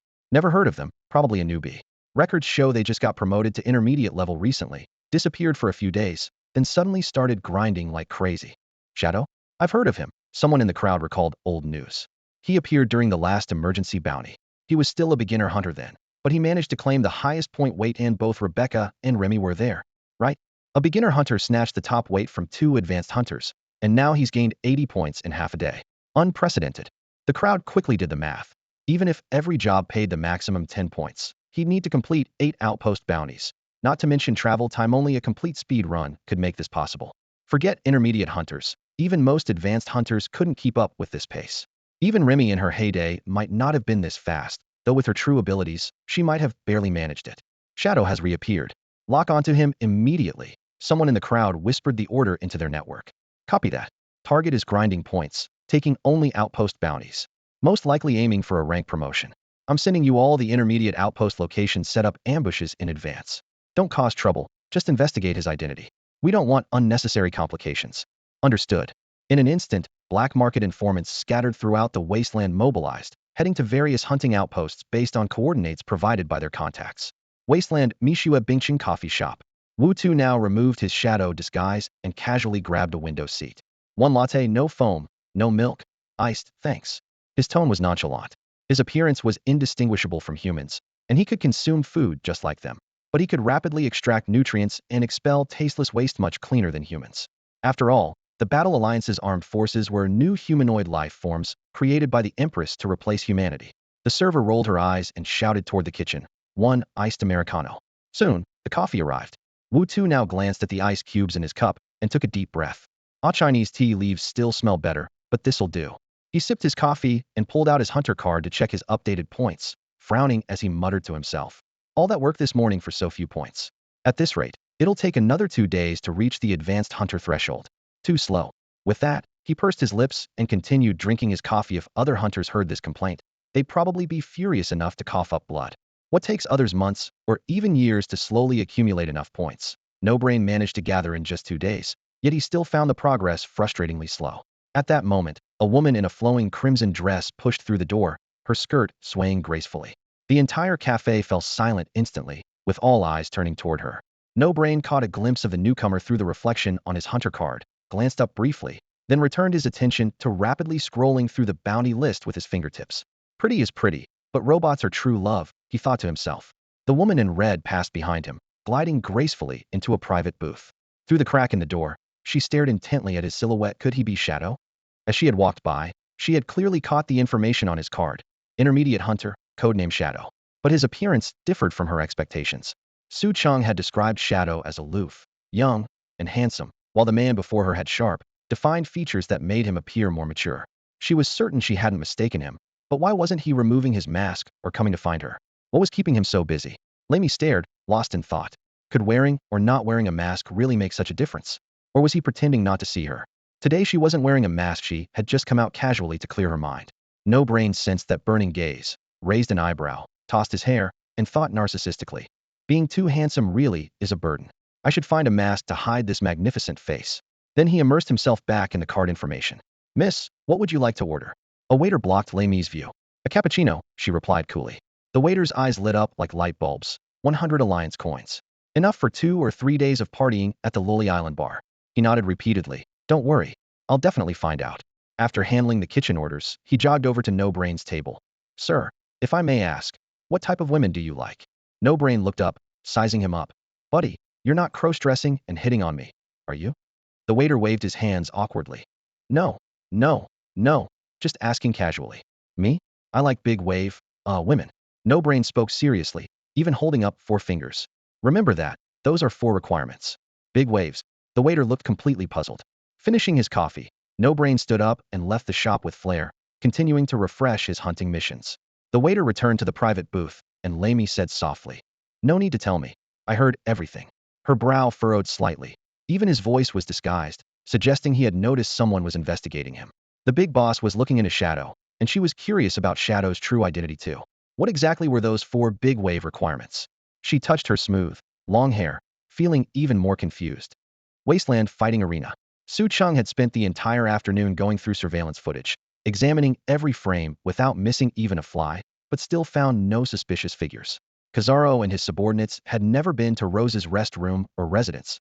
During this period, only Savidalina and Zhu Shaner had been around her. The perpetrator was obviously very familiar with surveillance blind spots and was hiding extremely well. Let's call it a day. I'll come check your prosthetics over the next few days. Su Cheng stood up. Actually, Rose's prosthetics were in perfect condition. His real purpose was to continue investigating our lead. Whoever wanted to harm Rose had failed this time and would likely strike again. As the King of Fighters tournament approached, their actions would only become more frequent. Rose lowered her head to adjust her chest bindings, reconstraining that magnificent asset, and said solemnly, "You've been a huge help this time. What do you want?" Same as usual OS-grade titanium alloy Tang swords and a level mechanical prosthetics. Su Cheng answered promptly. He needed to constantly synthesize and upgrade weapons and prosthetics. His enemies were too strong for him to stop. Rose's delicate eyebrows knitted together. Lowest grade again? I don't have that junk here. She turned to Savidalina. Buy up all the titanium alloy Tang swords and a level mechanical prosthetics in the fighting arena. As many as you can get. This time Su Cheng had essentially saved her life. Just buying some low-grade junk wasn't nearly enough to repay him. So she continued. Also, bring that heavy sword. Yes. Savidalina immediately entered the inner chamber of the lounge and hauled out a massive rectangular wooden crate. The box was ancient, its dark brown wooden panels covered with scratches left by the passage of time, yet the corners had been polished to a clean shine, clearly maintained with long-term care. This is from my family. Well, the Bear Federation's special weapon. Rose gestured with a sideways motion. She stepped forward, extended her 5 fingers, grasped the crate's handle with one hand, and with a slight shrug of her shoulder, lifted the nearly tumter-long wooden box onto the long table as if it were a travel case. The dull thud made the entire table tremble slightly. Su Cheng followed over, placing his palm on the rough wood grain of the box's surface. The lid was carved with 3 European historical figures he didn't recognize at all, with simple yet powerfully expressive lines. These are the 3 sun gods of the old Bear Federation, Dazbog, Korse, and Eurilo. Rose explained for him. Inside lies the sword named after Yereloth Eurilo Greatsword. She unfastened the locks, and the heavy lid slowly opened. As light poured down, a dazzling gleam of platinum caught everyone's eyes simultaneously. The blade was snow-white as frost, with a golden sun carved in openwork relief. The sword body was a full 1.5 meters long, 30 centimeters wide, with a golden hilt that was round and simple, yet exuded an undeniable sense of weight. Including the hilt, it stood nearly 6 feet tall, the entire weapon almost level with Su Cheng's shoulders, radiating the distinctive, practical, and durable aura characteristic of Bear Federation weapons, while hiding ingenious craftsmanship in its details. It's beautiful. Zhu Shaner couldn't help but exclaim in admiration. Rose lifted the Eurilo greatsword with both hands, its blade shimmering with flowing light, without even a speck of dust. She tapped the sword's spine lightly with her knuckles, producing a crisp metallic ring, yet only smiled faintly. I don't like using swords. I prefer fists and feet. Besides, this sword. She hesitated, then in the next moment held the sword out horizontally to Su Cheng. Though you don't have modified prosthetics, your strength is considerable. You should be able to handle it. You saved us, and we can't repay you with just that junk from the ruins. Low-grade prosthetics are scarce anyway. This greatsword is worthy of your life-saving grace. Whether you collect it or use it, it's yours. Su Cheng accepted it with both hands. The moment it touched his grip, his arm muscles tensed slightly heavy. If it were an ordinary person, forget fighting, just lifting the sword off the ground would be laborious. Actually, with his strength, he could lift it one-handed, but that would be too conspicuous, so he steadily gripped the hilt with both hands. He held the sword upright before him and looked up to examine it closely. Nearly imperceptible white light flowed along the patterns on the blade like a living thing. Su Cheng silently acknowledged in his heart, love, unreserved love.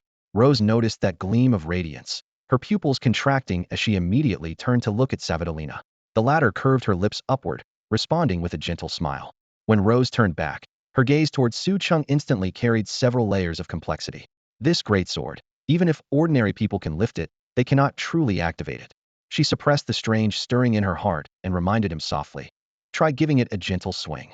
Su Cheng nodded, spread his feet half a step apart, slowly raised the sword over his shoulder, then delivered a diagonal slash forward that wasn't particularly vigorous.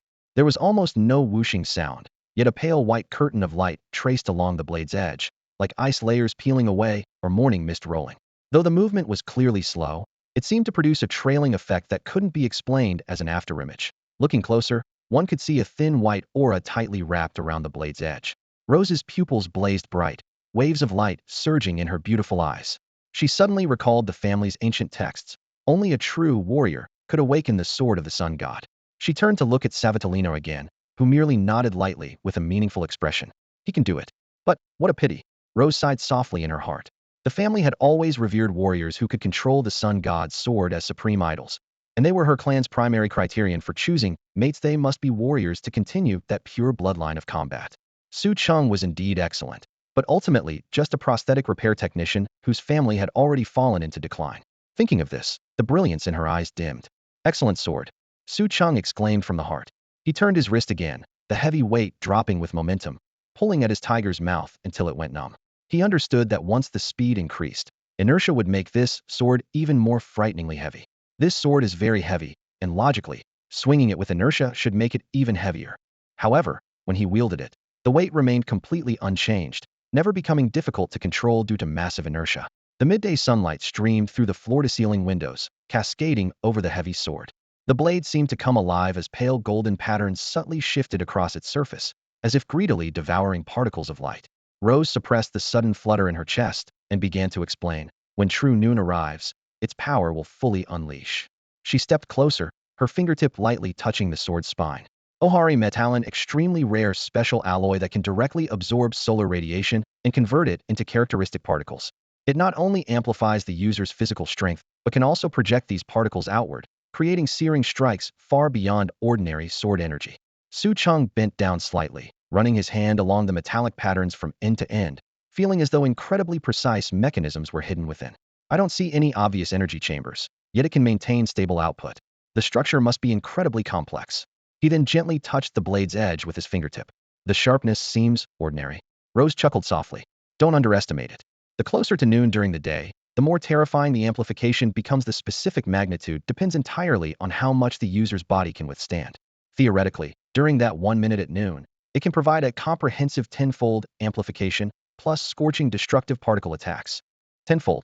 The several witnesses in the room gasped in unison. Rose nodded. That's why it's called the Sword of the Sun God. Noon is when sunlight is most intense, and also when it's at its most ferocious. If an opponent doesn't know its true nature, they could very well be killed in a single strike during that minute. Su Cheng pondered this number. The original implant's limit was only 150%, or 1.5 times. Yet this sword could achieve a tenfold comprehensive burst. Multiple tactical applications were already flashing through his mind. Rose continued. Correspondingly, once night falls, or during overcast weather, it becomes completely dormant, providing no amplification whatsoever. The darker it gets, the duller the blade becomes, and it even increases in weight to twice its normal mass. Aside from being indestructible, it's essentially reduced to nothing more than a heavy lump of iron. The dramatic contrast left everyone speechless again. However, Su Cheng silently admired its starkly opposite day and night characteristics, explained why its peak state was so extraordinary. During the day, it was comparable to a high-energy laser blade, while at night it could serve as a blunt weapon for crushing armor, still proving useful. He looked up and asked, how many of these heavy swords do you have? If they could be combined and upgraded, wouldn't there be room for improvement? Upon hearing this, Rose's almond-shaped eyes widened. You want to take several at once? But she still answered, there are only 3 Urilo heavy swords in the entire world. The one in your hands is the only one my family possesses. Each one is guarded by a female warrior. She paused, then continued. There's also a more powerful Hall's heavy sword that was lost in battle. The theoretically strongest Darabog heavy sword was never actually completed. Its performance was too outrageous, almost approaching that of a true divine weapon. Su Cheng mentally noted this information. After Rose finished speaking, she pointed toward the northern sky. If you truly want to continue collecting, head north. Cherno City and Akasha City might have the remaining 2, but that area belongs to Alpha Floating City, so the difficulty won't be small. Thanks. Su Cheng carefully placed the heavy sword back in the wooden box, then suddenly had a flash of inspiration. Since there's a sun god sword, surely there must be a moon god sword? One that could be used at night would be so convenient. There isn't. Rose shot him a look. All right then. Su Cheng shrugged, already quite satisfied. I'll head back now and return tomorrow. Rose nodded. Fine. Lin Na will deliver all the low-grade prosthetics you requested. How did the mission go? After returning home, Su Cheng immediately connected to the communication system, and Watuno's annoyingly smug face popped up on the screen. Piece of cake. They were all just a bunch of losers. Give me 2 more days, and I'll max out your points completely. As soon as he finished speaking, he casually grabbed a raider's severed head and crushed it like a balloon with a satisfying crack. His tone is cheerful, as if he were showing off game achievements. Last one down. Another bounty completed. Am I handsome or what? He then struck several flashy poses, making finger guns and raising his eyebrows provocatively. looking like some cringe-worthy idol under stage lights. Su Cheng's mouth twitched. All right, come back. Although he had found clues about R at the fighting arena, Hunter rank remained a hard requirement. The card contained much hidden information that could only be fully unlocked through advancement counting the days. The Rank Hunter promotion conference that Zhang Jie mentioned was about to begin. Wutuno grumbled reluctantly. Fine, I wasn't done playing yet. By the way, quite a few people were secretly investigating you today, but none had malicious intent. I spotted them early and knocked them out. Su Qing nodded. They want to know my true identity. Don't worry, Lamy's got the black market covered. No one will touch him. That woman can afford to live in the central villa of the villa district. Her background is definitely not simple, but we'll need to question her eventually. The call ended abruptly. Su Chang closed his wrist communicator and turned to open the wooden case containing the Urilo greatsword. Evening light filtered through the window cracks, illuminating the blade where the white glow had long since dimmed and the metallic patterns had lost their edge, yet the weight remained surprisingly heavy. Gripping the handle with both hands, he swept it horizontally. The air was cleaved with a deep, resonant hum, like a heavy hammer striking a war drum. If this sword struck an enemy, it would definitely leave massive bruises. Compared to Guanca Technologies' high-energy laser sabers, he preferred this Urilo greatsword. Unfortunately, the weak radiation layer and barriers above Earth blocked most of the sunlight, leaving even noon a hazy yellow, preventing the sword from reaching its full potential unless someday Earth could be restored to the clear skies of the old century. The doorbell suddenly rang. Savidalina stood at the door, left the message, "Your items have arrived," and turned to leave. Four heavy iron crates landed with loud thuds, their metal clasps reflecting cold light in the evening glow. Su Chang hauled all the crates inside and pried them open. Rose really went all out. The crates were packed to the brim. He roughly estimated at least 100,000 Alliance coins. To put that in perspective, a limited edition Roar Pro supercar cost only 25,000 Alliance coins, and that was a limited edition supercar. From another angle, ordinary people consume 2 bottles of inferior nutrient solution daily at 5 Alliance coins per bottle, totaling 10 Alliance coins per day. Most people actually only afforded 1 bottle daily. Under the triple torment of weak radiation, environmental pollution, and inferior nutrient solution, the average lifespan of survivors was only 40 years. That worked out to 73,000 Alliance coins for barely surviving a lifetime, yet the supplies before him were enough to let an ordinary person live comfortably for life. Su Cheng immediately took inventory. 20 sets of a rank mechanical prosthetics, 20 titanium alloy Tang swords, 1,000 bottles of inferior nutrient solution, 20 sets of low-grade protective suits. What a haul. Rose had directly delivered a low-tier supply mega package, giving him the same rush as topping up in a mobile game. Not to mention the Urilo greatsword, which was worth more than all the other gifts combined. He also retrieved the items the village chief had given him, along with his remaining inventory, activating the dimensional eye for synthesis and upgrade. Blue-purple data streams flickered deep within Su Cheng's right eye as the virtual interface instantly unfolded. Grade Mechanical Prosthetic 1, Grade Combat Prosthetic 1, a Grade Combat Prosthetic 1, Synthesis confirmed. High-Energy Laser Blade 1, Particle Cutting Blade 1, Synthesis confirmed. Adamantine Protective Suit 1, Advanced Protective Suit 1, Synthesis confirmed. Advanced Nutrient Solution 20, Basic Enhancement Fluid 120, Synthesis confirmed. Accompanied by continuous humming sounds, light particles condensed and dispersed as 3 sets of prosthetics, 2 blades, 1 protective suit, and batches of serums fell into storage boxes, reflecting cold metallic gleams under the dim lighting. What wealth! Su Cheng rubbed his aching shoulders, barely containing his excitement. Having a skill really pays off much faster than reselling nutrient solutions and mechanical prosthetics, though it draws too much attention. He glanced at the interface. Just 4 more grade mechanical prosthetics needed to synthesize another symbiotic armor set. The high-energy laser blade met direct upgrade requirements. Waiting only for Brainless to return for final confirmation. Tonight's mission would be perfect for testing it. His nutrient solution reserves were equally impressive: 20 vials of advanced nutrient solution plus 120 vials of basic enhancement fluid, enough to sustain long-term strengthening of the second genetic sequence. Rather than rushing further upgrades, he portioned some advanced nutrient solution into portable doses for supplies and treatment, downgrading the rest to basic enhancement fluid for on-demand synthesis. Very convenient. The protective suit meant little to him since he had symbiotic armor, but he could save it for Brainless. Though Brainless possessed constitution comparable to modified humans, extra armor would still increase safety margins. This haul will last me quite a while. Su Cheng took a deep breath and closed the storage box lid, though his heart remained vigilant. Tomorrow brought the second physical enhancement, and he still carried tonight's mission from Yang Siki. If he could gather a few more prosthetic sets along the way, his overall strength would undergo qualitative transformation. Currently, Insight lasted only about 12 seconds. Continued strengthening might extend its duration, perhaps even achieving constant activation at minimum. It needed to sustain an entire battle. He secured all materials and muttered quietly. Synthesis and upgrading can stop for a moment. The deeper he investigated that evil organization, the clearer their terrifying foundation became. As his own strength grew, the levels he accessed rose accordingly. Nobility, new humans, future city factions. His past self could never have glimpsed such heights. Must keep getting stronger. Su Cheng raised his hand toward his right eye. Without the dimensional eye, revenge would remain forever a pipe dream. Refocusing, he surveyed the storage boxes crowding the living room, frowning deeply. Need bigger storage space. The new place needs at least a dedicated safe. Unfortunately, he only had ordinary iron boxes. He tried targeting them. System notification, lock-on failed. While containing certain metallurgical technology, content insufficient. Daily household items cannot undergo synthesis upgrade. Please select technological products with higher tech content. Su Cheng wasn't surprised if iron boxes could upgrade. He'd have synthesized hyperdimensional equipment long ago. Perhaps future synthesis could produce spatial storage technology, but on this abandoned planet, existing technology remained too primitive. True future technology probably required entering future city to witness. Cousin, I'm back. The back door swung open as Brainless shrank to compact form, casually tossing weapons and clothes on the floor before bouncing onto the sofa. Left hand grabbing the game controller, right hand seeking credit from Su Cheng. Exhausted today? Those raiders were too strong. Took everything I had to win, plus dodging those bastards tracking. So difficult. Can't recover without at least one advanced energy block. Ape God activate. Synthesis, advanced energy block. As soon as the system notification chimed, a deep blue cube about the size of a ping-pong ball materialized in Su Cheng's palm, with a rice grain-sized milky white orb pulsing rhythmically inside. The interface appeared simultaneously.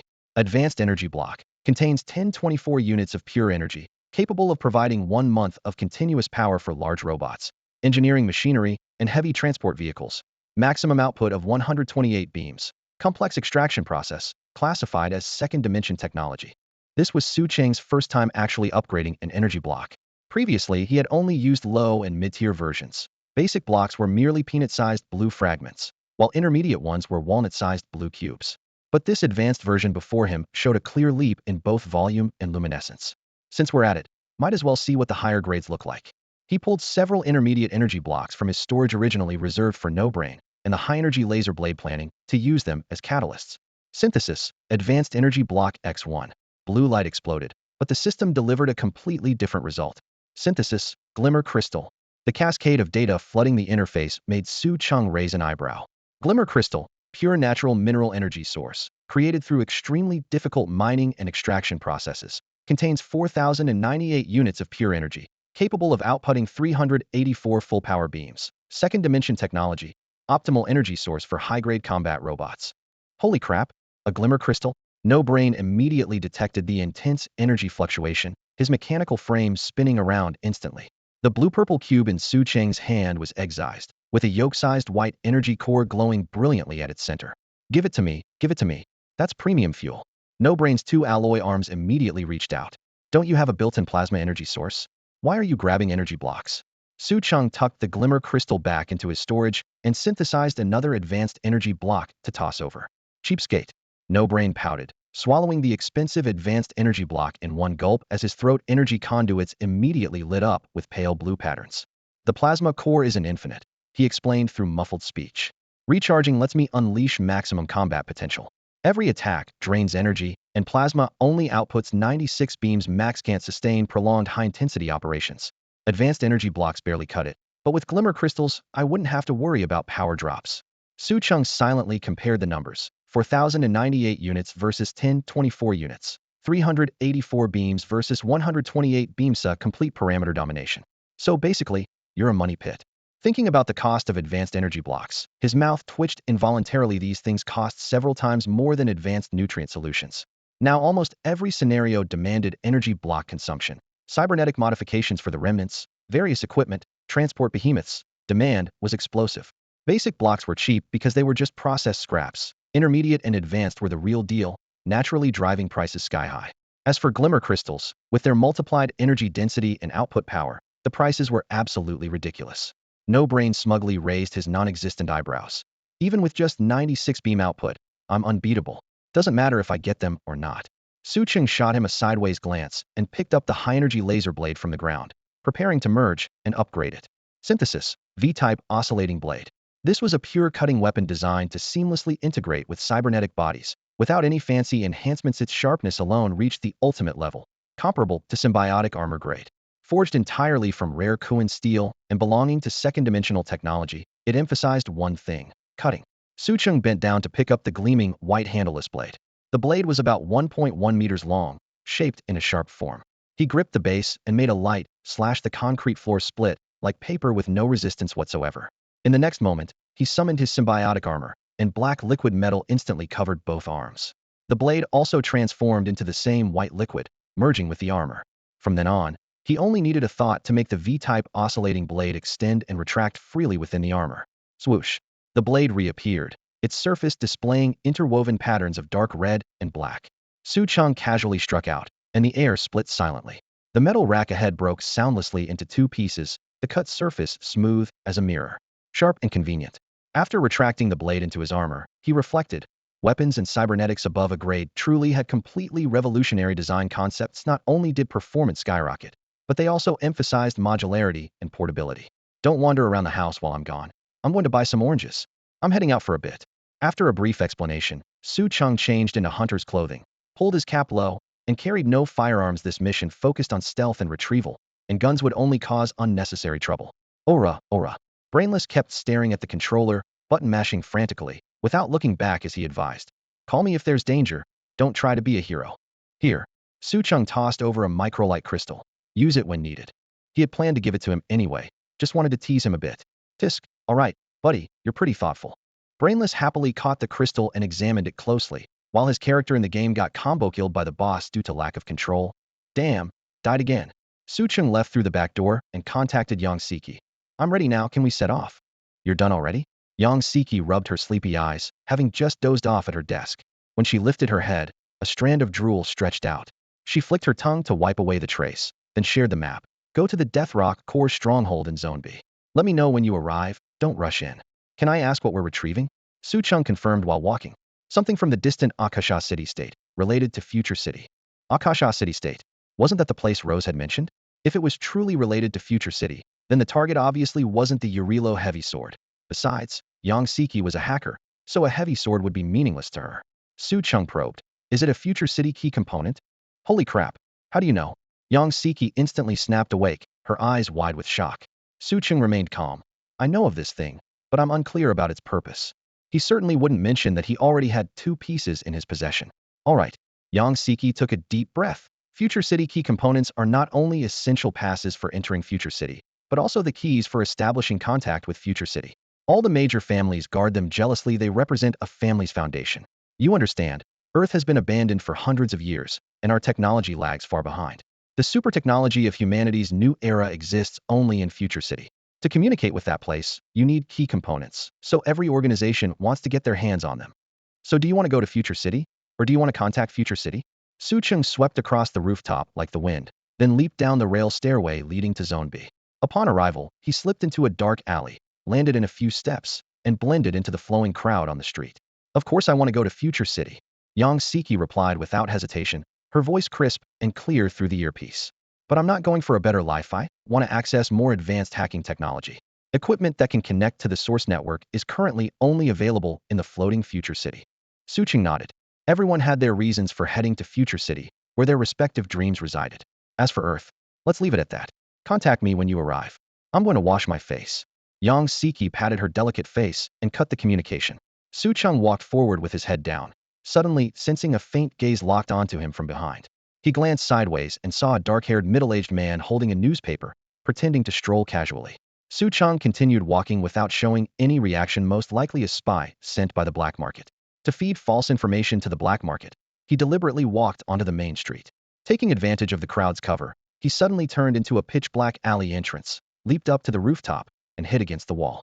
Soon after, the middle-aged man arrived at the alley entrance, panting. Upon discovering his target had vanished, he looked around anxiously. Damn it! The middle-aged man quickly activated his communicator. Shadow appeared on Kuan Street in Zone B, disappeared after entering the alley. He probably spotted me. He's likely living in Zone B. Copy that. Headquarters orders. Deploy additional personnel to monitor Zone B closely. Don't alarm him. Report immediately once identity is confirmed. Night deepened. Moonlight grew pale. Another familiar dark and windy night. The familiar gang death rock only this time the location was a brightly lit abandoned amusement park. Su Cheng lurked on the second floor of an abandoned shopping center across the street, observing through broken display windows. Colorful lights flashed inside the park. The rusty Ferris wheel had been converted into a watchtower with guards posted high above. The former ticket booth had become a guard station where everyone entering or leaving had to scan their ID. I'm here. Su Cheng shared his visual feed. I see it. You need to infiltrate. If you charge indirectly, they'll immediately transfer the goods. Su Cheng surveyed the surroundings, towering walls topped with high-voltage electric wire. The only entrance heavily guarded with searchlights sweeping back and forth, leaving virtually nowhere to hide. They've blocked signals inside the park. I can't hack the surveillance for now. Yang Siki frowned, casually wiping away a puddle of water on her desk, while secretly glancing at the camera, only relaxing after confirming Su Cheng hadn't noticed. Important cargo arrived tonight, so they've increased security and inspections are extremely strict. So you're saying I need to infiltrate right under their noses, through the main entrance or other passages, can't disable surveillance, and have to be like a ghost without leaving a trace. Su Cheng raised an eyebrow. Exactly. Yang Siki's tone was definitive. Su Cheng rested his chin on one hand, lost in thought. Actually, he could use the infinite gateway to let Yang Siki directly penetrate their shielding and hack into their surveillance system. But doing so would inevitably alert them, and Su Cheng didn't want to expose more of the infinite gateway's capabilities too early. Should I sneak in silently? He glanced at the street, and a flash of inspiration struck him. Had an idea. Su Cheng left the shopping center and returned to wait at an intersection about 500 meters from Rock Paradise. You want to wait for a vehicle? Yang Siki immediately understood his intention. Su Cheng nodded. Yes, I can sneak in either inside the vehicle or underneath it. The girl's delicate eyebrows furrowed slightly as she pulled out a spicy strip and popped it into her mouth, worrying aloud. But they'll inspect it, and they might even scan underneath. Hiss, so spicy. I have a way. Su Cheng crouched behind a large dumpster, his gaze fixed on the road surface, waiting quietly. Before long, a graffiti-covered truck came rumbling toward them. He caught sight of the face in the driver's cavern bow-colored hair and a face full of metal accessories, the perfect death rock look. The moment the truck's rear passed the dumpster, Su Cheng lunged forward, gripped the back edge of the cargo bed with both hands, flipped himself into the truck bed, then immediately crawled underneath to the chassis beam, pressing his entire body against the undercarriage. The truck bounced along until it reached the entrance of Rock Paradise. A guard held up a circular scanner, sweeping from front to rear, the truck's internal structure unfolding layer by layer in his cybernetic eye. However, even after the truck had completely entered the park, he still failed to detect Su Cheng hidden in the shadows of the chassis. You just got in like that? Yang Siki's voice came through the earpiece, incredulous. Just used a little trick, the radar was blocked. Su Cheng responded quietly. The infinite gateway's subtle interference was enough to disable the scanning. The surveillance cameras are the real challenge. He added, I need you to slightly adjust the direction of the cameras I'll be passing, no need to crash the system. I can do that, but I need to get closer. The shielding network inside is too strong, my equipment can't handle it. No need. If you access the network through me, you won't be blocked. Try it. You should be able to see all the surveillance feeds. Really? Yang Siki immediately began operating, using Su Cheng as a springboard in her brain-computer interface to link to Rock Paradise's surveillance mainframe. The next second, all surveillance feeds opened without any obstruction, not even a firewall warning, as if the system was actively welcoming guests. What exactly did you do to my external brain-computer interface? She exclaimed. If Su Cheng was skilled in hacking, he wouldn't need to partner with her. But if he wasn't, how could he possess access privileges far beyond her equipment? This was too absurd. No time to investigate further. The truck had already stopped in the parking lot. After the driver got out and left, Su Cheng dropped down from underneath the vehicle. The parking lot was adjacent to the perimeter wall, with a camera pointing directly at where he had just landed. Don't worry, I just turned it 15 degrees. It can't see you now. Yang Siki's voice came through. I've generated a map of the entire park, with your position and target marked. The goods are locked in a secret warehouse. You just need to avoid human eyes, and I'll adjust the cameras as needed. Su Cheng, dressed in black tactical gear, melted into the night. Over the course of more than an hour, he followed dark alleys, maintenance tunnels, and blind spots, avoiding patrol personnel and visitor sightlines, finally approaching the target warehouse. At the warehouse entrance, four guards stood shoulder to shoulder, their photonic brains' cybernetic eyes flickering with cold light. Can you make them unable to see me? Su Cheng asked quietly. As long as I can breach their photonic brain firewalls, I can implant visual illusions to make them filter out you. Yang Siki's fingers danced across the virtual keyboard, the transparent keys clicking rapidly. It's simple. Su Cheng immediately activated the infinite gateway, initiating a low-level communication request with the four guards. His consciousness once again plunged into the data-woven network universe, and a connection window appeared before his eyes, identical to when he had controlled the microrobots. Except this time, he was connecting to living people. Hey, did someone else join our communication network? Came a confused voice through the guard channel. Seems like, no, it's just the four of us. Strange, must be a hallucination? You've definitely been using too much dream tech, your body's getting weak, huh? With hacking skills and the ability to penetrate enemy networks, many problems can be solved with ease. Elite hacker Yang Siki epitomized this kind of ease. As long as her equipment wasn't restricted, she was like an invisible blade. The moment combat began, she used the infinite gateway to connect to the private networks of four guards. In an instant, all her data vanished like mist.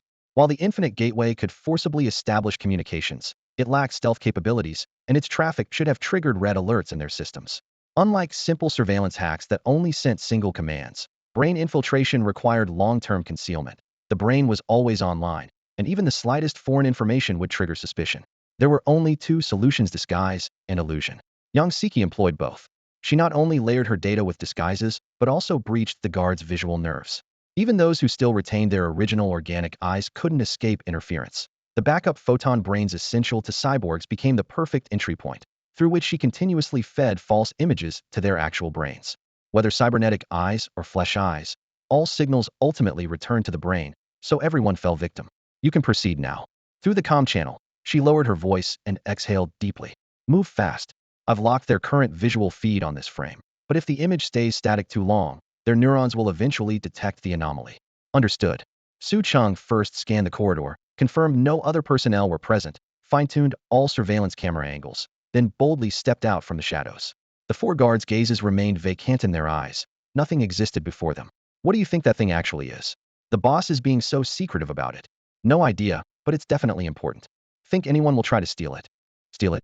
With all those guards outside, plus the boss deployed a war machine to guard the door, who would dare? It's suicide. What about sneaking in? Even more impossible. The room's packed with surveillance, radar, signal jammers, not even a fly could get in. The guards chatted while standing watch, completely unaware that Su Cheng had already brushed past them. He pushed open the transparent warehouse door behind them. In the center sat a silver hexagonal metal case, its surface gleaming coldly under the lights. Huh? Felt like there was a breeze just now. Breeze my ass. That was me farting. Damn. No wonder it stinks so bad. How many days have you been constipated? Su Cheng withdrew his gaze and focused on examining the case.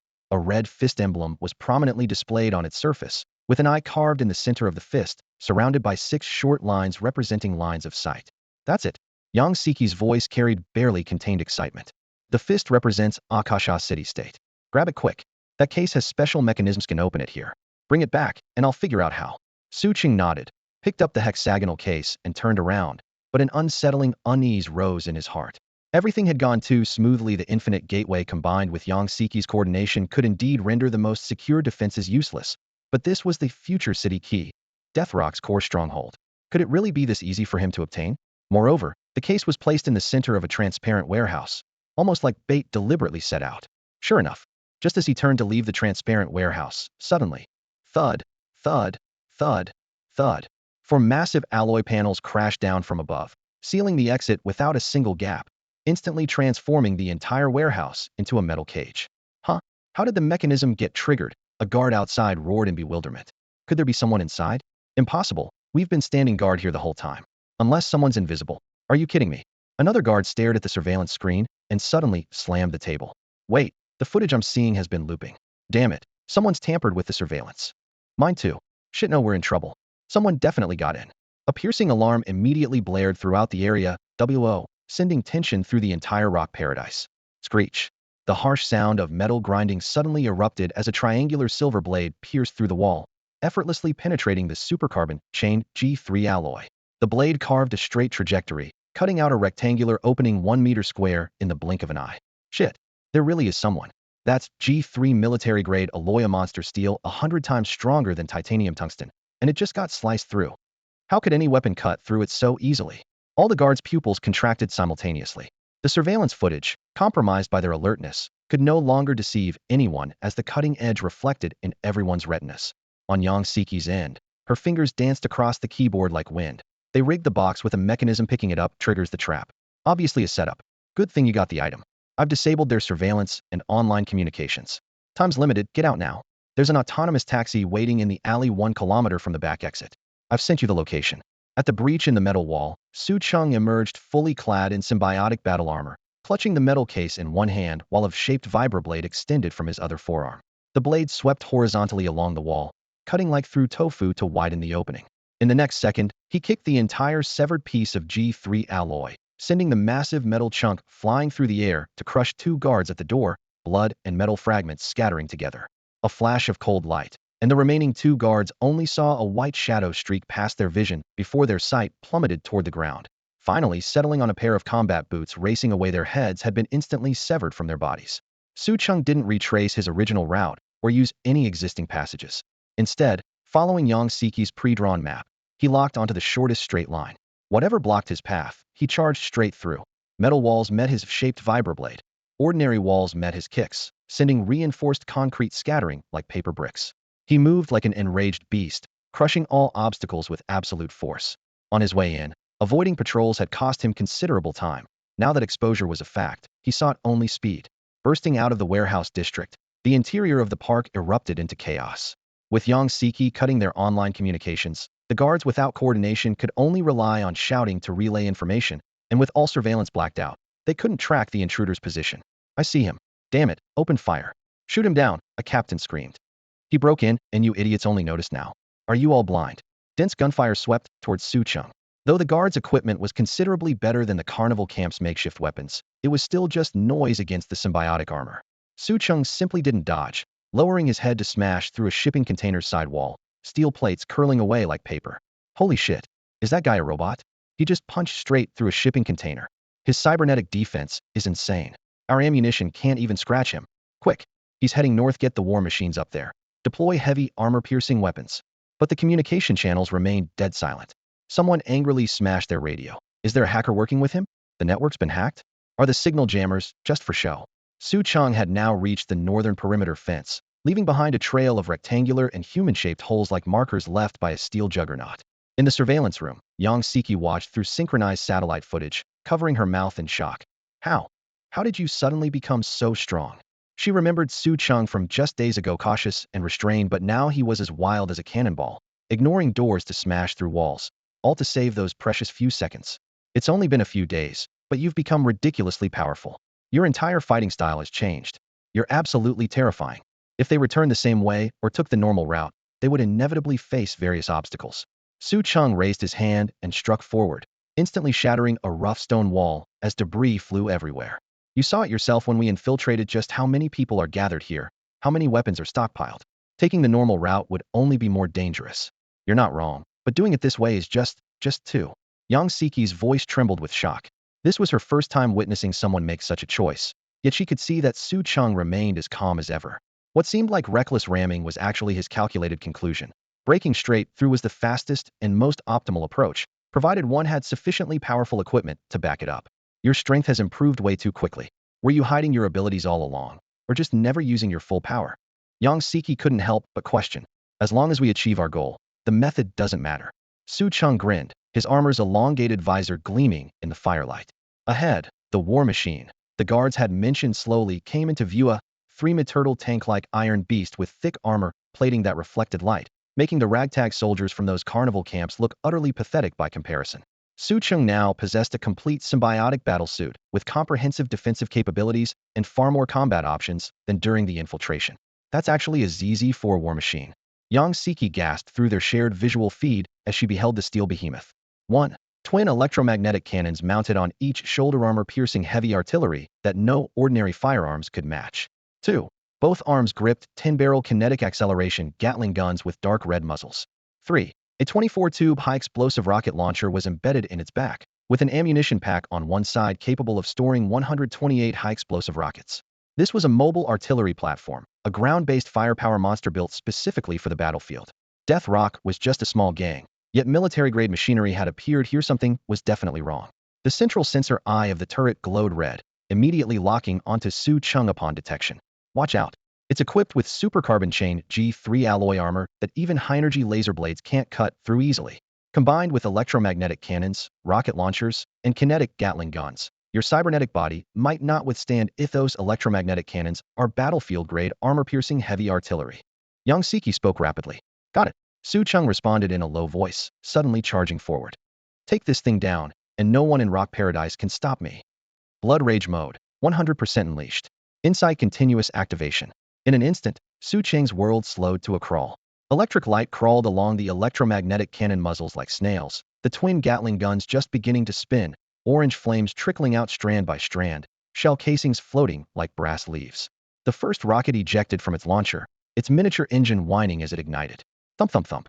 His heartbeat thundered in Su Cheng's ears like war drums, echoing through Yang Siki's wireless channel as well. Don't charge like that, it. Her alarmed cry stretched through time. A black shadow flashed. A streak of white cold light swept upward across the war machine. The high-energy blade extended from the symbiotic armor. Snap! Su Cheng caught the incoming rocket with one hand and shoved it into the armor gap he had just cut open. Boom! Explosive flames suddenly expanded, engulfing both the black shadow and the war machine. It has G3 alloy armor. Yang Siki's words hadn't even left her mouth when she saw the war machine, which had barely fired a few scattered bullets, whose electromagnetic cannons were still charging, and which had only launched a single rocket already split open with a massive gash down the middle. The interior was blown to smithereens by its own high-explosive rockets. She was stunned. G3 alloy had always been considered the top-tier battlefield armor in the wasteland, but now it seemed like paper before Su Cheng's weapons. After the explosion, the alloy walls collapsed as if torn apart by a dull blade. Even more outrageous was that Su Cheng, despite being at close range with the war machine when both were hit by the high-explosive rocket barrage, didn't even lose a flake of surface coating in. Those were real high-explosive rockets, not cheap knockoffs. Since we can't block its armor-piercing heavy cannon, we'll take it out before it fires. Su Cheng casually dropped this line, pushed off with his foot, and lunged straight at the last alloy wall. Only then did Yang Siki close her mouth, which had been hanging open in shock, even swallowing audibly. Ew. Thank goodness I partnered with you. Otherwise there's no way I could have gotten this key. Rock Paradise wasn't a place just anyone could infiltrate and escape from. Without Infinite Gateway, she couldn't have hacked into the surveillance system. Add in the multi-frequency radar sweeps on the perimeter and internal radar warnings in the warehouse, and any stealth plan was virtually doomed to fail. Even if you managed to break in successfully, you'd be trapped by the G3 alloy walls. Cutting through them would mean facing the entire Death Rock crew. A frontal assault would be even harder. 1. The war machine was equipped with anti-armor weapons and had wide fire coverage. 2. Massive manpower and overlapping weapon fire networks. 3. Even wearing a full set of A-grade cybernetics and implants might not be enough to survive. And how many people in the wasteland could even assemble a complete A-grade set? Ordinary weapons simply couldn't destroy that machine quickly, and once pinned down, you'd eventually be blown to pieces by armor-piercing heavy cannons. That's exactly why, without Su Cheng's symbiotic armor, primal implants, and activated first sequence abilities, it would have been impossible to easily destroy the war machine. What seemed like a simple infiltration would have been impossible for anyone else missing even one piece of equipment. Su Cheng happened to have all the elements needed for a speed run, plus sharp judgment and Yang Siki's hacking skills, which made the mission look effortless. But you're going the wrong way. The back exit is to the south. Are you planning to? Yang Siki suddenly realized Su Cheng was sprinting in the opposite direction. The northern end led to a river. Exactly what you're thinking. As his words fell, Su Cheng leaped into the water. The symbiotic armor's feet instantly transformed, extending 2 micro-pumpjet thrusters, and he shot through the murky water like a torpedo, racing toward his predetermined coordinates. Meanwhile, chaos erupted inside and outside the warehouse. Damn, who was that guy? He actually one-shotted the war machine. He one-shotted it. When did the wasteland produce this kind of monster? That was military-grade mecha. We're screwed. The stuff's been stolen. The boss is going to explode. His cybernetics are bulletproof. He's fast, strong, and can slice through G3 alloy like paper. What are we supposed to stop him with? Don't just stand there. Chase him. He definitely went north. Everyone pursue. We have to get that cargo back. So some pushed speedboats into the water to chase along the river, while others turned to get vehicles, planning to intercept from ahead. Meanwhile, on the eastern side of Rock Paradise, Su Cheng had already crawled into an inconspicuous storm drain. The city's storm drainage system was tall and wide, like a tunnel. 200 meters ahead through this sewer, there's a manhole. From there, head south for 2.5 kilometers to reach the taxi location. Su Cheng splashed through the murky water at a rapid pace, glancing back at the river surface to confirm no one was pursuing him. The old map from the warehouse was burned into his memory. The autonomous taxi was parked due south of Rock Paradise. If he had broken out directly south from the warehouse, the Death Rock crew would have charged south without hesitation, and that area was full of wide, straight streets where shaking off pursuers would be nearly impossible. So he did the opposite, first rushing toward the northern riverbank. The river water was murky and freezing cold.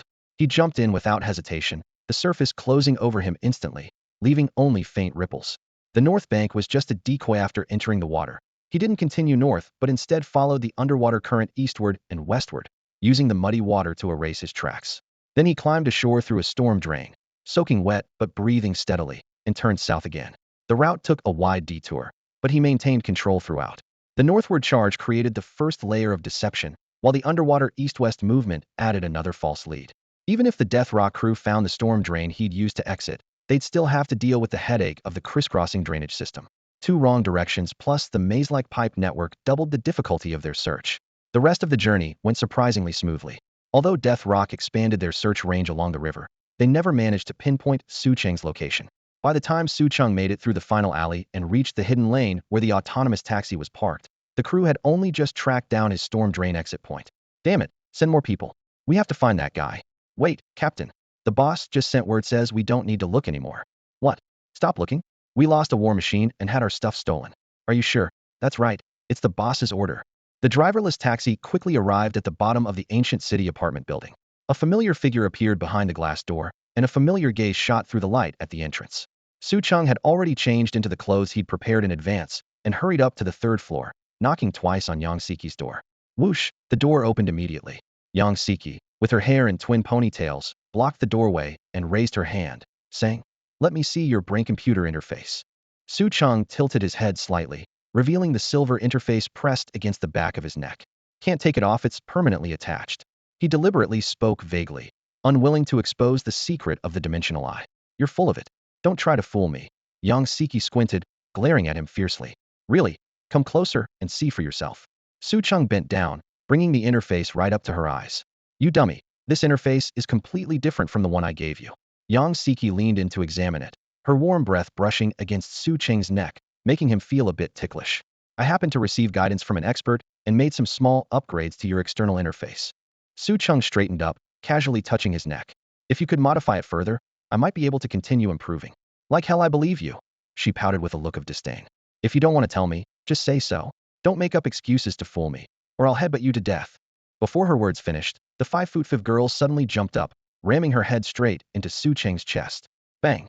Su Cheng hadn't expected her to actually do it, and despite his repeatedly enhanced body, the impact still left his chest feeling tight. "Next time be honest with me, got it?" Yang Siki looked up threateningly. Su Cheng rubbed his chest and nodded helplessly. This white-haired, big-head baby certainly had an explosive temper. Seeing him submit, Yang Siki didn't press further. Though curious, she valued hacking skills over hardware manufacturing. Besides, this brain-computer interface that could bypass firewalls, forcibly establish communications, and even access the source network clearly contained enormous secrets, and she knew when to draw the line. She dragged an alloy case onto the table and extended a thin data cable from her palm, inserting it into the case's port with a click. Instantly, streams of code flickered in her pupils. "The case is encrypted, but that's child's play for me." Su Cheng watched the case lid with interest. "Besides the Akasha city-state's fist symbol, what's that eye next to it?" "I." Yang Siki pondered for a moment and shrugged. "No idea, probably just a decorative pattern." Hiss. The lock clicked open, the lid hinges vibrated slightly, and a cold gleam emerged. In the center lay a future city, key component numbered 09. "Awesome." Yang Siki's eyes lit up as she picked up the component. "A future city key that all the families dream of, and now I have a piece too." Su Cheng touched his chest, where components numbered 01 and 03 were hidden. He asked, "How many pieces make a complete key?" 9 pieces. Yang Siki sat back in her chair, holding up the number 09 component, her excitement undiminished. "You need to collect 01 through 09 to form a complete key. It's essential for passing through the high-energy particle shield and living in Future City." Su Cheng nodded. Not only did you need 9 pieces, but every number had to be present in complete sequence. Actually, this Future City key component didn't belong to Akasha City State, but they had obtained it. Yang Siki connected the key to her computer. The Akasha City State belonged to the jurisdiction of the Bear Federation's floating cities, but this key was from Neon City, another metropolis under Future City's administration. So that's how it was. However, the key had now found its way into the hands of the Wasteland City. Su Cheng actually needed this key as well, but he ultimately didn't reach out to take it. Understood clearly that a key was never just one complete piece. Most likely each city had its own. Mission complete. I'm heading back now. Su Cheng raised his hand in farewell. Sounds good. Next time there's news about a key, I'll contact you again. Yang Siki lazily leaned back in her chair and responded. No problem. Just as Su Cheng reached the door, he suddenly remembered something and turned back. By the way, I need 4 sets of A-grade mechanical prosthetics, immediately. Can you get them? Yang Siki raised an eyebrow and glanced at him curiously. You clearly have higher-grade prosthetics yourself. Why do you specifically want the lowest configuration? Su Cheng's lips curved into a smile. Secret. TCH. I couldn't care less about knowing. She pouted, grabbed a white lollipop from the desk, tore open the wrapper, and popped it into her mouth. Someone will deliver them to you shortly. Remember to bring the snacks you owe me tomorrow. All right, let me transfer the money to you first. Su Cheng activated his identity chip, but immediately felt embarrassed insufficient funds. His earlier purchase of intermediate energy blocks had consumed most of his money, leaving only 1,024 alliance coins. It seemed he needed to earn some money quickly just in case, and he also needed to buy a vehicle. This remaining balance was clearly insufficient. Housing wasn't a concern thus in this era. Suburban properties were oversupplied, and aside from the inner city, nobody really bought houses. Who wants your money? Consider it payment for this mission. Now get lost. Yang Siki pouted and waved him away. Thanks. Su Cheng shrugged with a smile and left the room. Humph. The moment the door closed, Yang Siki glanced over but still pulled open a drawer to retrieve precision tools. Making me help without giving me a reason. Brain-computer interfaces aren't something you just whip up on demand. She complained verbally, but her hands moved swiftly to disassemble components. Oh, you're back. In the dormitory, Brainless was slouched on the sofa, staring intently at a light screen playing games, his tone listless. Su Cheng smirked. Noob. Got thoroughly beaten, didn't you? I'll help you rank up later. Haha. Brainless sneered coldly and raised a friendly gesture. Your delivery is outside the door. Su Cheng accessed the surveillance feed. Sure enough, there were 4 black military cases that Yang Siki had sent. He moved the cases into his room, and the moment his heel lifted, the door slammed shut with a bang. Opening the case lids, 4 sets of brand new emigrated mechanical prosthetics were neatly arranged, their silver-gray metal gleaming softly under the lights. Su Cheng also brought the old prosthetic parts he had previously synthesized to the floor, took a deep breath, and his eyes lit up with deep red vertical lines. Dimensional eye activated. Synthesis upgrade. The 4 sets of emigrated mechanical prosthetics and old prosthetic components simultaneously floated into the air, metal plates rolling like tides. Synthesis result, symbiotic battle armor X1. Immediately after, Su Cheng once again channeled his power, extracting his own symbiotic battle armor from within his body, transforming it into a mass of flowing liquid metal that hovered alongside the newly generated armor. Continue synthesis. The 2 masses of liquid metal spun and fused rapidly within the crimson aura, waves of metallic surges constantly undulating until finally taking shape.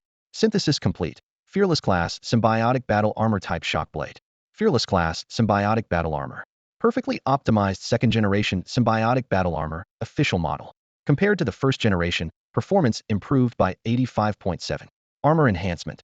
Permanently and comprehensively amplifies the symbiote's physical strength by 10. New standard mode. Can transform into everyday clothing according to the wearer's will. Combat mode. One-touch armor transformation. Real-time body data monitoring module. Enemy database. Records and analyzes basic enemy data. Reserved energy core bay. Interface reserved for next-tier energy shields. Fixed weapon bay. Hand blades X2. Type shock blade X1. Heavy cold weapon mounting system X1 on back. Cold weapon mounting systems X2 at waist. Highly intelligent weapon linkage. Assisted targeting, trajectory correction, magazine, and energy monitoring. Technology level, 2nd dimension. It turned out the 1st generation symbiotic battle armor was merely an experimental model strong, but lacking electronic modules. This 2nd generation fearless class was the truly perfected form, not only achieving another performance leap, but also equipped with complete electronic systems and multiple mounting points, making it much more convenient to carry weapons when going out. Now, the liquid metal was condensed into a black and red pentagram metal box, precisely the reserved energy bay, meaning the next phase could activate energy shields. Most importantly, its once singular flaw had been completely eliminated, would never again have to streak after using the symbiotic battle armor. When first wearing the fearless class symbiotic armor, the energy core position will be fixed and won't need to be removed in the future, allowing for direct synthesis upgrades. A line of small text flashed on Su Cheng's dimensional eye interface. Current dimensional limit enhancement progress, 5.201314. This time the improvement was much faster than before. The village chief and Xiang Wei had contributed an astonishing amount of materials, and with the recent synthesis upgrades involving higher-tier technological products, Su Cheng's experience gains had risen accordingly. He looked down at the pentagram-shaped metal box, not placing it in the center, but slightly tilted, positioned at the upper edge of his left chest. If enemies aim for the energy core, they won't hit my heart, and if they really want to target my heart, I won't give them the chance. His heart was different from others, congenitally positioned on the right side. The moment the metal box touched his chest muscle, countless hair-thin metal tendrils extended from it, instantly piercing his skin. The tendrils spread along his muscle fibers while the fabric at the contact point was rapidly dissolved. In the blink of an eye, these resilient threads wrapped around his internal organs layer by layer, providing him with permanent internal armor. The Fearless class symbiotic armor also permanently enhanced all physical attributes by 10. Though the number seemed modest, it came with no burden and provided lifelong benefits once bonded. After all tendrils were positioned, the metal box transformed into a black and gold three-dimensional pentagram brooch. With a thought from Su Cheng, the brooch's surface flowed with black and red liquid metal that spread across his entire body like ripples. His original clothes were completely dissolved, and a black and red work uniform took shape, feeling like ordinary cotton, but still possessing considerable defensive capabilities. Damn, how did you change clothes? Wait, is that the armor? Matujin's drooping eyelids perked up when he saw Su Cheng's sudden wardrobe change, immediately becoming alert. I have a familiar feeling you've gotten quite a bit stronger. Just made a small upgrade. Su Cheng nodded in response. Before he finished speaking, the work uniform liquefied again and reformed into armor mode. The overall silhouette was similar to before, but more refined and sharp, with additional angles that revealed a stronger offensive presence. The chest energy core remained a pentagram brooch embedded with red patterns. The eye sections narrowed at the inner corners, appearing more fierce. A black metal triangular spike angled backward was added to the top of the head, and the armor was surrounded by a layer of nearly invisible black particles. The HUD data quickly refreshed. Heart rate, 108. Physical condition, perfect. Armor condition, perfect. Hand weapons, shaped shock blade retracted. Energy core, currently unavailable. Connected implant, primordial implant. Connected brain-machine interface, infinite gateway. External temperature, 2.5 C. Su Cheng could clearly view all parameters, with the upper right corner displaying real-time detailed status of both the armor and various body parts. Swoosh. The shaped shock blade extended from his left arm, and the HUD status immediately switched to deployed. Su Cheng then took out the Yalalo heavy sword. The two red pupils on the armor focused on the Yarilo greatsword, and instantly the basic parameters appeared. Yarilo greatsword. Weight 108 pounds, blade length 1.5 meters, hilt 30 centimeters, blade width 30 centimeters. The data projected line by line in Su Cheng's field of vision, clear and sharp. He lifted his hand to test its weight, and the heavy blade emitted a deep hum. Then he swung the greatsword behind him, and the metal plates on the armor's back immediately popped out with a click, securing the sword in place. Unlike the shaped shock blade, the HUD lit up with red text, unable to assimilate. The second-generation Fearless class symbiotic armor was not only stronger, but also much more user-friendly, Su Cheng silently assessed. Next step, testing the Blood Rage mode. Blood Rage mode, 50% liberation. As soon as the words fell, blue veins instantly bulged, and the heart rate indicator spiked to 13 beats per minute. A normal person's limit was still around 100 beats. Without the dual enhancement of the armor and the original implant, this load would have been fatal. After experiencing it for a few seconds, Su Cheng decisively withdrew. Disengage Blood Rage. The veins subsided. His heartbeat returned to normal. He clenched his fist to test it, and the metal plates flowed into sharp claws, flashing coldly. The explosive sensation in his arm muscles felt clear and real. Next, he drew the Yarilo greatsword. With a thought, the armor flowed back like liquid, finally condensing into the mechanical chest ornament, leaving only ordinary work clothes. But the last function, developing combat skills through battle, how could he trigger it? He wondered. Would repeatedly using the shaped shock blade or Yarilo greatsword enough times awaken exclusive skills like the rose prosthetic? If so, he'd rather master techniques with the Yarilo greatsword first. This weapon suited his preferences better. Pretty cool, though still not 1/10th as good as me. Matuna muttered dismissively. Su Cheng chuckled and sank into the sofa. My turn. Watch me beat this boss in seconds. Sir, I suggest you don't show off yet, you might get slapped in the face. You're level 150 and still haven't beaten the scholar in white. Damn it, you died too, noob. The two bickered in front of the screen as health bars rose and fell on the virtual battlefield. The next morning, Su Cheng took out 1 crate advanced enhancement serum and 2 type enhancement serums day 5. Perfect timing for the second enhancement. He first injected the crate serum into his vein. Instead of falling into that pitch black space from last time, excruciating pain exploded from within as if his soul was being torn apart. Su Cheng immediately uncorked the type serum bottle and drank it all. The liquid was ice cold, and the tearing sensation gradually subsided. Suddenly, a cold current rushed straight to his left eye, followed by knife-like stabbing pain as if someone was dissecting his eyeball layer by layer. The pain was fierce, but abruptly cut off after a few seconds. The HUD displayed a notification. First gene sequence, second enhancement complete. Dominant genetic traits will appear when using abilities. The dimensional eye interface showed another line of small text. Su Cheng walked to the mirror. His left pupil now displayed a pale golden double-layered triangle. remarkably similar to a weapon targeting reticle. Insight, he murmured, touching the corner of his eye. The second enhancement meant the first sequence ability had matured. Since the ability was eye-based, dominant changes in the pupil made perfect sense. Different ability users would show different forms, but all followed certain patterns. Cheng silently felt this newfound power, both awed and anticipating. Deconstruction Eye, combat type ability, potential, extremely high. The Eye of Deconstruction, tremendous potential. A combat-oriented ability. Though it lacks direct offensive power, it seems perfectly tailored for Cheng. He suppressed his excitement and inquired to the Dimensional Eye. What exactly is the Eye of Deconstruction? How does it work? The Dimensional Eye's response was concise and clear. 1. The Eye of Deconstruction breaks down any moving target into a series of still frames. 2. The system then processes these frames in slow motion and uses high-speed calculations to piece together the complete movement trajectory. 3. With each ability enhancement, Cheng can analyze more frames. When genetic abilities stack, the Eye of Deconstruction will even evolve. He immediately thought of a high-speed camera. The analyzed images were essentially individual frames. The higher the frame rate, the slower and clearer enemy movements would appear to him. Analysis and reconstruction, two steps combined into one. This was true deconstruction. This was real power. The Dimensional Eye added. If Cheng's genetic abilities in the second or even third sequence were still vision-related, the Eye of Deconstruction would undergo an even higher level of evolution. At this thought, Cheng could barely contain his anticipation. What kind of ability would it become then? Go farm points first, and quickly raise your score to the Advanced Hunter threshold. The Dimensional Eye's voice remained calm, as always. Cheng looked over at Brainless, who hadn't slept all night. Brainless was excitedly waving his controller. Look, I've already reached the Black Bear Spirit. This game is too easy. Haha, no one can stop me. After speaking, he hurried toward the door. I'm heading out first. Cheng shook his head with amusement. Just as he was about to open the door, Brainless turned back, holding up his controller. Wait, this controller is broken. I need to buy a new one tonight. That thing was an outdated relic from years past. Nowadays, everyone used DreamSense VR helmets for gaming. No one touched physical controllers anymore. However, Cheng had an idea. With the Dimensional Eye, he might be able to synthesize these obsolete components into unexpected equipment. All right, I'll take a look tonight. As soon as the door closed, he immediately contacted Yang Siki. Hey, are you there? A girl's muffled nasal voice came through the communicator. Her white hair was disheveled, covering half her face, and her voice sounded drowsy. What is it? I transferred you 500. Help me collect some old or low-spec gaming consoles. Not DreamSense ones, and no VR helmets either. Buy as many as you can.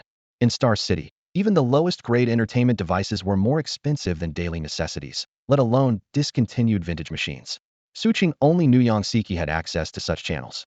She cursed weakly. You bastard, waking me up this early just to buy gaming consoles? Treating me like some personal shopper? Don't bother me with this crap in the future. She hung up immediately. However, after rolling over, she still drowsily threw off her blanket, logged onto the dark web, and casually ordered a bunch of old gaming devices without even checking how much she spent, then fell back into slumber. At Sophia's house, Cheng knocked at the door. Creaked door opened, and Sophia expressionlessly stepped aside. Come in. In one corner of the living room hung Sergei's black and white portrait, with dim background lighting that created a particularly somber atmosphere. He's gone. Sophia looked at the photograph and sighed deeply. Before his death, Sergei had left his final words. He wanted cremation, and he wanted his cybernetic implants and prosthetics given to Cheng, saying they might be useful to him. Sophia brought out a rectangular box made of special metal, with data screens connected to the case and dense ports covering its surface. He was infected with the Black Death virus, so all the cybernetics and implants still contain viral remnants. I've isolated them with data firewalls. She handed the box to Cheng, then warned, don't open it unless absolutely necessary, to prevent infection. Cheng accepted it with both hands and nodded solemnly. Thank you. Cheng didn't refuse. He took the case, surprised that Sergei would leave both the prosthetics and implants to him. The lid closed with a heavy thud, the alloy collision crisp and clear. Inside, besides gleaming prosthetic components, were several implant vials marked Bear Federation. The Black Death virus infection records were prominently listed, but Cheng knew in his heart that after the Dimensional Eye synthesis upgrade, it could completely eliminate the virus. This threat was nothing to him. The prosthetics he could use himself, while the implants could be passed on to Zhu Shaner or Wang Cheng, killing two birds with one stone. Sophia pulled out a chair and sat down, her fingertips tapping lightly on the backrest. Her tone was calm, yet carried a hint of approval. In the Wasteland City, you're the only repair technician who can fix Bear Federation prosthetics. Thank you for what you did for Rose. She looked up, her gaze settling lightly on Cheng. Though she wasn't particularly invested in family power, Rose was still a Giles, and Su Cheng's intervention had indirectly helped the Giles family. Just work? Su Cheng shrugged. It wasn't surprising that she knew what he'd done. Family influences in the fighting arena were everywhere. He then grew curious, dropping his casual demeanor. Have you found whoever sabotaged Rose's prosthetics? If we can track down that person, we might get a lead on our. Sophia shook her head, her golden short hair swaying slightly. No. The Wasteland City has never seen those kinds of microrobots before, and no one has encountered similar prosthetic sabotage. They incorporated mechanical life form technology, and mechanical life forms have always lurked deep in the ruins. It's normal that there's no precedent. Ever heard of an organization called Evil? Know where they are? Su Cheng pressed. Evil. Sophia raised an eyebrow, her gaze lingering on his face for several seconds. Few people know that name. 8 years ago, all their members suddenly disappeared. Why are you asking about this? I need to find some of their people. Su Cheng answered simply. As a direct descendant of the Giles family, Sophia naturally knew more than ordinary people. Her eyes shifted, half smiling. Related to your background? Sorry, I was curious why that old man valued a junior repair technician so much, so I investigated you. It's fine, it's not a secret. Su Cheng took a deep breath. 8 years ago, my parents were killed in the street by people from Evil, and I was there. Sophia nodded thoughtfully. I know about that attack 8 years ago. You know? Su Cheng instinctively leaned forward. Can you tell me more details? I only remember one of them had the letter C tattooed on the back of his hand. Glancing at the wasteland cityscape outside the window, Sophia squinted as she recalled. Not many people knew about that attack. Not because raiders killing people in the street was unusual, but because HPC stepped in to supervise. HPC supervision? Su Cheng was stunned. Yes. Sophia slowed her speech. HPC sealed the information, suppressed all media coverage, and publicly claimed it was just a large-scale raider riot. Ordinary people weren't surprised and quickly forgot about it. However, it wasn't random slaughter at all. Evil was different from other raiders. They rarely did meaningless things. Combined with HPC's forceful intervention, there must have been major reasons behind it. After Sergei left, I stopped concerning myself with family affairs, so my intelligence was cut off. Su Cheng stared blankly. So, it wasn't random killing, but a targeted operation. Why would Evil want to kill his parents? He had lived with his parents in the wasteland city's outskirts since childhood, never making enemies with anyone. His father repaired prosthetics at low prices. His mother got along well with neighbors. They should have had no connection to Evil. That day, they were just going to the outer city to purchase materials, yet it became their final destination. Sophia took a light sip of tea, small ripples forming at the cup's rim.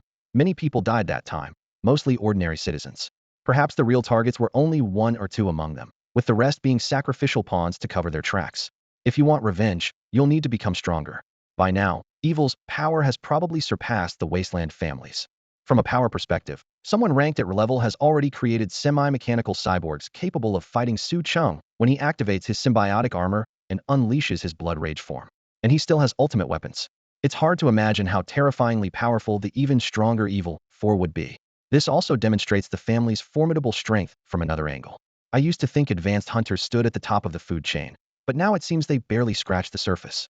Sophia gazed out at the night through the window, lowering her voice to remind Su Cheng. If you really want to investigate that case from 8 years ago, you'd better make a trip to the HPC Security Bureau. They keep the most detailed files there. You might find some clues. But HPC isn't somewhere you can just walk into, she said, shifting her gaze back to Su Cheng. You need to pass their identity verification. As I recall, only the black market and dark web can get you that kind of thing. Thank you. Su Cheng nodded solemnly.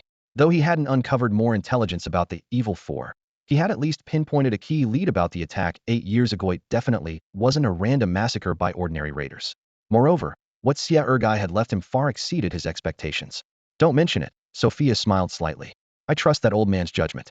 If you run into trouble at the fighting arena, come find Meta's old lady can still lend a hand. After saying goodbye to Sophia, Su Cheng first moved Xia Ergai's belongings back home. 2 combat prosthetic arms. 2 combat prosthetic legs. Guanca Technologies' first-generation military implant, same model as Zhu Shaners. These components would save most of the basic materials needed for the next, Fearless class, symbiotic armor, synthesis upgrade.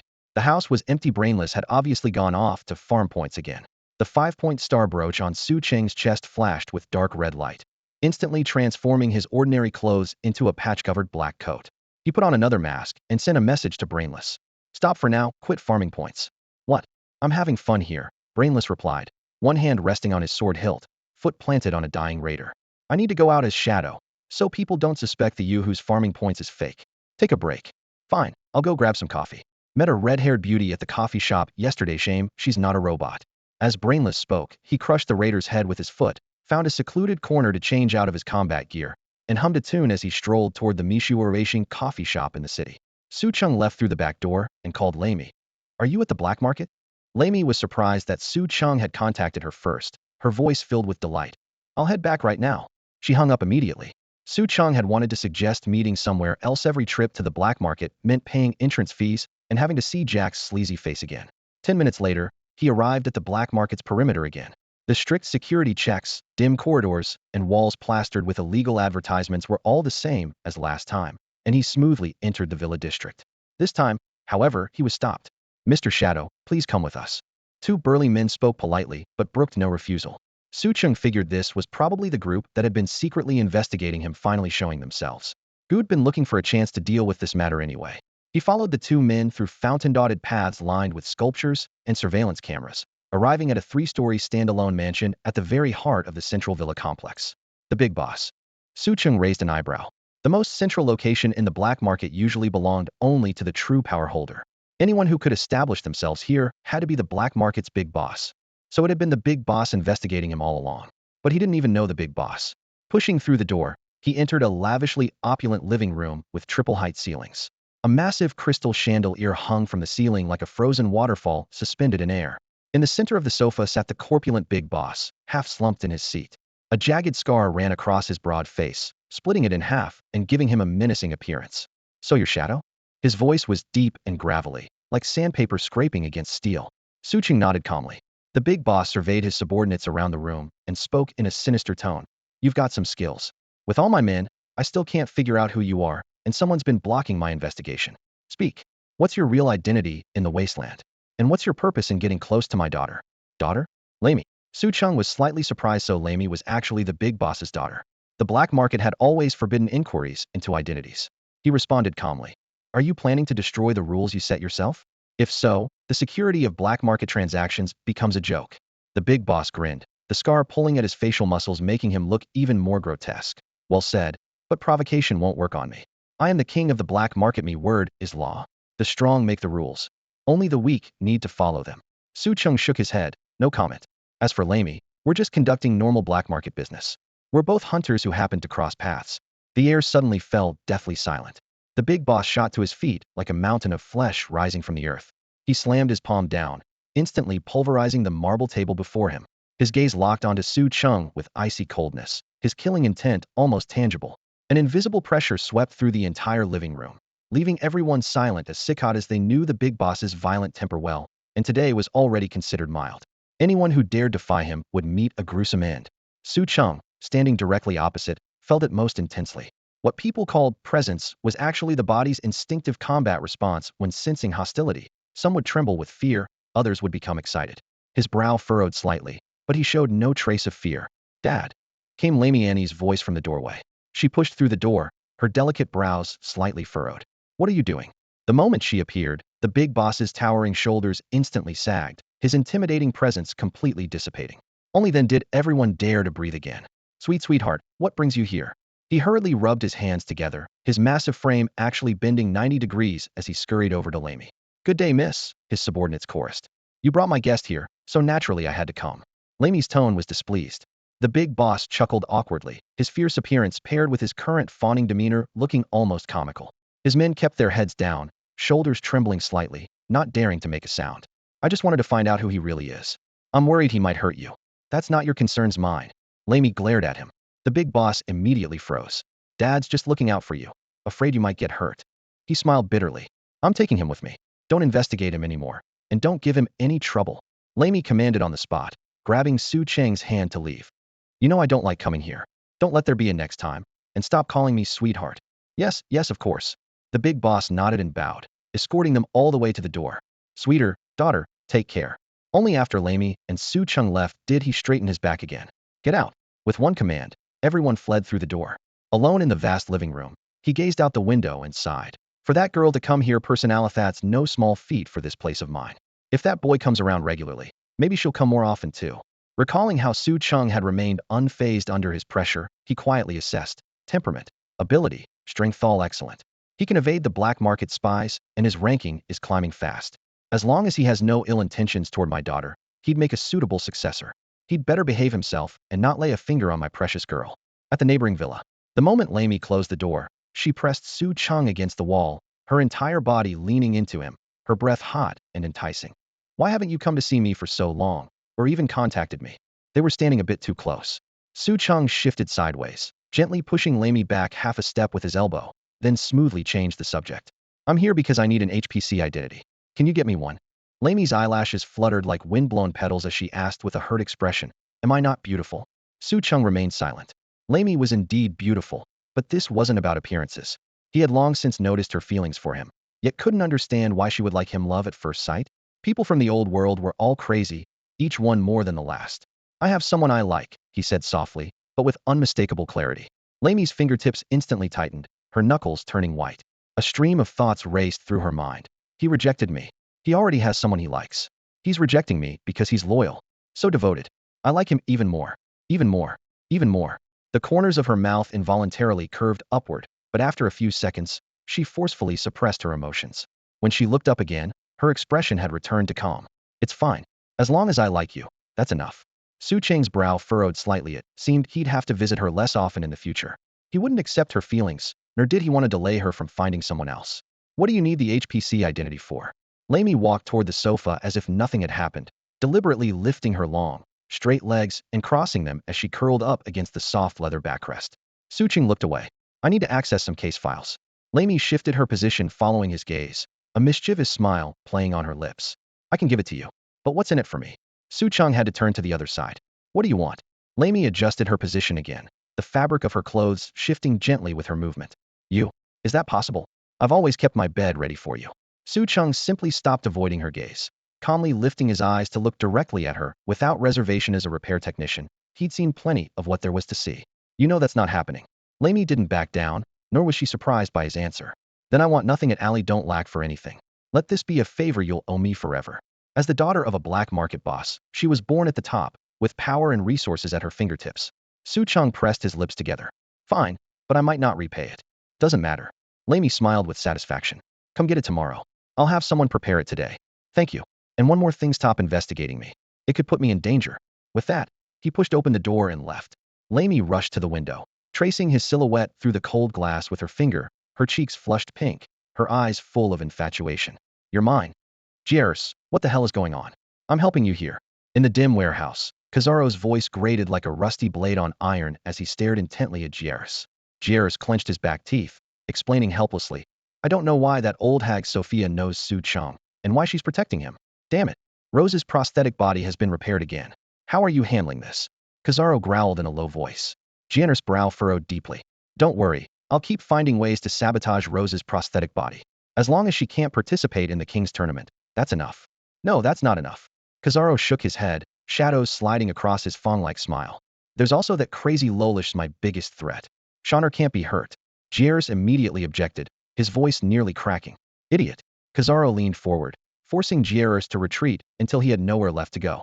Crazy Loli doesn't give a damn about Yotsak, you see that? Jian's fists clenched with audible cracks. I know, which is why I want Su Cheng dead. Fool. Kizaro laughed contemptuously. That little repair technician will die, but once he's dead, will Crazy Loli care about you? Ridiculous.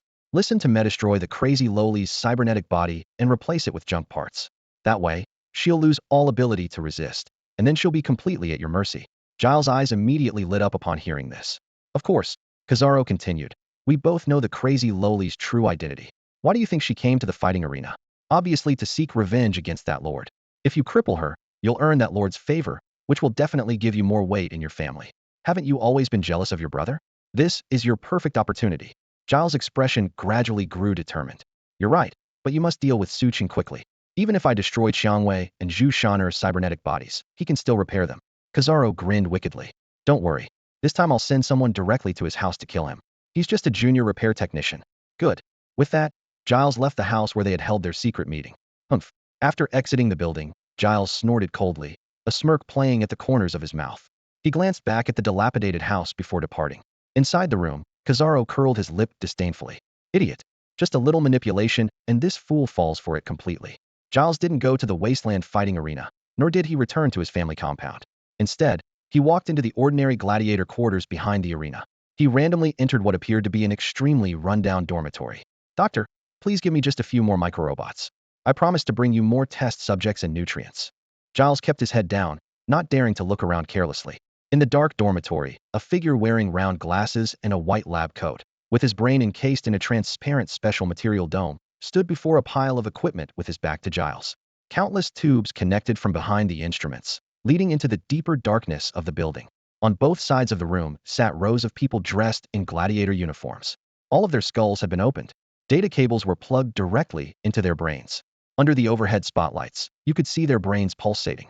These people's bodies would occasionally convulse violently. They were all still alive. I've lost contact with the previous robots. They were probably hacked by a skilled infiltrator who sent self-destruct commands. The doctor didn't turn around, continuing to operate the equipment. That person's repair skills are quite impressive. I want his corpse. No problem. Kazaro, the 5-star gladiator from the Camp family, has agreed to kill him. I'll bring you his body as an offering. As Giles spoke, he secretly glanced at a short, middle-aged man sitting in the center of the dormitory. This was none other than Tecum Camp, the patriarch of the Camp family. His head was also filled with data cables. Upon hearing Giles' words, he immediately opened his eyes, though they were vacant and lifeless. He looked toward Giles and spoke in a dull tone. Go ahead. There's no rush for the materials. Follow my planned arrangements and bring 10 more 3-star gladiators tonight. Yes. Giles respectfully withdrew.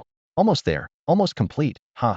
The doctor laughed maniacally as various colored lights from the equipment cast an eerie, crazed glow across his face. At that moment, a figure slowly emerged from the darkness of the building, someone wearing a long black trench coat with a hat pulled low over their face. I've finished giving you your instructions. Don't mess this up, or we'll no longer provide you with technical support. His voice was processed through special equipment, making it hoarse and deep. The doctor laughed wildly. How could I possibly fail? Haha. My creation is perfect, absolutely unique. Just wait and see. Very good. I'm leaving now. I'll contact you again if needed. The black-clad figure turned to go. And don't die carelessly. With that, he disappeared back into the darkness. On the back of his trench coat was embroidered a golden eye. Around the eye were 6 golden lines representing rays of sight. That's all for today. Thank you so much for watching. I hope you guys enjoyed. If you wish to have another part of this recap, please give us at least 1,000 likes. Please don't forget to comment and subscribe to our channel for more content like this. Until next time.